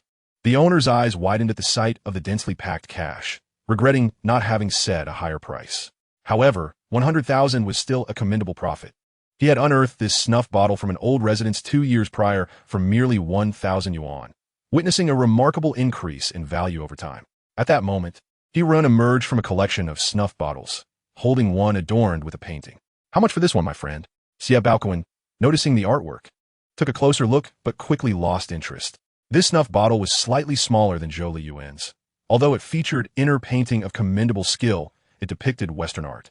One side portrayed an elderly man with a prominent nose and deep-set eyes, a gentle expression gracing his face, while the other side showcased a fair-haired, half-fruit-bearing woman, resembling an imitation of Western oil painting, which did not appeal to Siap Baoquan. Moreover, the snuff bottle was crafted from a copper base with a glass center, indicating inferior quality. The vendor seemed to share this sentiment, having acquired it during his time at an old residence. He could not recall the exact cost, but estimated it to be around 100 to 180 yuan. "Consider this a gift. Take it along," he said. "Thank you, my friend," Hiren replied, promptly placing the snuff bottle into his backpack and urging the others to leave swiftly. The owner felt a tinge of regret, wishing these individuals would linger a while longer, as he still had several items to peddle. Zhang Nuo and Lu Fei, well acquainted with Hiren's expertise, recognized that the snuff bottle he had acquired was of significant value. Zhang Nuo inquired, "Is it truly valuable?" Hiren solemnly nodded. "Indeed, it is quite valuable. A substantial find." Zhang Nuo smirked. "How valuable could it be? More than Hongshan porcelain or glazed red?" Hiren casually tossed his hair, attempting to appear nonchalant. "Perhaps around 7 to 800,000. What? This time, even Siap Baoquan was taken aback. For him, the sum of 7 to 800,000 was not substantial. The real question was whether the gifted item could truly be worth such a fortune. "My dear brother, please enlighten us on the intricacies of this matter." Coincidentally, there was a rudimentary rest area nearby, intended for guests to take a breather, and as the black market had only just commenced, it was devoid of people, save for an elderly gentleman selling tea. Hiren casually gestured, "Perfect, let us go over and enjoy a cup of tea." The four of them ordered a pot of Biluakan tea. Just as Hiren was about to unveil his snuff bottle, Siap Baoquan interjected, "My dear brother, is this not a Western oil painting?" Indeed, it is an oil painting, but it also showcases Chinese meticulous brushwork. Observe the lines and the portrayal of figures. They clearly exhibit the foundation of fine craftsmanship, and the skill is profound. It could very well be the work of a court painter, with the patina suggesting it dates back to the Qianlong era. Xie Baoquan was astonished. A court painter from the Qianlong period? Could be Ding Guaning, Lang Shining, or Zhang Yannian. All the names Xie Baoquan mentioned were renowned court painters of the Qianlong period. However, Hiran could not discern the artist's identity since there was no signature. His assessment of the Qianlong time frame was based purely on his expertise in art appraisal, which did not reveal the creator's name. I am unsure. It must have been a private commission, I suppose. Hiran, initially holding the flashlight to examine the interior of the snuff bottle for any hidden signatures, inadvertently discovered something upon illuminating the base. There, inscribed at the bottom, was a mark. Little Nual, could you please check what is inscribed below? Made during the Qianlong reign, he confirmed, indeed a piece from that illustrious period. Hiran felt a tinge of disappointment. The value of a court painter's work and that of one with a specific name could differ immensely. If it were painted by Lang Shining, this snuff bottle could fetch at least over $1 million. He then shook his head, recognizing that while Lang Shining was indeed a court painter, he was not proficient in interior painting, suggesting a complete divergence in profession. Young man, may I have a look at that snuff bottle? Before he could finish his thought, Xie Baoquan suddenly stood up with a respectful gesture. Ah, it is Elder Fong. My apologies. Hiran followed suit and stood as well. Xie Baoquan introduced, this is Elder Fong Mingxian, the president of the Antique Association of Su Province, a director of the National Antique Association, and a renowned collector. Elder Fong, this is Hiran. Hiran quickly bowed in greeting, to which Fong Mingxian appeared somewhat surprised. You know me? Xie Baoquan laughed. I had the honor of dining with Elder Fong 2 years ago. Fong Mingxian could not recall, but did not press further, as he had dined with countless individuals over the years. Instead, he focused his attention on the snuff bottle in Hiran's possession. Young friend, may I have the pleasure of examining it? Hiran placed the snuff bottle on the table and gestured for him to proceed. Fong Mingxian immediately stepped forward, taking the snuff bottle into his hands, while a young man beside him switched on a flashlight and handed over a magnifying glass, demonstrating great professionalism. Xie Baoquan whispered to Hiran, Elder Fong has a profound appreciation for snuff bottles. He possesses quite an extensive collection at home, so he is likely intrigued. Indeed, after examining it, Fong Mingxian remarked, this is undoubtedly an interior painted snuff bottle from the Qianlong period, crafted by a court painter, though regrettably, it is not an item from the palace. Hiran, having just entertained the fanciful notion that the artwork was the creation of Lang Shining, found himself astounded when Fong Mingxian suggested it might be something from the palace. Why not imagine it was an artifact used by Qianlong himself? Xie Baoquan inquired, Old Fong, can you discern which court painter crafted this inner painting? Placing the snuff bottle on the table, Fong replied, Lang Shining. What? Is it truly Lang Shining? Hiran exclaimed, bewildered. How did you deduce that? Fong Mingxian, recognizing Hiran's confusion, explained the original painting was indeed by Lang Shining, which I had the fortune to see 20 years ago, though it was regrettably acquired by a collector overseas.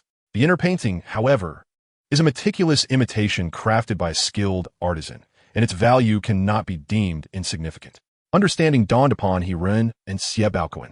When it comes to a Qing dynasty court painter adept in both Western oil, painting, and intricate Chinese gongbi, as well as in portraiture, Lang Shining is undoubtedly the sole candidate. Pray tell, young friend, would you consider parting with the snuff bottle? I am prepared to offer 1 million. Hiran wished he could simply ship it to Fong Mingxian. He had initially thought selling it for 70 or 80,000 would suffice. Even for a mere imitation of Lang Shining's work, he believed it wouldn't exceed 100,000. Yet, seeing Fong Mingxian's enthusiasm, he found it hard to refuse. Without further ado, Fong Mingxian waved his hand, and a young man behind him presented a briefcase. Upon opening it, it revealed a treasure trove of cash. The transaction concluded. Fong Mingxian bowed once more and departed with a graceful demeanor, exuding an air of nonchalance. Indeed, anyone who effortlessly handed over 1 million without so much as blinking would carry themselves with such elegance. In the wake of Hiran's astonishment, Xie Baoquan remarked, Old Fong's father is a renowned merchant from Su Province. He is a legitimate scion of wealth. Chapter 61. The Art of Appraisal and Performance. Intrigued by Fong Mingxian's background, Hiran asked, how affluent is he? More so than you? Xie Baoquan scratched his head. To put it plainly, in terms of assets, I would barely be considered middle class in his presence. No, actually, that is an exaggeration. I'm more akin to someone merely enjoying basic comforts, not even reaching a moderately affluent status. Hiren gasped. Just how wealthy is Old Fong? Had I known, I would have asked for 2 million. Siap Baokuin, seeing through Hiren's thoughts, cautioned, do not be deluded. While Old Fong is indeed wealthy, he is never one to overpay. His discerning eye has led him to seize significant opportunities, often yielding substantial gains. What sort of opportunities? Hiren queried. Each fortunate find can bring in tens of millions. Hiren fell silent, realizing that while seizing such opportunities could indeed lead to great fortune, he had yet to encounter such lucrative prospects himself. Enough of this. What precisely is the origin of my brush pot? In the wake of monetary excitement, Hiren found himself disinterested in the brush pot, dismissively stating, a Qing dynasty brush pot, perhaps worth 20 to 30,000. What? Zhang Nuo was perplexed. The vendor at the market was also aware it was from the Qing dynasty. So how could it be sold for merely 3,000? He likely thought it was from the late Qing era, thus valuing it at 3,000. But this piece is from a mid-Qing and boasts a fine patina. It is indeed worth 30,000. Zhang Nuo delightedly secured the brush pot. A profit of over 20,000 was considerable, enough to cover several months of her salary. It seemed the handbag she had admired last time could soon be hers. Excuse me, would you part with the brush pot? I'll offer 50,000. Hiren clicked his tongue, astonished to see another wealthy individual appear shortly after the last one had left. Truly, there are many affluent people around. Zhang Nuo would naturally not refuse. Only a fool would turn down such an opportunity. Very well, is it cash? The wealthy heir waved his hand nonchalantly, prompting his bodyguard to promptly present 50,000 yuan, deliberately positioning the case towards Zhang Nuo. It was clear to everyone present that this individual was attempting to woo a lady. No increase, Zhang Nuo replied with a grin, revealing a set of pearly whites. I said no increase. With that, he turned to signal Hiren to depart, muttering as they walked. He thinks he can impress a girl with just a few tens of thousands? What a pretender. Only Su Qingjie remained, bewildered and isolated, the atmosphere growing palpably awkward. Siap Baokuin nearly burst into laughter. He wasn't merely pretending to be affluent. He truly was a rich heir. Have you heard of Su Gong Group? That's his father's enterprise. Lu Fei felt a twinge of apprehension. Will he cause trouble for Sister Nuo? Siap Baokuin shook his head reassuringly. Don't worry. He knows me and won't take it too far. Besides, not all wealthy heirs are fools. I've heard that Su Qingjie has received a decent upbringing and won't be a nuisance. However, it soon became evident that Siap Baokuin had underestimated the situation. Su Qingjie followed closely, clearly unwilling to let the matter rest. Nevertheless, he was acquainted with Siap Baokuin and didn't overstep his bounds. He merely raised the price on items that he run and his companions showed interest in, expertly wielding money as a means of annoyance. Zhang Nuo's attention was captured by a 10-centimeter-long white jade comb adorned with phoenix patterns, a fine piece from the late Qing dynasty. The vendor quoted 3,000 yuan, while the market value hovered around 4 to 5,000. Just as Zhang Nuo was prepared to make the purchase, Su Qingjie swooped in with a 1,000 yuan offer, grinning as he intended to gift it to Zhang Nuo, who was thoroughly disgusted. Hiren found amusement in this. Su Qingjie was rather intriguing, not at all like the typical arrogant rich heir. However, having him shadow them was indeed troublesome, and Hiren contemplated how to deceive Su Qingjie. Remaining stationary, Hiren picked up a Hutian jade brush washer, inquiring, how much for this, boss? The vendor, astute and perceptive, sensed the competitive tension over a lady and smiled brightly. Young man, you have an excellent eye. This is a Hutian white jade brush washer from the mid-Qing period, an uncommon pawn-shaped design, and it's worth at least 200,000. Hiren nearly laughed aloud. While it was indeed a Hutian jade brush washer from the Qing dynasty, it dated from the late Guangxu era and was of inferior quality. 200,000? Even 2,000 would be considered overpriced. Yet Hiren smiled slyly. 200,000? That sounds quite reasonable. To entice Su Qingjie further, Hiren shot Zhang Nuo a knowing glance. Xiao Nuo, didn't you mention that your father appreciates brush washers? I'm certain he would adore this gift. Upon seeing Hiren's glinting eyes, Zhang Nuo instantly understood his intent. He lowered his head, feigning shyness. How thoughtful of you to remember. But 200,000 is far too extravagant. It simply isn't appropriate. The vendor was overjoyed. Hiren's assumption was spot on. He had acquired the item for merely 10,000 and could now sell it for 200,000. Seizing the moment, he added, young man, making your father-in-law happy is paramount. Once he approves, won't your relationship flourish? Hiren feigned hesitation, yet after a moment's contemplation, he resolved, in that case. I shall. At that moment, Su Qingjie raised his hand and exclaimed, "Wait, I have my eyes on that brush washer as well. I bid 250,000.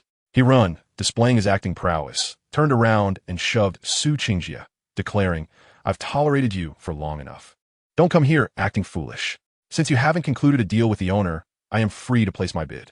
Everyone relies on their own abilities, so do not get agitated." Su Qingjie blocked the bodyguard who intended to intervene, grinning while casting a glance at Zhang Nuo, implying that even in courting women, one must rely on their own merit. He Ren gritted his teeth and called out, 300,000, 350,000. However, He Ren ceased to escalate his bid further.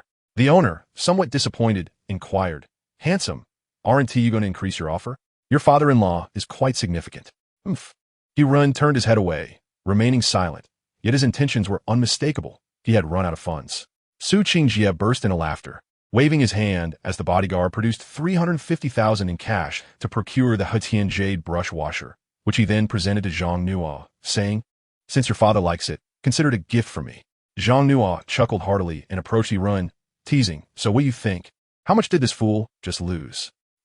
Su Qingjie was taken aback by this unexpected turn of events, yet he was not foolish. He promptly pointed at Zhang Nuo and He Ren, accusing, "Are you two colluding to deceive me?" He Ren retorted, "What do you mean by deceiving you? The item was yours to buy. Should I also provide free authentication?" Su Qingjie was left speechless, acknowledging that he had indeed provoked He Ren first. Observing the exchange, He Ren realized that Su Qingjie was not your typical wealthy scion. If he were an ordinary second-generation rich kid, he might have already summoned his entourage to confront them. Given this insight, He Ren felt compelled to provoke Su Qingjie further, since his antics had disrupted He Ren's opportunity to benefit. "Boss, you've profited over 300,000. Surely I deserve some credit? How about gifting me something?"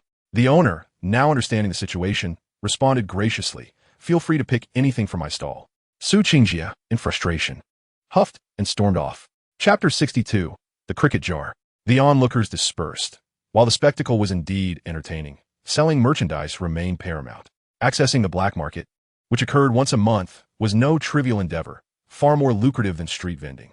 Did you not see that the owner just made over 300,000? On the streets, it would take him a year to earn such an amount. The owner evidently shared this sentiment, displaying 50 to 60 items, primarily goods he had acquired from competitors, with a total value not exceeding 300,000. Even if he sold nothing over the next few hours, he would still reap significant rewards, so gifting He Ren an item posed no issue. He Ren, naturally unreserved, pointed to a smaller jar positioned toward the back. "Boss, I'll take that jar. I plan to use it for keeping crickets." The owner, with a smile, retrieved the jar He Ren desired but remarked, "Handsome, you might be mistaken. This is not a cricket jar, but a go jar intended for holding go pieces, though regrettably, there is only one." Since it was a gift, the owner dispensed with formalities, directly placing the approximately 10 centimeter tall and 15 centimeter wide jar into He Ren's hands. He quietly explained, "My friend, to be frank with you, this item is likely not genuine. I came here through someone else, and I heard that it has changed hands several times. Although it bears the inscription from the Ming Dynasty's Wanli era, judging by its patina, I believe it is at most from the Republic period. Would you like to exchange it for something else?" Without waiting for He Ren's response, he picked up another inkstone from the stall.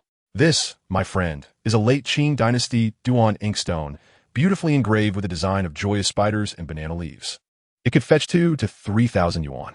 He Ren chuckled to himself, appreciating the vendor's honesty.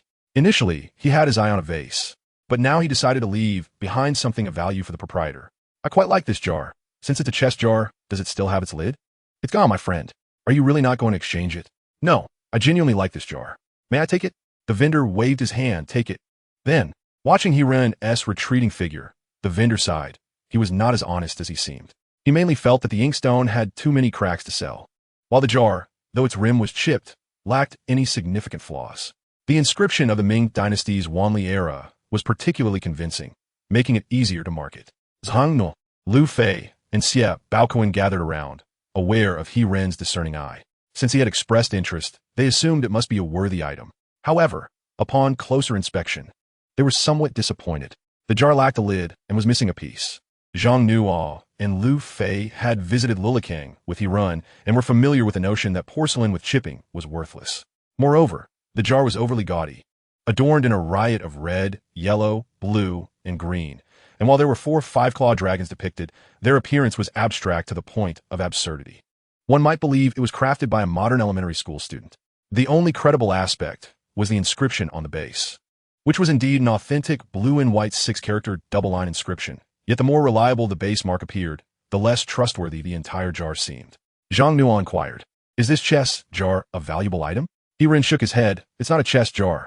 It's a cricket jar, officially referred to as a cricket pot or basin." Zhang Nuo was taken aback. "So it's even more likely to be fake? Did they really fight crickets in a Ming dynasty? I thought that was only a Qing dynasty practice. Don't be misled by those dramas. Bird walking, dog fighting, and chicken fighting are not their traditions, especially cricket fighting, which dates back to the Tang dynasty. The Southern Song dynasty was the peak of cricket fighting, not only among nobles but also among common folk, and even monks and nuns participated." Zhang Nuo looked incredulous. "Monks and nuns fought crickets too?" "Indeed," He-Ren replied with seriousness. "Have you never heard the story of Ji Gong fighting crickets?" Ji Gong lived during the Southern Song dynasty. He-Ren's assertion left his companions momentarily stunned. Xia Baoquan asked, "So this cricket jar is genuine?" "Absolutely. Why else would I want it? It's a pity the lid is missing and it has some damage. Otherwise, it could sell for 2 million.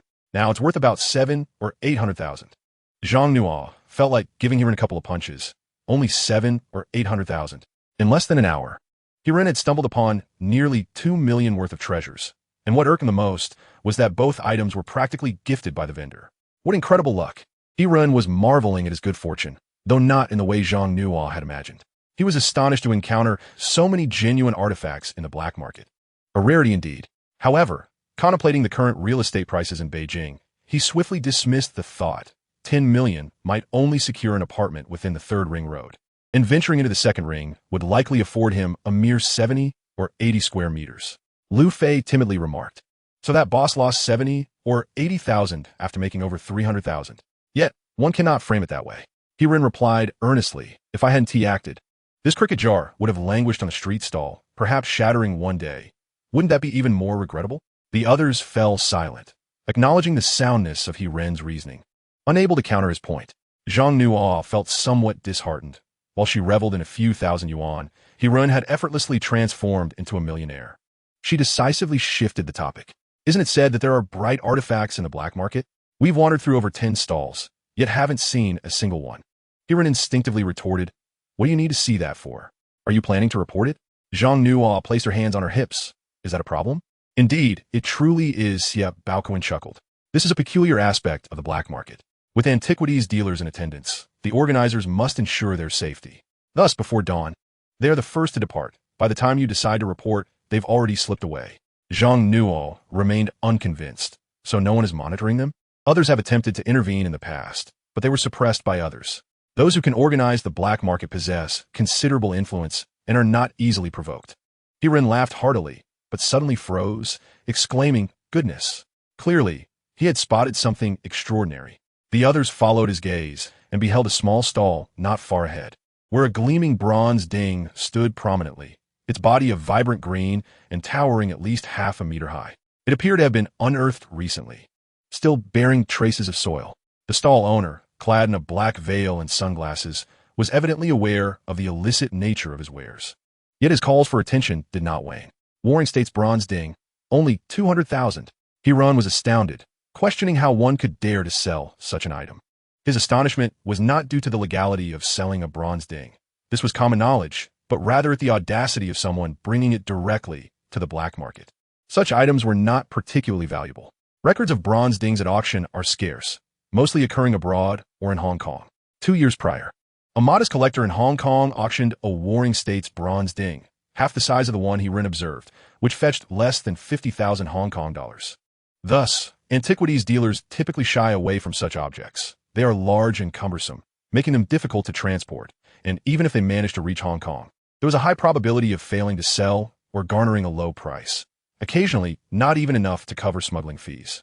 The individual before him had evidently plundered a tomb that had been raided multiple times by peers, and with little of value remaining, he resorted to showcasing this item brazenly. The audacity was remarkable. One might say he was merely throwing caution to the wind. The bronze tripod is both large and conspicuous, attracting numerous onlookers. Yet none dare to inquire about its price. He-Ren intends to approach and inquire, with the desire to purchase it for the state. His intentions are pure. Having stumbled upon such a windfall, he feels compelled to contribute positively to society. Moreover, as he prides himself on being a positive energy broadcaster, he believes in engaging in virtuous acts even when not live streaming. Upon closer inspection, Hiran exclaims in awe, for the bronze tripod is exceedingly well preserved. It features upright ears, a square lip, straight walls, a tapered belly, and rests on 3 pillar feet, with a wide mouth that narrows downward. Below the rim, a band of cicada pattern decoration is complemented by cloud and thunder motifs, rendering it truly exquisite. The lower abdomen showcases a beast face pattern, with a ridge-like nose and eyes that gleam with vitality, adorned with interlocking patterns in the blank spaces, characteristics quintessential to the bronze tripods of the Warring States period. Coupled with its verdant patina, it appears to be an authentic artifact, likely not used by a feudal lord but rather bestowed upon a subordinate or general, and holds significant research value. It is worth noting that bronze tripods were not intended for cooking during the Warring States period. They served as ceremonial vessels, symbolizing supreme authority. Should Hiran manage to apprehend the rustic dealer and present him to the state, it is conceivable that a grand tomb of a noble from that era could be unearthed, though the excavation's worth remains uncertain. With this thought in mind, Hiran decisively acts, producing 100,000 cash from his backpack and presenting it to the seller, declaring, "No negotiation, 100,000, it is mine." The rustic dealer hesitates briefly, but promptly accepts the money and departs, leaving behind even the cloth on the ground. This audacious move astonishes Zhang Nuo and the others. Zhang Nuo, agitated, questions, "What do you intend to do with this? It's illegal to keep it at home." He grows increasingly frantic. Hiran, have you lost your mind? No one dares to purchase such an item in this country. Have you become bewitched by your good fortune? Do not jeopardize your future. Hiran refrains from explaining himself and waits for Lu Fei to wrap the bronze tripod before handing him a piece of paper. I withdrew this money from the bank yesterday, all sequentially numbered. Here are the start and end numbers. Once you exit, call the police to report it and observe which direction that fellow goes. Initially, Lu Fei shares Hiran's reservations about this course of action, but upon hearing the last few words, he becomes excited. Brother Run, should I follow him? See where he goes? Absolutely not. Hiran, taken aback, responds, have you watched too many movies? Without training, even an ordinary person would spot you. These rustic dealers lack humanity. Just report to the police. Unless he spends money, there is hope of apprehending him. Such matters are best left to professionals. Nodding, Lu Fei leaves, brimming with enthusiasm, and Hiran feels a sense of satisfaction at not disappointing him. However, Lu Fei will miss the upcoming auction, as the rules of the black market dictate that entry requires an invitation. One may leave at any time, but once out, re-entry is forbidden unless another invitation is procured. The rustic dealer had exemplified this, swiftly departing after the transaction, likely having planned his route in advance. Zhang no Ewali reasurit realizes that Hiran's intent is to rid society of harm, which is more commendable. Hiran chuckles, who would have thought you cared about me? Bah, who cares about you? Zhang Nuo, as usual, retorted at Hiran, though a hint of crimson flushed his cheeks. Siep Baoquan, intrigued, inquired he, my dear brother, have you memorized the serial numbers of the currency? Hiran scratched his head, recalling that during his time in the orphanage, they would receive red envelopes filled with consecutively numbered 1 yuan bills during the new year. He would exchange his saved money for other sequential notes.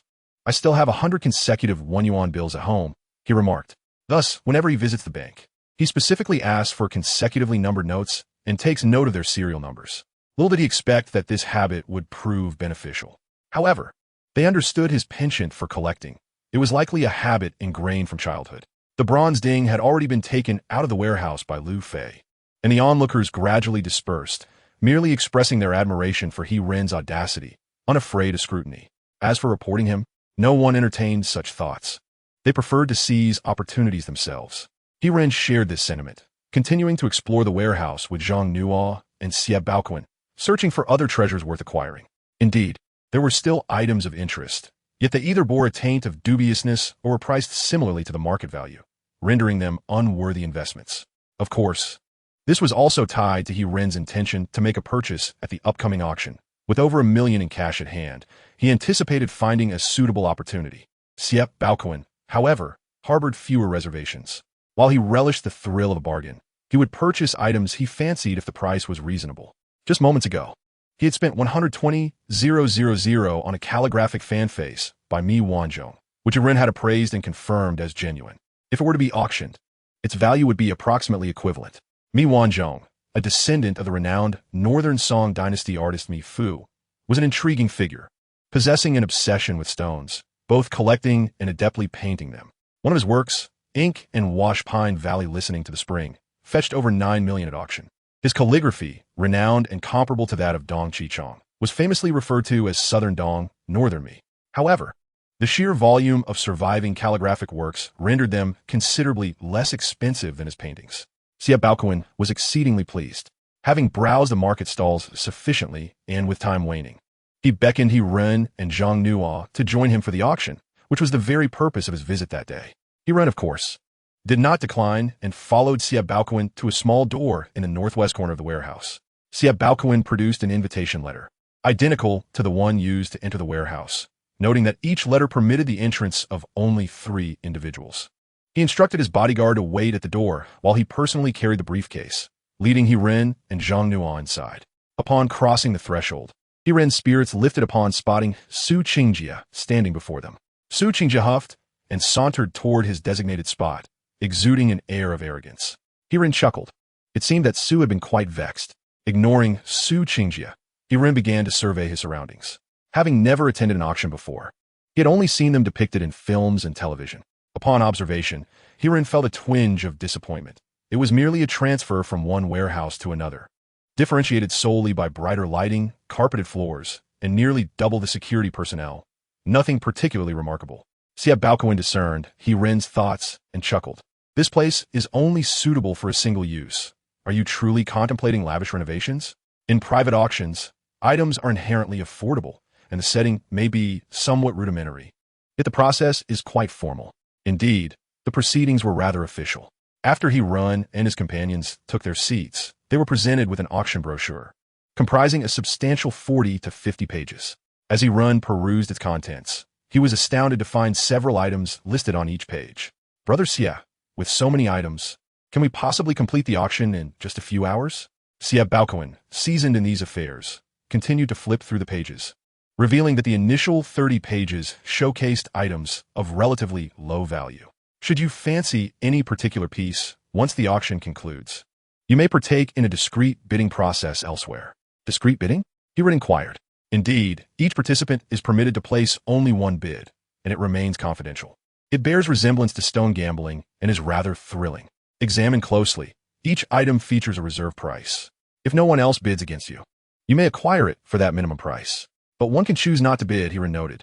In truth, at every auction, numerous attendees seek to find bargains, and some have indeed succeeded. Naturally, many more are left disappointed. Isn't that a rule that only a select few can observe? Wouldn't it lead to chaos? Xia Baoquan shrugged. How many people could there possibly be? The private auction has extended only 30 invitations. Even if everyone brought along 2 guests, that amounts to merely 90 individuals, hardly chaotic. He Ren continued to pore over the auction brochure, noting the vast array of items: porcelain, jade, paintings, and timber, with generally modest reserve prices. The lowest starting at a mere 500 and the highest capped at 100,000. It's no wonder many sought to uncover hidden treasures at such prices. Even in the event of a loss, the consequences would be minimal.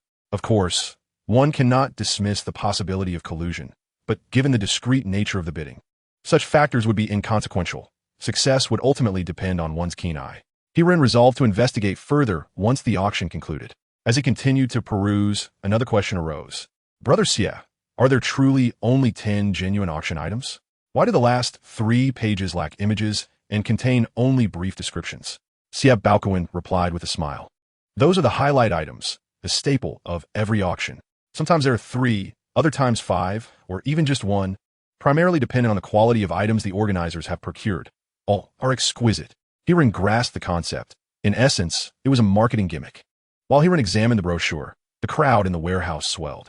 Before long, a woman clad in a qipao graced the small stage at the forefront, standing before a tray adorned with a treasure, draped in a crimson cloth. From the shape of the fabric, He Ren surmised it to be a Buddhist statue, confirmed upon opening the auction brochure, which described it as a copper-gilt Buddhist statue of infinite longevity from the Qianlong era, standing 19 centimeters tall, with a starting bid of 50,000. Zhang Nuo, having spotted the Buddhist statue, interjected, a Buddhist statue from the Qianlong period starting at only 50,000?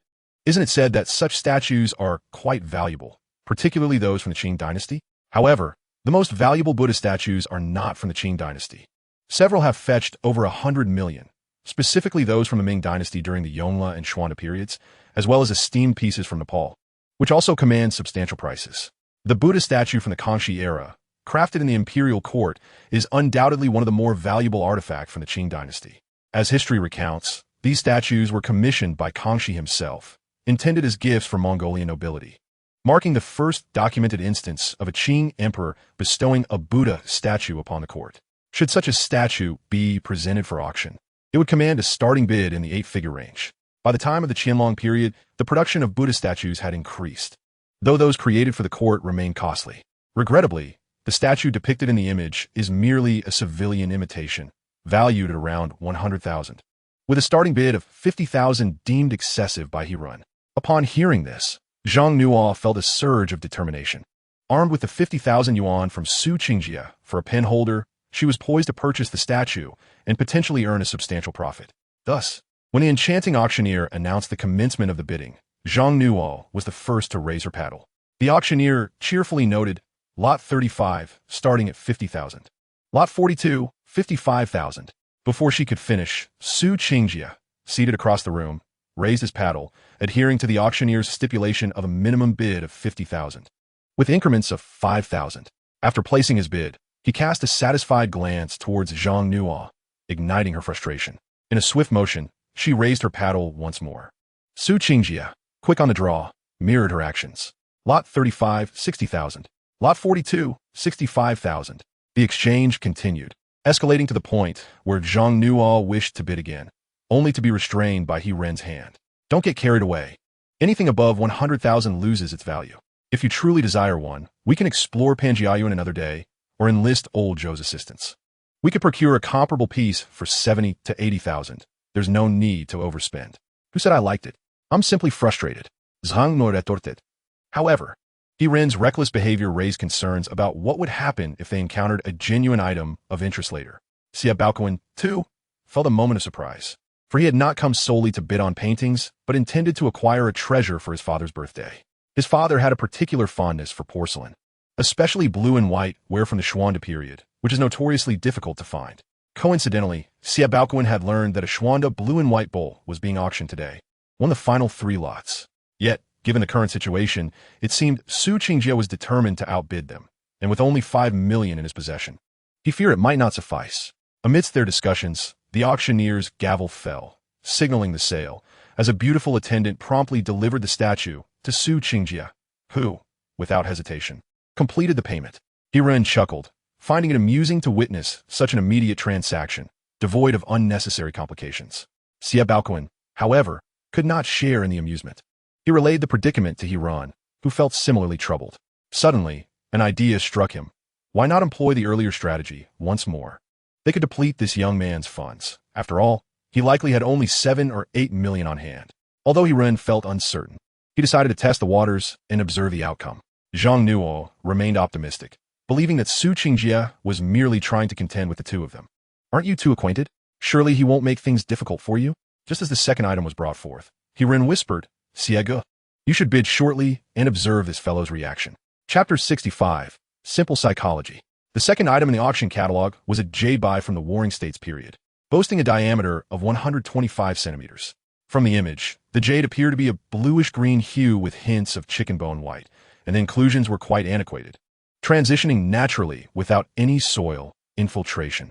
The surface of the jade buy was adorned with relief carvings depicting grain patterns, the grains appearing plump and orderly, reminiscent of small millet grains, a common carving technique of Warring States jade buy. If the physical piece aligned with the image, its market value could reach 2 million. Should the chicken bone white be more pronounced, its worth would escalate further. At this moment, the beautiful host unveiled the second item, revealing a jade buy akin to the one in the picture. This piece was a Hatian jade buy from the Warring States period, with a starting bid of 200,000, and each increment could not be less than 10,000. Just as Xia Baoquan prepared to raise his paddle according to their original plan, Hirun halted him. Under the puzzled gazes of Xia Baoquan and Zhang Nuo, Hirun declared with conviction, May I examine this jade buy up close? The hostess, taken aback momentarily, quickly donned a professional smile. Of course, please. Plans had shifted. They were not to bid just yet. Hirin managed to quietly caution the two before swiftly advancing forward. This was also a convention of private auctions. Since there was no endorsement, the organizers permitted bidders to inspect the treasures closely to avoid any misjudgments. However, the inspection time was limited to 2 minutes to prevent everyone from needing to inspect every item, which would render the auction moot. As for why no one approached the first item, it was partly due to the lack of interest, and partly because the Buddha statue was self-evident in its authenticity, requiring no further examination. Hirin's sudden change of plans stemmed from a suspicion that this jade did not appear genuine. He hadn't even employed his appraisal glasses. For items valued over 2 million, whether inspected or not made little difference. Thus, Hirin was determined to examine the piece personally. He had long memorized the notes on counterfeit techniques and was well aware of various methods used to forge ancient jades. Simultaneously, 7 or 8 others also moved to the front, clearly intrigued by the jade buy. Hirin was the first to don gloves and cradled the jade buy in his palms, scrutinizing it for over a minute, his brow furrowing deeply. The more he examined it, the more he sensed something amiss, yet he could not pinpoint the issue. It felt like a tongue twister. It was an indescribable intuition that something was wrong, yet he could not articulate what it was. Have you had enough? It's my turn now. Just as Hirin was grappling with his uncertainty, Su Qingjie abruptly snatched the jade buy from Hirin's hands and held it for himself. Startled, Hirin looked up just in time for the light to illuminate the back of the jade buy, revealing several short and shallow cracks glaringly before his eyes. So that was it. This was indeed a counterfeit. The method of forgery, as previously mentioned, involved roasting the jade and subsequently burying it underground. Such a technique would inevitably leave fire-induced cracks on the surface of the faux jade. Having solidified his judgment, Hirin began to showcase his acting skills once more. Siap Baokuin indeed exchanged a few words with Hirin, inquiring, "Brother how is the situation?" "A forgery." "A forgery?" Hirin's lips curled upward, revealing several fine cracks on the back, a result of being subjected to intense heat. Siap Baokuin was genuinely taken aback by the advanced level of counterfeiting techniques that had emerged, capable of creating near-perfect replicas. Hirin discerned Siap Baokuin's thoughts and remarked, "It cannot be confused with the genuine article. To achieve a chicken bone white of this caliber necessitates prolonged exposure to fire, which renders the jade more brittle. Within 2 years, it will undoubtedly crack. Authentic ancient jade, having endured the test of time, will not fracture spontaneously." Siap Baokuin rolled his eyes. "In a few years? By then, the yellow flower vegetables will have long cooled." Zhang Nuo, perceiving the essence of the situation, interjected, "Shall we continue to bid?" Of course, Hirin chuckled. "Did you not witness my stellar performance? That young man must believe I am deliberately acting. Once we place our bid, he is sure to follow suit." Zhang Nuo also rolled her eyes. "You? A stellar performance? The only reason Su Qingjie remains oblivious to television dramas is that your acting is even inferior to Brother Neck." Hirin, feeling flustered, retorted, "There's no need for such harsh criticism." Amidst their banter, the jade disc had already reached a bid of 500,000. However, only 4 individuals were participating, with half of the previous observers refraining from bidding, including Su Qingjie. Hirin raised his paddle decisively. 900,000. Zhang Nuo's eyes widened in disbelief. "Have you lost your mind? Knowing it is a forgery, you would bid 900,000?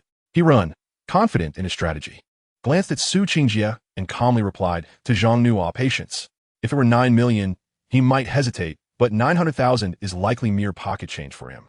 Just watch, he will surely raise his paddle." However, Hirin's prediction was slightly off. Su Qingjie did lift his hand, but quickly lowered it again. Caught in a moment of indecision, Hirin felt a twinge of anxiety. If he were to spend 900,000 on a forgery, it would be a significant loss. Fortunately, at that moment, someone else chimed in, "Number 21, 901,000. Without hesitation, Hirin raised his paddle again, 1 million. Number 21 glanced at Hirin, gestured with a shrug, and then lifted his right hand slightly, indicating his withdrawal. Zhang Nuo, too stunned to process the situation, exclaimed, "Is there some hidden mystery within this jade disc?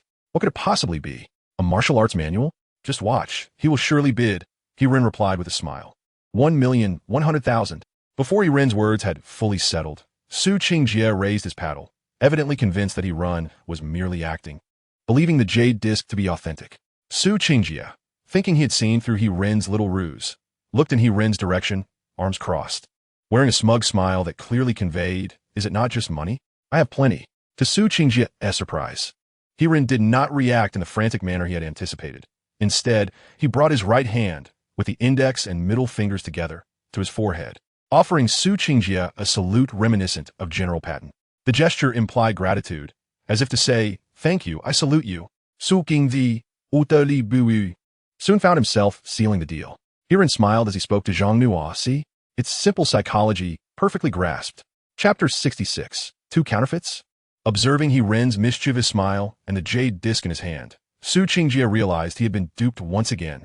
He felt an overwhelming urge to shatter the jade disc, yet a glimmer of hope lingered in his heart. What if it were merely worth less than $1 million?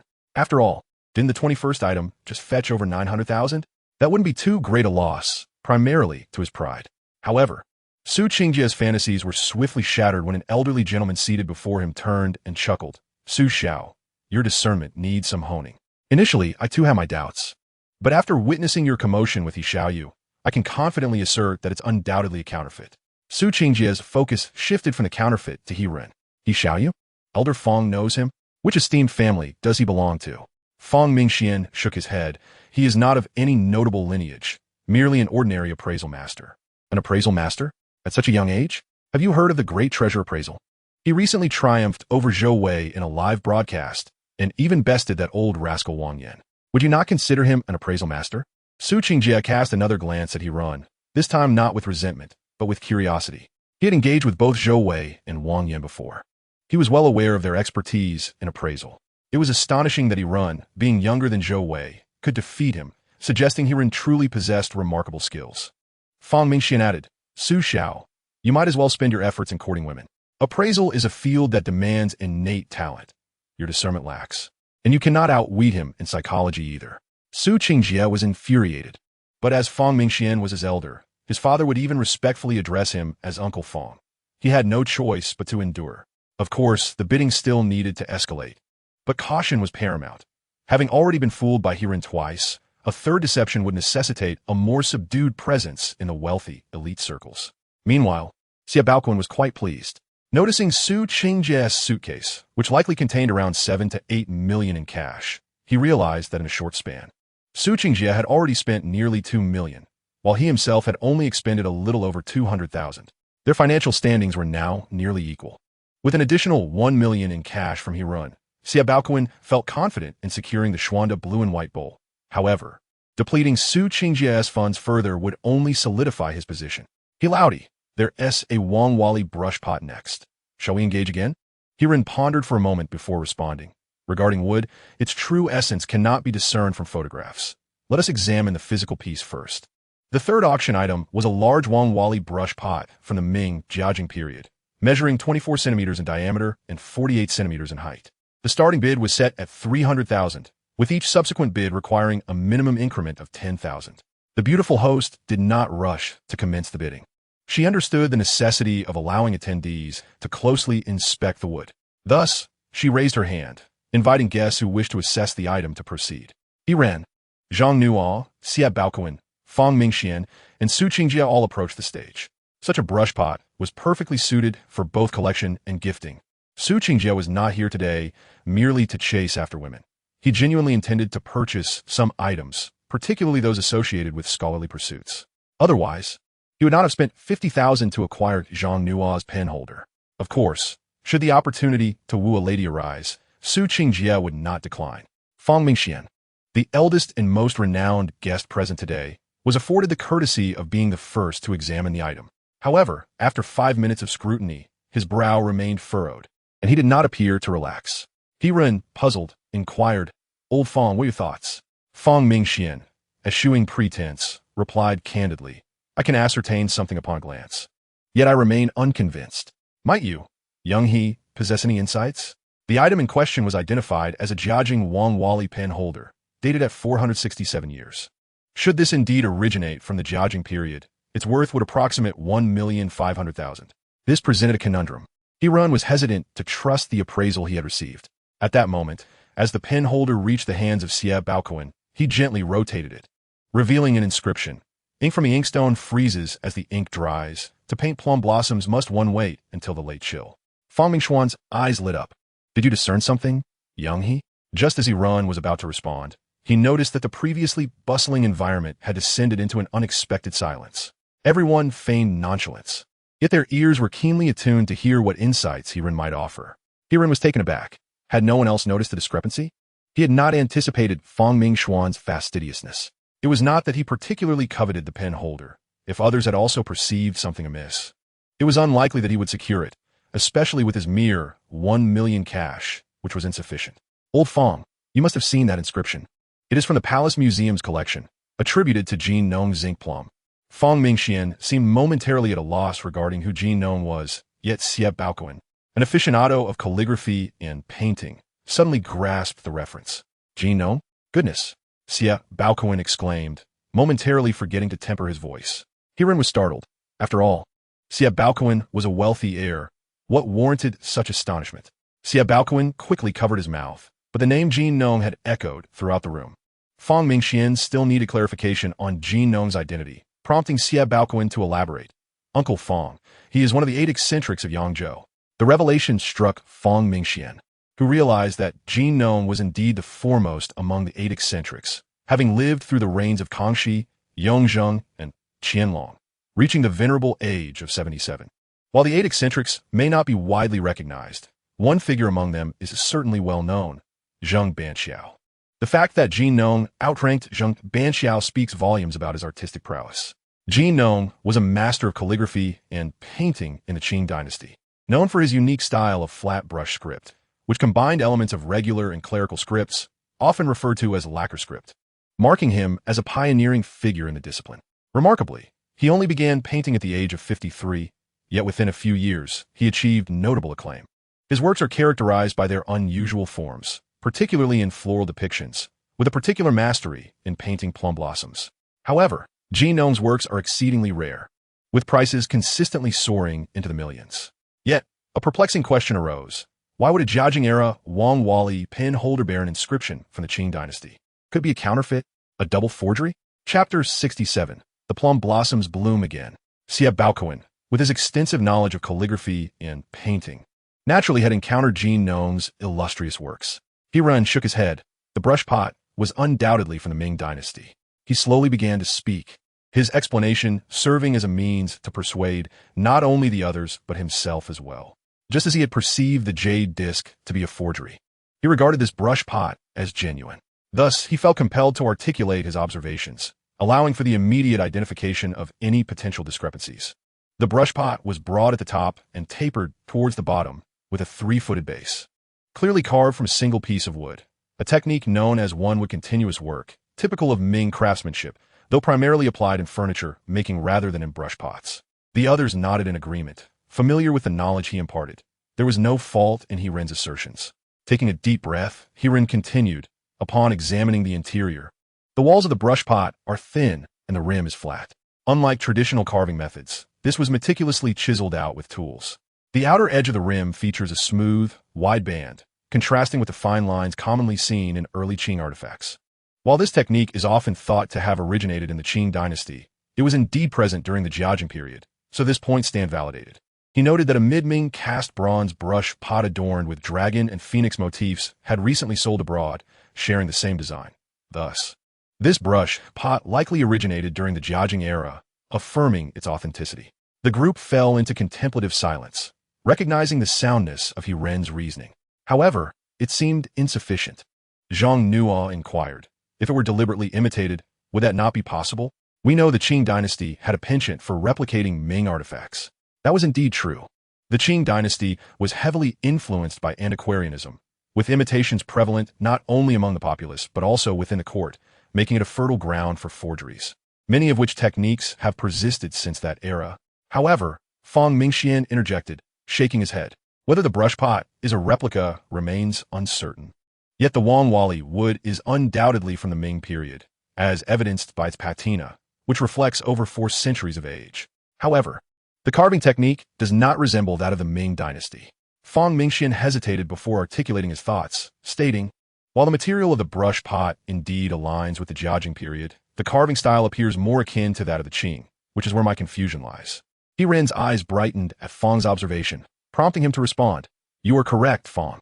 The brush pot is from the Ming dynasty, but the inscriptions and images were carved during the Qing dynasty. A collective gasp arose from the group, followed by a dawning realization that made everything fall into place. He-Ren's confidence grew as he elaborated. Jin Nong had a profound affection for plum blossoms and excelled in painting them. The calligraphy is undoubtedly his, and the artwork may well be attributed to him as well. The group was astonished. The value of this brush pot had just escalated significantly. A seemingly ordinary Jin Nong plum blossom painting had fetched $2 million in 2008, despite being less than 3 square feet, nearly $1 million per square foot. With a history spanning over 4 centuries and crafted from Wangwali oil wood, combined with Jin Nong's dual talents, even if crafted by a later artisan, the brush pot's value could easily surpass $3 million. If auctioned, figures of $4 to $5 million were not beyond the realm of possibility. Even in a black market auction, one would need to invest at least over $1 million to secure it. Alas, sighed Xia Baoquan, the calligraphy closely resembles Jin Nong's style. Yet the painting lacks distinctive features, and we have no corroborating evidence. Not so, he added. Fang Mingxian held a magnifying glass, pointing at a photograph in the auction catalog, and suddenly whispered, "Look, there's a seal on the plum blossom." After a moment's pause, He-Ren murmured, "It appears to be the seal of Ji Jin, indeed belonging to Jin Nong." This revelation invigorated the crowd, especially Xia Baoquan, an aficionado of art, who had previously purchased an inside-painted snuff bottle and was equally enamored by this brush pot. However, as Fang Mingxian had suggested that He-Ren bid first, he felt reluctant to intervene. Moreover, he intended to acquire a subsequent blue and white porcelain bowl, thus it was not prudent to bid excessively at this juncture. Fang Mingxian, unencumbered by such reservations, boldly inquired, "Young friend are you interested?" He-Ren replied with a smile, "I possess only $1 million in cash." Fang Mingxian nodded, choosing silence as he closed his eyes to meditate, patiently awaiting the forthcoming auction. He-Ren's intent was clear. Should others recognize the value of this brush pot, his $1 million would certainly fall short, allowing Fang Mingxian the liberty to bid freely. Interestingly, this $1 million was the very amount Fang Mingxian had just provided to He-Ren. Could this be akin to shooting oneself in the foot? Yet, Fang Mingxian harbored no such concerns. To him, $1 million was but a trifling sum, while he appraised the brush pot at $3 million. If He-Ren were to win it, that would be even better. Fang Mingxian could venture out to make further acquisitions with the cash he had brought along. Now, that would truly be an exhibition of financial prowess. At this moment, the guests who had come forth to appraise the treasures took their seats, and the charming hostess once again beamed as she announced, "We shall officially commence the bidding, starting at a low price of $300,000. Number 7, $300,000. He-Ren refrained from immediately raising his paddle, choosing instead to observe. Su Qingjie was similarly contemplative from his vantage point. He was utterly oblivious to He-Ren's intentions and whether he would bid on the brush pot. Should he place a bid himself? Before Su Qingjie could reach a conclusion, the price of the brush pot had soared to $600,000, with the increments slowing significantly, each increase merely a paltry $10,000. At times, the hostess had to announce the increment twice before anyone would respond. The market value had evidently diminished, hovering around $1 million. In the black market, $600,000 was already considered a premium. At this juncture, He-Ren raised his paddle, declaring $900,000. A hush fell over the room. This was the same young man who had previously driven the price of the jade disc to $900,000, only to withdraw after a single increment, resulting in the jade disc fetching a price close to the market value. Now, He-Ren employed the same tactic. Was he a shill? This thought crossed the minds of nearly all present, causing the remaining 2 bidders to cease their bidding, their expressions reflecting bemusement as they pondered. A shill. Is it? Let's see you falter. After some deliberation, Su Qingjie raised his paddle, calling out $901,000. He-Ren chuckled, mirroring his earlier response without hesitation.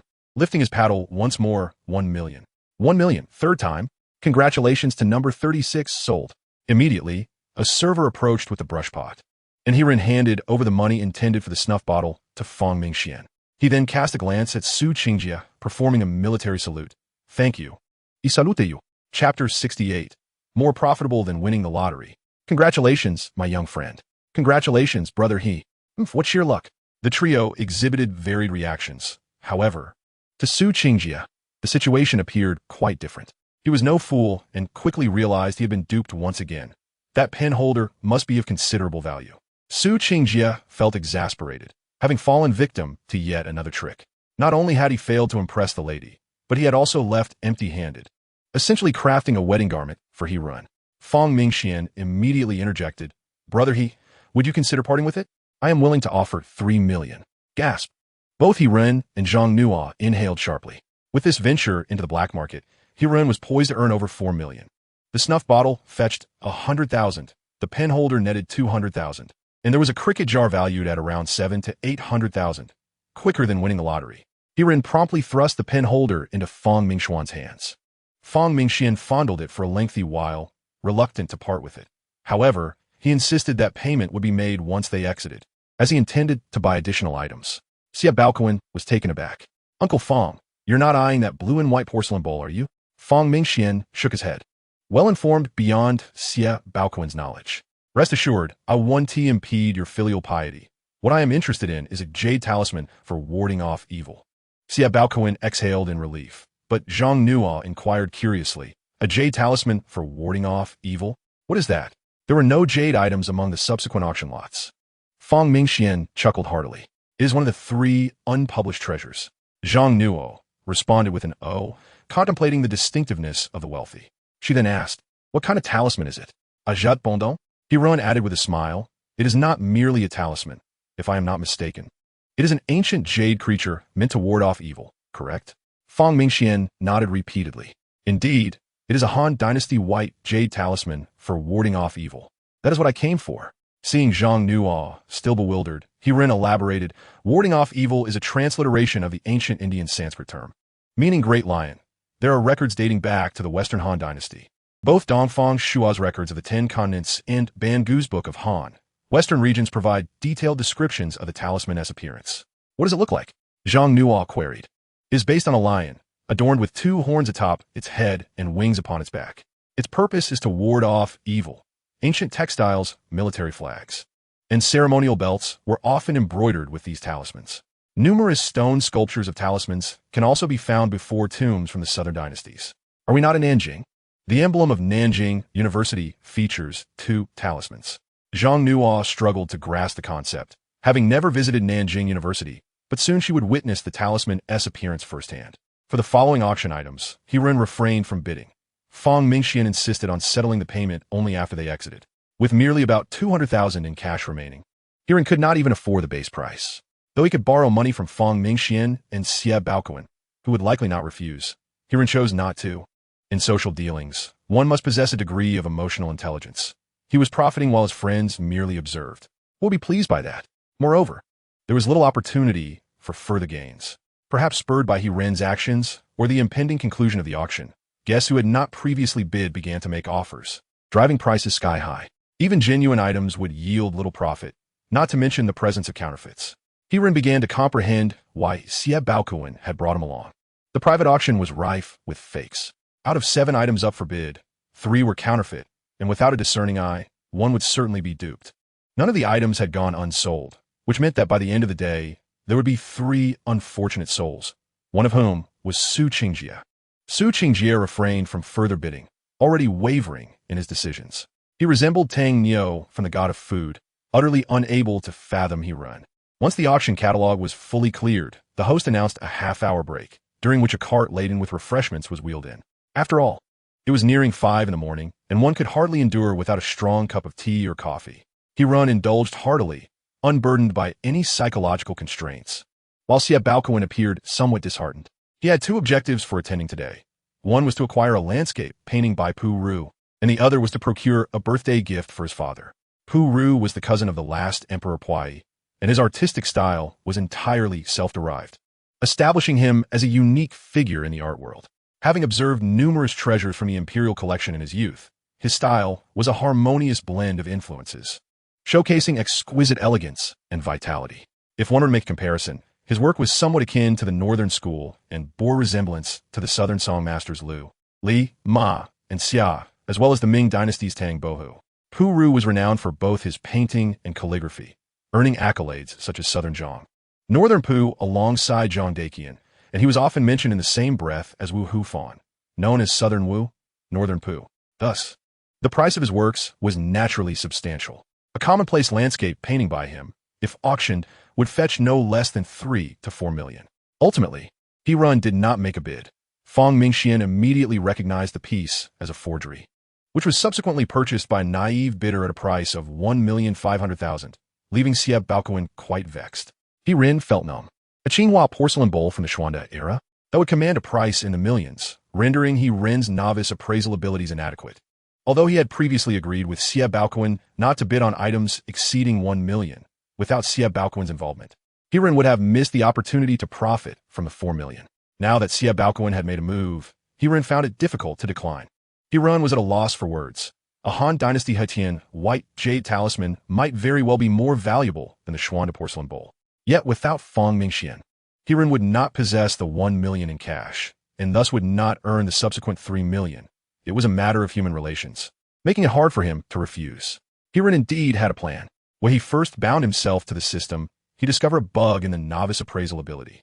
At that time, the system rectified the issue and gifted him a 24-hour experience card for the advanced appraisal ability. Ren intended to utilize this card. Not only would it assist Xie Baoquan and Fang Mingxian in their appraisals, but Ren also wished to experience the prowess of the advanced appraisal ability himself, serving as motivation for his future upgrades. Before long, the half-hour passed, and the beautiful host reappeared on stage. Next was the highlight of the auction, a Haitian white jade talisman from the late Western Han Dynasty.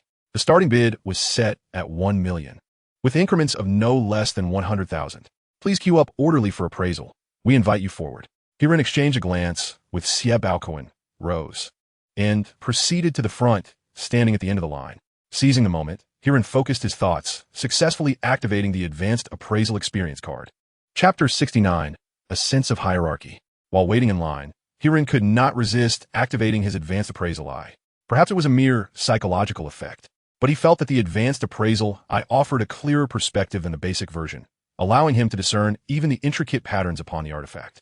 Name: Qing Dynasty imitation of Western Han Haitian white jade pixie. Age: 258 years. Condition: the jade is exquisite, with partial staining. The pixie stands proudly, its eyes wide open, with a beard beneath its chin and a long tail drooping behind. The head, body, and back are intricately carved with parallel fine lines, while its forelegs are spread apart, with sharp claws extending forward. Provenance: jade carvings of pixie first appeared during the Western Han period and flourished from the Eastern Han to the Southern and Northern dynasties, with the pinnacle of carving artistry achieved during the Han dynasties. This piece is a reproduction from the Qianlong period of the Qing dynasty, utilizing the vinegar residue method to imitate rust stains and orange peel textures. Material: Ming Dynasty Haitian jade. Price: market value at 1,000,000. Recommended maximum auction price at 1,800,000. Goodness, Ren exclaimed, this advanced appraisal eye is truly remarkable. Not only did it provide the name, dynasty, age, authenticity, but it also detailed the condition, provenance, materials, and even the method of forgery, an astonishing feat indeed. However, a dilemma arose. Ren found it difficult to ascertain the authenticity. The vinegar residue method, noted in Yinyu's records, is also referred to as rust deduction or Akot method. The so-called orange peel texture actually arises from the oxidation and erosion of the jade surface, and the identification method is straightforward. It is most discernible under side lighting, yet it feels less apparent to the touch. The orange peel texture created by direct acid corrosion is conspicuously distinct, easily revealing its counterfeit nature, while the texture produced by the vinegar residue method feels nearly indistinguishable from the genuine article. Naturally, there are methods for authentication. Moreover, the forger evidently possessed considerable skill. According to the appraisal eye's information, this piece was likely crafted by a master during the Qianlong era, utilizing Ming Dynasty Haitian white jade, potentially even made by Akkad himself. After nearly 260 years, it is strictly speaking an ancient jade, complicating matters further. When it was finally Ren's turn, he donned gloves and examined the piece, only to find that the orange peel texture had reached an unparalleled level of craftsmanship. Ren fell into deep contemplation, scrutinizing the pixie ornament from every angle. Consuming Zhang Nuo and Xie Baoquan's allotted time, he needed to devise a reason to persuade Fang Mingxian.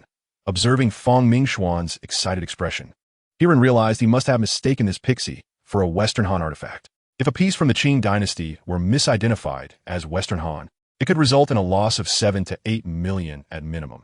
Even if the black market price halved, the loss would still amount to 4 to 5 million. The financial implications were minor compared to the blow to his reputation. Ren understood that he was destined to become a master appraiser. If word spread of his misjudgment, his career would be in jeopardy. Suddenly, a light bulb went off in Ren's mind as he discovered a blind spot. Before he could articulate his thoughts, the bidding had already reached 150,000, and Fong Mingxian, without waiting for Ren to speak, raised his paddle and boldly declared 200,000. Startling Ren. Old Fong, hold on, they're anomalies. Fong Mingxian paused, bewildered. Anomalies? Is this not an ancient jade? Indeed. Ren observed Fong Mingxian preparing to raise a placard, and without a moment's hesitation, he divulged the matter of the vinegar residue technique to him. Fong Mingxian was taken aback. He was familiar with the vinegar residue method, as it had been detailed in Liu Datong's renowned work, Identification of Ancient Jades, a seminal text among collectors during the late Qing and early Republic periods. Virtually all enthusiasts of ancient jades had perused this book. However, Fong Mingxian did not blindly accept Ren's words. As the president of the Su Province Antique Association and a seasoned collector with decades of experience, his earlier request for Ren's assistance had merely been a courteous gesture. He would not dismiss his own judgment based on a few comments from Ren. I am aware of the vinegar residue method, yet this piece of jade is evidently authentic. The jade's texture is aged and mature, exhibiting cracks and a close adhesion of iron rust to its surface, unlike the superficial and disorganized coloration typical of the vinegar residue technique. As you observed, this jade displays a standard iron rust infiltration, with the color gradient intensifying towards the exterior, showcasing a profound sense of layering, clearly a product of time's passage. Had it been a forgery preserved until now, the iron rust would have undoubtedly flaked away and the orange peel texture would appear loose. Ren silently acknowledged Fong Mingxuan's astuteness. As an experienced connoisseur, his observations were indeed on point. Truth be told, had Ren not utilized an advanced appraisal experience card, he too might have been misled. However, the current circumstances made reverse reasoning somewhat simpler. Old Fong, the crux of the matter lies in this sense of layering. Have you noticed the faint lines on the back of the paixia? If it had not been tampered with, the iron rust within those fine lines should match that on the exterior. Do you not find the infiltration color within those lines excessively deep? Perhaps during the forgery process, the artisan failed to clean it thoroughly, or they may have deemed it unnecessary to do so. In any case, these two infiltration colors surely did not originate from the same era. Fong Mingxian could only marvel at Ren's meticulousness. Such a subtle distinction had escaped his notice. Little did he know of Ren's hidden expertise. A sense of trepidation washed over Fong Mingxian. Had Ren not provided this insight, he might indeed have been deceived today. As Ren surmised, the financial loss was minor, but the loss of face was monumental. As the president of the Su Province Antique Association, such news would be disastrous for his reputation. Xia Baoquan, however, was skeptical of Ren's assertions.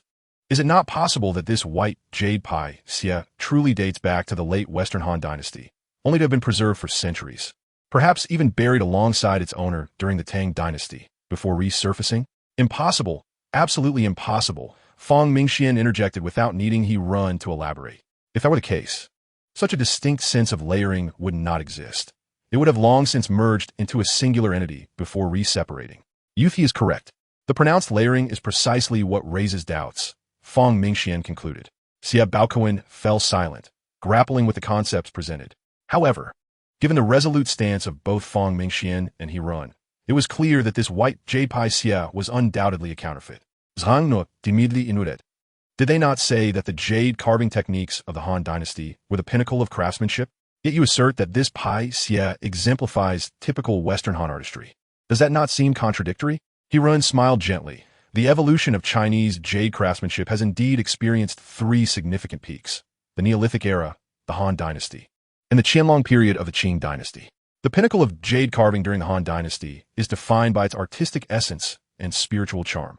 However, in terms of technique, the Qianlong period was indeed more meticulous. Chapter 70, Xuanda Blue and White. Ultimately, the white jade paixia was sold for a staggering 7,500,000, leaving Ren momentarily speechless. He had anticipated that the only contenders with the financial capacity to compete today would be Fong Mingxian, Xia Baoquan, and Su Qingjie. Yet unexpectedly, there was another formidable player. Or rather, one might say a significant fool. Nevertheless, looking at the brighter side, even a collector of Fong Mingxuan's caliber nearly misjudged it, which certainly implies that the average individual would struggle to discern its authenticity. For most people, this level of discernment is typically sufficient. Fong Mingxian let out a quiet sigh. Even without Ren's reminder, he could not have secured the paixia, as he only had 7 million in cash, which was insufficient to compete. He cast a couple of glances at the buyer who had acquired the paixia, prompting He Ren to inquire, "Old Fong, do you know this person?" "I do.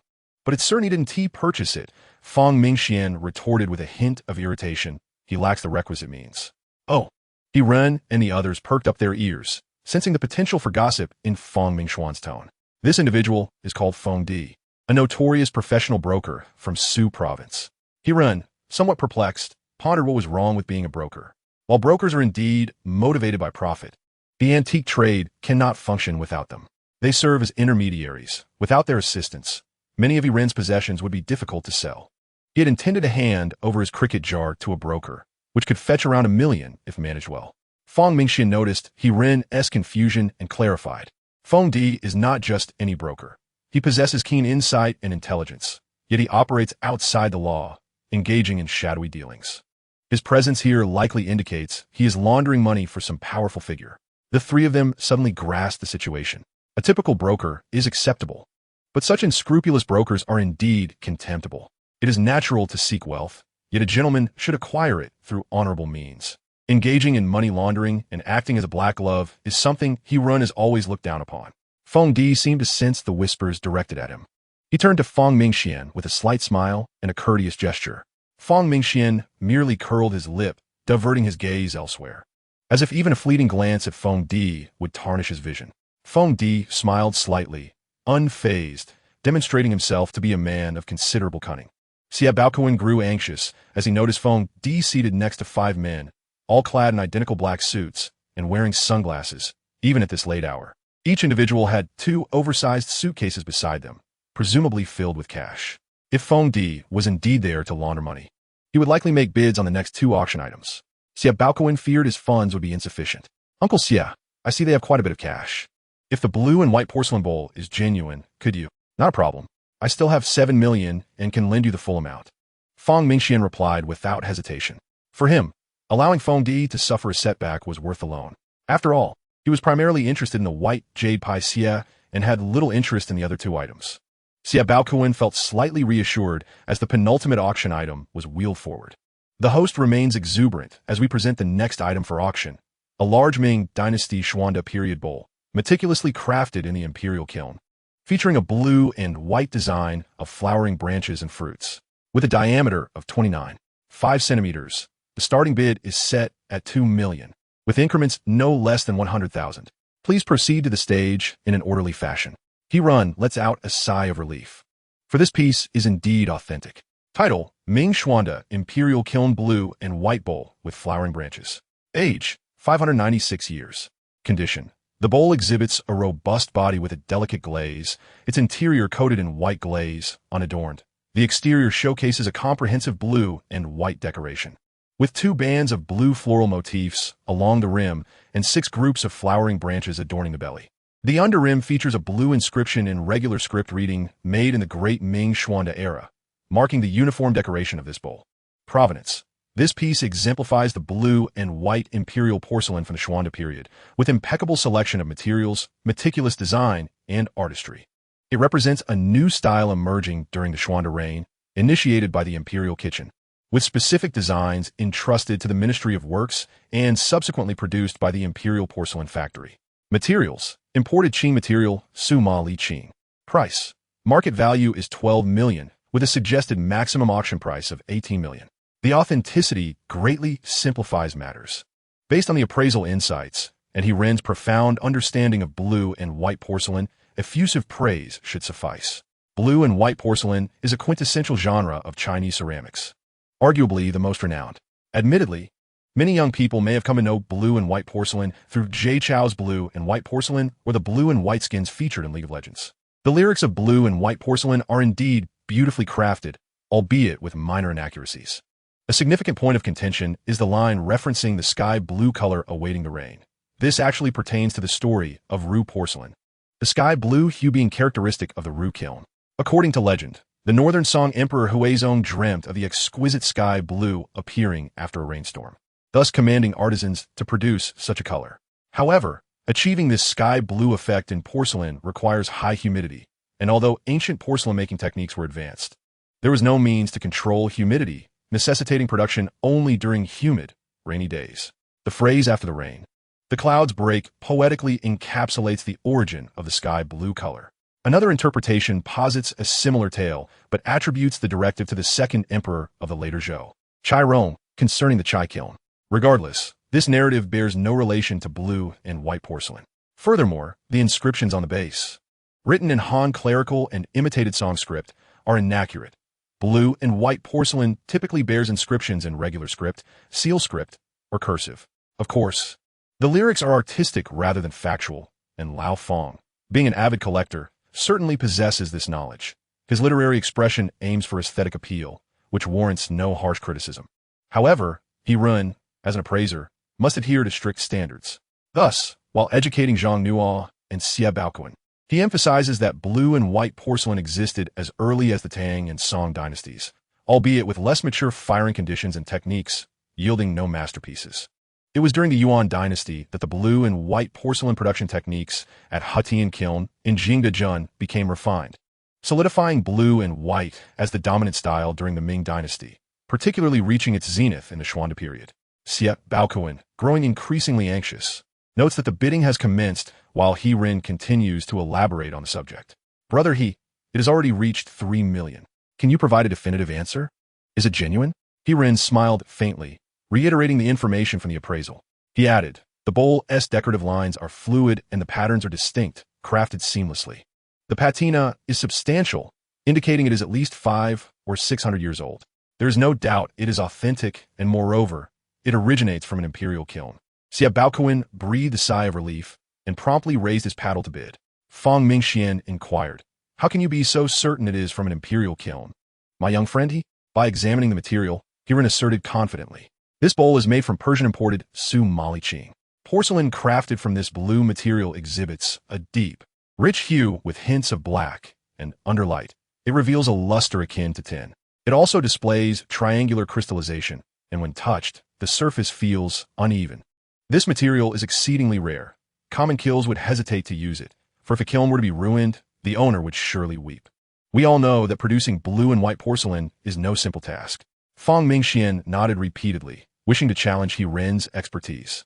He was surprised to discover He Rin's profound knowledge of porcelain, which was indeed remarkable. While the two were engrossed in mutual admiration, Xie Baoquan encountered difficulties as Fong Di had indeed made his move, driving the price up to 8 million.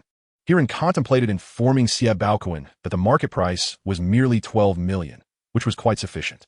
In his view, anything exceeding 10 million was unnecessary. While Xuande blue and white porcelain bowls are indeed rare, they are not unique items, especially since they were mass-produced by the imperial kiln. Even if they are scarce, one could still find them, particularly in the black market. There was no need to bid excessively. However, observing Xie Baoquan's demeanor, it was clear he would not relent until he had exhausted both his and Fong Mingxuan's finances. Perhaps this was the consumer mindset of the affluent, a notion He Rin could not comprehend. Fong Mingxian was still offering suggestions to Xie Baoquan. Xiao Xie, just bid 12 million. After all, that's all the cash we have. Fong Di would surely hesitate to follow. His funds are limited, and he still needs to bid on the final highlight item. If he continues to raise the stakes, we shall counter him and secure the finale piece. 12 million. Before Fong Mingxian could finish his sentence, Xie Baoquan shouted the bid, likely not having fully grasped the latter part of Fong Mingxian's advice. Following his bid, Xie Baoquan felt an acute tension. He was aware that there were more than one Xuande blue and white porcelain pieces in circulation, yet with the old gentleman's birthday approaching, he had no time to search further. Uncle Xie, feel free to raise the bid. I still have 7 million left. Everyone was taken aback and looked up to see Su Qingjie. Just moments ago, the atmosphere had been fraught with tension, and now Su Qingjie was voluntarily stepping in to assist. Could this be a ruse? Su Qingjie recognized that his actions were unconventional and chuckled self-deprecatingly. We have had our minor disagreements, but those are merely internal conflicts among the people. We cannot allow someone like Fong to act with arrogance. Seeing the skepticism in the crowd, Su Qingjie turned to He Rin. My relationship with brother, he is quite amicable. We harbor no deep-seated grudges. This is simply a chance meeting, where a smile can resolve past grievances. The others exchanged glances, still unconvinced by Su Qingjie's words. With a sigh of resignation, he said, very well, I shall speak candidly. An elder in my family is approaching his birthday, and he has a profound appreciation for exquisite artifacts, particularly brush holders. It suddenly dawned on everyone that Su Qingjie had taken a liking to the Wang Wali brush holder that He Run Gang had just auctioned. However, He Run had no intention of acquiescing to Su Qingjie's request, for he had already sold the brush holder to Fang Mingxian. He Run shrugged, gesturing towards Fang Mingxian. And Su Qingjie quickly grasped the implication, turning his gaze towards Fang. Fang Mingxian chuckled heartily, offering the brush holder with a gracious gesture. All right, since young master Su has come personally, I shall relinquish it to you. Just settle the sum of 3 million directly with He Xiaoyu. Su Qingjie beamed with delight. With a swift motion, he summoned his bodyguard, who presented a briefcase. Seizing He Ren's hand, he shook it vigorously. Thank you, brother He.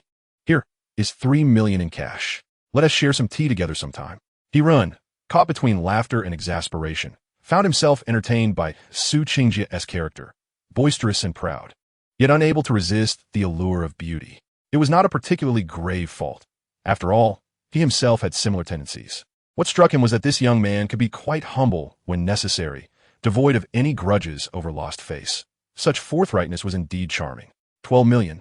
For the second time, the auction continued, just as Fang Mingxian had predicted, and Feng Di hesitated.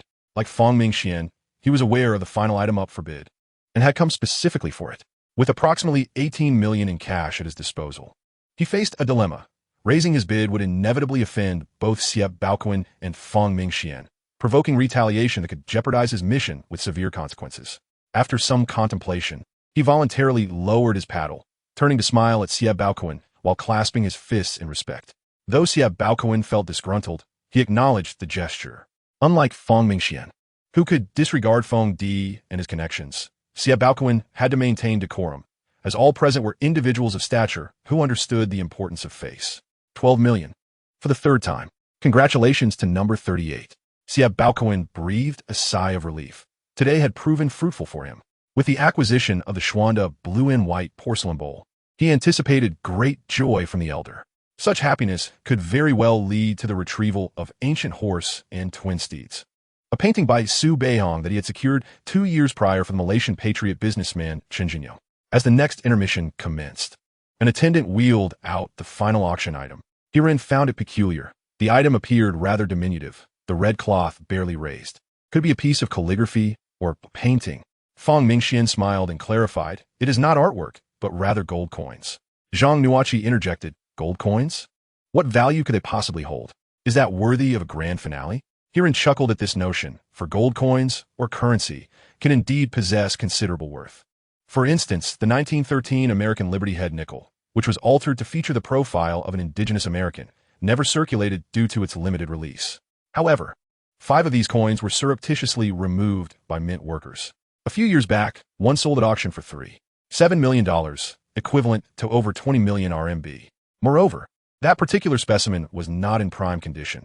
Had it been a flawless piece, its value could easily have doubled or tripled.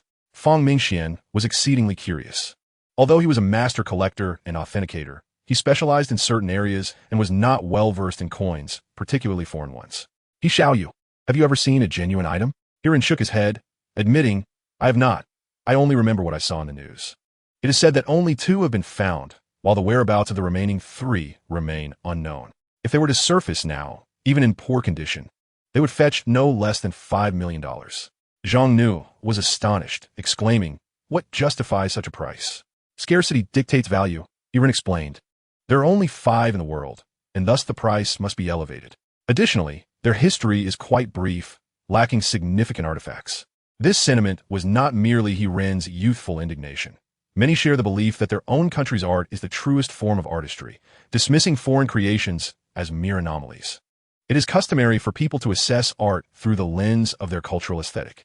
Domestically, aside from certain heavily marketed foreign artworks, items from other nations typically command lower prices. Conversely, abroad, Chinese bronzeware, landscape paintings, and jade artifacts seldom attract appreciation from foreign collectors. Su Qingjie inquired curiously, what is the most expensive coin? After some contemplation, Hiren responded, it should be the first coin issued by the United States, featuring the profile of a woman with flowing hair. A decade ago, it sold for $10 million. Its value has likely increased since, though there are no transaction records. Are there no valuable gold coins in China? Indeed, there is a Millennium commemorative gold coin we issued in 2000, currently valued at around 7 to 8 million. The group fell silent, realizing that this commemorative coin, made of pure gold with a face value of 30,000 and weighing 10 kilograms, would amount to over 6 million based solely on its gold content, rendering He-Ren's statement rather uninformative. He-Ren sensed the group's dissatisfaction and chuckled. The 1916 yuan datu, a 10 yuan gold coin from the Hongxian era, featuring a flying dragon on its reverse, is worth 2 to 3 million. The crowd appeared somewhat appeased. At that moment, the host unveiled the final auction item, revealing a gold coin. Chapter 72. An immaculate condition can also be a flaw. He-Ren was somewhat taken aback. He had not anticipated that the grand finale would feature a Chinese gold coin, whether it be the white jade pai xia or the Xuanda blue and white porcelain. Both are items with market values exceeding 10 million.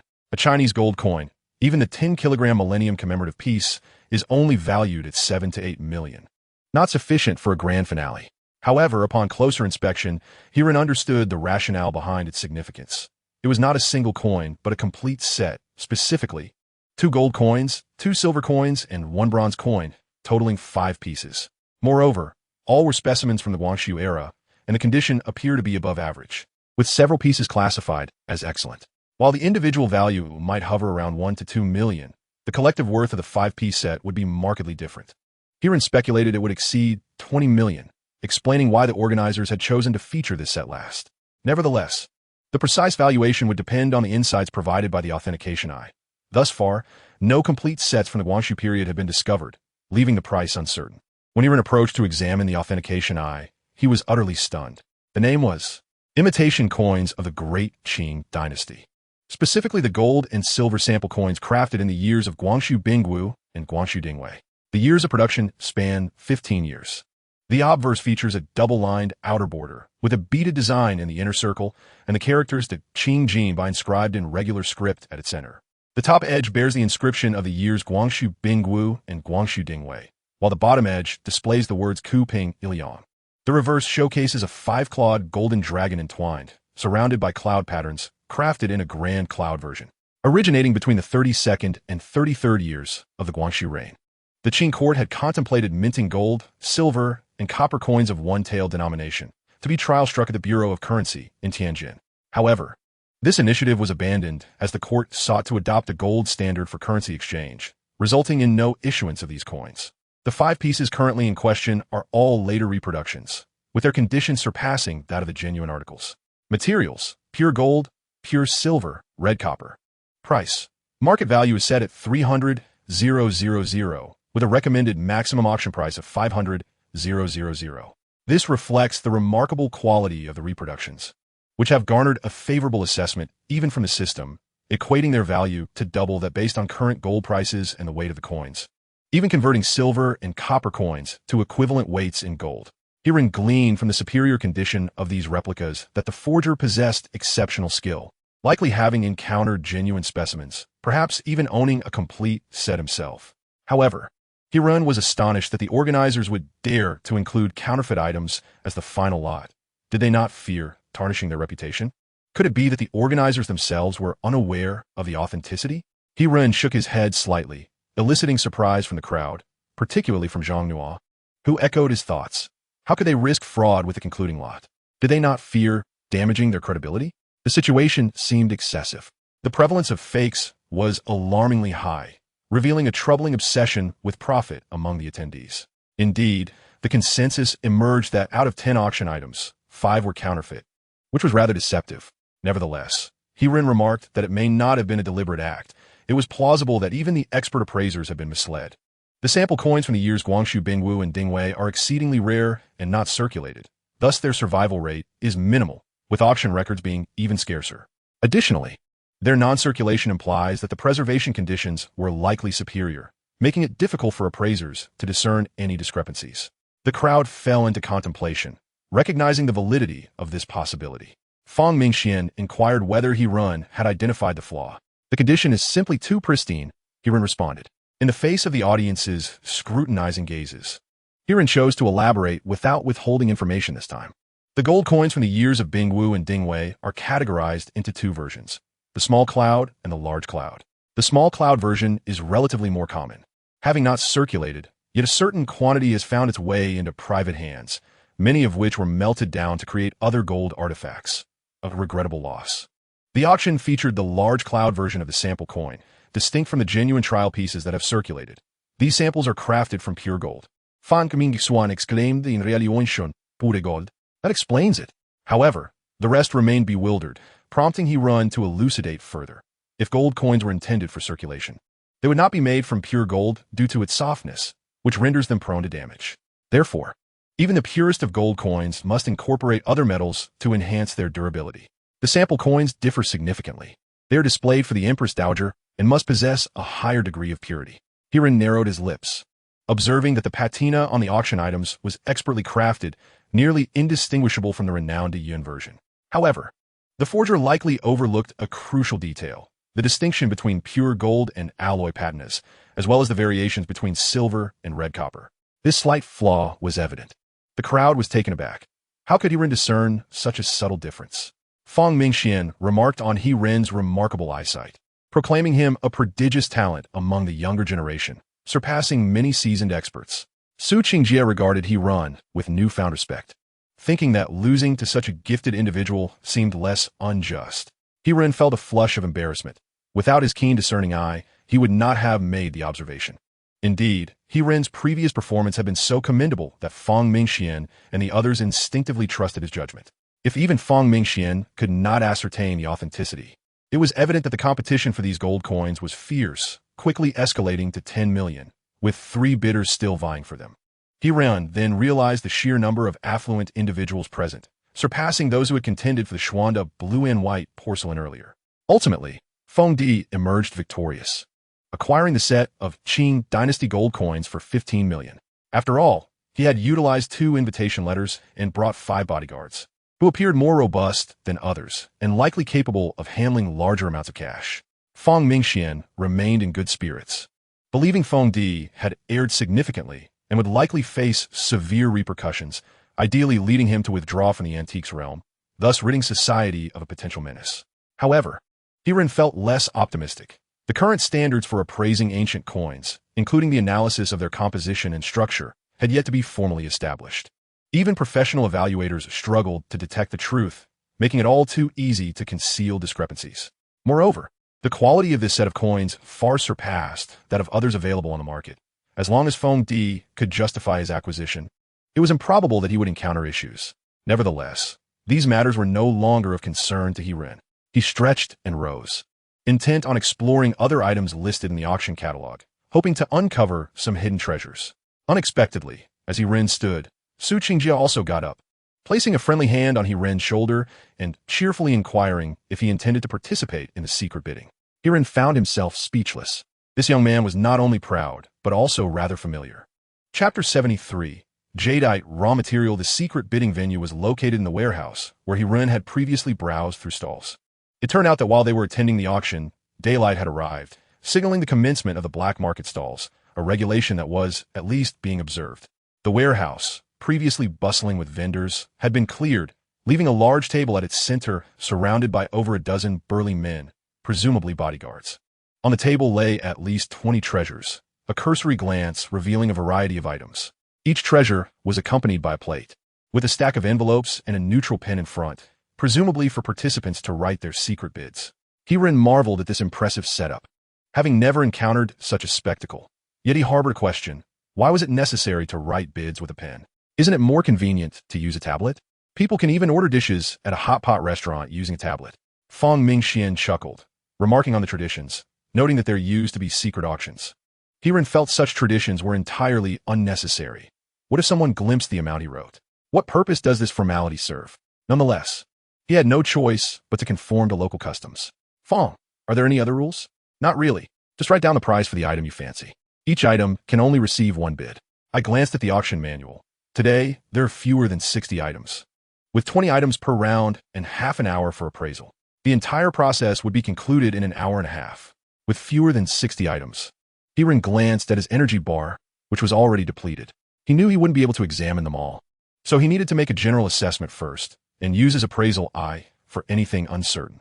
He-Run clenched his fists.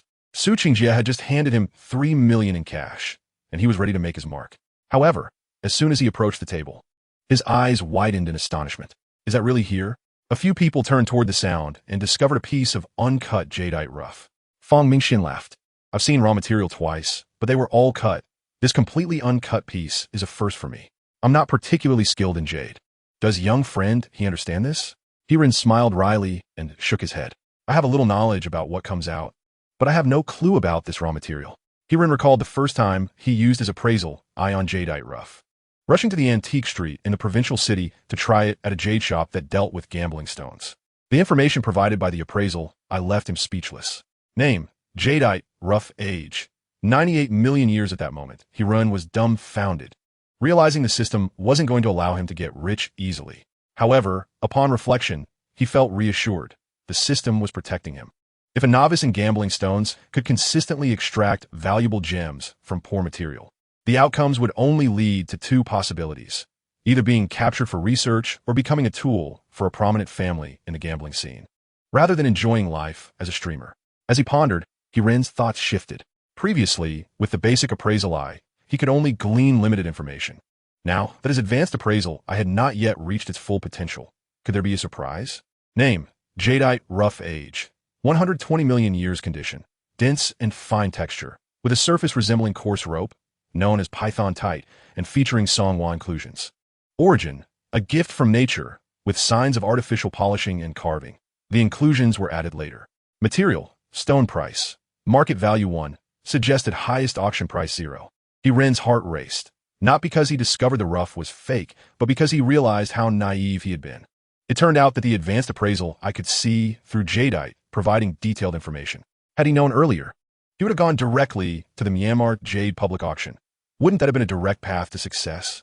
However, upon careful consideration, Hirin calmed himself. Success was not guaranteed. It could easily lead to a downfall. The Jade public auction is not so easily accessible, and truly exceptional materials are often claimed as soon as they are extracted, leaving no opportunity for Hirin to seize a bargain. However, the crux of the matter lies in Hirin's ignorance of the advanced gemological insight that can discern jadeite. In this world, there exists no remedy for regret. Now that he is aware, it proves of little utility. Taking a flight to Myanmar is not feasible. Not only is the public auction currently closed, but Hirin lacks even a passport. What about visiting the public auctions or jade markets in Yunnan or Guangzhou? Time may permit it, yet his energy reserves are dwindling. Directly venturing into the jade market may only lead to frustration. Approaching merchants known for their quality materials? Alas, Hirin lacks such connections. His best course of action is to explore a few jade shops in Nanjing, hoping against hope to uncover a hidden gem, though the likelihood appears bleak. Truly exceptional materials are unlikely to find their way to Nanjing for the sake of speculative ventures. The jade gambling realm is a treacherous one, with losses outweighing wins ninefold, especially when dealing with uncut rough stones, which can be silent upon opening. The more one gambles, the more likely one is to face ruin. Nevertheless, Hirin must visit the jade shops. As long as his energy permits, he feels compelled to try, for one must always entertain the possibility of fortune. Noticing Hirin's size and silence, Su Qingjie approached him, commenting on a piece of jade that looked promising, starting at a mere 100,000. Are you interested? If not, I shall bid on it. Hirin was taken aback. You understand jade gambling? Su Qingjie tossed his hair a bit. I once opened a piece of imperial green in Myanmar. Open one? Hirin scoffed, more like brushed against it. Imperial green does not typically manifest in such materials. It usually bears distinct characteristics. The miners and jade merchants in Myanmar possess a secretive identification method. If a stone is suspected to be of good quality, they will gradually polish it until green is revealed, then auction off the entire rough stone. Su Qingjie likely procured such a piece. Having even opened it himself, why not aim for the stars? Zhang Nuo, intrigued, chimed in, you're quite knowledgeable about jade. That piece is worth pursuing. With such a substantial stone, the jade inside must be considerable. If a bangle could be extracted, the profit would be immense, starting at 500,000. Even for a decent ice type, it could fetch 200 to 300,000, not to mention other ornaments. Hirin shook his head. Are you both foolish? If it were truly so, why wouldn't the seller cut it themselves? Su Qingjie and Zhang Nuo paused, taken aback by this revelation. Hirin pointed at Su Qingjie, asserting he is correct. This stone indeed bears inclusions and mottling, a fact known to anyone familiar with stones. So why wouldn't the seller cut it? The truth is singular. What truth? The mottling is likely painted on by the seller. Upon hearing this, Su Qingjie was momentarily rendered speechless. Such a possibility indeed existed. However, the arrogant lad retorted, "Are you so certain?" Hirin shrugged. "If you don't believe me, buy it and see for yourself. Let us give it a try." Su Qingjie approached, took a pen, casually wrote a price of 200,000 along with his number, and tossed the envelope into the jade roughs pile. Hirin remained skeptical about the clandestine method of photography. What if someone happened to glance at the envelope? It was then that he noticed at least 7 or 8 cameras surrounding them, which alleviated his concerns. Su Qingjie, undeterred, patted Hirin on the shoulder and said soon, "We shall find a place to unveil the stone and see if it holds any jade within." Hirin was at a loss for words. What could he possibly say? A wealthy heir was indeed a wealthy heir, spending 200,000 for an answer. Nonetheless, he certainly would not decline the opportunity. If they were to unveil the stone, it would surely be a chance to gamble as well, and he was eager to test his fortune. Few seem to care about the piece of jadeite rough. As the saying goes, every profession has its expertise. Those who are not seasoned professionals or gamblers would not invest in something uncertain, except for those with money to burn. Hirin continued to meander around the table, hoping to find something worthy of purchase. After completing nearly a full circuit, he regrettably found nothing of interest. There were indeed some pieces that could be opened, yet they held little value. Not all antiques are precious. Many decorative items, such as porcelain from folk hills or artifacts from the late Qing dynasty, may even be worth less than contemporary pieces, making them unworthy of investment. At that moment, Zhang Nuo suddenly called out softly, "Hirin, come and take a look at this. It appears to be ancient jade." Hirin and a few others approached to discover a finger ring. The existence of the finger ring dates back to ancient times, with records showing its presence during the Shang dynasty. A finger ring was unearthed from the tomb of the first female general of China, Fu Hao.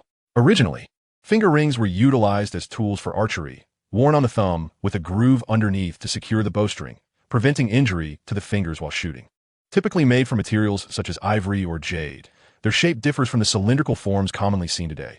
Instead, they are trapezoidal, designed ergonomically with one side higher than the other. Cylindrical finger rings do exist, often used merely for decorative purposes. And it is a misconception that only Mongolian and Manchu peoples employed cylindrical designs. They appeared as early as the Warring States period. Following the Qing army's entry into China, finger rings became more ornamental, categorized into military and civilian types. Military rings tend to be thicker and plain, sometimes retaining the groove for the bowstring. Civilian rings, on the other hand, are purely artistic, adorned with intricate patterns, poetic inscriptions, or auspicious characters for longevity. The finger ring discovered by Zhang Nuo was indeed a civilian type, seemingly crafted from yellow jade, lustrous and warm to the touch, with an ancient patina of a brownish hue, reminiscent of rings from the Yuan dynasty. The item was undoubtedly authentic. However, Hirin found it peculiar that such a well-preserved ancient jade ring could potentially sell for 500,000 to 600,000. Its base price was merely 50,000, and it was being auctioned discreetly? This did not seem right. Upon activating his appraisal lens, Hirin understood the situation. The item was genuine, yet it was not from the Yuan dynasty, but rather a replica from the Qianlong era, with the brown patina not being naturally formed, but rather a result of a forgery technique known as oil rubbing. The technique of oiling, prevalent from the Song dynasty to the Qing dynasty, involves applying heat processing methods to imbue originally colorless jade with hues. By soaking and roasting with ebony dust, a dark brown color emerges, referred to as oiling black. Similarly, soaking with rosewood dust yields a reddish tone, known as oiling red, which bears resemblance to counterfeit practices. However, the ancients did not employ this method for deception. Rather, they believed that jade treated in this manner appeared more aesthetically pleasing and closely resembled antiquities, enhancing its allure. At that time, the awareness of such deceptive techniques was widespread, making it exceedingly difficult to mislead others. As previously mentioned, even modern craftsmanship struggles to eliminate all cracks, a feat even more unattainable in ancient times. The same applies to the oiling process. Due to the presence of significant fissures and the absence of glove-wearing habits during handling, over time, sweat would seep through these cracks, resulting in a yellow-brown patina that ultimately enhanced the jade's visual appeal. Observing Hirin's silence, Zhang Nuo nudged him, inquiring whether the piece was from the Yuan dynasty and if it was a viable acquisition.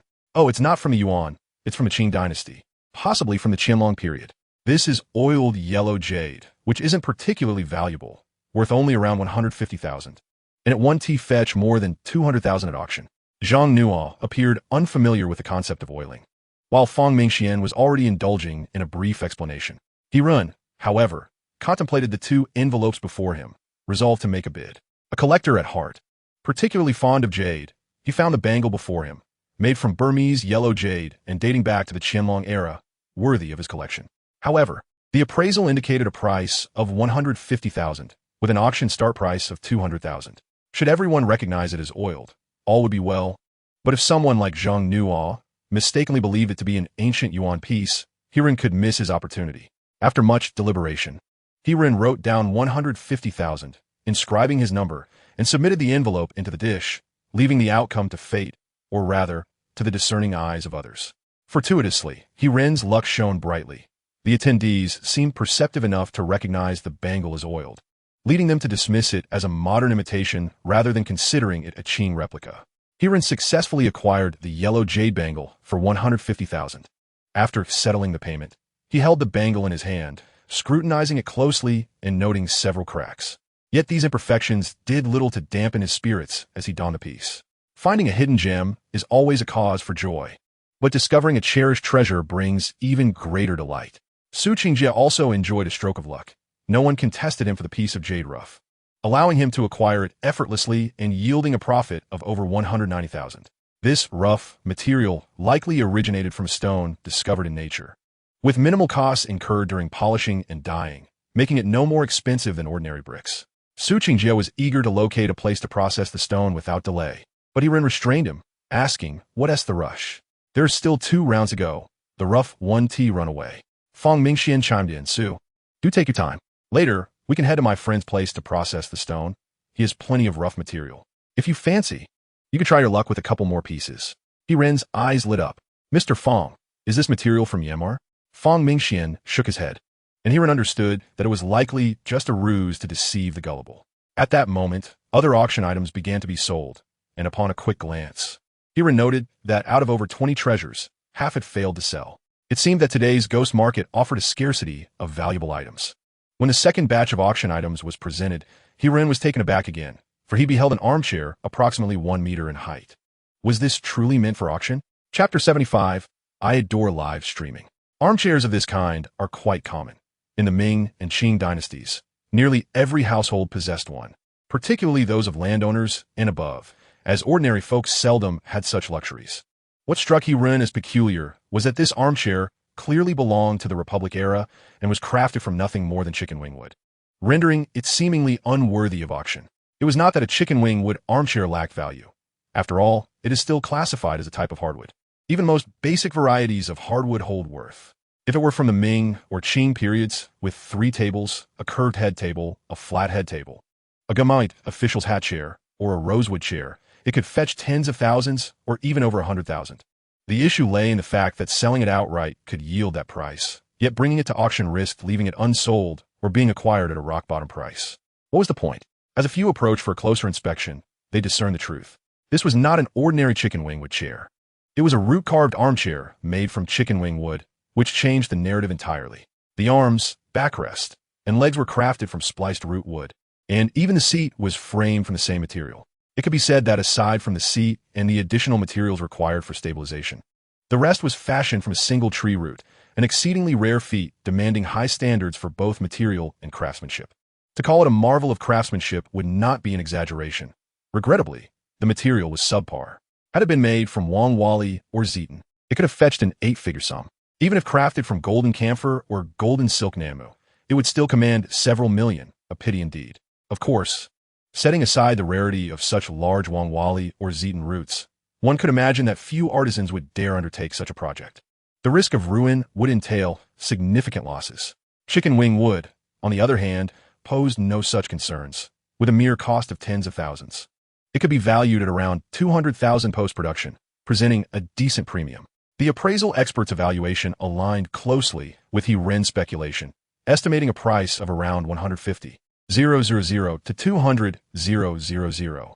Hiren had no intention of participating, as he was not fond of cumbersome items. However, Fang Mingxian was quite taken with it. He signaled to Su Qingjie, who dutifully retrieved a notepad, a pen, and an envelope, indicating that he would soon settle the payment on Fang Mingxian's behalf. He-Ren found this amusing. Even the wealthy second generation had their weaknesses, and indeed, the older affluent possessed a greater prowess. Fang Mingxian was far more decisive in his purchases. He was enamored with the root-carved armchair, promptly inscribing a bid of 200,000, effectively sealing the deal. Before long, the second round of silent bidding concluded, and Fang Mingxian successfully acquired the chicken wing wood root-carved armchair, with Su Qingjie handling the payment as anticipated. When the items for the third round came forth, the attendees merely glanced and decided to depart early, as there was nothing of merit to be found. He-Ren was profoundly disappointed with the dark auction. He had initially harbored hopes of striking a significant fortune, only to discover a plethora of forgeries. Even the genuine items were of subpar quality, seemingly worse than those found at a street market, leaving him somewhat bewildered. On the other hand, Fang Mingxian possessed a clear understanding of the situation. Dark auctions were merely one-off transactions, devoid of introductions, devoid of negotiation, and with limited time that constricted buyers' deliberation. It was not uncommon for individuals to test their luck. Thus, the prevalence of forgeries was to be expected. Those items of genuine value were still likely to be auctioned by sellers eager to maximize their profits. Realizing this, He-Ren came to an epiphany. Fang Mingxuan's words, though somewhat veiled, essentially conveyed that, in the end, no one was watching, and any deception was permissible. As he stepped out of the warehouse, he shielded his eyes from the glaring sunlight. The events of the past few hours had left a significant impact on him, and he struggled to comprehend the surreal notion of suddenly becoming a millionaire. With this newfound wealth of several million, He-Ren found himself with ample starting capital. If he participated in the black market just once a month, financial freedom seemed within reach. At the very least, he could open an antique jade shop, leveraging his newfound connections to ensure a lifetime of comfort. To be honest, He-Ren had initially chosen to live stream his appraisal activities solely for financial gain. He aimed to build a fan base and network, ultimately to profit from his discoveries. Now that his goal had been achieved, he pondered whether to continue live streaming. The penalty for breaching his contract was trivial in comparison. He could easily afford the cost of a cricket jar. Yet, amidst this unexpected windfall, He-Ren felt a wave of confusion wash over him. Zhang Nuo, perceptive as ever, noticed He-Ren's unusual demeanor and gently inquired, "What's wrong?" He-Ren furrowed his brow, uncertain of how to articulate his thoughts or whether he should confide in Zhang Nuo, considering she was the cousin of Catfish, who had been exceedingly kind to him. After a moment of silence, he finally spoke, "I have money now." Though he said little else, Zhang Nuo grasped his meaning. She bit her lip and asked, "And what are your plans? Are you considering impulsive spending, or perhaps starting your own venture?" He-Ren was taken aback by Zhang Nuo's directness and momentarily at a loss for words. "You need not regard me as merely Catfish's cousin. Think of me as a friend and share your future aspirations." "I haven't quite figured it out." He-Ren scratched his head, mulling over the possibilities, perhaps opening a shop, continuing to travel across the country to uncover hidden treasures, or persisting with the live streaming. Suddenly, Zhang Nuo asked, "Do you enjoy live streaming?" "I do," He-Ren replied without hesitation. This was not a mere attempt to placate her. He genuinely relished the vibrant atmosphere of live streaming. Having grown up in an orphanage, He-Ren had harbored feelings of inferiority and lacked friends, often feeling lonely and fearful of solitude. Thus, he began to transform himself, striving to become humorous and engaging, initiating jokes with classmates and colleagues, and effortlessly bantering with others. It could be said that He-Ren fell in love with live streaming from his very first broadcast, as it allowed him to interact with numerous treasure enthusiasts, engaging in playful banter and receiving genuine care and admiration from his audience. Previously, during a live PK session on the Great Treasure Mirror, He-Ren experienced an overwhelming sense of accomplishment as numerous treasure enthusiasts rallied to support him. This was his first encounter with the warmth of concern from strangers, a feeling that surpassed even the thrill of finding a hidden gem. His gaze grew resolute as he turned to Zhang Nuo and declared earnestly, "I truly enjoy live streaming. I genuinely love it." Zhang Nuo smiled radiantly and replied, "Then continue your live streaming. Besides, streaming doesn't preclude you from enjoying life. China is vast. You can travel while hunting for treasures. We could even venture abroad to seek treasures, which would be even more exciting, wouldn't it?" He-Ren nodded thoughtfully, recognizing the wisdom in Zhang Nuo's words. One should not become complacent after achieving financial stability. Beyond fulfilling material needs, it is essential to pursue one's spiritual aspirations. It became clear to He-Ren that live streaming brought him joy, and thus, he resolved to continue. He reasoned that if at some point he grew weary or discovered a passion for something else, he could always step away then. As for whether to stream with the Catfish or go solo, Hiran honestly preferred to avoid the stress of managing that decision himself. Treasure appraisal live streams do not yield substantial profits compared to those colossal streamers who earn 9 or even 10 figures annually. In the realm of gemstones and jade, substantial wealth often necessitates deception. Currently, it appeared that the Catfish had no intention of resorting to fraud, and Hiran shared this sentiment. After all, he was destined for greatness. It would be beneath him to entangle himself in such petty schemes. Chapter 76. Recording a statement as soon as Hiran powered on his device, he noticed that Lu Fei had called him over a dozen times. He promptly returned the call. Before he could say anything, Lu Fei excitedly exclaimed, "Brother Run, that Tomb Raider has been apprehended. The police would like you to come and record a statement, and they want to present you with a banner." Hiran felt a surge of joy, yet feigned ignorance. What Tomb Raider? That's a treasure seeker. He instructed Lu Fei to send in the location so he could head over immediately. Su Qingjie, displeased, interjected, "Hey, weren't we supposed to go to the stone, unearthing? What are you off to do now?" "I'm going to rid the world of evil." Hiran retorted, "I must save the world, so no more nonsense. This is serious." Hiran felt overwhelmed and recounted how he had purchased a bronze ding and had Lu Fei report it to the police. Before Su Qingjie could respond, Fang Mingxian praised, "Excellent. These types deserve no mercy. Young friend which police station? I'll accompany you." Hiran remained silent, and as Fang Mingxian yawned, he remarked, "Indeed. My old bones can hardly take it anymore. I shan't accompany you." Yawns proved contagious, and soon everyone was yawning. Fang Mingxian added, "Su Xiao is young. Let him accompany you. If anything happens, he could provide assistance. He has connections."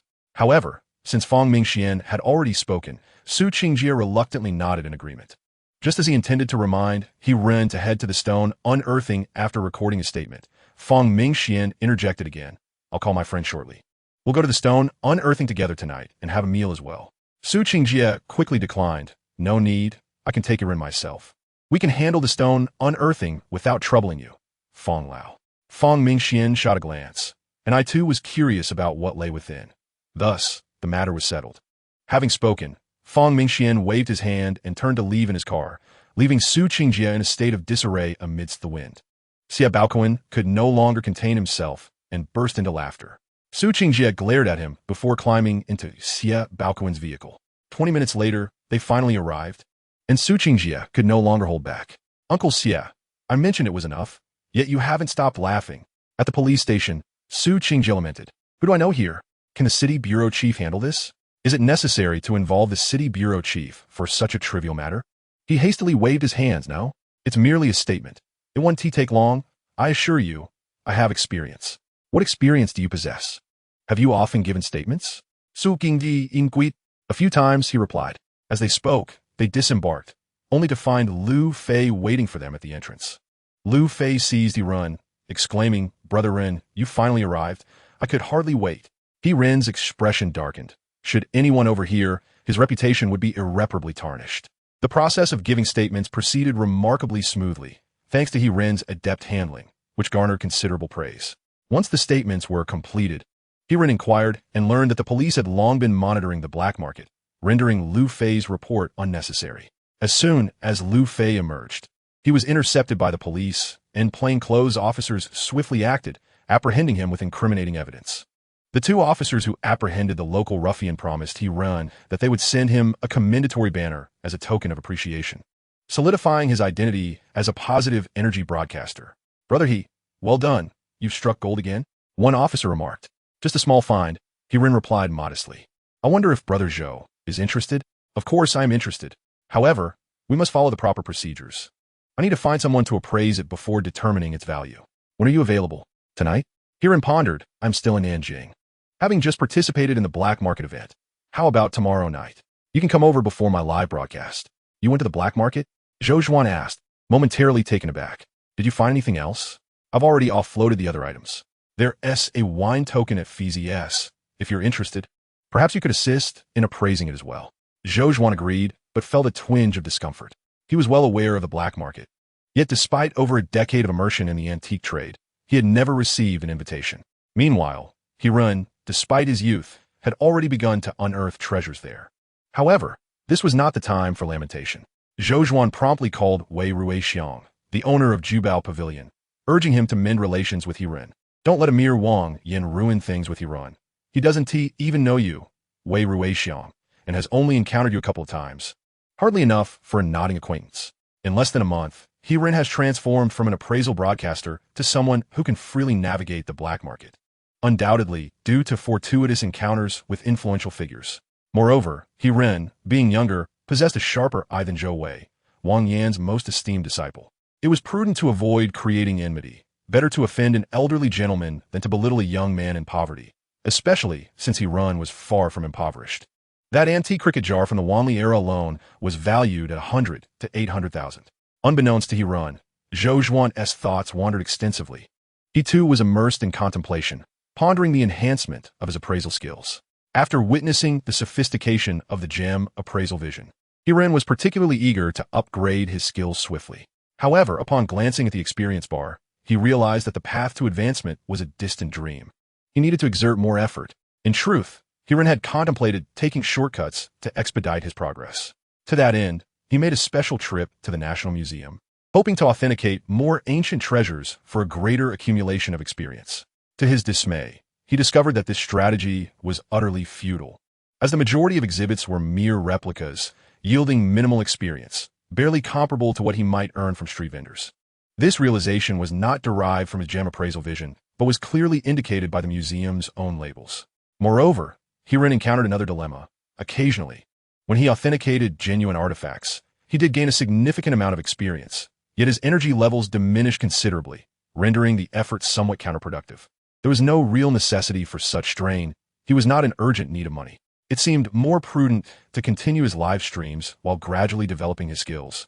Perhaps even working overtime, as long as he remained conscious, everything would be manageable. After spending considerable time in the black market and participating in an auction without any notable gains, he pondered whether frequent appraisals might enhance his energy levels. This notion intrigued him, and he found himself increasingly eager for his upcoming live stream. Chapter 77. Never become addicted to gambling. Allow me to assist you. Dear audience, I have missed you dearly. Shortly after 6 in the evening, Su Qingjie and Xie Baoquan arrived to rouse Yiren from slumber, indicating Su Qingjie's keen interest in a particular piece of jade rough. Seizing the moment, Yiren commenced his live stream.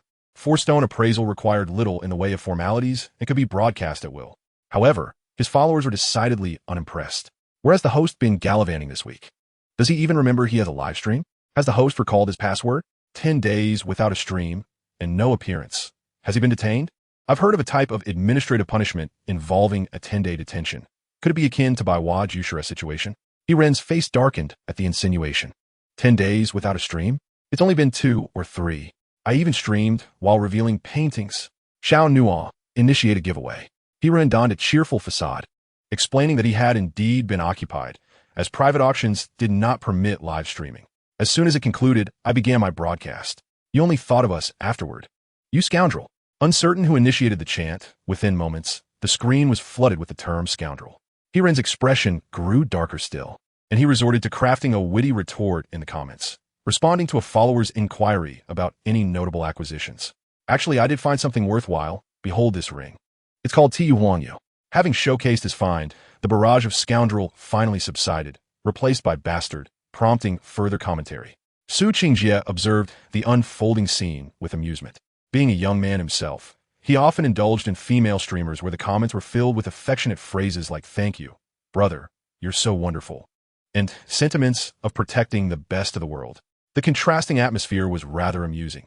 Yiren's banter with his followers was refreshingly entertaining. In his delight, he inadvertently laughed aloud, causing his viewers to become alert.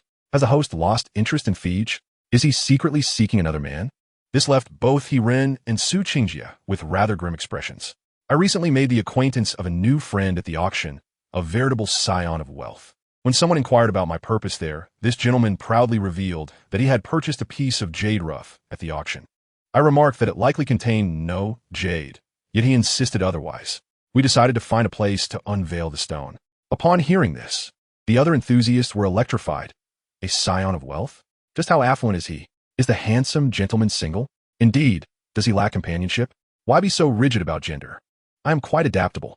Ultimately, no one seemed to care about the stone unveiling. In the midst of our banter, we arrived at the Chaotian Palace Antique Market. the largest antique market in Nanjing, which has been thriving since the Republic of China era. It features both established shops and street vendors, reminiscent of Panjiayuan, and boasts a considerable scale. Fang Mingxian was already awaiting us at the entrance, accompanied by a middle-aged man who eagerly approached as we drew near, promptly seizing Lu Fei's hand. "You must be teacher He. Truly, seeing you in person surpasses mere reputation. You are as distinguished as they say." Lu Fei appeared quite embarrassed. While He Ren's expression had darkened several shades, and Zhang Nuo and Su Qingjie struggled to stifle their laughter. The other enthusiasts, however, erupted into laughter, exclaiming, "How awkward for the host. Brother Fei, let us reverse the roles. The king is dead. Long live the emperor." Fang Mingxian, suppressing his own laughter, pointed to He Ren behind Lu Fei and clarified, "Old Ning, you are mistaken. This is indeed He Ren. He Ren, this gentleman here is Ning Liyuan, the proprietor of the largest jade shop in Chaotian Palace. He tends to be rather impulsive, so do not take it to heart." Ning Liyuan immediately grasped He Ren's hand once more. "A misunderstanding. Merely a misunderstanding. Indeed, brother, he is quite the distinguished individual." He Ren, at a loss for words, pondered whether Ning Liyuan's vocabulary for compliments might be somewhat limited, as he continued to recycle the same phrases. Yet, given Ning's humble demeanor, He Ren refrained from voicing his thoughts and exchanged pleasantries, allowing the enthusiasts to continue their jesting. Ning Liyuan's establishment, named Yubao Tang, is aptly titled, and it is indeed substantial. One shop could rival the combined space of 4 others, encompassing an estimated 300 to 400 square meters across 2 levels. Although it was already past 6, Yubao Tang remained bustling with individuals selecting rough stones, all undoubtedly possessing a penchant for high-stakes gambling. "Out with the green. Out, out, out." Accompanying the sound of the water-cutting machine was a man's fervent shout, capturing the attention of everyone present. He Ren had never witnessed such a scene, reminiscent of the dramatic horse races depicted in Hong Kong cinema, where a crowd fervently cheers. He found it somewhat exaggerated. He Ren fell silent. While he could not recall the exact words, the sentiment was clear. Gambling is truly a bottomless pit, no matter how great one has fortune. It is never sufficient to cover losses. Thus, one must not become ensnared in gambling. The odds are overwhelmingly unfavorable. Almost immediately, a fellow enthusiast countered, "Is the host being overly cautious? A small wager can bring joy, but significant gambling is indeed perilous. The notion of 10 gamblers out of 10 losing only occurs when one encounters a swindler. Ordinarily, the odds should not be so bleak." Another chimed in, "I have read numerous accounts of individuals striking it rich overnight through gambling on stones. Surely, they cannot all be fabrications?" Upon hearing He Ren's words, Ning Liyuan echoed, "Indeed. Take Liyuan as an example. He has not failed to present remarkable items. Just last month, he procured a piece of jade valued at 5 million, and within less than a month, it was entirely sold as raw material." Some gem enthusiasts began to criticize Ning Liyuan, labeling him a heartless casino owner, leaving Ning momentarily speechless, unsure of how to respond. He Ren shook his head, asserting that this circumstance could not entirely be blamed on Boss Ning. Even if he refrained from selling raw materials, others would still do so. Moreover, the quality of the raw materials at Boss Ning's establishment was commendable, making him a conscientious merchant within the gambling stone industry. At that moment, Li Yuan let out a loud wail. Lu Fei, unable to resist, shifted the camera towards him. There lay Li Yuan, cradling his head in his hands, kneeling on the ground, repeatedly striking his forehead against the floor, not in reverence but in despair, clearly having lost yet again. He Ren approached Li Yuan, prompting a gem enthusiast to inquire about his intentions, speculating whether he intended to lend Li Yuan money. He Ren chuckled, "I would never assist a gambler, so let us all remember to avoid the perils of gambling. I shall first try my luck with a piece of raw material."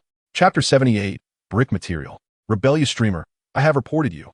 Where are the moderators? I have reported the streamer for openly gambling. He Ren laughed heartily. This is not gambling. I am merely supporting Boss Ning's business. Besides, I am only purchasing one piece. I shall not become enamored with it. Do not forget, I'm a positive energy streamer. Ning Liyuan also chuckled. Teacher, he is a friend of old Fong. Hence he is my friend. To say you wish to buy is akin to slapping my face. Which piece do you fancy? I shall gift it to you. Then I shall graciously accept. He Ren never declines such warm-hearted offers. When someone presents him with gifts, he is more than pleased. Most importantly, the raw materials in the hall were priced by weight, and their quality was less than stellar. If they were truly exquisite items, they would not be carelessly piled in the corner at a mere 500 per piece. Who could have anticipated that Li Yuan struck gold and made a fortune from Ning Li Yuan? Ning Li Yuan followed. He run to the stone appraisal master, and upon seeing him, Li Yuan clutched Ning Li Yuan's leg in desperation, wailing, "Boss Ning, I implore you, lend me some money for just one more piece." Li Yuan's demeanor startled the gem enthusiasts in the live stream. Is this what a gambler looks like? He appears more akin to someone under the influence of drugs. Ning Li Yuan did not even spare Li Yuan a glance. Instead, he waved his hand, and two uniformed security guards promptly approached, seizing Li Yuan and ejecting him from the premises. He Ren shook his head, delivering a final remark. Gamblers truly do not merit sympathy. As He Ren prepared to select raw materials, Su Qingji interjected, "I say, He Ren, is this not a matter of decorum? I have already stated that my piece should be assessed first. Why must you cut in line?" He Ren sighed, "Su Xiao, do not argue. I have already told you that your piece is not raw material, but merely a stone. If you do not believe me, let Boss Ning take a look." Su Qingdi, known for his obstinate tongue, promptly extracted the raw material from his possession and handed it to Ning Li Yuan. "Boss Ning, I apologize for the trouble." Ning Li Yuan was well aware of Su Qingji's identity. He was someone one could not afford to offend. Glancing up at Fang Mingxian, Fang Mingxian rolled his eyes and said, "Old Ning, do not harbor any concerns. Su Xiao is not a petty person. If you notice something, just speak your mind." With a wry smile, Ning Li Yuan began to scrutinize the rough jade material before him. This piece was exceptionally fine and lustrous, reminiscent of waterstone. Su Qingjie, brimming with confidence, interjected, "Did you hear that? I told you this is waterstone. Its transparency is undoubtedly superb." Hiran rolled his eyes and retorted, "Let Ning Boss finish his point." Ning Li Yuan continued, "If I am not mistaken, this rough material with mottled green should be from Kegingzhuang." Kegingzhuang? Su Qingjie furrowed his brow. "What is that place? I've never heard of it." Hiran chimed in, "If you had heard of it, you wouldn't buy it. That's a notorious place for counterfeits." Ning Li Yuan coughed lightly. "Mister, he is correct. 90 of the mottled green from Kegingzhuang is painted on." "Su Sao, I fear this piece may not be promising." Seeing Su Qingjie's face flush with anger, Ning Li Yuan timidly suggested, "Perhaps we should hold off on cutting this piece?" "Cut it, we must cut it, and immediately. I want to know the truth." Before he finished speaking, Su Qingji yanked the gemologist sitting nearby to his feet, hurried to the water-cutting machine, seized the rough jade, and began to slice it violently from the center. "If I'm to perish, let it be by my own hand." Hirin burst into laughter, finding Su Qingji's antics utterly amusing. Ning Li Yuan, however, could not share in the mirth. He felt a pang of sympathy for the water-cutting machine. Turning away to avoid witnessing the carnage, Ning Li Yuan addressed Hirun. "Mr. He, the materials are all here. Please take your pick." Hirun, aware that there likely wouldn't be any quality pieces, nonetheless thought, free is free, and was eager to indulge his current enthusiasm. Before them lay approximately 20 pieces of rough material, and Hirun inspected each one, with Ning Li Yuan dutifully supporting him, determined to take good care of those brought by Fong Lao. Hirun picked up a piece of rough jade, prompting Ning Li Yuan to immediately comment, "Mr. He, you have a keen eye. This is a chunk of mottled green, quite thick, with a hint of green, possibly yielding some jade. This is called fine mottled green. Even if there is green, it might only be a trace, not substantial enough to warrant a gamble," he added. "This is white mottled green." Hirun grew increasingly exasperated, akin to being hounded by a salesperson the moment one enters a boutique. "Mr. He, you truly have sharp eyesight. This is brick material. Let us pass on this piece. Even if it has green, it's not valuable." Ning Li Yuan was indeed truthful. Even if brick material contained jade, it often exhibited poor transparency and numerous impurities, sometimes lacking any green hue, typically used to create trinkets to deceive tourists. However, Hiren smiled slightly and declared, "I'll take this piece. It's just for fun, after all." Jokingly, Hiren surveyed the selection and concluded that this piece of brick material contained the most valuable substance, with high appraisal estimates indicating a glutinous ice variety worth 300,000. Hiren estimated that the material could yield 2 or 3 bangles, 5 or 6 ornaments, and several ring faces with minimal cotton and good water content. Meanwhile, Su Qingjie had already made a chaotic mess of the rough material he had purchased, leaving a heap of stone debris scattered about, with not a single strand of jade in sight. Hiren chuckled. "Su Xiao, are you planning to make 4 happiness meatballs?" Su Qingjie looked puzzled. "What do you mean by 4 happiness meatballs? Why would I make such a thing? If you're not making meatballs, then why have you minced so much meat?" Su Qingjie felt exasperated. This Hiren truly spoke like a fool. The viewers in the live stream were thoroughly entertained, laughing at the host, nearly bringing the wealthy heir to tears. Protecting the best wealthy heir in the world. Hirin smiled and said, "You won't be stubborn this time, will you?" Su Qingjia, ever the bachelor, retorted, "I concede. I'll treat you to dinner later. You can choose the most expensive dish. How much can you eat?" In the face of Su Qingjia, a wealthy heir, Hirin felt somewhat helpless. At that moment, Su Qingjia noticed the brick-like material in Hirin's hand. "Your skills seem rather lacking. Picking a chunk of brick material? Do you need my assistance with it?" Hirin shook his head vigorously. "No, you only know how to cut. This material needs to be polished." Even the stone worker beside them could not hold back. Does it really need such caution for a brick material?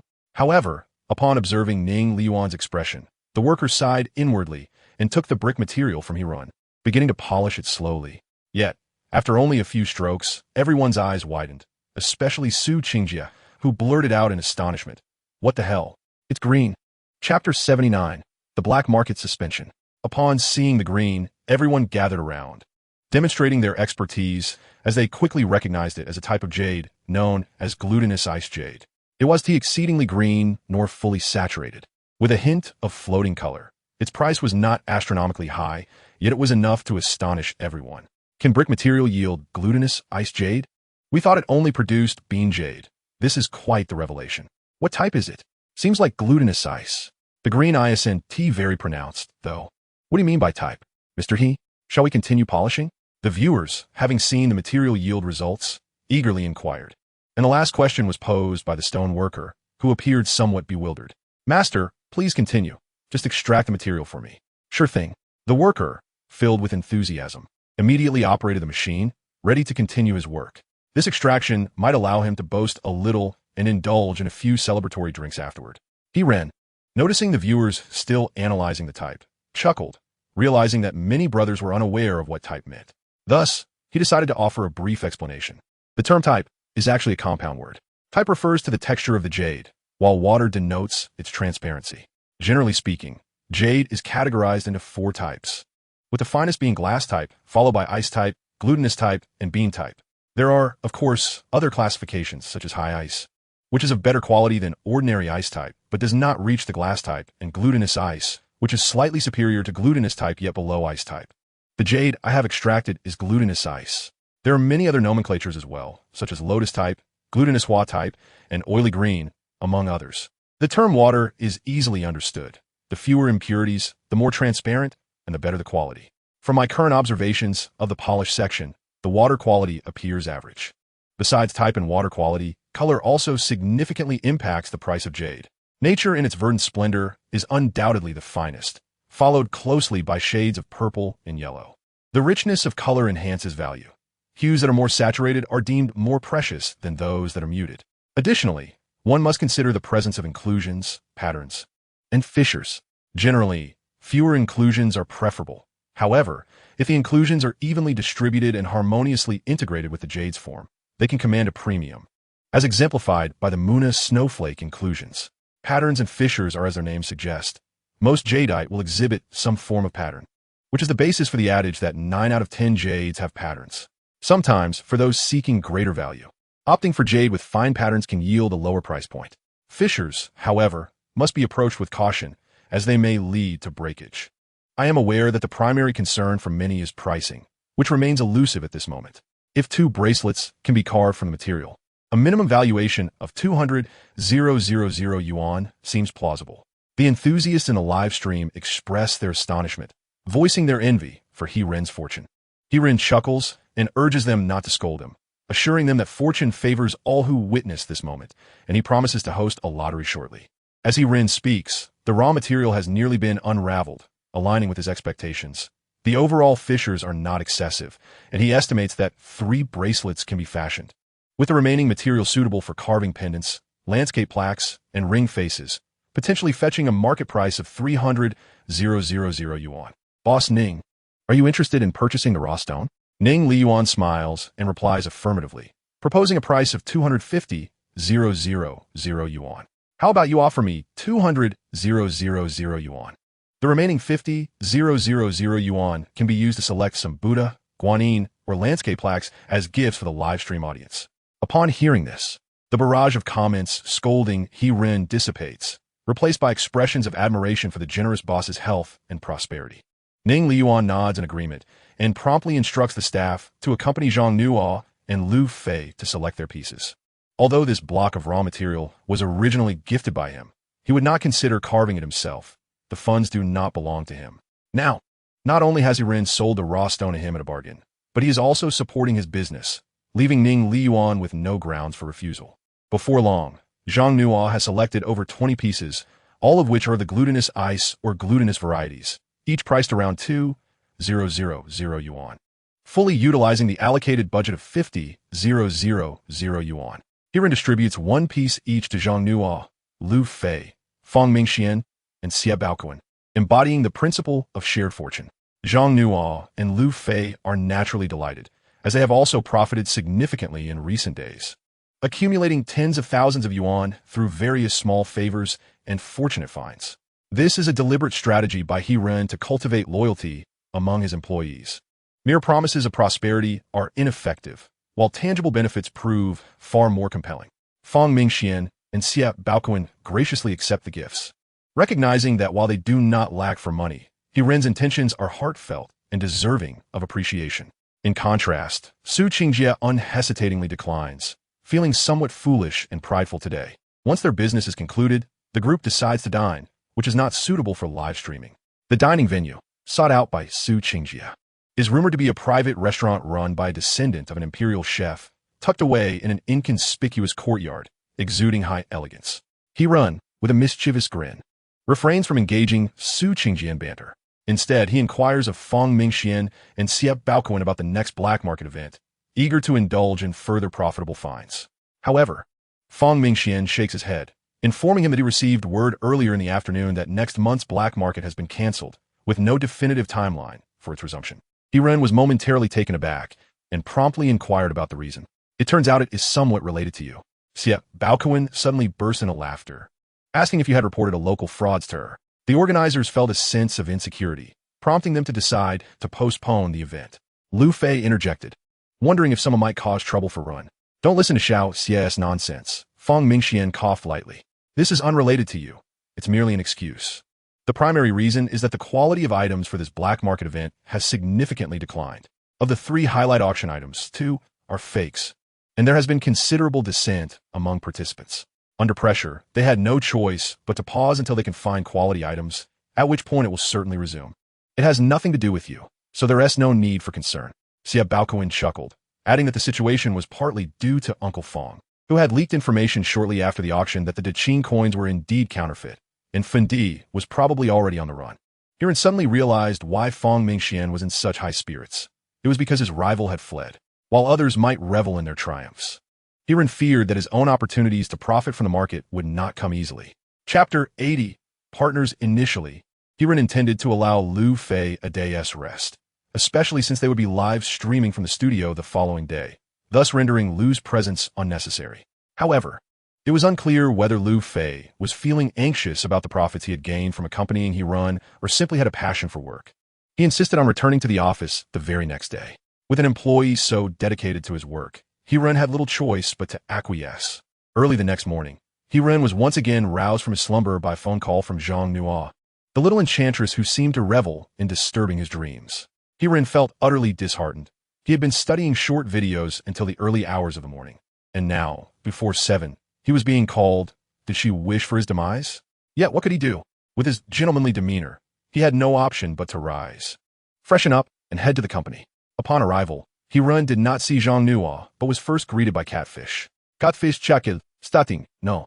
I specifically came to discuss the contract with you. Discuss the contract? Didn't we just finalize it?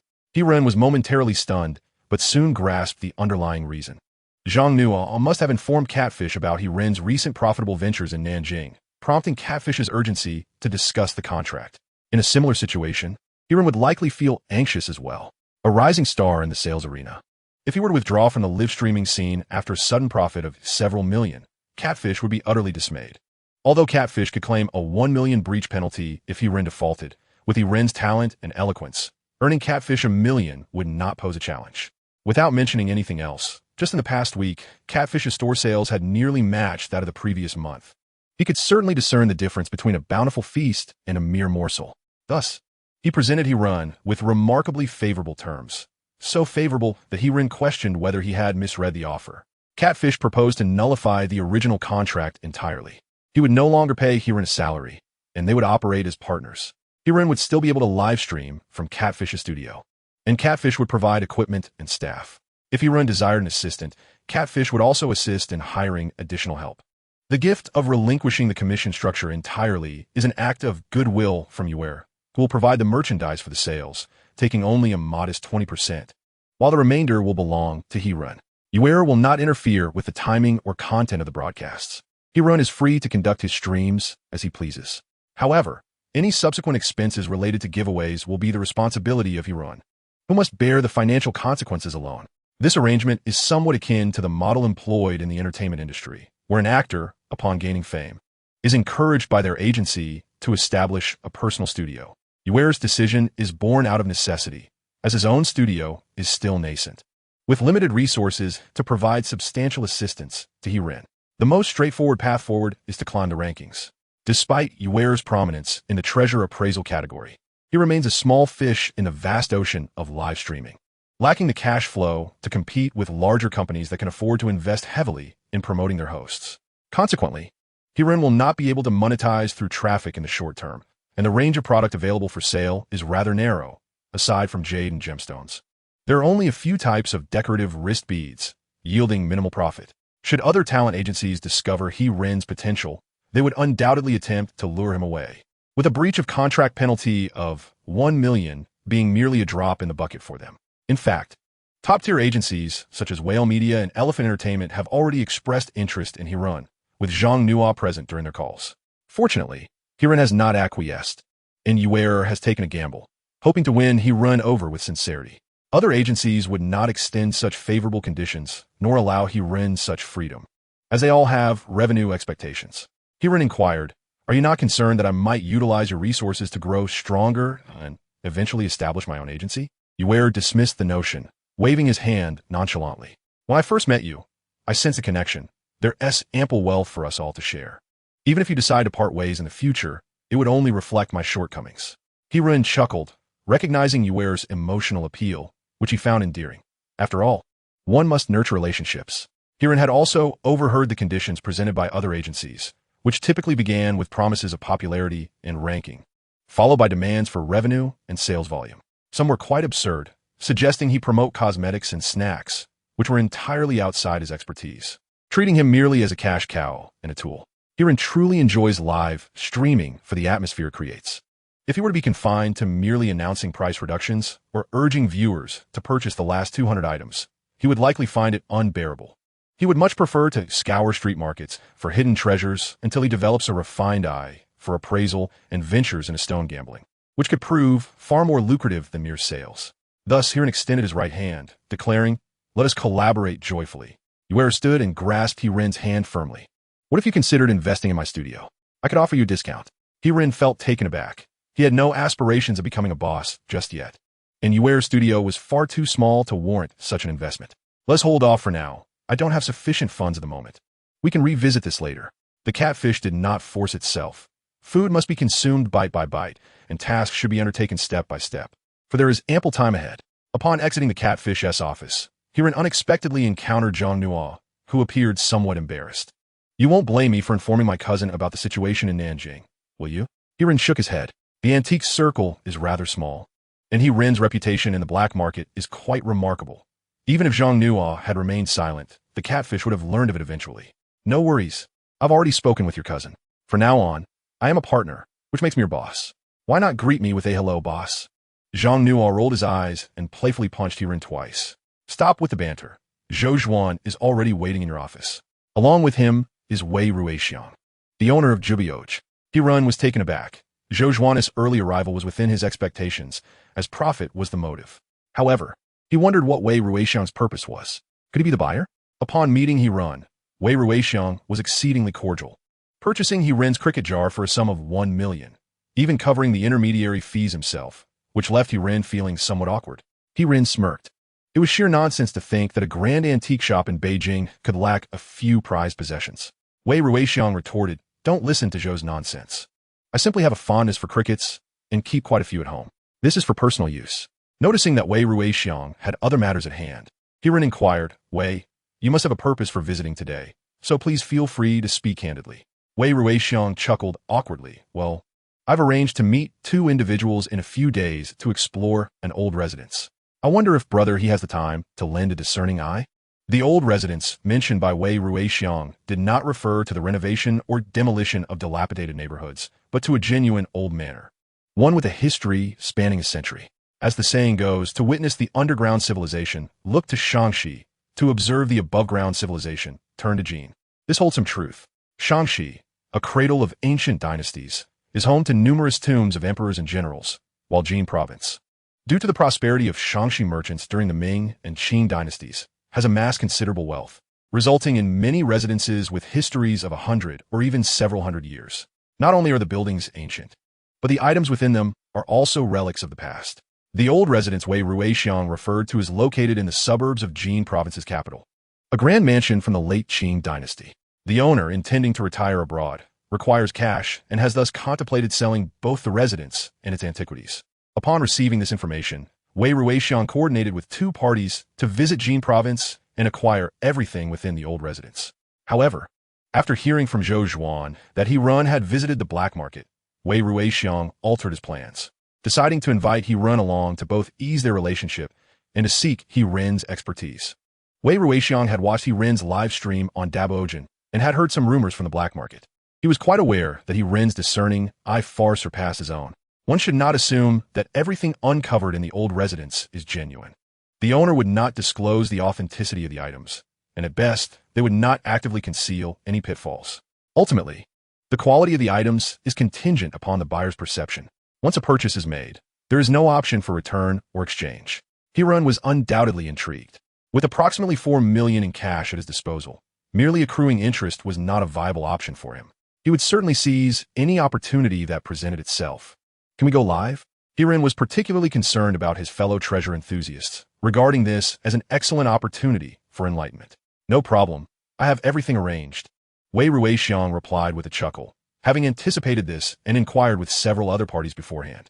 All were legitimate business people with no contraband, and hosting a live stream would be beneficial, avoiding any potential disputes. Hiren clasped his hands in gratitude. Thank you, Boss Wei. Please inform me in advance so I can schedule the live stream. There's no need for formalities between us, my friend. Wei Ruixiang waved his hand dismissively. I'll coordinate everything and give you a call. I'll send someone pick you up. After bidding farewell to Zhou Zhuan and Wei Ruixiang, Hiren found no respite, as Zhang Nuo summoned him for a meeting. This time, there was no Catfish involved. Hiren felt as though he had assembled a project team, with himself as the leader, Zhang Nuo and Lu Fei as team members, while other staff were shared and did not participate in daily meetings. The purpose of this meeting was to outline Hiren's upcoming live streaming plans. Even if it was a matter of going with the flow, a haphazard approach of fishing for 3 days and basking in the sun for 2 was rather unreliable. A plan was essential. Zhang Nuo was taking the lead this time, feeling somewhat guilty towards Hiren for previously alerting her cousin. Thus she approached the task with utmost seriousness.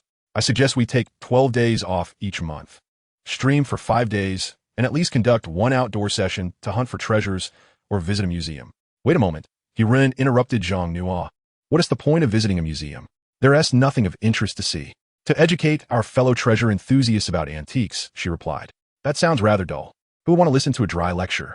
It's far better to wait for treasures to appear during our hunts. Moreover, our enthusiasts would surely prefer watching us uncover treasures, especially since I frequently conduct lotteries. Therefore, outdoor activities should focus on treasure hunting, similar to exploring old residences. Zhang Nuo's initial suggestion was swiftly dismissed, leaving her somewhat displeased. However, she quickly regained her composure. But you've already visited Panjiayuan and Lulikang. Returning there so soon seems pointless. The other antique markets are relatively small and may not yield significant results. Suddenly, Lu Fei raised his hand to interject. We could also explore the ghost market. Ghost market? Indeed, Lu Fei replied, clearly having done his research. I found that Beijing has 3 major ghost markets, where we could potentially stream 3 times. And other cities have them as well. Oh, do elaborate. Hiren urged, his interest piqued. Lu Fei explained that the ghost market, distinct from the black market, offered a variety of wares, including not only secondhand goods, but also daily necessities and stolen items, functioning more like a night market with limited food options. Lu Fei, visibly excited, continued. The first one is Panjiayuan. I've checked, and it operates twice a week on Wednesdays and Fridays, staying open until midnight. Friday nights tend to be busier, primarily featuring jade and bracelets, along with assorted toys and miscellaneous items. The second venue is the Big Willow, open every Tuesday from 5 in the afternoon until 2 in the morning. It offers a wider selection of secondhand goods than Panjiayuan, including a multitude of porcelain and digital products. However, a downside is that the abundance of food can detract from the overall experience. Lastly, there is the Dongpeng Ghost Market, which operates every Saturday from 5 in the afternoon until 1 in the morning, primarily featuring secondhand items, alongside a modest collection of cultural relics and antiques. I would particularly recommend the Dongpeng Ghost Market due to its diverse offerings and greater chances of stumbling upon hidden treasures. Ren's eyes lit up. He had not anticipated Lu Fei's thorough preparations. He slapped the table and exclaimed, "Your suggestion is splendid. Today is Friday, and tomorrow night we shall visit Dongpeng." Zhang Nuo rolled his eyes, feeling somewhat overshadowed after preparing all night. Nevertheless, he had other plans. He had received numerous invitations for live collaborations. Collaborating with streamers? PK. Harvesting profits? Most collaborations are typically scripted in advance, often involving major streamers from the same agency, bringing along smaller ones to boost their popularity. Eventually, the viewers caught on, leading to cross-collaborations to share audiences while simultaneously profiting. There are also those who engage in random collaborations, but they demand a high level of personal competence from a streamer, requiring quick thinking, eloquent speech, and engaging content. Otherwise, viewers will swiftly lose interest. Ren enjoyed watching such videos, never expecting that even as a treasure appraisal streamer, he would receive collaboration requests. He chuckled, "Are we talking about dance or singing streamers?" Zhang Nuo, rolling his eyes at Ren's expression, replied, "Both. Do you prefer long legs or ample curves? Is there anyone who possesses both?" Ren quipped, dodging Zhang Nuo's mock strike. "Just kidding. I can't handle PK. For dancing, I'd have to amputate everything below my scalp. My limbs don't belong to me.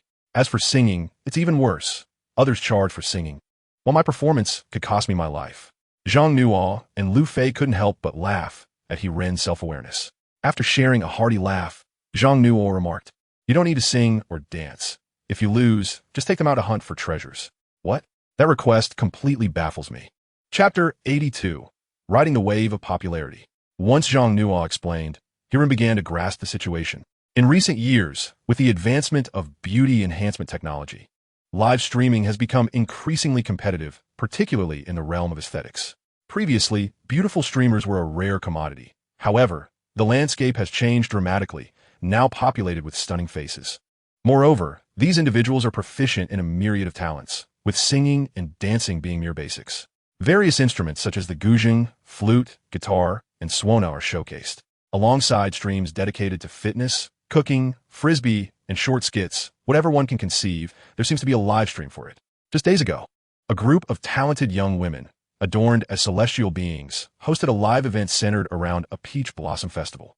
When Zhang Nuo unveiled the video, Ren was left astounded, realizing that he had been ensconced in an information bubble all this time, fixated on traditional singing, dancing, and leg showing, which had become outdated.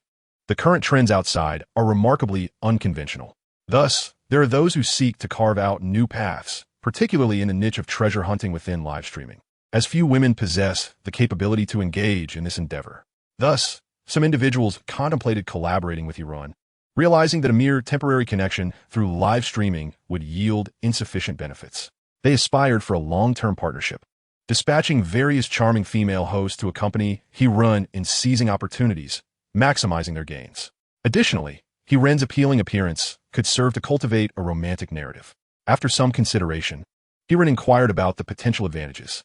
There were indeed benefits. His research indicated that the recommended female hosts possessed a solid fan base, with minimal overlap in their audiences, thereby facilitating traffic diversion. This rationale was quite sensible. No one would agree to allow complete newcomers to ride on their coattails. Ren was indifferent to this. Yet noticing Zhang Nuo's earnestness, he felt reluctant to dampen her enthusiasm. Furthermore, having a few attractive hosts alongside during outdoor broadcasts could indeed enhance the visual appeal. However, Ren wished to maintain a degree of restraint. "What are your thoughts?" he asked. I believe it's worth a try. The treasure appraisal circle is relatively small, with few hosts breaking into broader fame. This presents an opportunity. Then let us proceed. You manage the arrangements, but avoid those who are overly ambitious. It's best to keep things natural. Zhang Nuo nodded and went out to connect with potential partners. At 7 o'clock in the evening, Hiran appeared in the live stream promptly. Long time no see. I missed you all. Welcome to the live broadcast of the Positive Energy host. Thanks to Zhang Nuo's advance notice, over 1,000 viewers flocked into the stream as soon as it began. Following the excitement from treasure appraisal, Hiran's follower count had surged to 300,000, and during last night's stone appraisal, the concurrent viewer count had exceeded 50,000. Hiran had now ascended to the status of a prominent host, albeit only within the treasure appraisal category. On the broader platform, he still ranked as a minor player. After engaging in light banter with the treasure enthusiasts, the viewer count surpassed 5,000. Hiran glanced at Zhang Nuo. Let us start today's treasure appraisal with our first viewer. The moment the video connected, Hiran was taken aback, initially mistaking it for a link with Feng Di. The video featured one of the final auction items from the recent black market auction, a large Qing dynasty gold coin from the Guangxu era. Upon closer inspection, Hiran realized he had misjudged. It was a small cloud version gold coin, the type he had previously mentioned as having circulated among the populace. And its condition was not particularly pristine, thus not overly valuable. As he initiated the appraisal, Hiran felt somewhat out of his element. Having utilized a high-end appraisal tool, he found it difficult to revert to a basic one. Nevertheless, the show must go on. All right, my friend, this gold coin is without fault. It's a genuine piece. He passionately recounted the history of the Qing dynasty gold coins, only to leave the viewer on the other end somewhat speechless, his voice trembling. Teacher, please refrain from speaking like that. It frightens me. Hiran was puzzled. You have nothing to fear. What is troubling you? I'm afraid you might trigger a combo. The viewer candidly replied. Just say but. But there is no but. Hiran initially intended to state the price directly. However, given the heightened atmosphere, he felt it inappropriate to undermine the viewer's dignity. Well, let us say but then. However, this is not the large cloud version, but rather the small cloud version. So the price will be slightly lower. The elder brother weakly inquired, how low can it go? I purchased it for 100,000. How much have I lost? You haven't lost a thing, my friend. In fact, you have gained. The condition of your coin may be slightly inferior, otherwise, it could fetch 5 to 600,000. As it stands now, it is worth around 200,000. I suggest you acquire a case and learn proper preservation techniques, lest its value continues to decline. Upon hearing this valuation, the elder brother's hands trembled. So, teacher, does that mean I have profited? Indeed, you have certainly profited. But please, steady your hands. What is that object on your table? Allow me to take a look. As the elder brother's hand shook, his phone wobbled, and in that fleeting moment, Hiran caught sight of a golden, bar-like object, approximately half a meter in length, resembling a scepter. This, I was just about to ask you. I have no idea what this is. It looks somewhat like a cane, with 5 supporting legs at the base. Yet if it were a cane, it seems a bit too short, and there is a holder at the top. Teacher, do you think it is meant for gemstones? As he spoke, the elder brother lifted the object, revealing it to be well over half a meter, around 80 centimeters, entirely gilded. Indeed, as the elder brother had described, one end featured 5 protrusions resembling legs, while the other end held a seat. However, it was not intended for gemstone settings, but rather, you are holding it incorrectly. Turn around. The elder brother fell silent and obediently rotated the object. Hiran smacked his thigh, exclaiming, that's it. My good sir, you possess a candlestick. Those are not supporting legs, but rather the candle holders. It's just that they have worn down. Perhaps the previous owner used it as a cane. The base is not for gemstones, but serves as the foundation. The style does not seem to originate from our country. It has a hint of neoclassical design. Where did you acquire this piece? It was passed down from my grandmother. The elder brother spoke again. Teacher, what material is this made of? It is gilded brass, and the base is marble. Based on the style, it appears to be of French origin. How old is it? Approximately 100 years, but not quite 150. Correlating it, it dates back to the late Qing dynasty to the early Republic. Is it valuable? This item likely belongs to a pair. If it were singular, it wouldn't exceed 10,000. The elder brother was immensely pleased. Initially believing it to be mere scrap metal, he was astonished to discover it could be worth nearly 10,000, akin to a serendipitous find. The treasure enthusiasts, however, were bewildered. The host understands foreign artifacts too? I recognize the candlestick, but how did he discern the neoclassical style? And how can he ascertain its age of over a century? Hiran smiled faintly, feigning sophistication. I possess a modest understanding. my knowledge is rather eclectic. In truth, he knew little of neoclassical styles. It was merely the result of his expertise in appraisal.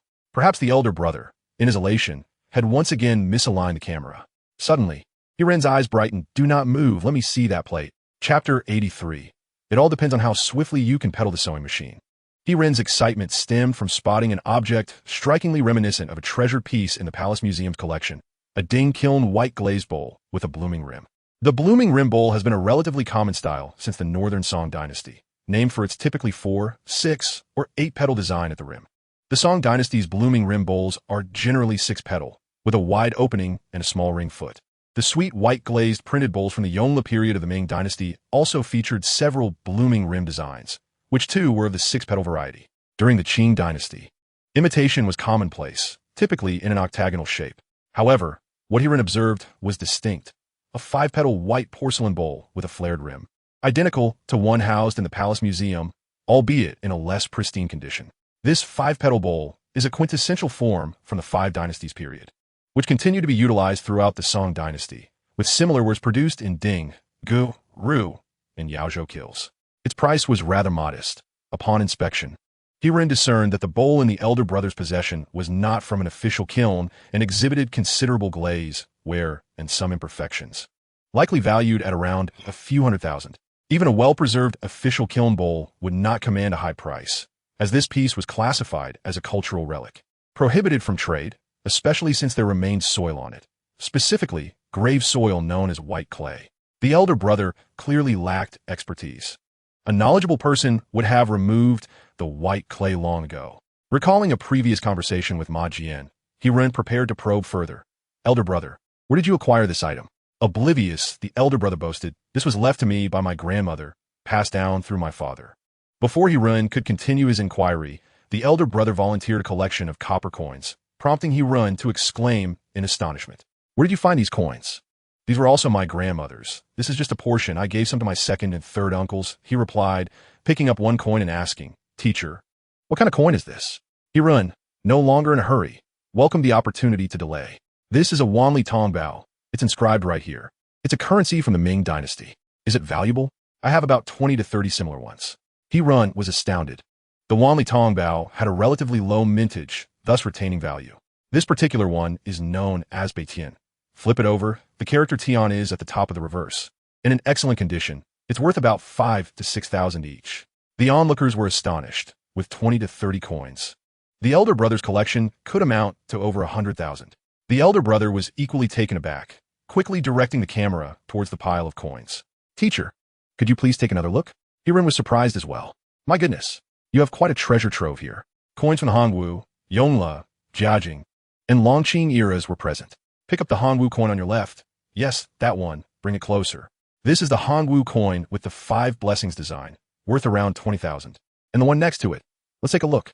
This is the Jiajing 11 tails coin, worth at least 50,000, possibly even 100,000. The one beside it is the Dijon with Tenyu, estimated at around 10,000. Hiren's astonishment grew as he examined the coins. Nearly all were of considerable value and in excellent condition. However, with limited stamina for appraisal, he decisively suggested, Elder brother, the condition of your coins appears quite favorable. You should consider having them appraised professionally. They could be placed in a box for auction or privately transferred. Elder brother, where are you from? I hail from Jiangxi province. What is the price of real estate in your city center? Just over 10,000. If this pile of money were genuine, it could likely purchase 2 or 3 spacious apartments, each over 120 square meters. Is it truly so valuable? My friend's eyes widened in disbelief. I shall go at once. However, wait a moment, my friend, let us converse further. I appreciate the luxurious car you provided, but truly, it is unnecessary. I insist we pause.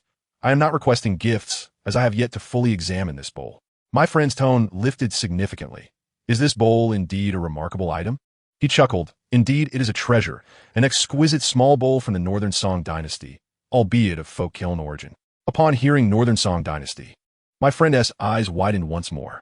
In the common perception, ceramics from the Song era are deemed more precious than gold. Even if it is from a folk kiln, it is likely not inexpensive. Teacher, what is its worth? Let's not rush into that. Hiren waved his hand. What was your grandmother's profession? How is it that she left behind artifacts from the Song, Ming, and Qing dynasties? along with foreign items. Did she travel abroad? How do you know? My friend was taken aback. My grandmother was a Chinese-American journalist. Hence, she traveled extensively. Chinese-American?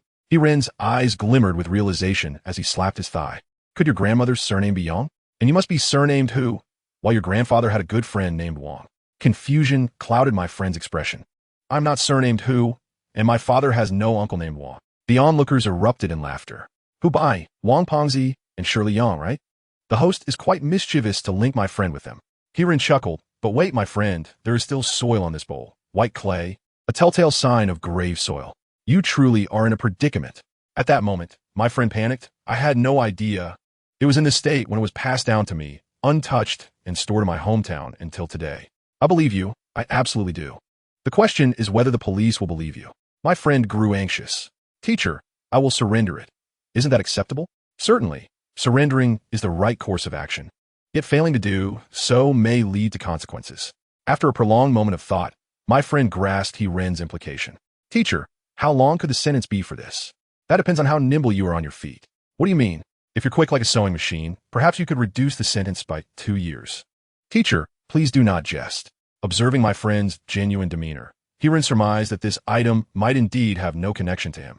Even if it were a sale of ceremonial objects, it belonged to his grandfather's generation. Do not worry, my friend. It is merely a matter of 2 years. As long as you surrender it, you should be fine. Perhaps they might even present you with a commendation. Finally reassured, my friend then inquired, Teacher, what about these copper coins and gold coins? Do they need to be surrendered? These pose no problem. They are permissible for trade. However, it is best to sell them to Chinese individuals, as they are considered national treasures, and it is preferable for them to remain in the country. I understand, teacher. I shall promptly report this. No, I shall contact the relevant authorities to surrender. That is the right approach. My friend, to be candid, this bowl holds little economic value and would not fetch a high price, so there is no need for concern. The elder brother still bore a look of lingering trepidation as Zhang Nuo proactively severed the connection, subsequently gesturing to Hiren. Hiren understood immediately. The guest host had arrived. Chapter 84. What are you worth? Bullying Hiren together? During the first PK, Hiren felt a surge of excitement. Dear friends, let us momentarily set aside our treasure Jinding and engage in a PK match. Upon hearing this, the audience was less than pleased. We came to enjoy your solo performance. And yet you wish to exploit us? Who are we competing against? A beauty? Does she have long legs? Is she fierce? Has the host become conceited after appearing on Bao Jian? Hiren furrowed his brow. While he could tolerate the jests of the other friends, the remarks from an individual with the username Miss Zhou were far too distasteful. This person resorted to foul language, even insulting Hiren's mother, whom he had never met. Who could endure such affronts? Before Hiren could respond, Lu Fei, who was managing the scene, swiftly dealt with Miss Zhou's disgraceful comments, delivering a comprehensive retort and promptly ejecting the offending user. But that was not the end of it. Lu Fei also sent a message, reminding everyone that while it was acceptable to criticize the host, they should refrain from disparaging the host's family. Hiren was taken aback. Was this truly a commendable statement? The friends rallied in support. Miss Zhou, your Miss Zhou has fled with the spirited young man. What are you doing here, seeking attention? You are nothing but a lowly figure, hardly worth acknowledgement.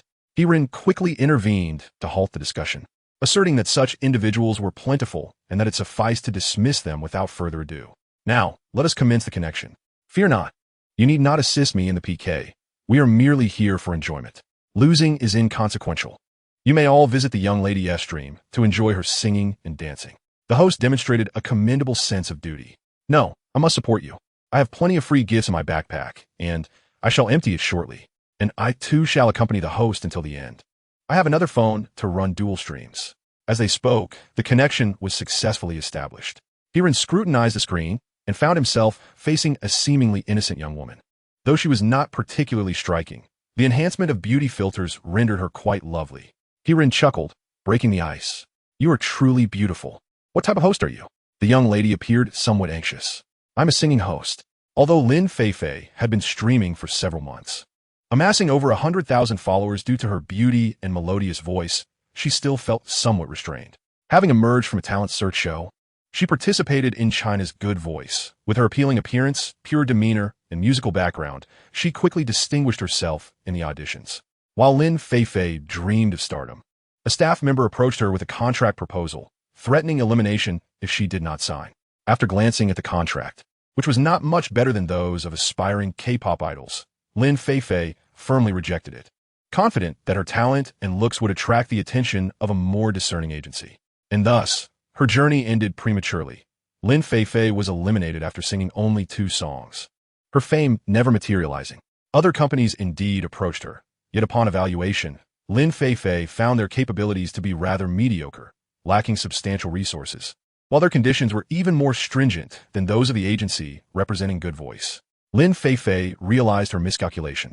Her so-called vocal skills and appearance rendered her merely average within the entertainment industry, a realm teeming with individuals of similar caliber. Among her fellow competitors, many possessed comparable talents, significantly undermining her competitive edge. Given Lin Feifei's attributes, aspiring to stardom seemed a tad ambitious. However, the prospect of becoming a streamer was distinctly different.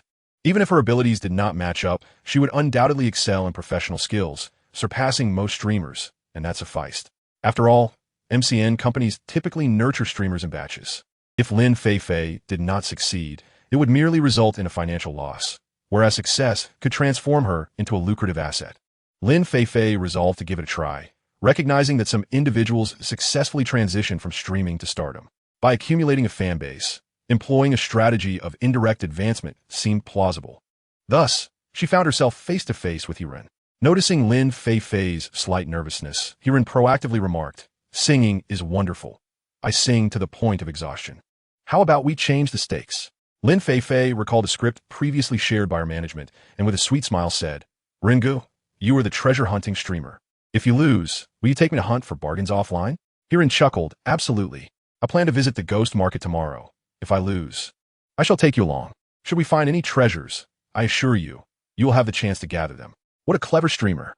Aware of Hiren's keen eye for quality, she joined him in the hunt, allowing for both profit and the thrill of discovery. She was not only innocent but also astute, truly admirable. After the formalities, Lin Feifei began to sing. Her choice was Ru Yuan by Fei Jia. To be honest, she sang beautifully.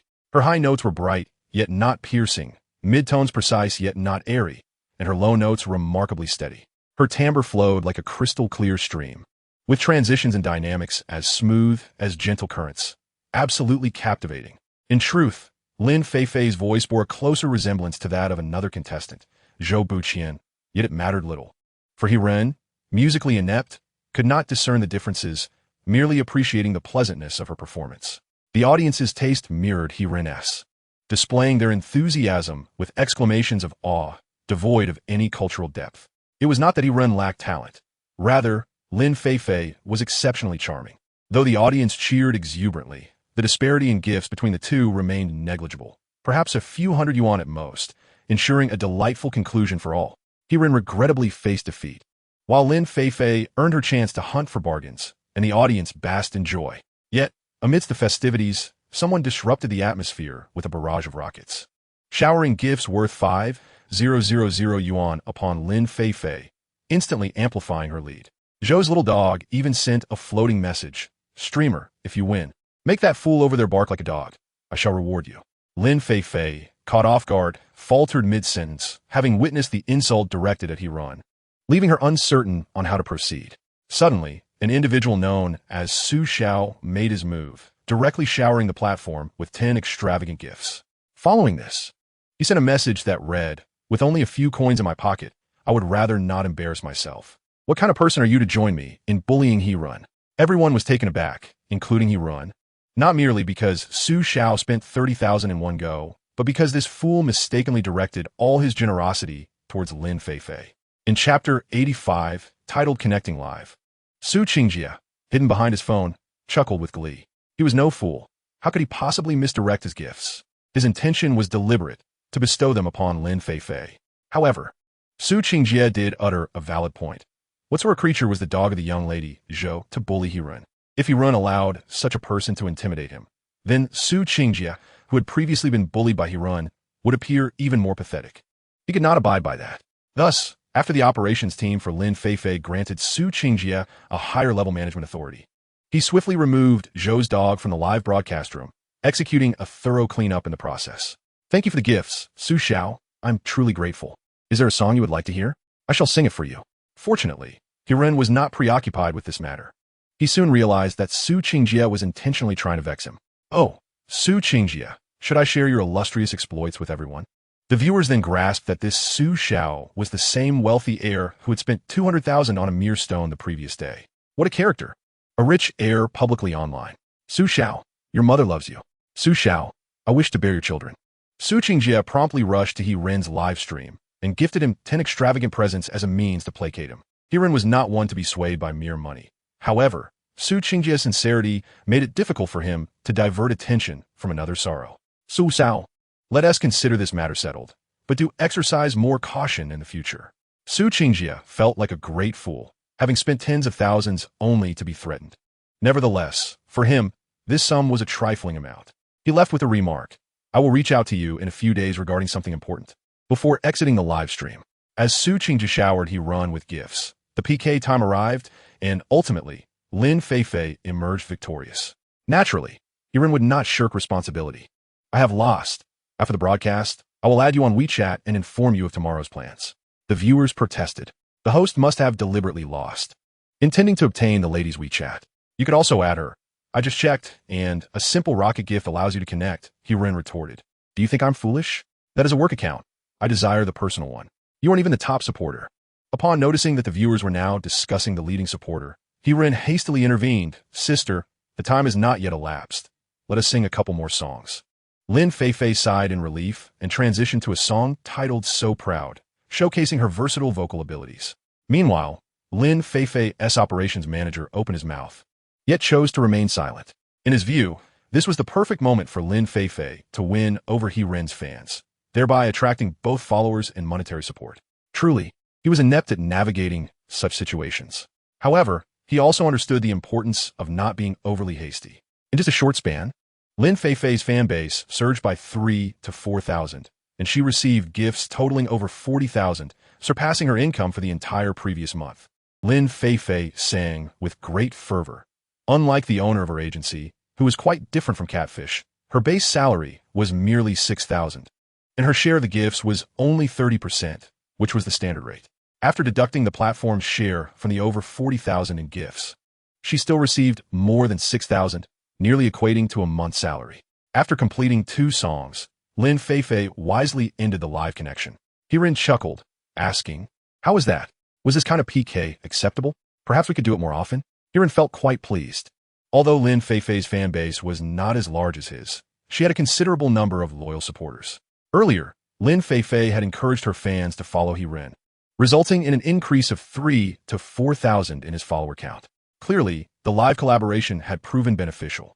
If all the hosts were like her, it would have been fine, but he preferred to avoid those who merely sought to entertain with antics upon their arrival.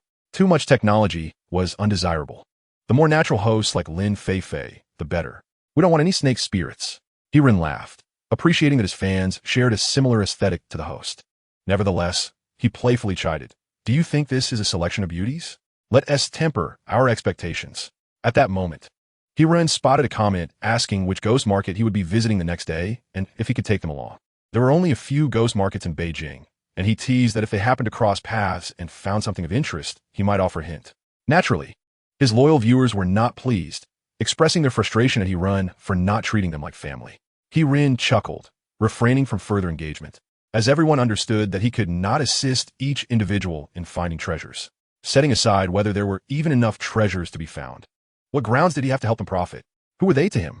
Of course, some shameless individuals wished he would directly hand them money. When such people spoke, their comments were often drowned out by the flurry of messages, and those who were particularly excessive would find themselves muted. Just as the stream ended, Zhang Nuo informed Hiren that the owner of Lin Feifei's guild wished to invite him to dinner. Hiren realized that the owner likely felt that today's collaboration had been successful and was considering a long-term partnership while also seeking to build rapport. Glancing at his energy bar, which was not too low, and having not eaten, he decided to accept the invitation. He informed Catfish and inquired if he would join. Zhang Nuo agreed and arranged a meeting place before heading to find Catfish. Catfish readily consented. With Hiren's involvement, the studio's revenue had improved significantly, and he was keen to recruit 2 more treasure appraisal hosts. However, previous colleagues had either joined other guilds or pursued independent paths, making it unlikely for them to return. Catfish was also reluctant to have them back, as they all hailed from the same place, resulting in overlapping fan bases, which might complicate business partnerships. He sought to explore new avenues by recruiting several female hosts, starting them as assistants. If they showed talent, they could be independent within a year or two. If not, serving as an assistant or background support for himself or He-Run would still be advantageous. This maneuver was learned by him from a specialized PK streamer, who typically engages in solo battles while surrounded by several stunningly attractive women, thus drawing considerable attention. Therefore, the Catfish desired to seek wisdom from them, at least to grasp the underlying patterns for future endeavors. He, along with He-Run, Catfish, Zhang Nuo, and Lu Fei, swiftly arrived at a designated mid-range restaurant. Upon entering their private room, they were taken aback by the sight before them. Within the chamber sat approximately a dozen enchanting women, all seemingly molded from the same exquisite mold. He-Ren's gaze immediately landed on Lin Fei, embodying the adage by Zhou Xingqi that beauty is best accentuated by the presence of a complementary figure. Amidst the assembly of manufactured beauties, Lin Fei, a genuine natural beauty, stood out remarkably, effortlessly captivating the attention of all. Chapter 86, Soul Bottle. As He-Run and the others entered the room, a middle-aged man adorned in gold and silver jewelry rose enthusiastically to embrace Catfish. When he approached He-Run for a hug, He-Run preemptively extended his hand, unwilling to engage in a masculine embrace. Why didn't the female streamers rise to welcome him? The middle-aged man paused, quickly adapting, and grasped He-Run's hand, exclaiming, "You must be Laudi, am I right? What a pleasure. I am Huang Yongchong, the proprietor of the Whale Elephant Guild." "Hello." He-Run shook hands while internally critiquing. "They're named Whale and Elephant, and you opt for Whale Elephant? Why not call yourself Jingxiang instead?" To his surprise, Huang Yongchong's next words nearly made He-Run choke. "Xiao Jing, Xiao Xiang. Please accompany Laudi. Make sure to attend to him well." Indeed, there were Jingxiang and Xiang. He-Run observed the two exquisitely dressed women in form-fitting skirts and sharp features and immediately waved his hands in refusal. "No need, Boss Huang. I just finished a PK with Fei. I'll be fine sitting here." Huang Yongchong exchanged a knowing glance with Lin Fei before grinning. Then he Laudi, "Make yourself comfortable. I'll enjoy a few drinks with Brother Catfish." Catfish, a man of the occasion with a penchant for revelry, promptly joined Huang Yongchong, both beaming as if they were long-lost brothers. As Huang Yongchong and Catfish engaged in hearty conversation, he raised his voice to address the group. "Everyone, eat and drink well. Fei, take good care of Laudi." He-Run plopped down beside Lin Fei, who blushed deeply, raising her glass and stammering, "Brother Run, I toast to you." He-Run gently pressed her glass down, recognizing her discomfort in such settings. "You need not fuss over me. I don't drink much. Just relax." Lin Fei visibly exhaled in relief, setting her glass aside. At that moment, Zhang Nuo plopped down on He-Run's other side, pinching the soft flesh at his waist. "How did I not notice your tender-heartedness before?" He-Run chuckled. "We haven't even reached Jin province yet. Why are you already indulging in local specialties?" After pondering for a moment, Zhang Nuo realized He-Run was teasing her jealousy. Seizing the opportunity when others were distracted, she stealthily stepped on his foot beneath the table. "That's what you get for your sharp tongue." He-Run grimaced in pain, but refrained from retaliating, well aware of Zhang Nuo's prowess as a Taekwondo black belt. He-Run initially intended to focus solely on his meal, yet the group of female streamers kept interrupting him with toasts and offering him food, their voices dripping with sweetness as they playfully called out, "Brother He-Run." This constant flattery sent shivers down his spine. Their enthusiasm, however, was not directed at He-Run himself, but rather at Su Qingjie. While Lin Fei might have been unaware of who Su Xiao was, the other streamers certainly knew. They had not entered the realm of live streaming merely to earn money, but rather to ensnare a wealthy partner. Clearly, Su Xiao was a prime candidate.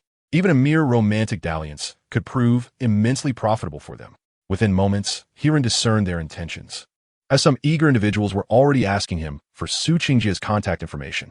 Fortunately, at that moment, Catfish came to his rescue, calling out, "Brother He, come over here and help Boss Huang take a look." He-Run felt a wave of relief wash over him as he promptly moved to join Catfish and Huang Yongchong. Catfish introduced, "I specialize in jade, but for porcelain and pottery, we must rely on Brother He. He is the true expert." With Catfish's thumbs up, Huang Yongchong could hardly refuse. He smiled slightly and produced a bottle, saying, "Then I'll trouble Brother He with this." Upon hearing that He-Run would be appraising a treasure on the spot, everyone in the private room gathered around, particularly the female streamers from Huang Yongchang's company. They had seen this bottle before, as Huang cherished it in his office, polishing it several times a day. They were eager to discover its true nature and value. Hiran examined the small bottle, approximately 20 centimeters tall, entirely in a vibrant green hue with engraved floral patterns, reminiscent of a piece from the Longquan official kiln. The bottle featured 4 grooves along its body, resembling Michelin tires. Thus it was also known as a 5-groove bottle. However, Hiran's expression grew peculiar. For this was a soul bottle. Mistaking Hiran's expression for confusion, Huang Yongchang quickly intervened. I obtained this bottle from fellow villager. It likely isn't from a famous kiln. Hiran felt a pang of appreciation for Huang Yongchang's consideration. Thus, he knew he had to speak up. Boss Huang, do you know what this is? Isn't it just a bottle? The villager said it was from the Ming Dynasty when I bought it. That indeed was accurate. It was from a Ming Dynasty and produced by the Longquan official kiln.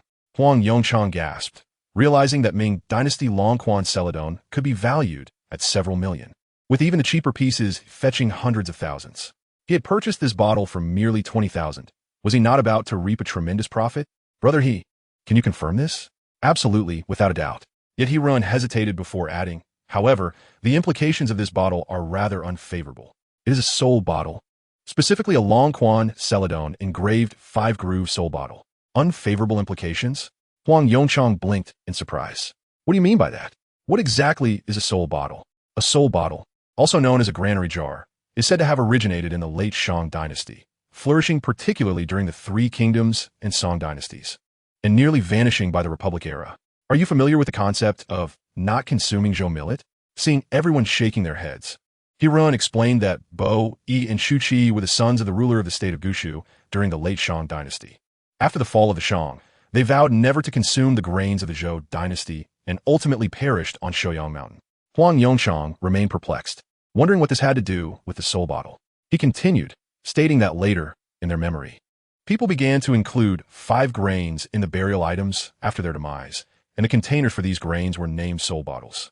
Therefore, the bottle you have in your collection is, in fact, a burial item. Upon hearing this, the nearby female anchor Qi Qi took a step back, and Huang Yongchang nearly dropped the bottle in his hand.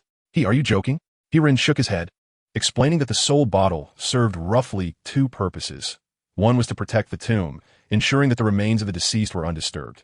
The other was to guide souls, directing the deceased towards reincarnation, somewhat akin to the role of paper figurines or horses. Thus, its connotation is rather ominous, and few people collect them. Huang Yongchang felt a chill run down his spine, recalling how he had been polishing the bottle daily. At this moment, Catfish remarked that Tang Sankai was also a burial item, yet many people still collect it today. Hiran rolled his eyes, stating that it was not the same. Moreover, initially, people were reluctant to collect Tang Sankai, but somehow it gained popularity over time. However, the soul bottle has remained without any hype for years. What purpose does it serve to collect it? Boss Huang, if you insist on collecting, it's not impossible. Perhaps one day the soul bottle will gain attention and could be worth several million. Huang Yongchang's eyes lit up. So how much is this bottle worth now? 3,000 to 4,000 yuan, perhaps. Huang Yongchang felt even more disheartened. Chapter 87. Impure Intentions. Thanks to the soul bottle, the group of female anchors was startled, and Huang Yongchang lost the desire to continue showing off. The dinner gathering quickly came to an end. As they were leaving, Huang Yongchang grasped Catfish in Hiran's hands, pouring out his feelings and nearly proposing a brotherhood right then and there. Once outside the restaurant, Hiran turned to Zhang Nuo and said, "Let us end our collaboration with Huang Yongchang here." Zhang Nuo was taken aback, having thought the conversation was going well. Before Hiran could respond, Catfish interjected. "Listen to Hiran. Huang Yongchang has ulterior motives. He even suggested I accompany him to a nearby hotel for a rest." Hiran was astonished, his eyes widening. He has such a preference? But why? Catfish spat. Don't be ridiculous. He meant to introduce me to 2 female anchors to join him. Such a person might be trying to find leverage against me. Hiran froze. It wasn't just a possibility. Huang Yongchang definitely harbored such intentions. He could invite a couple of girls, install surveillance in the room, and easily gather incriminating evidence, allowing him to manipulate Catfish at will. If Catfish didn't comply, he could simply release the footage, forcing Catfish to withdraw from the internet. With so many anchors around, losing one wouldn't make a difference. Hiran still found it curious. After all, he was a chosen one. Why hadn't Huang Yongchang sent female anchors to entice him? Catfish, perceiving Hiran's confusion, chuckled. "Well, I am your boss." Zhang Nuo filled with righteous indignation, exclaimed, "I never expected Huang Yongchang to be this kind of person. His female anchors are no better. Lin Feifei is rather commendable." In the face of Zhang Nuo's murderous glare, Heron nonetheless explained that at least she did not actively entice him. It was evident that she was merely caught in the fray, which was unfortunate. Zhang Nuo pondered this and indeed found it plausible. During the dinner gathering, the other female streamers had all approached Heron to offer toasts while inquiring about his relationship with Su Qingjie, yet Lin Feifei remained absorbed in her meal, appearing quite out of place. However, Zhang Nuo still found it somewhat peculiar. Neither of them was particularly prominent streamers, so how could Huang Yongchang take an interest in them? Nianyu was displeased, asserting that his company was also a modest one, and they were considered significant streamers in his eyes. Moreover, have you ever heard the saying? What saying? Hit 3 times whether there are dates or not. Zhang Nuo was rendered speechless, as Nianyu's words seemed quite reasonable. But wait, did Huang Yongchang's actions also gain the approval of the female streamers under his command? Nianyu tossed his hair back and gazed upwards at a 45-degree angle, asking, "What do you think they were doing before?" At this point, Zhang Nuo found herself utterly at a loss for words. After a long pause, she finally said, "So, shall we bring Lin Feifei along when we visit the ghost market tomorrow?" Heron scratched his head, agreeing, "Let us take her. If we lose in the PK, we cannot go back on our word. However, do find an opportunity to subtly mention Huang Yongchang to Lin Feifei. She clearly lacks social experience and shouldn't be deceived." Yet, Lin Feifei was no longer a child. Although Huang Yongchang had not directly instructed her to seduce Heron, she sensed the underlying motives. However, what could she do? She had just signed a 5-year contract, with penalties reaching the millions. Even though her family was fairly well off, they could not possibly afford such a sum. And Lin Feifei did not wish for her parents to sell their home due to her predicament. Moreover, she believed that the streaming industry held great potential. It wasn't about becoming a top streamer, but with hard work, the earnings would surely be substantial. As long as she remained true to herself and stayed untainted by corruption, she would be content. Though she harbored such thoughts, Lin Feifei felt a twinge of anxiety. After all, she was merely a fresh graduate and wished to consult someone regarding her dilemmas. The person who came to her mind was a fellow dance streamer she had met at the company, Yezi.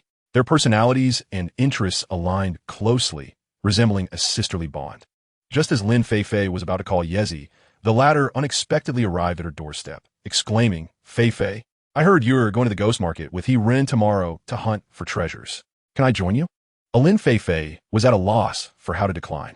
She recognized that it would be inappropriate to bring along a stranger. Yet she was unsure how to refuse her dear friend. Observing Lin Feifei's hesitation, Yezi quickly silenced her with, "If you don't speak, I'll take it as your agreement. Don't worry, I won't put you in a difficult position. We'll just pretend we ran into each other." Yezi wrapped her arms around Lin Feifei's waist with a grin, adding, "I wonder if young Master Su will make an appearance tomorrow, Yezi. You're not seriously considering trying to woo young Master Su like the others, are you?" As if he would ever be interested in them. Yezi scoffed, "Of course. He would be interested in me either. Feifei, I am different from you. My family hails from the countryside, and I have a younger brother who has just started high school. If Su Xiao could grace my live stream with gifts, my popularity would surely surge. And I can earn a bit more." Upon mentioning this, Lin Feifei found herself at a loss for words, ultimately acquiescing to Yezi's request. The following evening at 7 o'clock, Heron, Zhang Nuo, and Lu Fei arrived punctually at the entrance of Dongpeng Market, adjacent to the Dongpeng Ghost Market, which was situated in the parking lot nearby. As they arrived, Heron spotted Lin Feifei and her companion Yezi, both of whom were live streaming with their phones raised. Behind them stood 2 young individuals, a boy and a girl, each carrying backpacks, presumably assistants. Heron's brow furrowed slightly, a detail Lin Feifei quickly perceived. As Heron approached, she promptly clarified, "Ringo, this is Yezi. I was waiting for you here and happened to run into her." "I'm just broadcasting outdoors here. Would you mind if I joined you?" Heron smiled silently. He was no fool and instantly recognized Lin Feifei's fib. What a coincidence to encounter someone at the entrance of the ghost market in such a vast city like Beijing. Besides, the Dongpeng Ghost Market, being of a more traditional nature, lacked lighting except for the street lamps. Vendors rarely illuminated their stalls, compelling visitors to bring their own flashlights. Did Yezi truly believe Heron to be so naive? Very well, let us proceed together. However, I must clarify a few things first. Lu Fei had already initiated the live stream, allowing Heron to take a moment to explain the market's rules. There are indeed genuine items here, But counterfeit goods abound as well. Do not be swayed by the vendors' tales. It is said that the bellies of storytellers are filled with tales, just as the stalls of street vendors brim with fabricated narratives. Most of those extravagant stories are mere deceptions, so exercise caution. He run, then address the camera. When hunting for treasures, it is essential to engage with what you understand and appreciate. Listen and observe more regarding what you do not know. And be wary of making purchases. This is crucial. Lin Fei and Yezi nodded in agreement, while he remained succinct, purchasing a few flashlights at the entrance for each of them to carry before stepping into the Dongpeng Ghost Market. The parking lot, not insignificant in size, was teeming with people. While it was not devoid of light, the vendors did not provide electrical outlets. Some brought portable power sources, illuminating their stalls with colorful lights to attract customers. However, such stalls predominantly offered food and toys, with few selling crafts or cultural artifacts. Occasionally, elderly couples and parents with young children strolled by, adding a lively atmosphere. Viewers in the live stream expressed their disappointment, lamenting that it resembled a night market rather than a ghost market. Hiran chuckled. What did you expect? Would you prefer to see nothing in the pitch darkness? It is the 21st century. Traditional ghost markets are no longer feasible. He had no intention of disclosing the existence of black markets. In his view, the ghost market had gradually shifted to align with the tastes of the public, evolving closer to a night market. In a few years, it is likely that street vendors will no longer be permitted, as market management personnel will enforce uniform stalls, requiring additional management fees for those wishing to sell. As they strolled further ahead, Feezy mentioned that the area ahead retained a more traditional charm, perhaps harboring some treasures.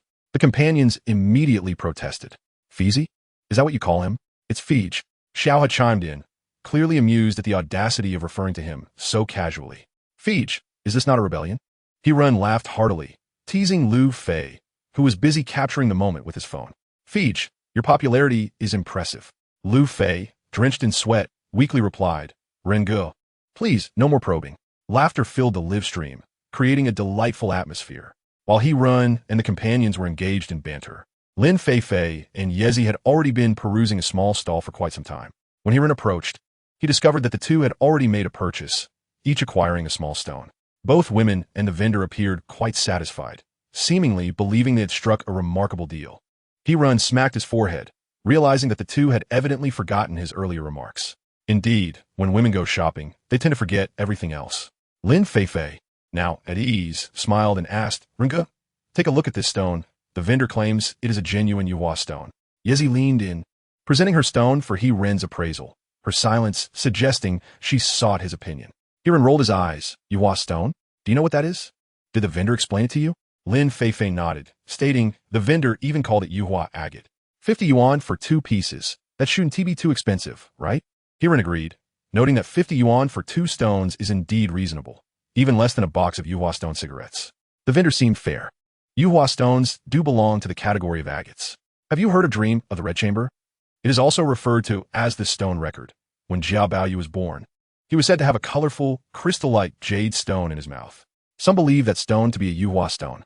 Yuhua stones are indeed a type of unique stone, historically coveted by literati and scholars for their intricate patterns, with greater artistic merit translating to higher value. In recent years, the market for Yuhua stones has surged, with well-patterned stones fetching thousands, even tens of thousands. Isn't that quite valuable? Lin Fei and Yezi exclaimed excitedly.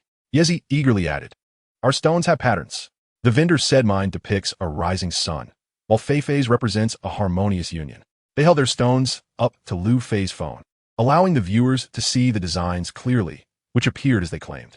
After glancing at the comments, Hiran chuckled. Indeed, it seems those patterns were painted on. What? Yezi was taken aback. Painted on? With what? Acrylic, the kind used for painting, Hiran replied, raising his hands in resignation. These aren't Yuhua stones. They are merely river pebbles, likely collected from the banks of Kunyu River. By the way, have you heard of exploring the Clearwater River? That's the river where Dalian danced. I shall go find him. Yezi was exceedingly angry. It was not the mere 20 yuan that bothered her, but rather the affront to her intelligence. Unwilling to concede, she declared, it matters not if they deny it. I shall expose them in the live stream.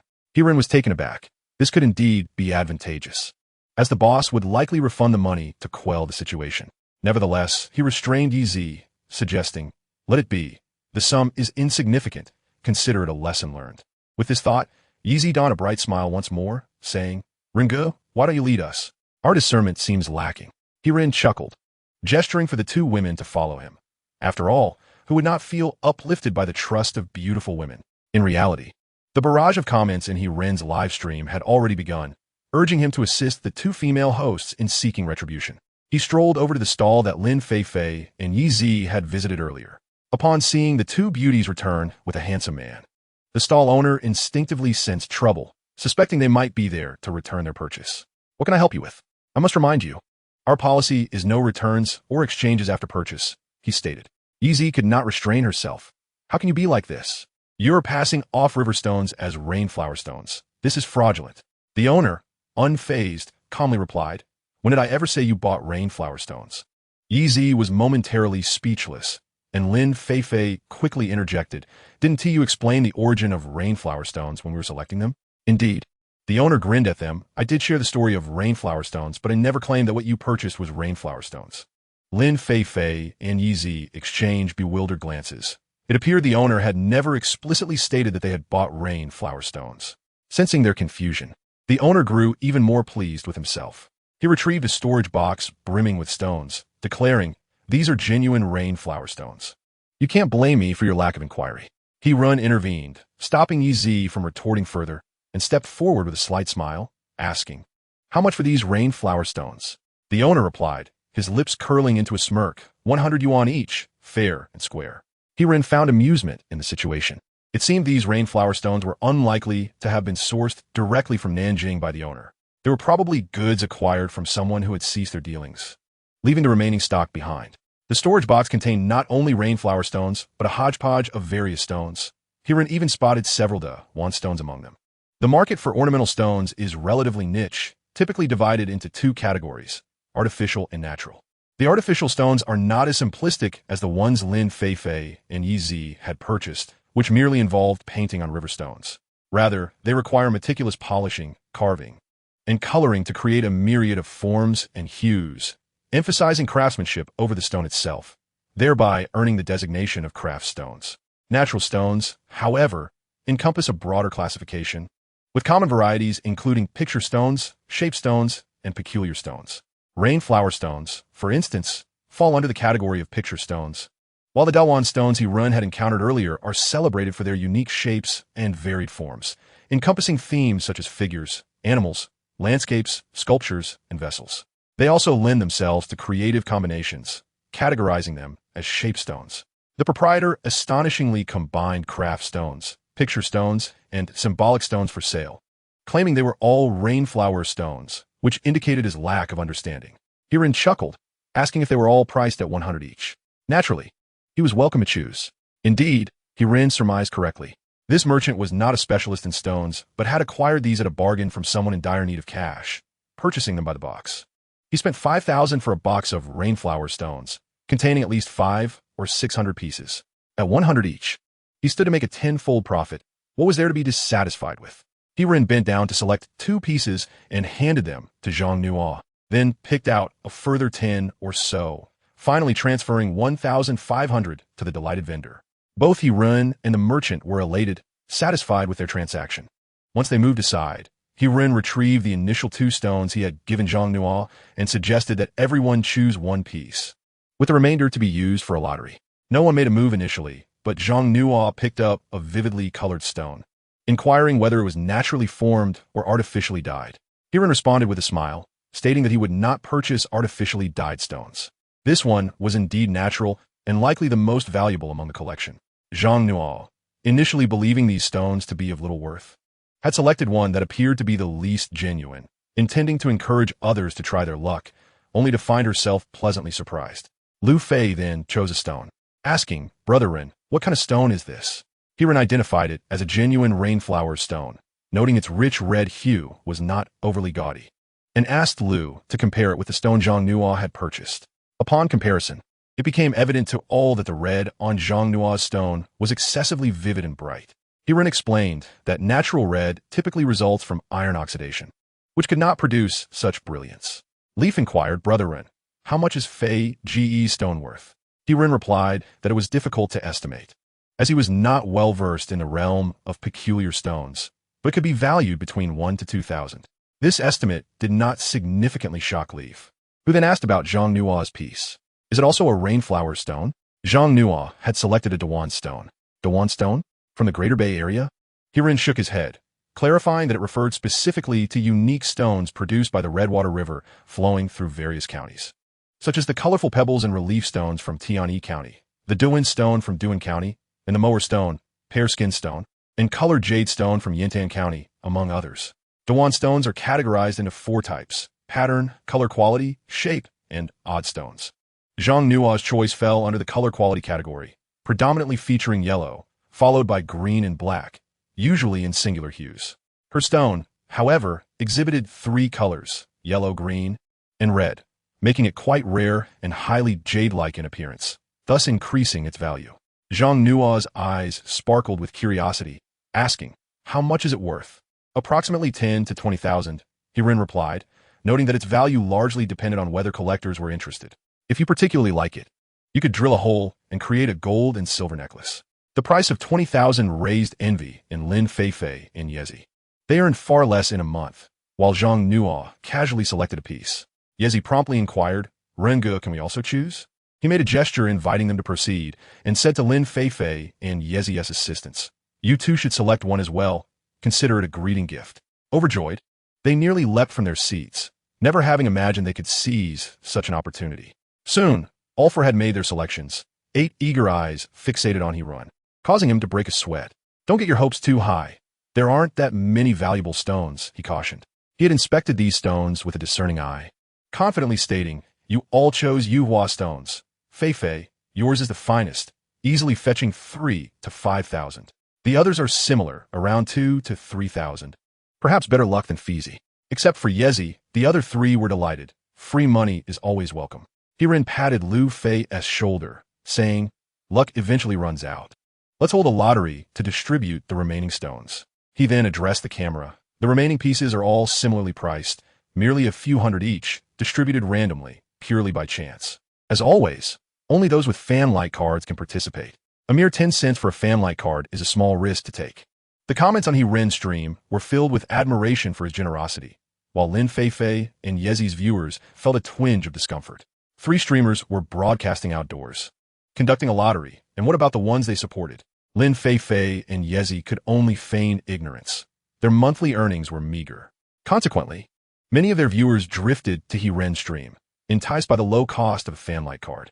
Hirin noticed his follower counts surge by thousands, filling him with joy, as his intention for collaborating with Lin Feifei was precisely this. To mask the awkwardness, Yezi asked, "Renge, what about the 2 stones you picked? Are they Yuhua stones or Dewan stones?" Hirin held the 2 stones together, stating, "These are unique forms of Dewan stones," emphasizing their shapes. "What do you see when these 2 stones are combined?" Lin Feifei and her companions, along with the viewers in the stream, were baffled. What does it resemble? Just stones, they thought, unable to discern any form in Hirin's hands. Hirin slapped his thigh, exclaiming, "You all lack artistic insight. This is called a reed crossing the river. If you encounter someone with knowledge, it could fetch at least 100,000. Everyone was perplexed. Could such a trivial object truly be worth that much? Let's examine this stone below. The horizontal lines you see have been formed over millions of years of erosion. Do they not resemble ripples in a river? Now observe the stone above. With its specks of red, when connected, does it not depict a human figure? This is a reed crossing the river. To appreciate such unique stones, one must possess an eye for abstract art." Naturally, the viewers were skeptical. Abstract? The streamer is indeed quite abstract. What does it resemble? I may not have read much, but don't deceive me, streamer. Hirin, filled with amusement, took out his phone and snapped a couple of photos, which he promptly shared in the antique car enthusiast group that Wei Ruixiang had previously added him to. Although Hirin was unable to join the prestigious antique group in the capital, the chat group remained active, serving not only as a platform for car discussions, but also as a marketplace for buying and selling items. Typically, members would post photos and make offers, conducting transactions in person once negotiations reached a satisfactory point. As soon as Hirin shared his photos, he received more than a dozen friend requests. He flipped his phone to show the viewers in the live stream. See, quite a few people know their stuff. Before Hirin could approve the friend requests, a call came through. "Hey, little brother, I've seen the pictures. Can you confirm that it's Dewan stone?" Absolutely genuine Dewan stone, no fakes here. If it's a crafted stone, I'll gladly double the compensation. He run, brimming with confidence, felt assured by his discerning eye. I don't doubt you, brother, but I've been searching for this Dewan stone for a long time. How about 150,000? I'll cover the commission. Hiran was puzzled. Brother Zhou, what is this about? Ah, it's for my father-in-law's upcoming 70th birthday. He adores stones. Understanding dawned on Hiran. No problem. I'll set aside for you. You're at Dongpong, right? I'll head over now. Wait, Brother Zhou, I'm coming too. Realizing his mistake, Hiran smacked his forehead. In his eagerness to showcase his expertise, he had put the call on speaker, revealing his location to everyone. The host is at Dongpeng's Ghost Market. No wonder it looks so familiar. Just wait, I'm on my way to catch you. Is there still time to go to Beijing? I want to shop with the girls too. I want to join the host in hunting for treasures. Of course, some viewers felt that 150,000 seemed rather extravagant. 2 stones worth that much? The world of the wealthy is truly beyond my understanding. Hiran chuckled. There are even offers of 200,000. In the realm of stones, it's all about the connection. If one likes it, they're willing to pay any price. It's what they call a treasure that money can't buy. Teacher I'm your fan. Can we take a picture together? Of course. Xiao Nuo, take a photo for us. A tall young man, somewhat bashful, glanced at Lin Fei and Yezi beside him. I'm also a fan of yours. Can we take a picture together? Naturally, Lin Fei and Yezi didn't refuse, as they had yet to encounter fans in person. Hiran glanced at the young man and pouted, wondering why his fan was so close to Lin Fei and Yezi. After the photos were taken, Hiran pretended to frown and playfully threatened the young man. Let us see if you followed me. The young man, startled, quickly hid his phone in his chest. Hiran felt a pang of disappointment. Did he really need to check? His heart sank. The viewers in the live stream were in stitches, thoroughly enjoying Hiran's plight. The young man, feeling somewhat embarrassed, said, Teacher I truly am your fan. I just haven't had the chance to follow you yet. Hiran waved his hand, too weary to retort. What's your name?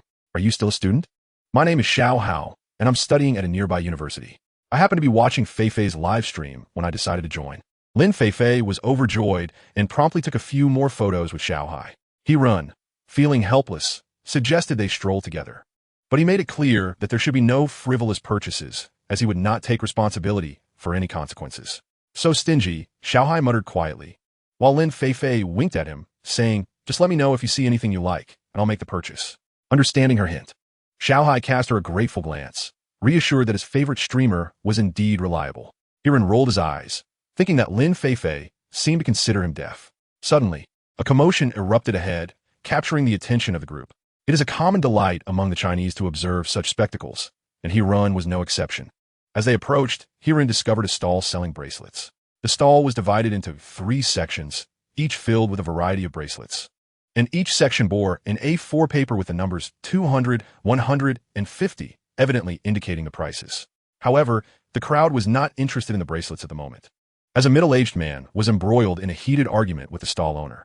To be precise, the middle-aged man was provocatively confronting the stall owner, referred to as Lao Lu. Hey, Lao Lu, can you bring out some genuine items?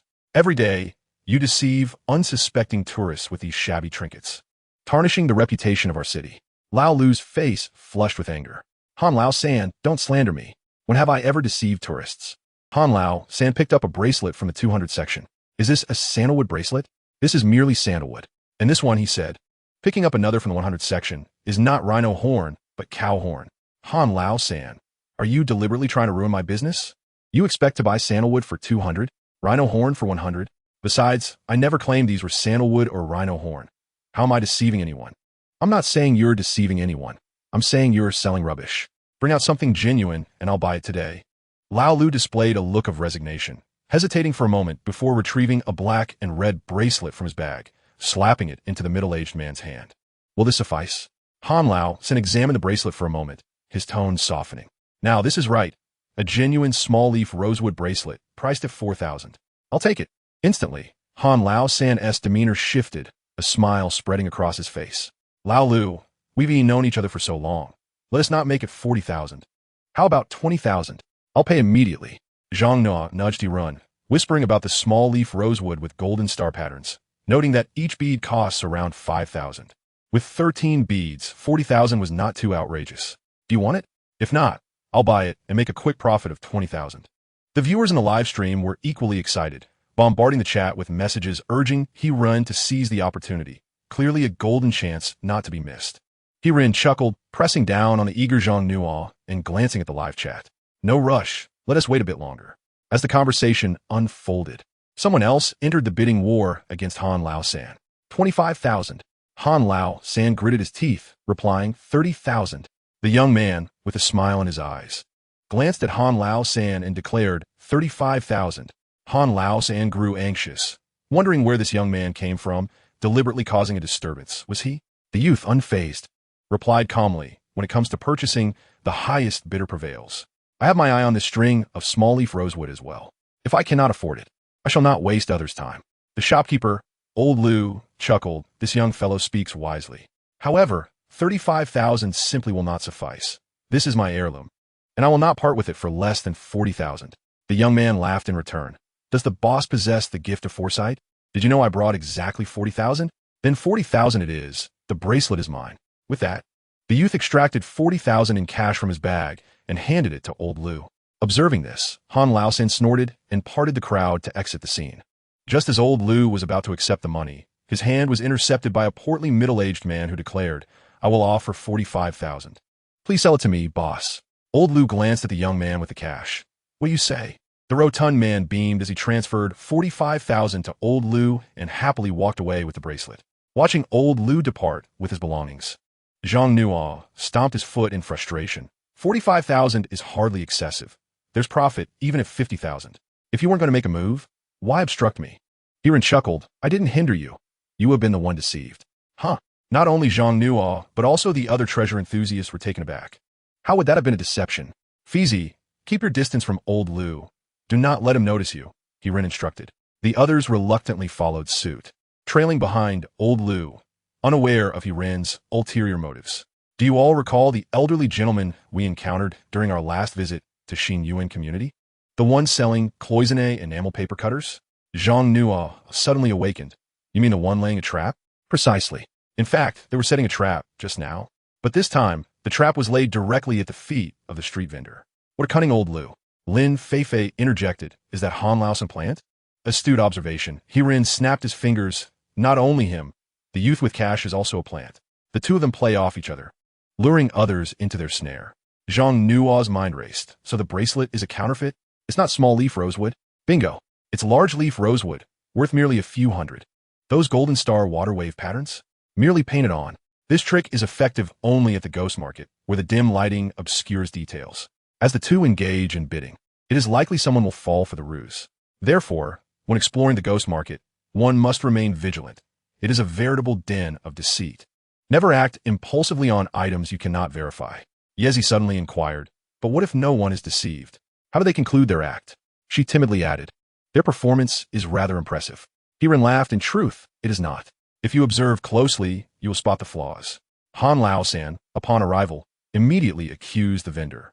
Such behavior is rather abnormal. However, in a market setting, without context, bystanders might assume a dispute exists, coupled with our innate curiosity for spectacle. We are easily drawn in and fail to ponder the underlying reasons for their quarrel. The young man was indeed the crucial element that illuminated the situation. Had he not produced cash, the others would likely have fallen victim with far greater difficulty. Some individuals maintain the belief that if others are willing to part with 40,000 yuan, the value of the item must surely exceed that amount. As people gathered, He-Run raised his hand, prompting everyone to halt. Lu Fei zoomed in with his camera, revealing that the aforementioned young man was engaged in a jovial conversation with Han Lao-san, both smoking together at a nearby intersection. The atmosphere between the two was markedly different from the earlier tension. At that moment, Lao Lu approached, and upon noticing him, Han Lao-san instinctively looked up to greet him, only to catch sight of He-Run and Lu Fei brandishing their smartphones in the distance. Han Lao-san's expression shifted dramatically. With a swift gesture, he urged his companions to flee. It became evident to the onlookers that He-Run's analysis was astute. These three individuals were indeed fraudsters. Xiao Hao, rendered speechless by the revelation, finally managed to weakly inquire. Teacher, should we call the police? He-Run shook his head, deeming it futile. The valuation of antiques and cultural artifacts is notoriously difficult, especially for items purchased from street vendors. It is a case of mutual consent, thus not qualifying as fraud. Therefore, if one seeks genuine items, it is imperative to patronize reputable antique shops, where contracts are signed and certain items come with certificates. Should these certificates prove to be counterfeit, that would indeed constitute fraud. At this juncture, the collectors began to grasp that unearthing a hidden gem is no trivial endeavor, without a substantial reservoir of knowledge. They risked ending up like the rotund, middle-aged man who squandered 45,000 yuan on a mere 450 yuan bracelet. This was no jest. Many collectors, while watching the live stream, had wished fervently to be present at the scene, offering 50,000 yuan for the bracelet, expecting to profit handsomely. Following this incident, Lin Feifei and Yi Zi found their earlier excitement considerably diminished. Merely a short while ago, they had been eager to explore various stalls and purchase a few items, hoping for a stroke of luck. Now, however, they followed Hiren closely, their eyes darting around, perceiving everything as potentially counterfeit. Hiren found their cautiousness amusing, but refrained from commenting. After all, prudence was commendable, and refraining from purchases ensured they would never be deceived. Suddenly, Zhang Nuo pointed toward a stall in the distance and exclaimed, "Is that a book stall? Do they sell books here?" Lu Fei interjected, "I've researched this. Dongping Ghost Market is the most unique among all ghost markets, renowned for second-hand and antique books. There should be plenty of such stalls here." The barrage of comments resumed. "It's still our Brother Fei. Brother Fei, when will you start your own venture? If you go live, I'll shower you with gifts." Lu Fei was once again sweating. "A book stall sounds great. Let's go take a look." Hiren chuckled, for he was a man well-versed in the encyclopedic knowledge of books and paintings. This was a serendipitous encounter. Chapter 92. The Book Stall. Upon arriving at the stall, Hiren was delighted. The array of items for sale was indeed eclectic, ranging from loose pages to bound volumes. From the 4 great classical novels to comic books and illustrated stories, alongside various ration coupons, stock certificates, and tickets which dazzled the eyes of the onlookers. Lin Feifei picked up a copy of the mighty Vajra Palm, astonished, and exclaimed, "Brother Run, this is..." Hiren glanced at the stall and casually picked up a copy of Relic Shanzhong, chuckling, "This is printed. Take a closer look at the back cover where the publisher's name is inscribed." Lin Feifei flipped over to Li Jinggang Zhang and indeed noticed the small print of XX Publishing House on the back, something easily overlooked if not scrutinized closely. Lu Fei approached, and the treasure hunters were already brimming with anticipation. "Goodness, they even have Jiu Yin Zhenjing. Is this passed down from Yonghua and Xiao Longnu? Do you have the Sword of Destiny and the dragon-slaying saber?" Hiren was nearly in stitches, realizing it was merely a notebook, a gimmick devised by the vendor, not to be taken seriously. The vendor chuckled, "Would you like to see ancient texts or single pages?" "Single pages?" Hiren raised an eyebrow. "Do you have Song Dynasty single pages?" "Ha ha." The vendor did not clarify, but laughed heartily, gesturing invitingly. "This is a street stall. One must possess discernment. I undoubtedly have treasures here. It depends on whether you can uncover them." The treasure hunters were left in confusion, pondering what a Song Dynasty single page could be. "I only know about advertising leaflets. I collect heaps every time I visit the mall. Are single pages books?" Seeing someone had guessed correctly, Hiren promptly replied, "Indeed. It refers to books. The so-called Song Dynasty single pages are books from the Song era. Due to their scarcity, they are often sold by the page. As early as the Ming Dynasty, there was a saying about a page of Song edition fetching 1 or 2 taels of gold." Noticing some skeptics among the treasure hunters, Hiren continued, "The printing technique existed during the Tang Dynasty, but it was primarily woodblock printing and mainly used for printing Buddhist scriptures, vows, and calendars. It was during the Song Dynasty that the printing of various texts flourished. I see someone mentioned movable type printing, which was indeed invented by Shang during the reign of Emperor Renzong of Song, but it was not widely adopted and nearly fell into the hands of Korea. I want to delve into that. You can research it online and see just how shameless people can be." The cultural advancement of the Song Dynasty was so profound that it set the standard for subsequent dynasties to emulate. We have seen many ceramics imitating Song styles, but books are revered most for their Song editions. During the Chongzhen period of the Ming Dynasty, the renowned collector Mao Jin began pricing Song edition books by the page, which is when the practice of a page of Song edition fetching 1 or 2 taels of gold became popular. In fact, Song edition books are even more expensive now. The Song Longshu edition of Wang Wengong's Collected Works Volume 20 and Song People's Lost Works in 3 volumes were auctioned for a staggering 26.3 billion last year. No amount of gold could surpass that. The eyes of the stall owner lit up. Well, young master, you are quite the connoisseur. Do you know why Song edition books are so expensive?" Hiren chuckled, knowing he was indeed an expert. All this knowledge could be found within the Encyclopedia of Books and Paintings. The reasons for the high value of Song edition books are threefold. First, their rarity. Woodblock printing was not widespread in the Tang dynasty and remained limited during the Song dynasty, with many texts having deteriorated over the ages. Those that have survived are virtually priceless. Second, their authority. The content of Song dynasty editions is remarkably accurate, particularly the official prints, which undergo rigorous scrutiny before the engraving process. This involves 3 rounds of verification by the proofreaders, revisers, and officials from the Imperial Library, ensuring that the text is flawless before it is sent for printing. The names of the individuals responsible for the proofreading are inscribed at the end of each volume, holding them personally accountable for any errors, thereby establishing the authority of the content. During the Yuan, Ming, and Qing dynasties, scholars would instinctively turn to Song editions upon discovering transcription errors in books, treating them as the gold standard of reliability. Furthermore, the craftsmanship of Song editions is exceptional. The Song dynasty revered calligraphy, and to ensure the clarity and aesthetic appeal of the text, there were even dedicated engravers. Through extensive collaboration with artisans, they innovated a new typeface characterized by slender horizontal strokes and robust vertical lines, which remains in use today. The Song typeface in modern word processors is a direct descendant of this period. The materials used were of the highest quality. The ink on Song editions is exquisite, retaining a subtle luster even after a millennium. The paper is equally impressive. Those who have visited museums are likely aware that the paper of Song editions, which has survived for 1,000 years, remains remarkably taut and well-preserved, often surpassing the condition of many texts from the late Ming and Qing dynasties. To illustrate, the books we commonly read today are primarily produced on mechanical paper, which has a lifespan of merely 80 to 100 years. In reality, they often deteriorate far sooner. Books from 2 or 3 decades ago, if not properly maintained, can become exceedingly brittle and easily damaged. In stark contrast, Song editions exhibit none of these vulnerabilities. Now, one might question whether a single page of a Song edition, priced at 1 or 2 taels of gold, is truly expensive. Herein, smooth and concise explanations left the collectors in awe. Even the vendor was taken aback, finally murmuring, "Young man, your knowledge far exceeds that of those experts." Lu Fei excitedly added, "Ringe is also an expert. He triumphed over Wang Yan's disciple Zhou Wei in the Great Treasure Mirror." The vendor, now filled with respect, realized he was in the presence of Hiran, whose demeanor was far more vibrant than what he had seen on television. Hiran, momentarily speechless, shot Lu Fei a glare for revealing his identity, pondering how he could continue to play the role of the unsuspecting observer. Yet, the vendor's enthusiasm compelled Hiran to shake his hand humbly, stating, "Not at all. I still have much to learn. Sudendi, yezi inwidet. Do you have any single pages of Song editions?" The vendor's face flushed as he stammered, "These are all ordinary goods. Perhaps you might consider something else." With a smile, Hiran came to the vendor's aid, saying, "Song editions are exceedingly rare. They could hardly be found at a street stall. However, your stall is commendable, as it does feature some books from the Ming and Qing periods that are worth exploring."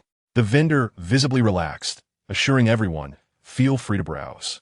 I'll offer a 20% discount." Upon hearing this, the group eagerly crouched by the stall, beginning to select their treasures, while the collectors enthusiastically guided each other, deeming everything valuable. Before long, Hiran spotted a target in the corner, a 6-volume set of stitched books. Just as he was about to reach for it, he was interrupted by Lin Feifei. "Ringo, could you help me determine if these books are worth purchasing?" Hiran chuckled as he noticed Lin Feifei holding a stack of illustrated books, commonly known as children's picture books. Before Hiran could utter a word, the proprietor spoke up first, presenting a collection of illustrated books from the 1950s, all in grade 85 condition. "I will charge you 50 yuan each, and if you buy 10, I shall gift you one," he stated. Chapter 93. The Ink Manual of the Fong Family. Lin Feifei glanced at Hiran, who smiled at her. In less than 2 hours of acquaintance, she had already mastered the tactics employed by Zhang Nuo and Lu Fei, assessing one's own desires before making a purchase. Hiran subtly nodded, prompting Lin Feifei to gleefully produce 500 yuan, purchasing 11 illustrated books. With a sweet smile directed at the camera, she remarked, "Unlike Ringo, who possesses great wealth, I can only procure these trinkets for a giveaway. I hope you all will not disdain them." The viewers in Lin Feifei's livestream were elated. For many, the value of the prizes was secondary to the thoughtfulness of the host. Yizi felt quite embarrassed. Lin Feifei's gesture made it difficult for her to step down gracefully. With a sigh, Yizi also selected 5 illustrated books and, with an endearing smile towards the proprietor, asked, "Sir, my salary is rather modest. Would it be possible to receive one additional book if I purchase 5? The proprietor, taken aback by her charm, readily agreed. Of course, you may choose. Yizi Similith, selecting another book and transferring 250 yuan to the proprietor. Fortunately, the rainflower stone that Irun had gifted her could fetch 2 to 3,000 yuan, leaving her at ease. Brothers, my salary does not match that of Sister Feifei or Brother Run, so I shall buy fewer items. It's the thought that counts. Please don't think ill of me. After her words, Yizi gazed intently at Hirun, silently urging him to appraise the worth of her chosen illustrated books. After a moment of contemplation, Hirun spoke. The ones you selected are all illustrated editions. Their value is not particularly high, and they're not very old either. Perhaps 2 to 300 yuan each. If you encounter a fortunate buyer, they could even go for 5 to 600. Both Lin Feifei and Yi Zi appeared satisfied, while the proprietor was equally pleased. Collectors of such illustrated books are few, and the surplus of those from the 1950s and 60s is considerable. The so-called grade 85 condition is merely average. Hirun's assessment was indeed accurate. They could sell for several hundred yuan each, potentially reaching 5 to 600, provided one meets the right buyer. In this day and age, where could one find so many fortunate souls? The proprietor, who had set up shop at various ghost markets in Beijing for several years, had scarcely sold any until now, and was elated to have sold over 10 in one go. Yi Zi, however, astutely caught the implication in Hirun's words. Not particularly old? How far back does the history of illustrated books extend? Hirun chuckled. If we were discussing history, illustrated books date back to the Han Dynasty. Upon hearing this, the collectors erupted in disbelief. Illustrated books in the Han Dynasty? The Tang Dynasty was when printing was invented, and the Song Dynasty saw the advent of movable type.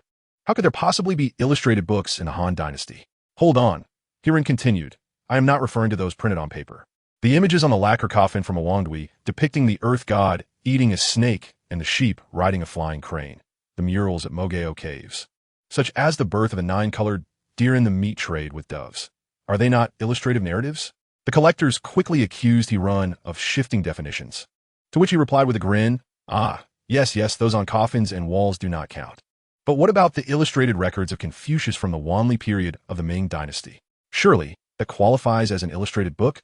At the National Library, it is worth a visit when one has leisure time. During the Republic of China period, the Shanghai World Book Company published a series of illustrated books, including Journey to the West, Water Margin, Romance of the Three Kingdoms, Investiture of the Gods, and The Legend of Yu Fei. If anyone possesses a complete set in good condition, it is quite possible to sell it for tens of thousands, or even more. At this moment, the shopkeeper took over the conversation, acknowledging the young man's point. 10 years ago, an original manuscript of Cheng Shifa's Brothers was auctioned for over 500,000. Indeed, there are valuable illustrated books, but they must be well preserved, preferably as complete and unique editions or original manuscripts. Seizing the opportunity while the shopkeeper was in high spirits, Hirun nonchalantly picked up a set of thread-bound books he had previously admired and inquired, "Shopkeeper, what is the price for this Fong's ink spectrum?" The shopkeeper gestured with his fingers, disregarding any negotiation. 80,000. The patrons erupted with laughter. Were these street vendors in cahoots? Everything seemed to be priced at 80,000. The shopkeeper's accent even changed when discussing money. Of course, some discerning collectors chimed in, cautioning the shopkeeper to be wary, as the host might seize the opportunity. Hirun smacked his forehead, thinking the shopkeeper couldn't see the comments. Don't jest, shopkeeper. This book appears so new. How can it be 80,000? Lin Feifei echoed, exactly. This book clearly looks modern. What justifies that price? The shopkeeper smiled at Lin Feifei. Little girl, this is where your misunderstanding lies. This is Fong's ink spectrum. Although it is not from a woodblock print edition, the ink spectrum is derived from rubbings taken from the originals. This is a book from the Ming Dynasty. Calculate how many years have passed since then. 80,000 is truly not exorbitant. The group exchanged glances, puzzled. What is Fong's ink spectrum? And what is a woodblock print? Hirun clarified. A woodblock print is an image carved on wood, stone, or copper plates. Similar to the process of relief printing, Fong's ink spectrum is one of the 4 great ink spectra from the Ming Dynasty. It consists of 6 volumes: National Treasure, National Glory, Antiquities, Natural History, Precious Treasures, and Grand Treasures, encompassing subjects such as Renu, animals, mythology, legends, and history. It features both text and illustrations, representing 5 years of effort by Fong, who sought renowned masters, making it highly collectible. The shopkeeper laughed heartily. The young man speaks wisely. Indeed, Fong's ink spectrum hails from the Ming Dynasty, so 80,000 is not unreasonable. Yiren shook his head vigorously. While Fong's ink spectrum is from the Ming Dynasty, your edition may not be. Just 2 years ago, Shandong Pictorial Publishing House released a set of Fong's ink spectrum as well. Is that also from the Ming Dynasty? Your set appears so new. It is unlikely to be an original from the Ming Dynasty. The shopkeeper hesitated slightly, chuckling. There are many collectors from the Ming Dynasty. They maintain their collections well. Observing the shopkeeper's expression, Yiren discerned that he was uncertain about the specific age of this Fong's ink spectrum, judging by the quality of the paper. It seemed to date no earlier than the Republic era, and 80,000 was undoubtedly steep. Seeing H.E. Rin place the book back on the table without any hesitation, the shopkeeper grew anxious. Don't be hasty, young man. Name your price. Let us consider this a friendship. 1,000, Yiren offered. As the shopkeeper appeared ready to stand in protest, Yiren quickly added, 1,000 each, totaling 6,000. How about 5,000 to make it a round number? The boss wore an expression that conveyed disbelief, as Yiren's address shifted from brother to big brother. Big brother, don't be ridiculous. Bargaining doesn't work like this.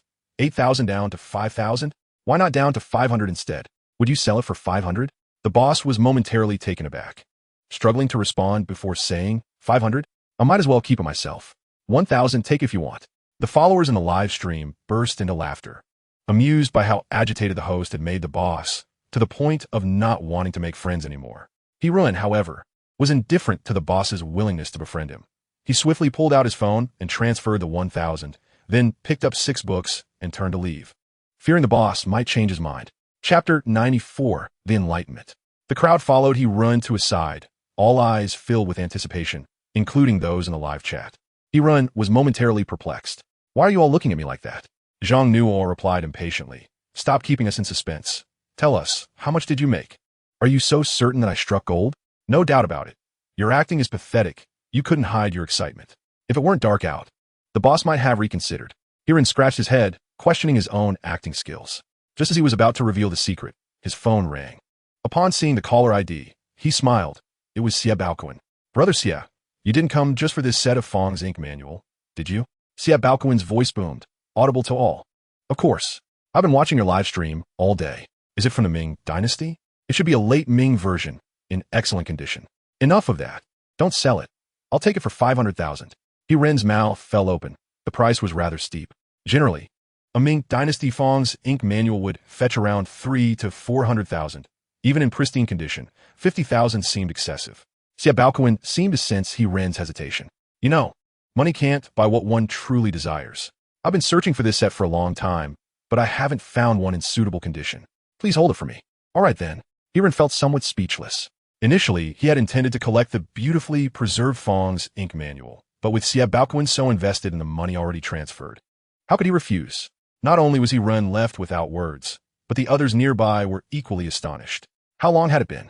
Yiren had already made 500,000? No, it was more than that. There were also 2 stones that seemed to have sold for over 100,000. This treasure-hunting host was making quite a fortune. Observing the stunned expressions of those around him, Yiren's supporters felt a sense of pride. After all, their host was truly remarkable, and it brought them great honor. Lin Feifei and Yezi recalled the large stone Yiren had purchased, and suddenly, Zhou Zhuan emerged like a ghost, startling everyone. Brother Zhou, how come you walk without making a sound? Yiren almost performed Bruce Lee's signature move, nearly delivering a flying kick to Zhou Zhuan, who quickly stepped back. I was just surprised. I saw you bought a set of Fong's ink manual. Let's work together on that. Did you not watch the live stream? Zhou Zhuan was taken aback. I did. That's why I knew you found a set of Fong's ink manual from the Ming Dynasty, right?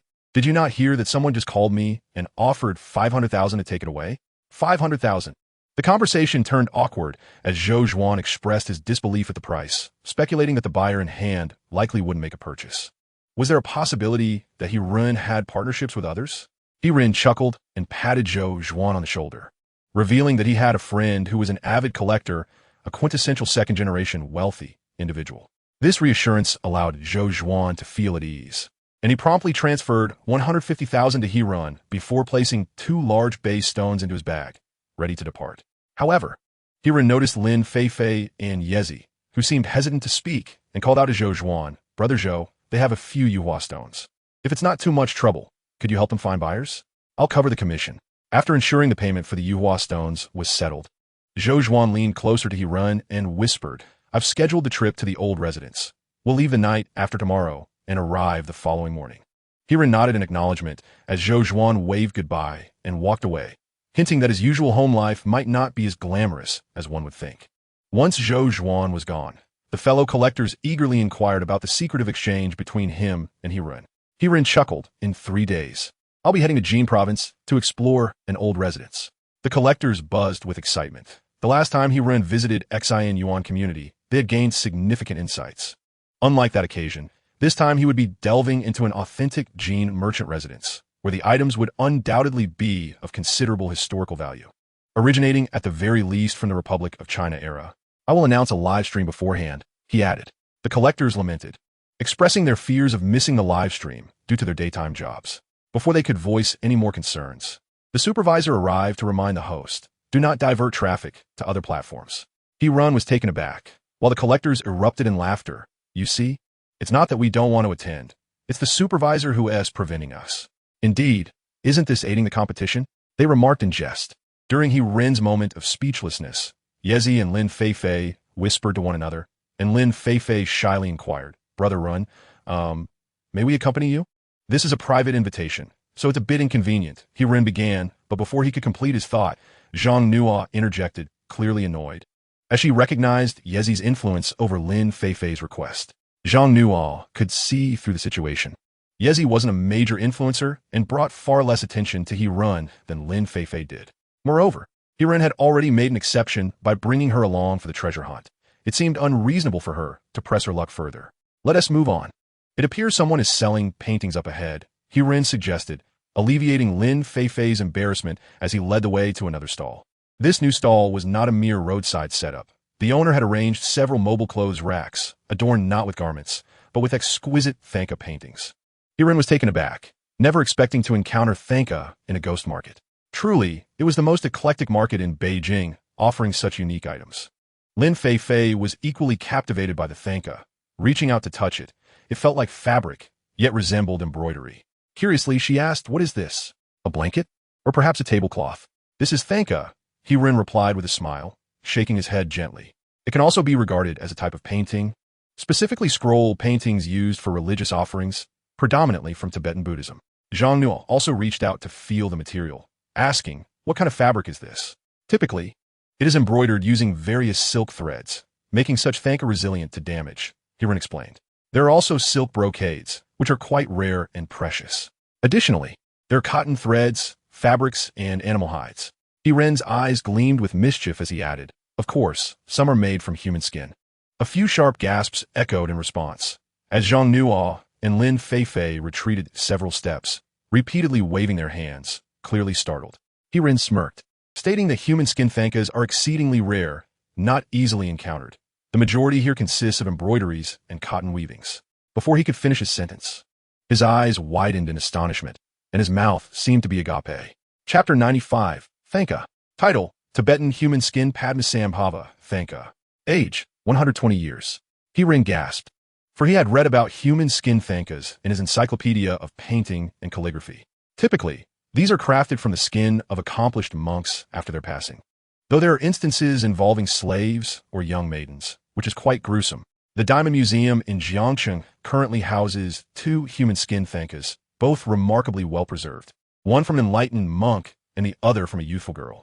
The history stretches back to the Northern Song dynasty, when the creation of human skin Thankas first began. Though few remain today, on one hand, these artifacts are challenging to preserve. Prolonged veneration can lead to smoke and fire damage, compromising their condition.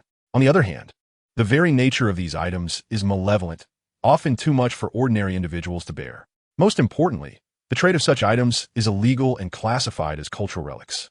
However, in recent years, the rise of Tibetan Buddhism has led many to believe that venerating Thankas and Kapalas can bring good fortune, prompting some unscrupulous merchants to engage in mass forgery. As a side note, a Kapala is a ritual implement made from human bones, typically fashioned into prayer beads, consisting of 108 beads. Most Thankas and Kapalas are made from animal hides and bones, yet there are some deranged individuals who think that animal materials won't deceive connoisseurs, leading them to exhume graves. While such occurrences are indeed real, they are generally unseen and unobtainable, with trading being illegal and unnecessary, particularly with Kapalas. They often contain more than just a single person's bones. They are akin to soul rings, and those who seek fortune through them might find themselves beset by misfortune instead. Nonetheless, not everyone desires to purchase human skin thankas and copulas. The majority simply seek to venerate those made from ordinary materials for peace of mind. Yet, the thanka before he run is a genuine piece crafted from human skin, distinctly not one painted by an accomplished monk or master, and being a smaller piece. Even if trading were permitted, its value would not exceed 1 million, making its appraisal credible. Hiren scanned the other thankas displayed by the proprietor, and he could ascertain that this owner likely remained unaware of the hidden gem among his ordinary wares. It's a simple analogy. Would you sell a Rolls-Royce alongside a second-hand Xia Li or Audu? A human skin thanka is akin to the Rolls-Royce among thankas. Hiren, what's wrong with you? Lost your senses? Zhang Nuo queried, noticing Hiren's sudden pause mid-sentence, waving a hand before his eyes. Surely, you haven't been rendered speechless by these uniquely shaped Buddha statues? Oh, it's nothing. Hiren suddenly leaned in close to Zhang Nuo's ear and whispered, have you saved Ma Jian's number? Quickly give him a call. There's a big opportunity. Zhang Nuo barely caught what Hiren was saying. She only felt his sudden proximity, his lips almost brushing against her cheek, causing her ears to flush crimson. Lu Fei, noticing the scene, quickly turned the camera towards them, prompting discontent among the viewers. Feiga, what are you doing? We are all here for the spectacle. Is there anything we shouldn't witness? Let go of that girl. Allow me to handle it. Hiren, remember, you are a streamer. You cannot let personal feelings interfere with your work. Leave matters like this to me. For I am known as the Northeast Hugo, with a robust physique and no marriage commitments, possessing various admirable qualities.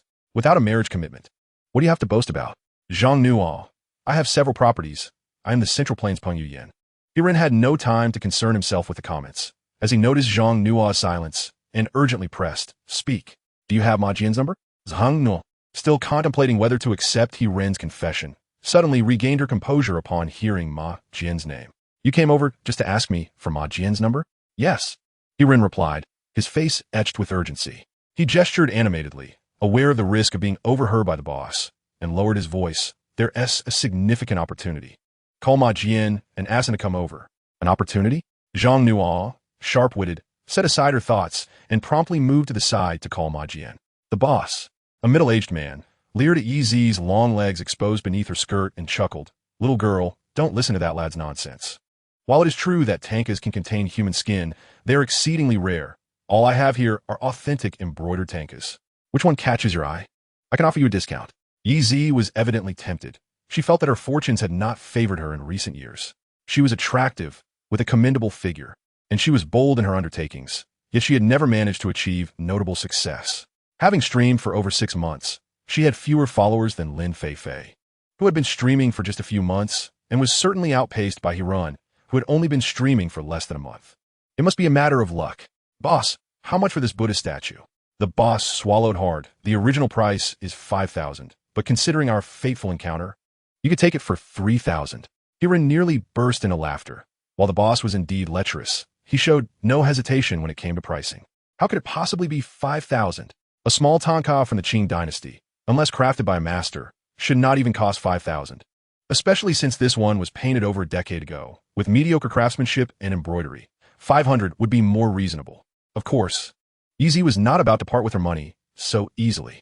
3,000 was nearly half of her monthly salary, and her voice quivered as she protested. Boss, that's too expensive. Can you lower it a bit? All right. The boss, unable to resist the temptation, gritted his teeth and exclaimed, 2,000, but that's my final offer. Any lower, and I'll be a loss. Yi Zi, also resolute, was just about to pull out her phone when Hiren intervened. Boss, surely the Buddha statue cannot bring luck. Please bring over that yellow god of wealth next to it for me to see. The boss cast a glance at Hiren, who had just claimed that the tanka was made from human skin, potentially jeopardizing the business. Now, as a transaction seemed imminent, he was back to disrupt it. However, Hiren was accompanied by Yi Zi, who evidently had great faith in him. The boss, eager to finalize a deal, was unlikely to offend them lightly. He retrieved the yellow Essen tanka that had caught Hiren's eye and remarked with a smile, You have a keen eye, young man. This is a Qing dynasty yellow Essen tanka. Though it may appear somewhat small in size, its value surpasses that of the Shakyamuni piece. Upon seeing Hiren nod slightly, Yi Zi promptly inquired, Boss, how much is this? This piece boasts over a century of history and is crafted by a master. It truly commands a price of 5,000, no negotiations. Yeezy halted her motion to retrieve her phone. 5,000 exceeded her budget. The boss hesitated for a moment before adding, just look at the embroidery. It's clearly the work of a master. 2,000. If you're willing to sell, payment can be made immediately. The boss grimaced but relented. Fine. I'll take a loss today for the sake of sale. Yeezy, delighted, made the payment and cradled the tonka in her arms. Sensing she had stumbled upon a hidden treasure, she remained watchful, curious to see if Iran would make another move. Indeed, Hiran pointed to the tonka on the far right. Boss, could you bring over that Padmasambhava for a closer look? Yeezy's heart raced. Could this be another valuable piece? Should she act first? In Chapter 96, Hiran had initially enjoyed great success during his live streaming endeavors, capturing 2 significant finds within 3 days. However, over a week had passed since then, and only yesterday had he encountered a suspected Ming artifact, a sunflower bowl. Just then, Ma Jian received a call. The comrades in Jiangxi reported that the big brother had already submitted it himself, leaving Ma Jian feeling quite disheartened, as opportunities for a civil servant to achieve merit were painfully scarce. Originally, Hiran was set to conduct an outdoor livestream, and Ma Jian held little hope, for the items at street stalls typically did not necessitate police intervention. Even if there were issues, the local officers could manage. As he observed the livestream, it aligned with his expectations. Hiran was accompanied by several young women, clearly enjoying a leisurely outing. Ma Jian sighed, lamenting, Hiran, with your potential to attract attention, it's a pity you're not fishing for bigger catches. How can one squander such promise? Just as he finished his musing, his phone rang. Upon hearing Zhang Nua's account, Ma Jian's excitement surged. Are you telling me there are artifacts among those fabric paintings? Zhang Nua, uncertain of the specifics, simply reported the situation as it was, indicating that there was significant work to be done and urging him to come promptly. I'm not far from you. I'll be there in 15 minutes. No, make it 10. Ma Jian, thrilled at the prospect of an opportunity, called out, Shaoli, come with me. We have work to do. Shaoli, familiar with Iran from a previous encounter, deftly started the car and casually asked, Ma Gu, is it again that Iran? Shaoli found it curious. Ma Gu, we followed numerous other treasure appraisal live streamers, yet none encounter incidents as frequently as Iran. Isn't that a bit too coincidental? How would I know? Ma Jian replied nonchalantly, pondering, had Hiran truly faced many incidents? Just moments ago, he felt there had been rather few. Upon reflection, it indeed seems a bit excessive. Hiran's live streaming has barely lasted a month, and during this time, there have already been 4 incidents, including several outdoor broadcasts. Perhaps this is a form of innate talent. It appears that this fellow, Hiran, possesses a certain gift. However, he is not keen on such a talent. He is currently donning gloves and holding a human skin thanka to buy time. One must admit, the thanka is quite exquisitely crafted and not overly large. Rather than being a full piece, it consists of a section of skin from the back, intricately embroidered onto cotton fabric. If such a piece were permitted for sale, it could fetch upwards of 500,000 to 600,000. At auction, it might even exceed $1 million. The proprietor found it amusing and remarked, young man, you seem quite professional in your handling of this. Unlike typical paintings, thankas are not afraid of being touched. Hiran shook his head. He did not dare to touch it. After observing for a while, the owner grew curious and inquired, what precisely are you examining? It is merely a depiction of Padmasambhava. Can you truly see anything more? He continued, I have numerous other thankas, some even more exquisite than this one. Would you care to peruse them? Hiran was taken aback, his voice trembling as he asked, boss, do you have others that are not on display? He gingerly accepted the 5 thankas, as if they were not mere artworks, but rather lives in his hands. Meanwhile, while Hiran examined other thankas, Yezi quietly inquired, boss, how much is this thanka? The owner, with a mischievous grin, replied, this piece is embroidered with greater skill than what you hold. It cannot be sold for less than 5,000. Yezi grasped the owner's arm, pleading, boss, I have already purchased a piece from you. Can't you give me a discount? At that moment, Hiran finished inspecting the thankas and let out a sigh of relief. Realizing that the owner did not possess any human skin thankas, it was merely a straightforward depiction of Padmasambhava, nearly causing him a fright.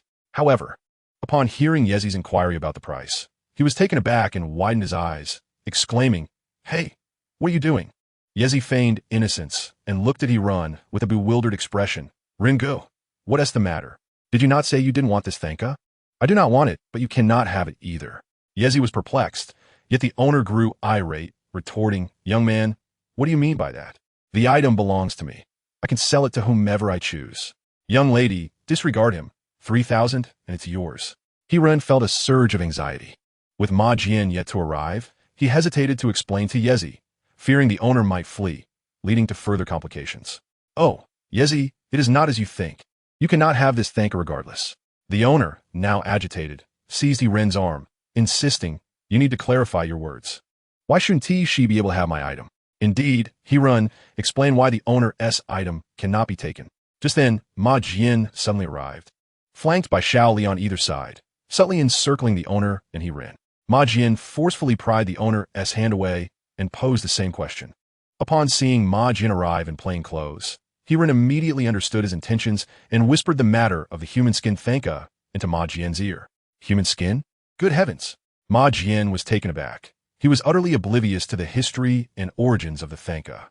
He promptly seized the boss's wrist, twisting it forcefully, almost drawing his firearm, believing that the boss had committed murder over a mere painting. Ouch, that hurts! What are you doing?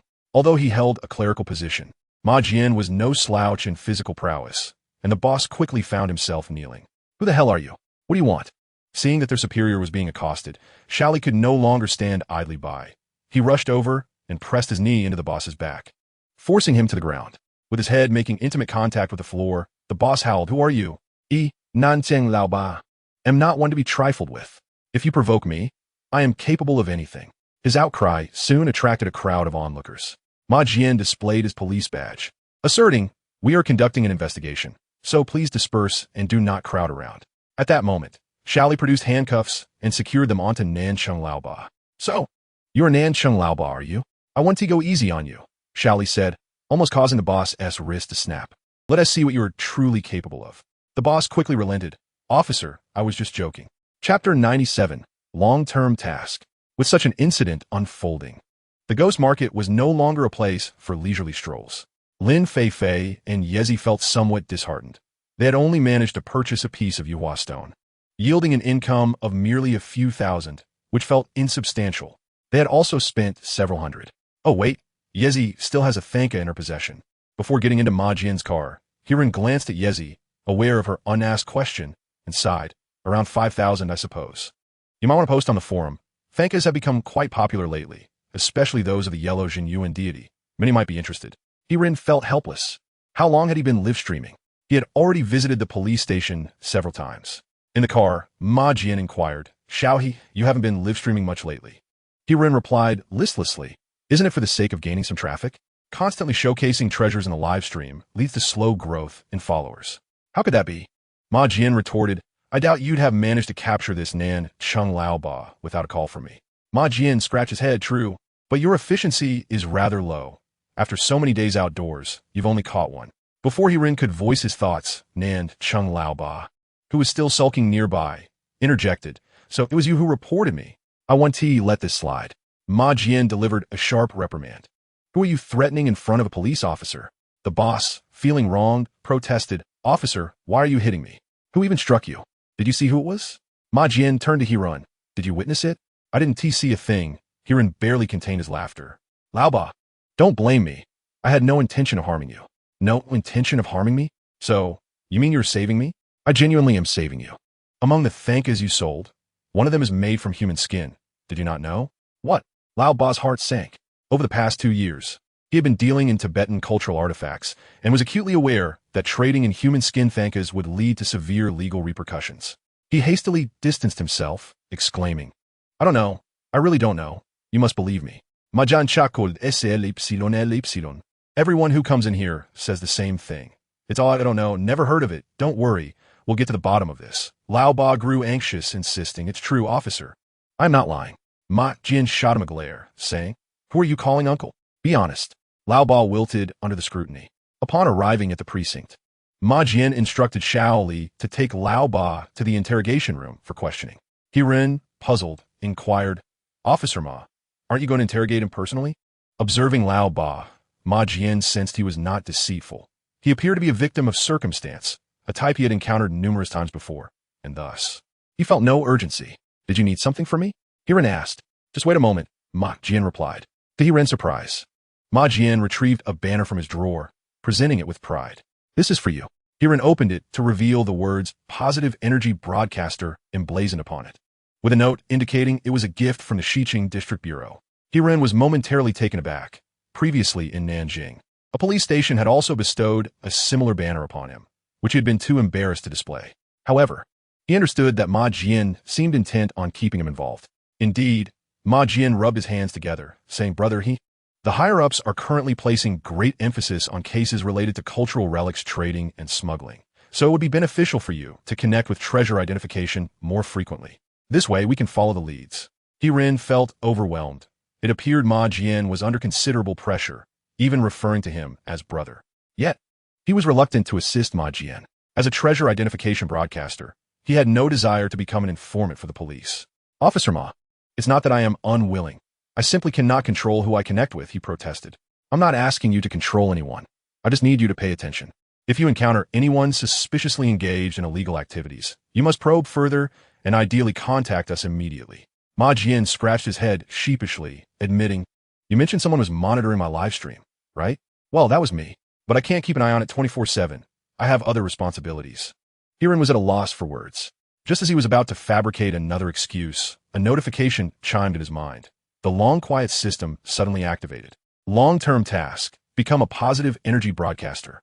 From this day forth, for every 10 criminals you assist the police in apprehending, you will earn a chance to win a prize, which includes but is not limited to various encyclopedias, life skills, professional expertise, acquired skill experience, advanced skill experience cards, increased popularity in your live stream, and treasure hunting opportunities.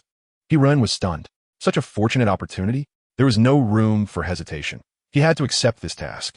Grasping Ma Jian's hand, he declared with righteous fervor, "My previous lack of awareness has been a shortcoming. Through my discussions with Brother Ma, I have come to a profound realization regarding my ideological deficiencies. Starting tomorrow, I will hold myself to a strict standard, committing to treasure identification, even while outdoors, striving to be a positive energy broadcaster." Ma Jian was taken aback by Hiran's sudden transformation. Mere moments ago, he had appeared reluctant, yet now his resolve was unwavering. Ma Jian scrutinized Hiran curiously before asking, "Brother, you don't have some matter you wish to discuss with me, do you? We cannot allow any favoritism." "Brother Ma, what are you implying? I was truly moved by your sincerity. I shall refrain from further words and let my actions speak for themselves." Upon exiting the bureau, Hiran gazed at the system displaying 010, preparing to negotiate with it, yet the system utterly ignored him. No matter how he inquired, there was no elucidation, and Hiran had no choice but to relent. However, his enthusiasm for live streaming surged even higher. Life, professional skills, and treasure hunting opportunities. Hiran was uncertain of what these entailed, yet the other rewards were undeniably beneficial. Possessing the encyclopedia of calligraphy and painting, Hiran had acquired a wealth of knowledge previously unknown to him. Should he receive additional rewards, such as Encyclopedia of Porcelain or Encyclopedia of Bronze, he could appraise treasures through knowledge alone, even without an appraisal eye, which would be immensely valuable. As for the advanced appraisal eye, Hiran had experienced its prowess firsthand. It was nothing short of remarkable, even applicable in stone gambling. The popularity of a live stream and the rewards of skill experience were also commendable, and Hiran had even begun to anticipate the following day's broadcast, hoping for the presence of several affluent patrons to bolster his performance metrics. Chapter 98. Brother, please wait a moment. "Ah, teacher I finally connected with you." Hiran felt a tinge of disappointment as the first treasure enthusiast to connect the next day did not appear to be a high performer. The brother was holding a watch. However, upon hearing his accent, Hiran felt a sense of familiarity. Was he a fellow northeastern compatriot, perhaps from Jinzhou? "Teacher you are truly remarkable. You could discern this." Hiran chuckled. "It's not merely observation. It's your intonation that reveals it." Every sentence sounded like a question. The treasure enthusiasts erupted in laughter. "That gold chain around your neck is quite substantial. Does it float when you bathe?" "That brother is a man of the streets. Look at the tattoos on his arms." "Which man of the streets has a tattoo of Crayon Shinchan?" The brother, flustered, quickly clarified, "That's not a tattoo. It's a sticker. Do not spread falsehoods. With the crackdown on crime, I am a law-abiding citizen." Hiran interjected on the brother's behalf. "Do not speak out of turn. That gold chain is undoubtedly genuine, at least over 100 grams worth, valued around 40 to 50,000. The brother grinned. Low profile. "Low profile? Teacher could you take a look at this watch for me?" Now was Hiran's turn to feel flustered. He truly knew little about watches. As the saying goes, The poor play with cars, the rich play with watches, and the destitute play with computers. Before being struck by lightning, Hiran could hardly afford a computer, let alone comprehend watches.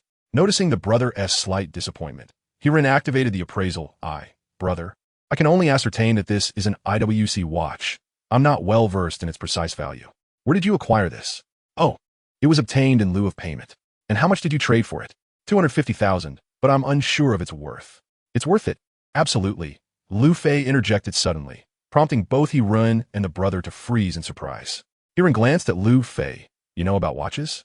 Somewhat, Lu Fei replied, seemingly having mastered the art of pretense. Clearing his throat, he continued, I have a classmate who is quite fond of watches. This should be an antique, likely from the mid-20th century. Its condition is well preserved, though regrettably, it lacks any diamond embellishments. Hiran was taken aback, realizing Lu Fei was a hidden gem of knowledge.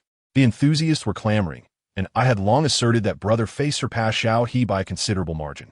I wholeheartedly support Brother Fei in his pursuit of becoming a streamer. Having stated my opinion, I asked who is in favor and who is against.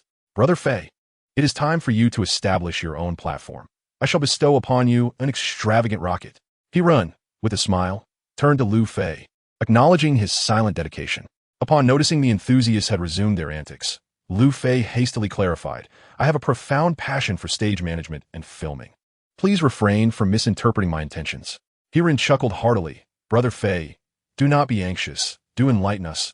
How much is this watch worth? Rian Yi, do not put me to the test. Upon hearing Brother Fei called, Lu Fei broke into a sweat, estimating the watch to be valued at around 300,000 to 400,000. If the elder brother is considering a sale, I could consult my classmates. No need for that. It is not yet time. The elder brother then beamed with joy and produced a fist-sized piece of jade, asking, Teacher, could you take a look at this? The person who gifted it to me claimed it to be Hetian jade seed material. Hiran was taken aback. A fist-sized piece of Hetian jade seed material? Wouldn't that surpass even the catfish piece in value? However, it is possible. The catfish piece is of exceptional grade, hence its high price. The piece in the elder brother's hand does not meet the standards of mutton-fat white jade, and the price could vary dramatically, by tenfold or even 100-fold. Upon examining it closely, Hiran felt more assured, stating, Elder brother, this is Haitian jade, but not seed material, and it is not even sourced from Xinjiang. The elder brother was baffled, asking where it originated. You possess Russian mountain jade, also known as Russian material. That cannot be correct. Teacher, I inquired with someone who claimed my material has skin. At this point, the elder brother deliberately turned the jade over, revealing a small patch of yellow-brown skin. Of course, there is skin. Without it, you would not be deceived. Hiran chuckled, explaining that there are individuals who specialize in faking Haitian jade seed material, and the method of operation is rather simple. Russian jade typically has a yellow-brown transitional layer on the outside, and with some polishing, it can achieve the condition you see in your hand, easily deceiving some novices. The elder brother appeared visibly upset, nearly smashing the jade in his frustration. But Hiran quickly intervened, urging, Elder brother, do not be agitated. Although this piece is not seed material, its quality appears satisfactory, and it is still worth around 30,000 to 50,000. Indeed, I must seek him out. This piece is worth 500,000.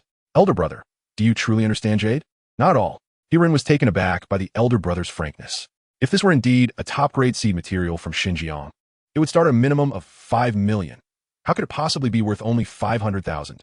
The elder brother's anger subsided quickly, and he resumed his composure, stating, Teacher, I have a few more items that I brought along. Could you kindly assess them as well? With that, the elder brother approached a cardboard box, lifting his phone to reveal it. Hiran's eyes widened in astonishment. The box contained 20 to 30 pieces of South Red raw stone. Elder brother, your collection is rather eclectic. Isn't it? Teacher, are these genuine? Indeed, they are authentic South Red raw stones from Baoshan, without any issues. The elder brother's face lit up with joy. Are they valuable? They are worth several thousand each. This entire box is worth at least 200,000. Is that for real? Teacher, please do not deceive me. I acquired this entire box for merely 50,000. Hiran was taken aback. Why would I deceive you? This is a genuine persimmon red, my friend. Where did you acquire these southern red raw stones? They were obtained through debt settlement. Hiran was taken aback. The disparity in what this brother was dealing with was astonishing. Jade, watches, and southern red stones. Akin to the incongruity of singing, dancing, rap, basketball, and chickens, completely unrelated. My friend, the person borrowing money from you certainly has a diverse range of interests, dabbling in everything. The brother remained unfazed, explaining that it was not the same individual, but rather someone else who had settled debts. The comments began to question, could this brother possibly be a pawnshop owner? It seemed unlikely. A pawn shop would typically have its own appraisers, and seeking online assessments would be futile. He suspected this was a debt collection agency. Hirin pondered, recognizing that debt collection companies could be either legitimate or illicit. A legitimate one would certainly require appraisers for proper accounting. Now, this brother sought his appraisal, and given that a watch worth $300,000 to $400,000 was only settled for $250,000, it raised suspicions about the provenance of these items. Could this brother potentially contribute to his own performance metrics? Amid the astonished gazes of Zhang Nuo and Lu Fei, Hirin swiftly exited the livestream, dialing Ma Jian's number. Chapter 99. The same style as Go Jian. Hirin had saved Ma Jian's number for one-touch dialing, and before he even reached the door, the call was already connected. Hirin was brimming with excitement. Ma Ge, have you been watching the livestream? I'm indeed. What's up? Ma Jian suddenly perked up.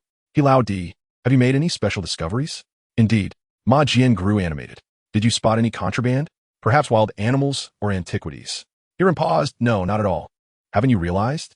This brother is involved in debt collection, and it's highly likely that it's an illegal collection agency. Ma Jian was left speechless. Most debt collection agencies nowadays operate legally, and no one dares to resort to violent measures amidst strict regulations. Hilao Di, I understand you wish to be a positive energy broadcaster, but Ma Jian's words trailed off, yet Hirin grasped the implication. He felt a pang of dissatisfaction. Was he wrong for merely wanting to boost his performance? Upon returning to the livestream, Hirin's mood had dampened, while the brother appeared exuberant. Teacher, could you take a look at this bowl for me? Hirin perked up. Porcelain could indeed be intriguing, but upon inspection, disappointment washed over him. My friend, this bowl lacks value. It's merely an ordinary piece from the Republic of China, worth a few hundred. The brother, however, seemed quite pleased. That's fine. I bought this bowl for 50. Hirin did not immediately call on the next viewer, but instead, with hopeful anticipation, addressed the audience. Treasure friends, is there anything particularly valuable? I could use a bit of excitement. The viewers echoed his sentiment. Indeed, let us have some excitement. We're nearly dozing off. The sewing machine inside had not been touched. Quick, bring in some new blood. Exactly. Free silver bracelets, plus room and board. Absolutely top-tier treatment. A foot of wall. A foot of application for video connection. Hirin chuckled, gesturing for Zhang Nuo to get to work. He anticipated that a playful jest would lead someone to voluntarily step into the trap. Everyone was aware of the incident when the police came to take Hirin's statement. How audacious would one need to be to provoke such scrutiny? It was then that Hirin realized he was still too young, as a bronze sword suddenly appeared in the video. Before Hirin could utter a word, the viewers erupted. Whoa, this is incredible. 2 years ago, I recall a certain individual conducting a video appraisal of a bronze sword, only to later find himself entangled in a lengthy ordeal. I also have a vivid recollection. Was that not the bronze sword with a broken tip? The sheen of the copper was indeed exquisite. Host, is this the same model? Is there a judgment on it? Hirin wiped the sweat from his brow and interjected. Let us not speak recklessly. The individual who encountered the sewing machine was someone else. That broken bronze sword is not an authentic piece, but rather a fabricated one, entirely unrelated to the Shang and Zhou dynasties.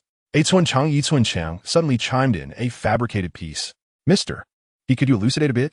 Ah, my dear friend, from the sound of your voice, you seem quite youthful, he chuckled. Not so young anymore. I've been working for several years now. But, Mr. He, please do elaborate on the matter of that bronze sword. I remember it bore the patterns of Tao Dai and plain dragons, and the teacher at that time appraised it as a ceremonial sword from the Shang and Zhou periods. That seems about right, Hirin replied, somewhat astonished by the friend's impressive memory. The issue lies here. The Tao Dai pattern on that sword does not conform to the style of the Shang and Zhou periods, but instead resembles that of the bronze artifacts from the Jin state. Thus, it can only be classified as a bronze pattern from the late spring and autumn period. As for the plain dragon pattern on the sword's hilt, it does not align with Jin bronze patterns, but is rather similar to the four-legged dragon motifs. Akin to the Kuei dragon pattern found on ceremonial vessels from the state of Zhongshan and the Qinglong pattern on Han Dynasty roof tiles. Is it truly that straightforward? The rust coloration appears somewhat peculiar. Such a large area of green rust juxtaposed with the sword's bright body gives the impression of a later edition. Indeed, the most crucial point is that shortly after the appraisal video was released, a similar bronze sword appeared on a certain platform. Moreover, Another sword with a different color but identical patterns and specifications surfaced, likely indicating that someone came to appraise it and subsequently misled novices into making purchases.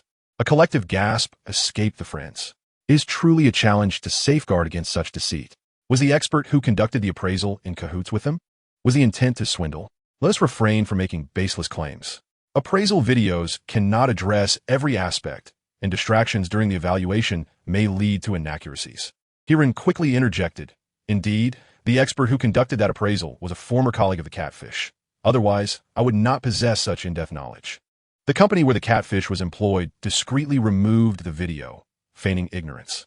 Atun Chang Yi Tsung Chang shifted the camera to focus on the hilt of the bronze sword. Mr. He, this sword of mine should not be a fabricated piece, correct?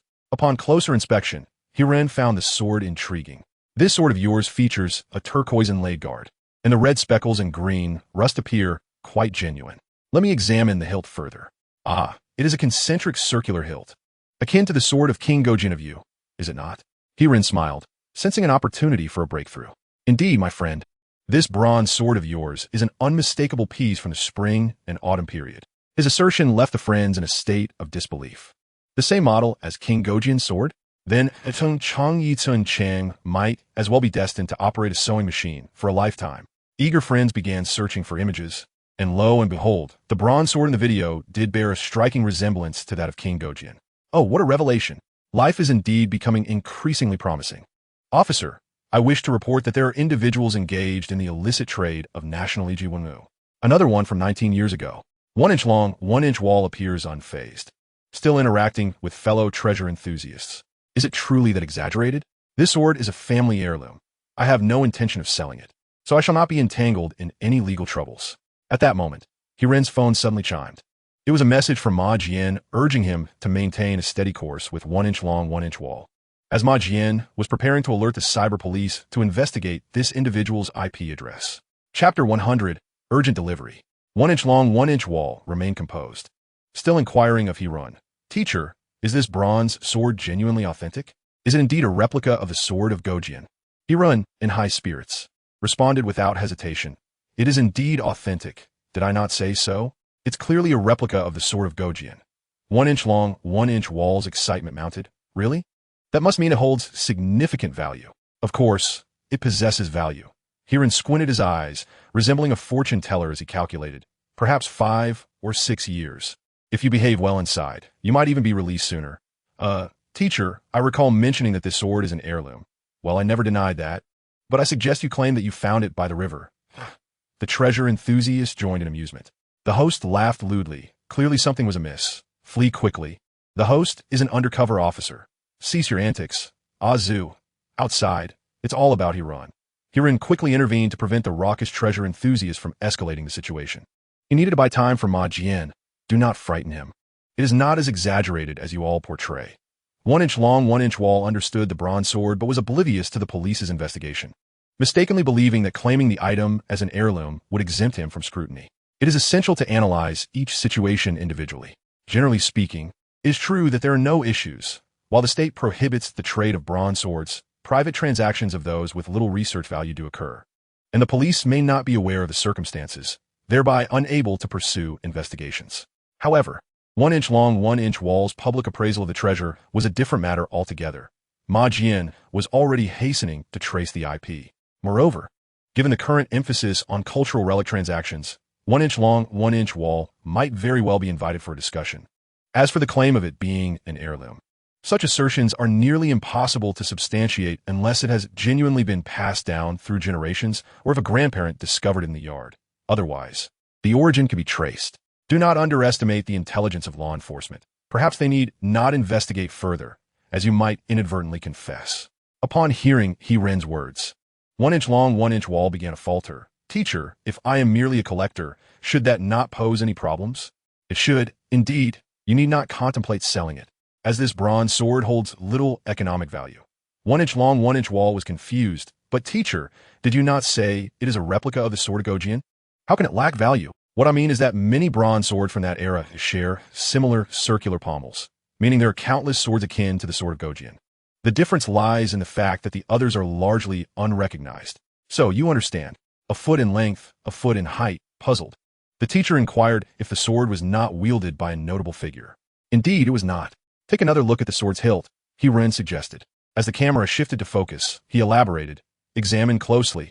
Your sword's hilt features only a single ring, while the renowned King Gojin of Yu's sword boasts numerous rings. This detail bears significance, akin to the growth rings of a tree. The greater the number of rings, the more esteemed the status. The individual, known as a foot in length, pondered. I have studied this as well. Yet surely such bronze swords were wielded by individuals of rank during the spring and autumn period? The common folk could scarcely afford them. Not necessarily, here encountered. The spring and autumn period marked the zenith of bronze craftsmanship. Even lesser nobles could possess bronze swords. However, your sword lacks inscriptions, suggesting it may not be a ceremonial artifact, thus diminishing its value considerably.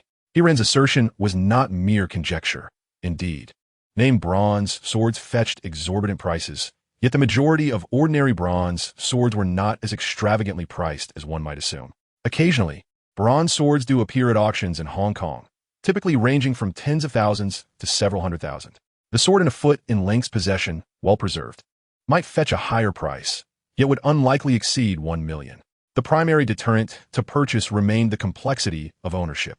At that moment, Zhang Nuo turned his computer screen toward He-Ren, who gasped in astonishment. Zhang Nuo revealed the most recent transaction record of a bronze sword, nearly identical to the one in the video, featuring a concentric hilt and devoid of inscriptions, with a similar condition.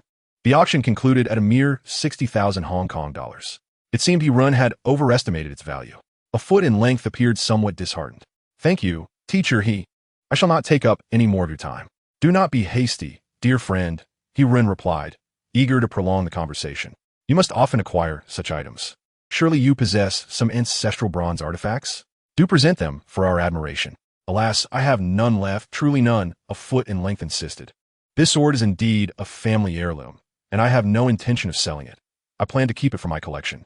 Please do not press me further. He-Ren chuckled awkwardly, but before he could speak again, a knock resonated from the video. Who is it? Takukyuso, ekuspudis deribari. He-Ren and his companions exchanged incredulous glances. Could it be that the long-held joke was indeed a reality? A foot in length had already disconnected the video link, leaving the group somewhat disappointed. Their regret stemmed from the uncertainty of whether the delivery was genuine. He-Ren, however, thought it rather swift. Had it truly been only a brief interval? Had 20 minutes even elapsed? Had they already pinpointed the individual's location? Ma Jian reflected on his fortunate circumstances. For the individual known as a foot in length resided in Beijing's Xiqing district, not far from the substation. With Ma Jian's greeting, the cybersecurity technicians had remained online throughout He-Ren's broadcast. A mere phone call from Ma Jian led to the identification of a foot in length's IP address in under a minute. Had Ma Jian not arranged for the property staff to feign a delivery, it was likely they could have apprehended the individual in less than 5 minutes. He-Ren glanced at the message Ma Jian had sent him via WeChat.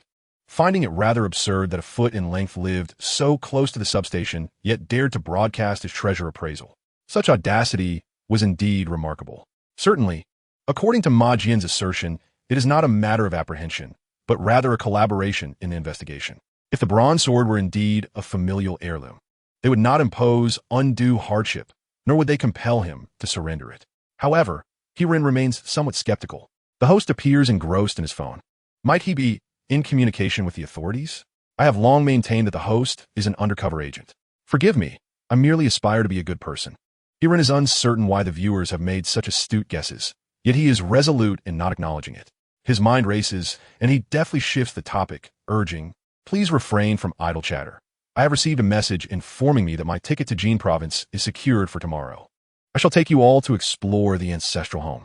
Clearing his throat, He-Ren proclaims, let us welcome the next victim. Chapter 101, Qianlong's filial white porcelain. The next guest indeed proves to be a victim. He-Ren gazes at an individual named Deng Yi, whose video features items that nearly elicit a reaction from him.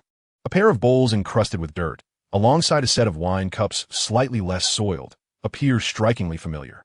He-Ren inquires, my good sir, where did you procure these items? I purchased them this morning at a second-hand stall near my residence, the man replies. He-Ren chuckles. Was the vendor an elderly gentleman? Deng Yi is taken aback. Teacher, how could you possibly discern that? He-Ren begins to count on his fingers. Not only can I identify these, but I also know that the old man was clad in camouflage attire yellow rubber shoes, and was covered in dirt. Deng Yi is rendered speechless, his voice trembling. Teacher He, what exactly do you do? How can you be so precise? Hiren nearly bursts into laughter, yet maintains his professionalism, suppressing any amusement. Deng Yi, still bewildered, asks, Teacher, is this authentic or a forgery? Turn the bowl over and examine the bottom. Hiren instructs. The gentleman flips the bowl, revealing 4 small seal characters. Teacher, there are 4 characters on the bottom, but I cannot quite make them out.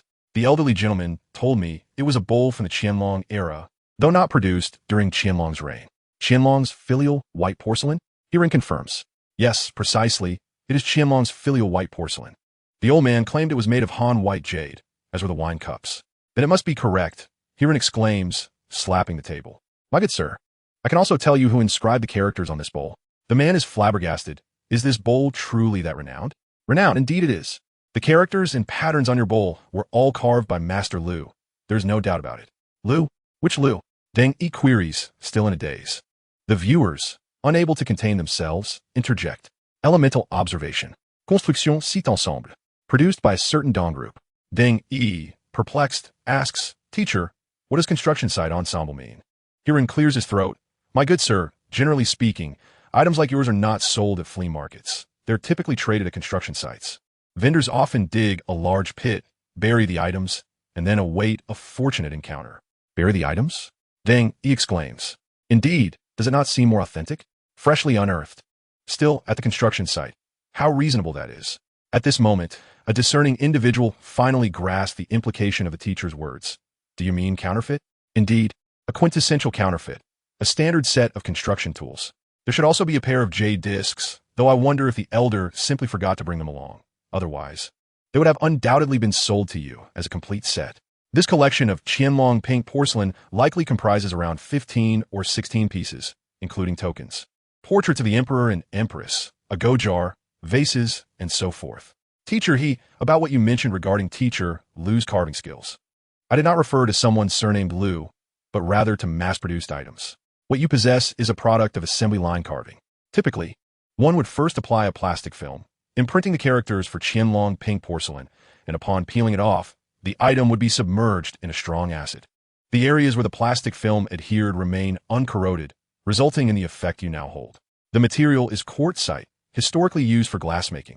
However, yours appears to be of slightly superior quality, likely marble. The collectors began murmuring again. The host seems quite familiar with counterfeiting. Surely, they have engaged in it before? Counterfeit host, reported. Brothers, I have reported it. Was that the right thing to do? Hiren felt exasperated, cautioning everyone against indiscriminate reporting, as it could lead to the stream being shut down, depriving everyone of the experience. I have certainly never engaged in counterfeiting. It's just that this item is so classic. It has existed for a decade, and I never expected that people would still be deceived today. Brother, you typically do not dabble in antiques, do you? Even if I don't, I still harbor some hope. Teacher, that elder informed me that Qianlong pink porcelain was a covertly produced collection of white jade from the Qianlong era. Could it be true? I did not imply that you would be easily deceived. I merely wish for you to take a closer look. To speak honestly, there is no such mark as Qianlong pink porcelain. What? Not only the brother, but also the collectors appeared perplexed. Some commented in the chat. I have heard that there are indeed white jade bowls marked as Qianlong pink porcelain, but they have unfortunately ended up elsewhere. The story I heard is similar. During the Qianlong reign, in order to reward meritorious subjects, a limited batch of jade artifacts was specially produced bearing the mark of Qianlong pink porcelain. Though authentic pieces are exceedingly rare, the 4 characters do not reflect courtly calligraphy. They were inscribed by a renowned grassroots calligrapher from Shandong. Though I shall refrain from disclosing their name, just know that this is the truth. All items bearing the Qianlong pink porcelain mark are counterfeit, so do not be swayed by grandiose claims from others. Hiren's suave retorts rendered the audience speechless. It seemed that many collectors at home might possess items of Qianlong pink porcelain. Hiren inquired, Brother, how much did you spend on these items? After a protracted silence, the discerning individual hesitantly replied, 5,000. Goodness. Hiren had just leaned back in a tactical manner, but upon hearing that price, he sprang from his chair. 5,000? Yes, 5,000 cash. The discerning individual appeared to harbor a glimmer of hope. Should we report this? Would it be effective? Hiren shrugged, genuinely uncertain of its efficacy. While selling counterfeit antiques at a market generally does not constitute fraud, it largely depends on the amount involved. Selling a piece worth just a few or 10 yuan for 5,000 is simply indefensible. Such greed is intolerable. Even if it cannot be prosecuted under fraud laws, it could still be penalized under laws against the sale of counterfeit goods. We must not allow these individuals to escape unscathed. More than a decade has passed since these deceptive tactics emerged, and they remain utterly unoriginal, which is quite disheartening. My dear friend, I must advise you once more. Refrain from making impulsive decisions regarding matters you do not fully understand. If you genuinely wish to make a purchase, feel free to connect with me, and I shall do my utmost to assist you. As a disheartened individual departed, Hirin sighed and remarked to Zhang Nua, "There is yet another friend in need." Hirin truly loathed referring to them as victims, as he felt somewhat responsible for their misfortune. Witnessing a friend being deceived weighed heavily on him. Little did he know that his accurate predictions had struck again, though this time it was not a deceived friend, but rather one eager to make a purchase. Chapter 102, Additional Payment Required. The individual in question was a woman named Hua Kai Fu Gue, who appeared rather prosperous. "Sister, please flip the screen," she instructed. "Why is it so noisy on your end?" As soon as the video connected, Hirin was met with a cacophony of sounds, intermingled with Mandarin, English, and an incomprehensible language. "Teacher I am currently in Nepal. I wanted you to help me examine this landscape pendant. You mentioned that you could assess purchases, right? Could you take a look? Is the master online, searching for bargains?" She jested, just as someone arrived, leading Hirin to wonder if they were a plant. The evidence was clear. The host's predictions had proven accurate. Hirin felt an urge to chastise himself for his inability to restrain his tongue. Yet, with matters having reached this point, he decided to assist the sister with her inquiry. "Let's first examine the landscape pendant." "Very well," she replied without pretense, promptly removing the pendant from around her neck and placing it before the camera. After adjusting the focus, Hirin's eyes lit up. "Sister, this is an authentic Hitian jade. It is merely a bit small. Does it measure 400 millimeters in length?" "It measures 430 millimeters in length and 210 millimeters in width," she responded. "Quite impressive. Please hold it closer. I would like to inspect the craftsmanship." Hirin gave a thumbs up, noting the fine artistry. This depicts a solitary fisherman in the cold river, which evokes the famous lines, "Snow on the river, a lone fisherman." The sound of ice cracking is faint, and the rain upon the straw raincoat stirs the empty jade flowers. The subject and ambience were commendable. It truly was a remarkable piece. The sister beamed with joy. This was carved by Teacher Gua, one of Shanghai's renowned artisans. "It must be quite valuable, wouldn't you agree?" Teacher Gua is a disciple of the national treasure-level jade carving master, Teacher Liu. His work is certainly not mass-produced. It is the epitome of master craftsmanship. "And how much is this landscape pendant worth?" Hirin scratched his head, as Zhang Nua already had an answer. In the realm of high-end pieces, Teacher Gua specializes more in floral and faunal designs. Thus, the value of landscape pendants tends to be somewhat lower. The sister was satisfied. "I didn't incur a loss. I purchased it for a few thousand." "And how long ago did you acquire it?" 7 or 8 years ago, I believe." "Then there are no issues," Hirin affirmed, giving another thumbs up. "A fortunate find indeed." The sister could continue to wear it. "Is your trip to Nepal for leisure?" "Thank you, teacher. It is not for leisure. I am here to procure some goods for my handicraft shop. Could you assist me in verifying the authenticity of these items?" The camera shifted, revealing a plethora of ritual implements. Among them were numerous thankas and statues of Buddha, vajras, ritual knives, conch shells, dharma drums, scripture tubes, and butter lamps. All available in abundance, with the vajra bodhi beads sold by the basketful. Upon observing these items, Hirin quickly discerned that the elder sister was indulging in fanciful talk. Was this a shop for artisanal crafts? It was evidently a store specializing in Buddhist implements. Which purveyor of handicrafts would exclusively offer ritualistic tools from Tibetan Buddhism? The elder sister appeared to engage in high-end commerce, as the quality of these items was evidently commendable at first glance. She picked up a long, 8-centimeter vajra knife and inquired, "Teacher, is there an issue with this newly acquired piece?" Hirin was momentarily taken aback. Was it truly appropriate to pose such a question? "Elder sister, you are still standing right in front of the stall. Would it not be inappropriate to directly inquire about its authenticity?" The elder sister, however, was entirely unfazed. "Rest assured, they do not comprehend Mandarin. The proprietor is a Nepalese who speaks only English and Nepali." "Are you genuinely in Nepal?" Hirin mused. "Is there any doubt, then? I am a devout Buddhist, here to procure a few statues and perhaps acquire some stock. I plan to attach a chain to this vajra knife for personal wear. Could you take a look at it for me?" As she spoke, she cradled the vajra knife in her palm. Upon closer inspection, Hirin noted that the knife consisted of 2 components, The upper portion featured a 5-pronged vajra, likely serving as the handle, while the lower part displayed the blade protruding from the mouth of a mythical sea creature, symbolizing the union of dual swords. This design is in fact a classic representation of Tibetan Buddhist ritual implements, akin to the images of the tiger-faced sky dancer, the lion-faced sky dancer, and the great vajra. These figures typically wield such knives. As for the creature, it is not the Capricorn of our familiar zodiac, but rather a divine beast of water within Tibetan Buddhism. Symbolizing the ocean, this creature frequently appears above the altar and the backs of masters, often arching like an entrance. The blade emerging from the creature's mouth signifies that the weapon is imbued with formidable energy, rendering it indestructible. The vajra knife is indeed a weapon, reminiscent of the one used in the Hong Kong adaptation of The Deer in the Cauldron, when several dignitaries discovered Wei Xiaobao's false identity as a eunuch and prepared to cleanse him. However, its purpose in the eyes of practitioners is far removed from such a narrative. The vajra knife is believed to sever the 6 obscurations and eradicate all malevolent thoughts. Hiran took the time to elucidate these points to the audience, yet the elder sister was impatient. "Teacher, what do you think? Is it genuine?" Hiran activated his appraisal vision and was momentarily stunned. It was indeed authentic and an antique piece. Designation: Nepalese jade-carved vajra knife.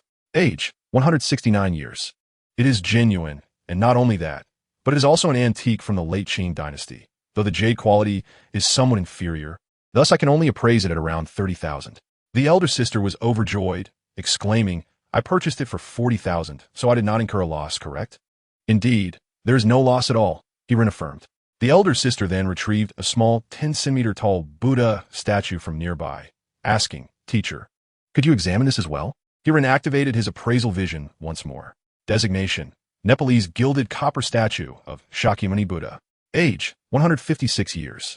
Hiran comprehended that this statue was comparable in age to the vajra knife he had seen at a private auction on the black market. Its price was somewhat lower. Although the craftsmanship was similar, Nepalese statues, after all, do not exhibit the same refinement as those from the Qing dynasty. Elder sister: This is a gilded copper statue of Shakyamuni Buddha, roughly the same age as the previous vajra knife, both being late Qing artifact from Nepal. I can appraise it at around 50,000, but it must not be too high. The elder sister pondered for a moment, wondering if a purchase of around 60 to 70,000 would be feasible. "No problem, elder sister. It is indeed possible to earn some profit." Noticing that she was about to delve deeper, Hiran promptly intervened, feeling a pang of distress. It seemed the elder sister regarded him as a free appraisal expert. If he allowed her to continue questioning, he would be unable to attend to anything else during the live stream and would end up working solely for her. "Elder sister, I truly cannot assist you any further. I have numerous brothers waiting to connect with me, and I sincerely apologize." The elder sister, displaying her generosity, promptly gifted Hiran 10 luxury sports cars. Feeling somewhat embarrassed, Hiran responded, "Elder sister, what do you mean by this? I did not imply that I sought gifts from you. You are making me uncomfortable." The elder sister chuckled heartily. "It is only right. Teacher, he values principles, and I must adhere to decorum as well. Could you please assist me with one last item? Just one more," he conceded. The audience began to voice their playful complaints. "The audience are my brothers. They deserve additional compensation. Moderators, please lend a hand." Hiran smiled, recognizing the elder sister's straightforwardness, and he could not be outdone. "Just one more item. Everyone, please bear with me." However, when the elder sister's camera shifted back, Hiran was taken aback. The audience had brought a basket, ready to select the precious Bodhi seeds.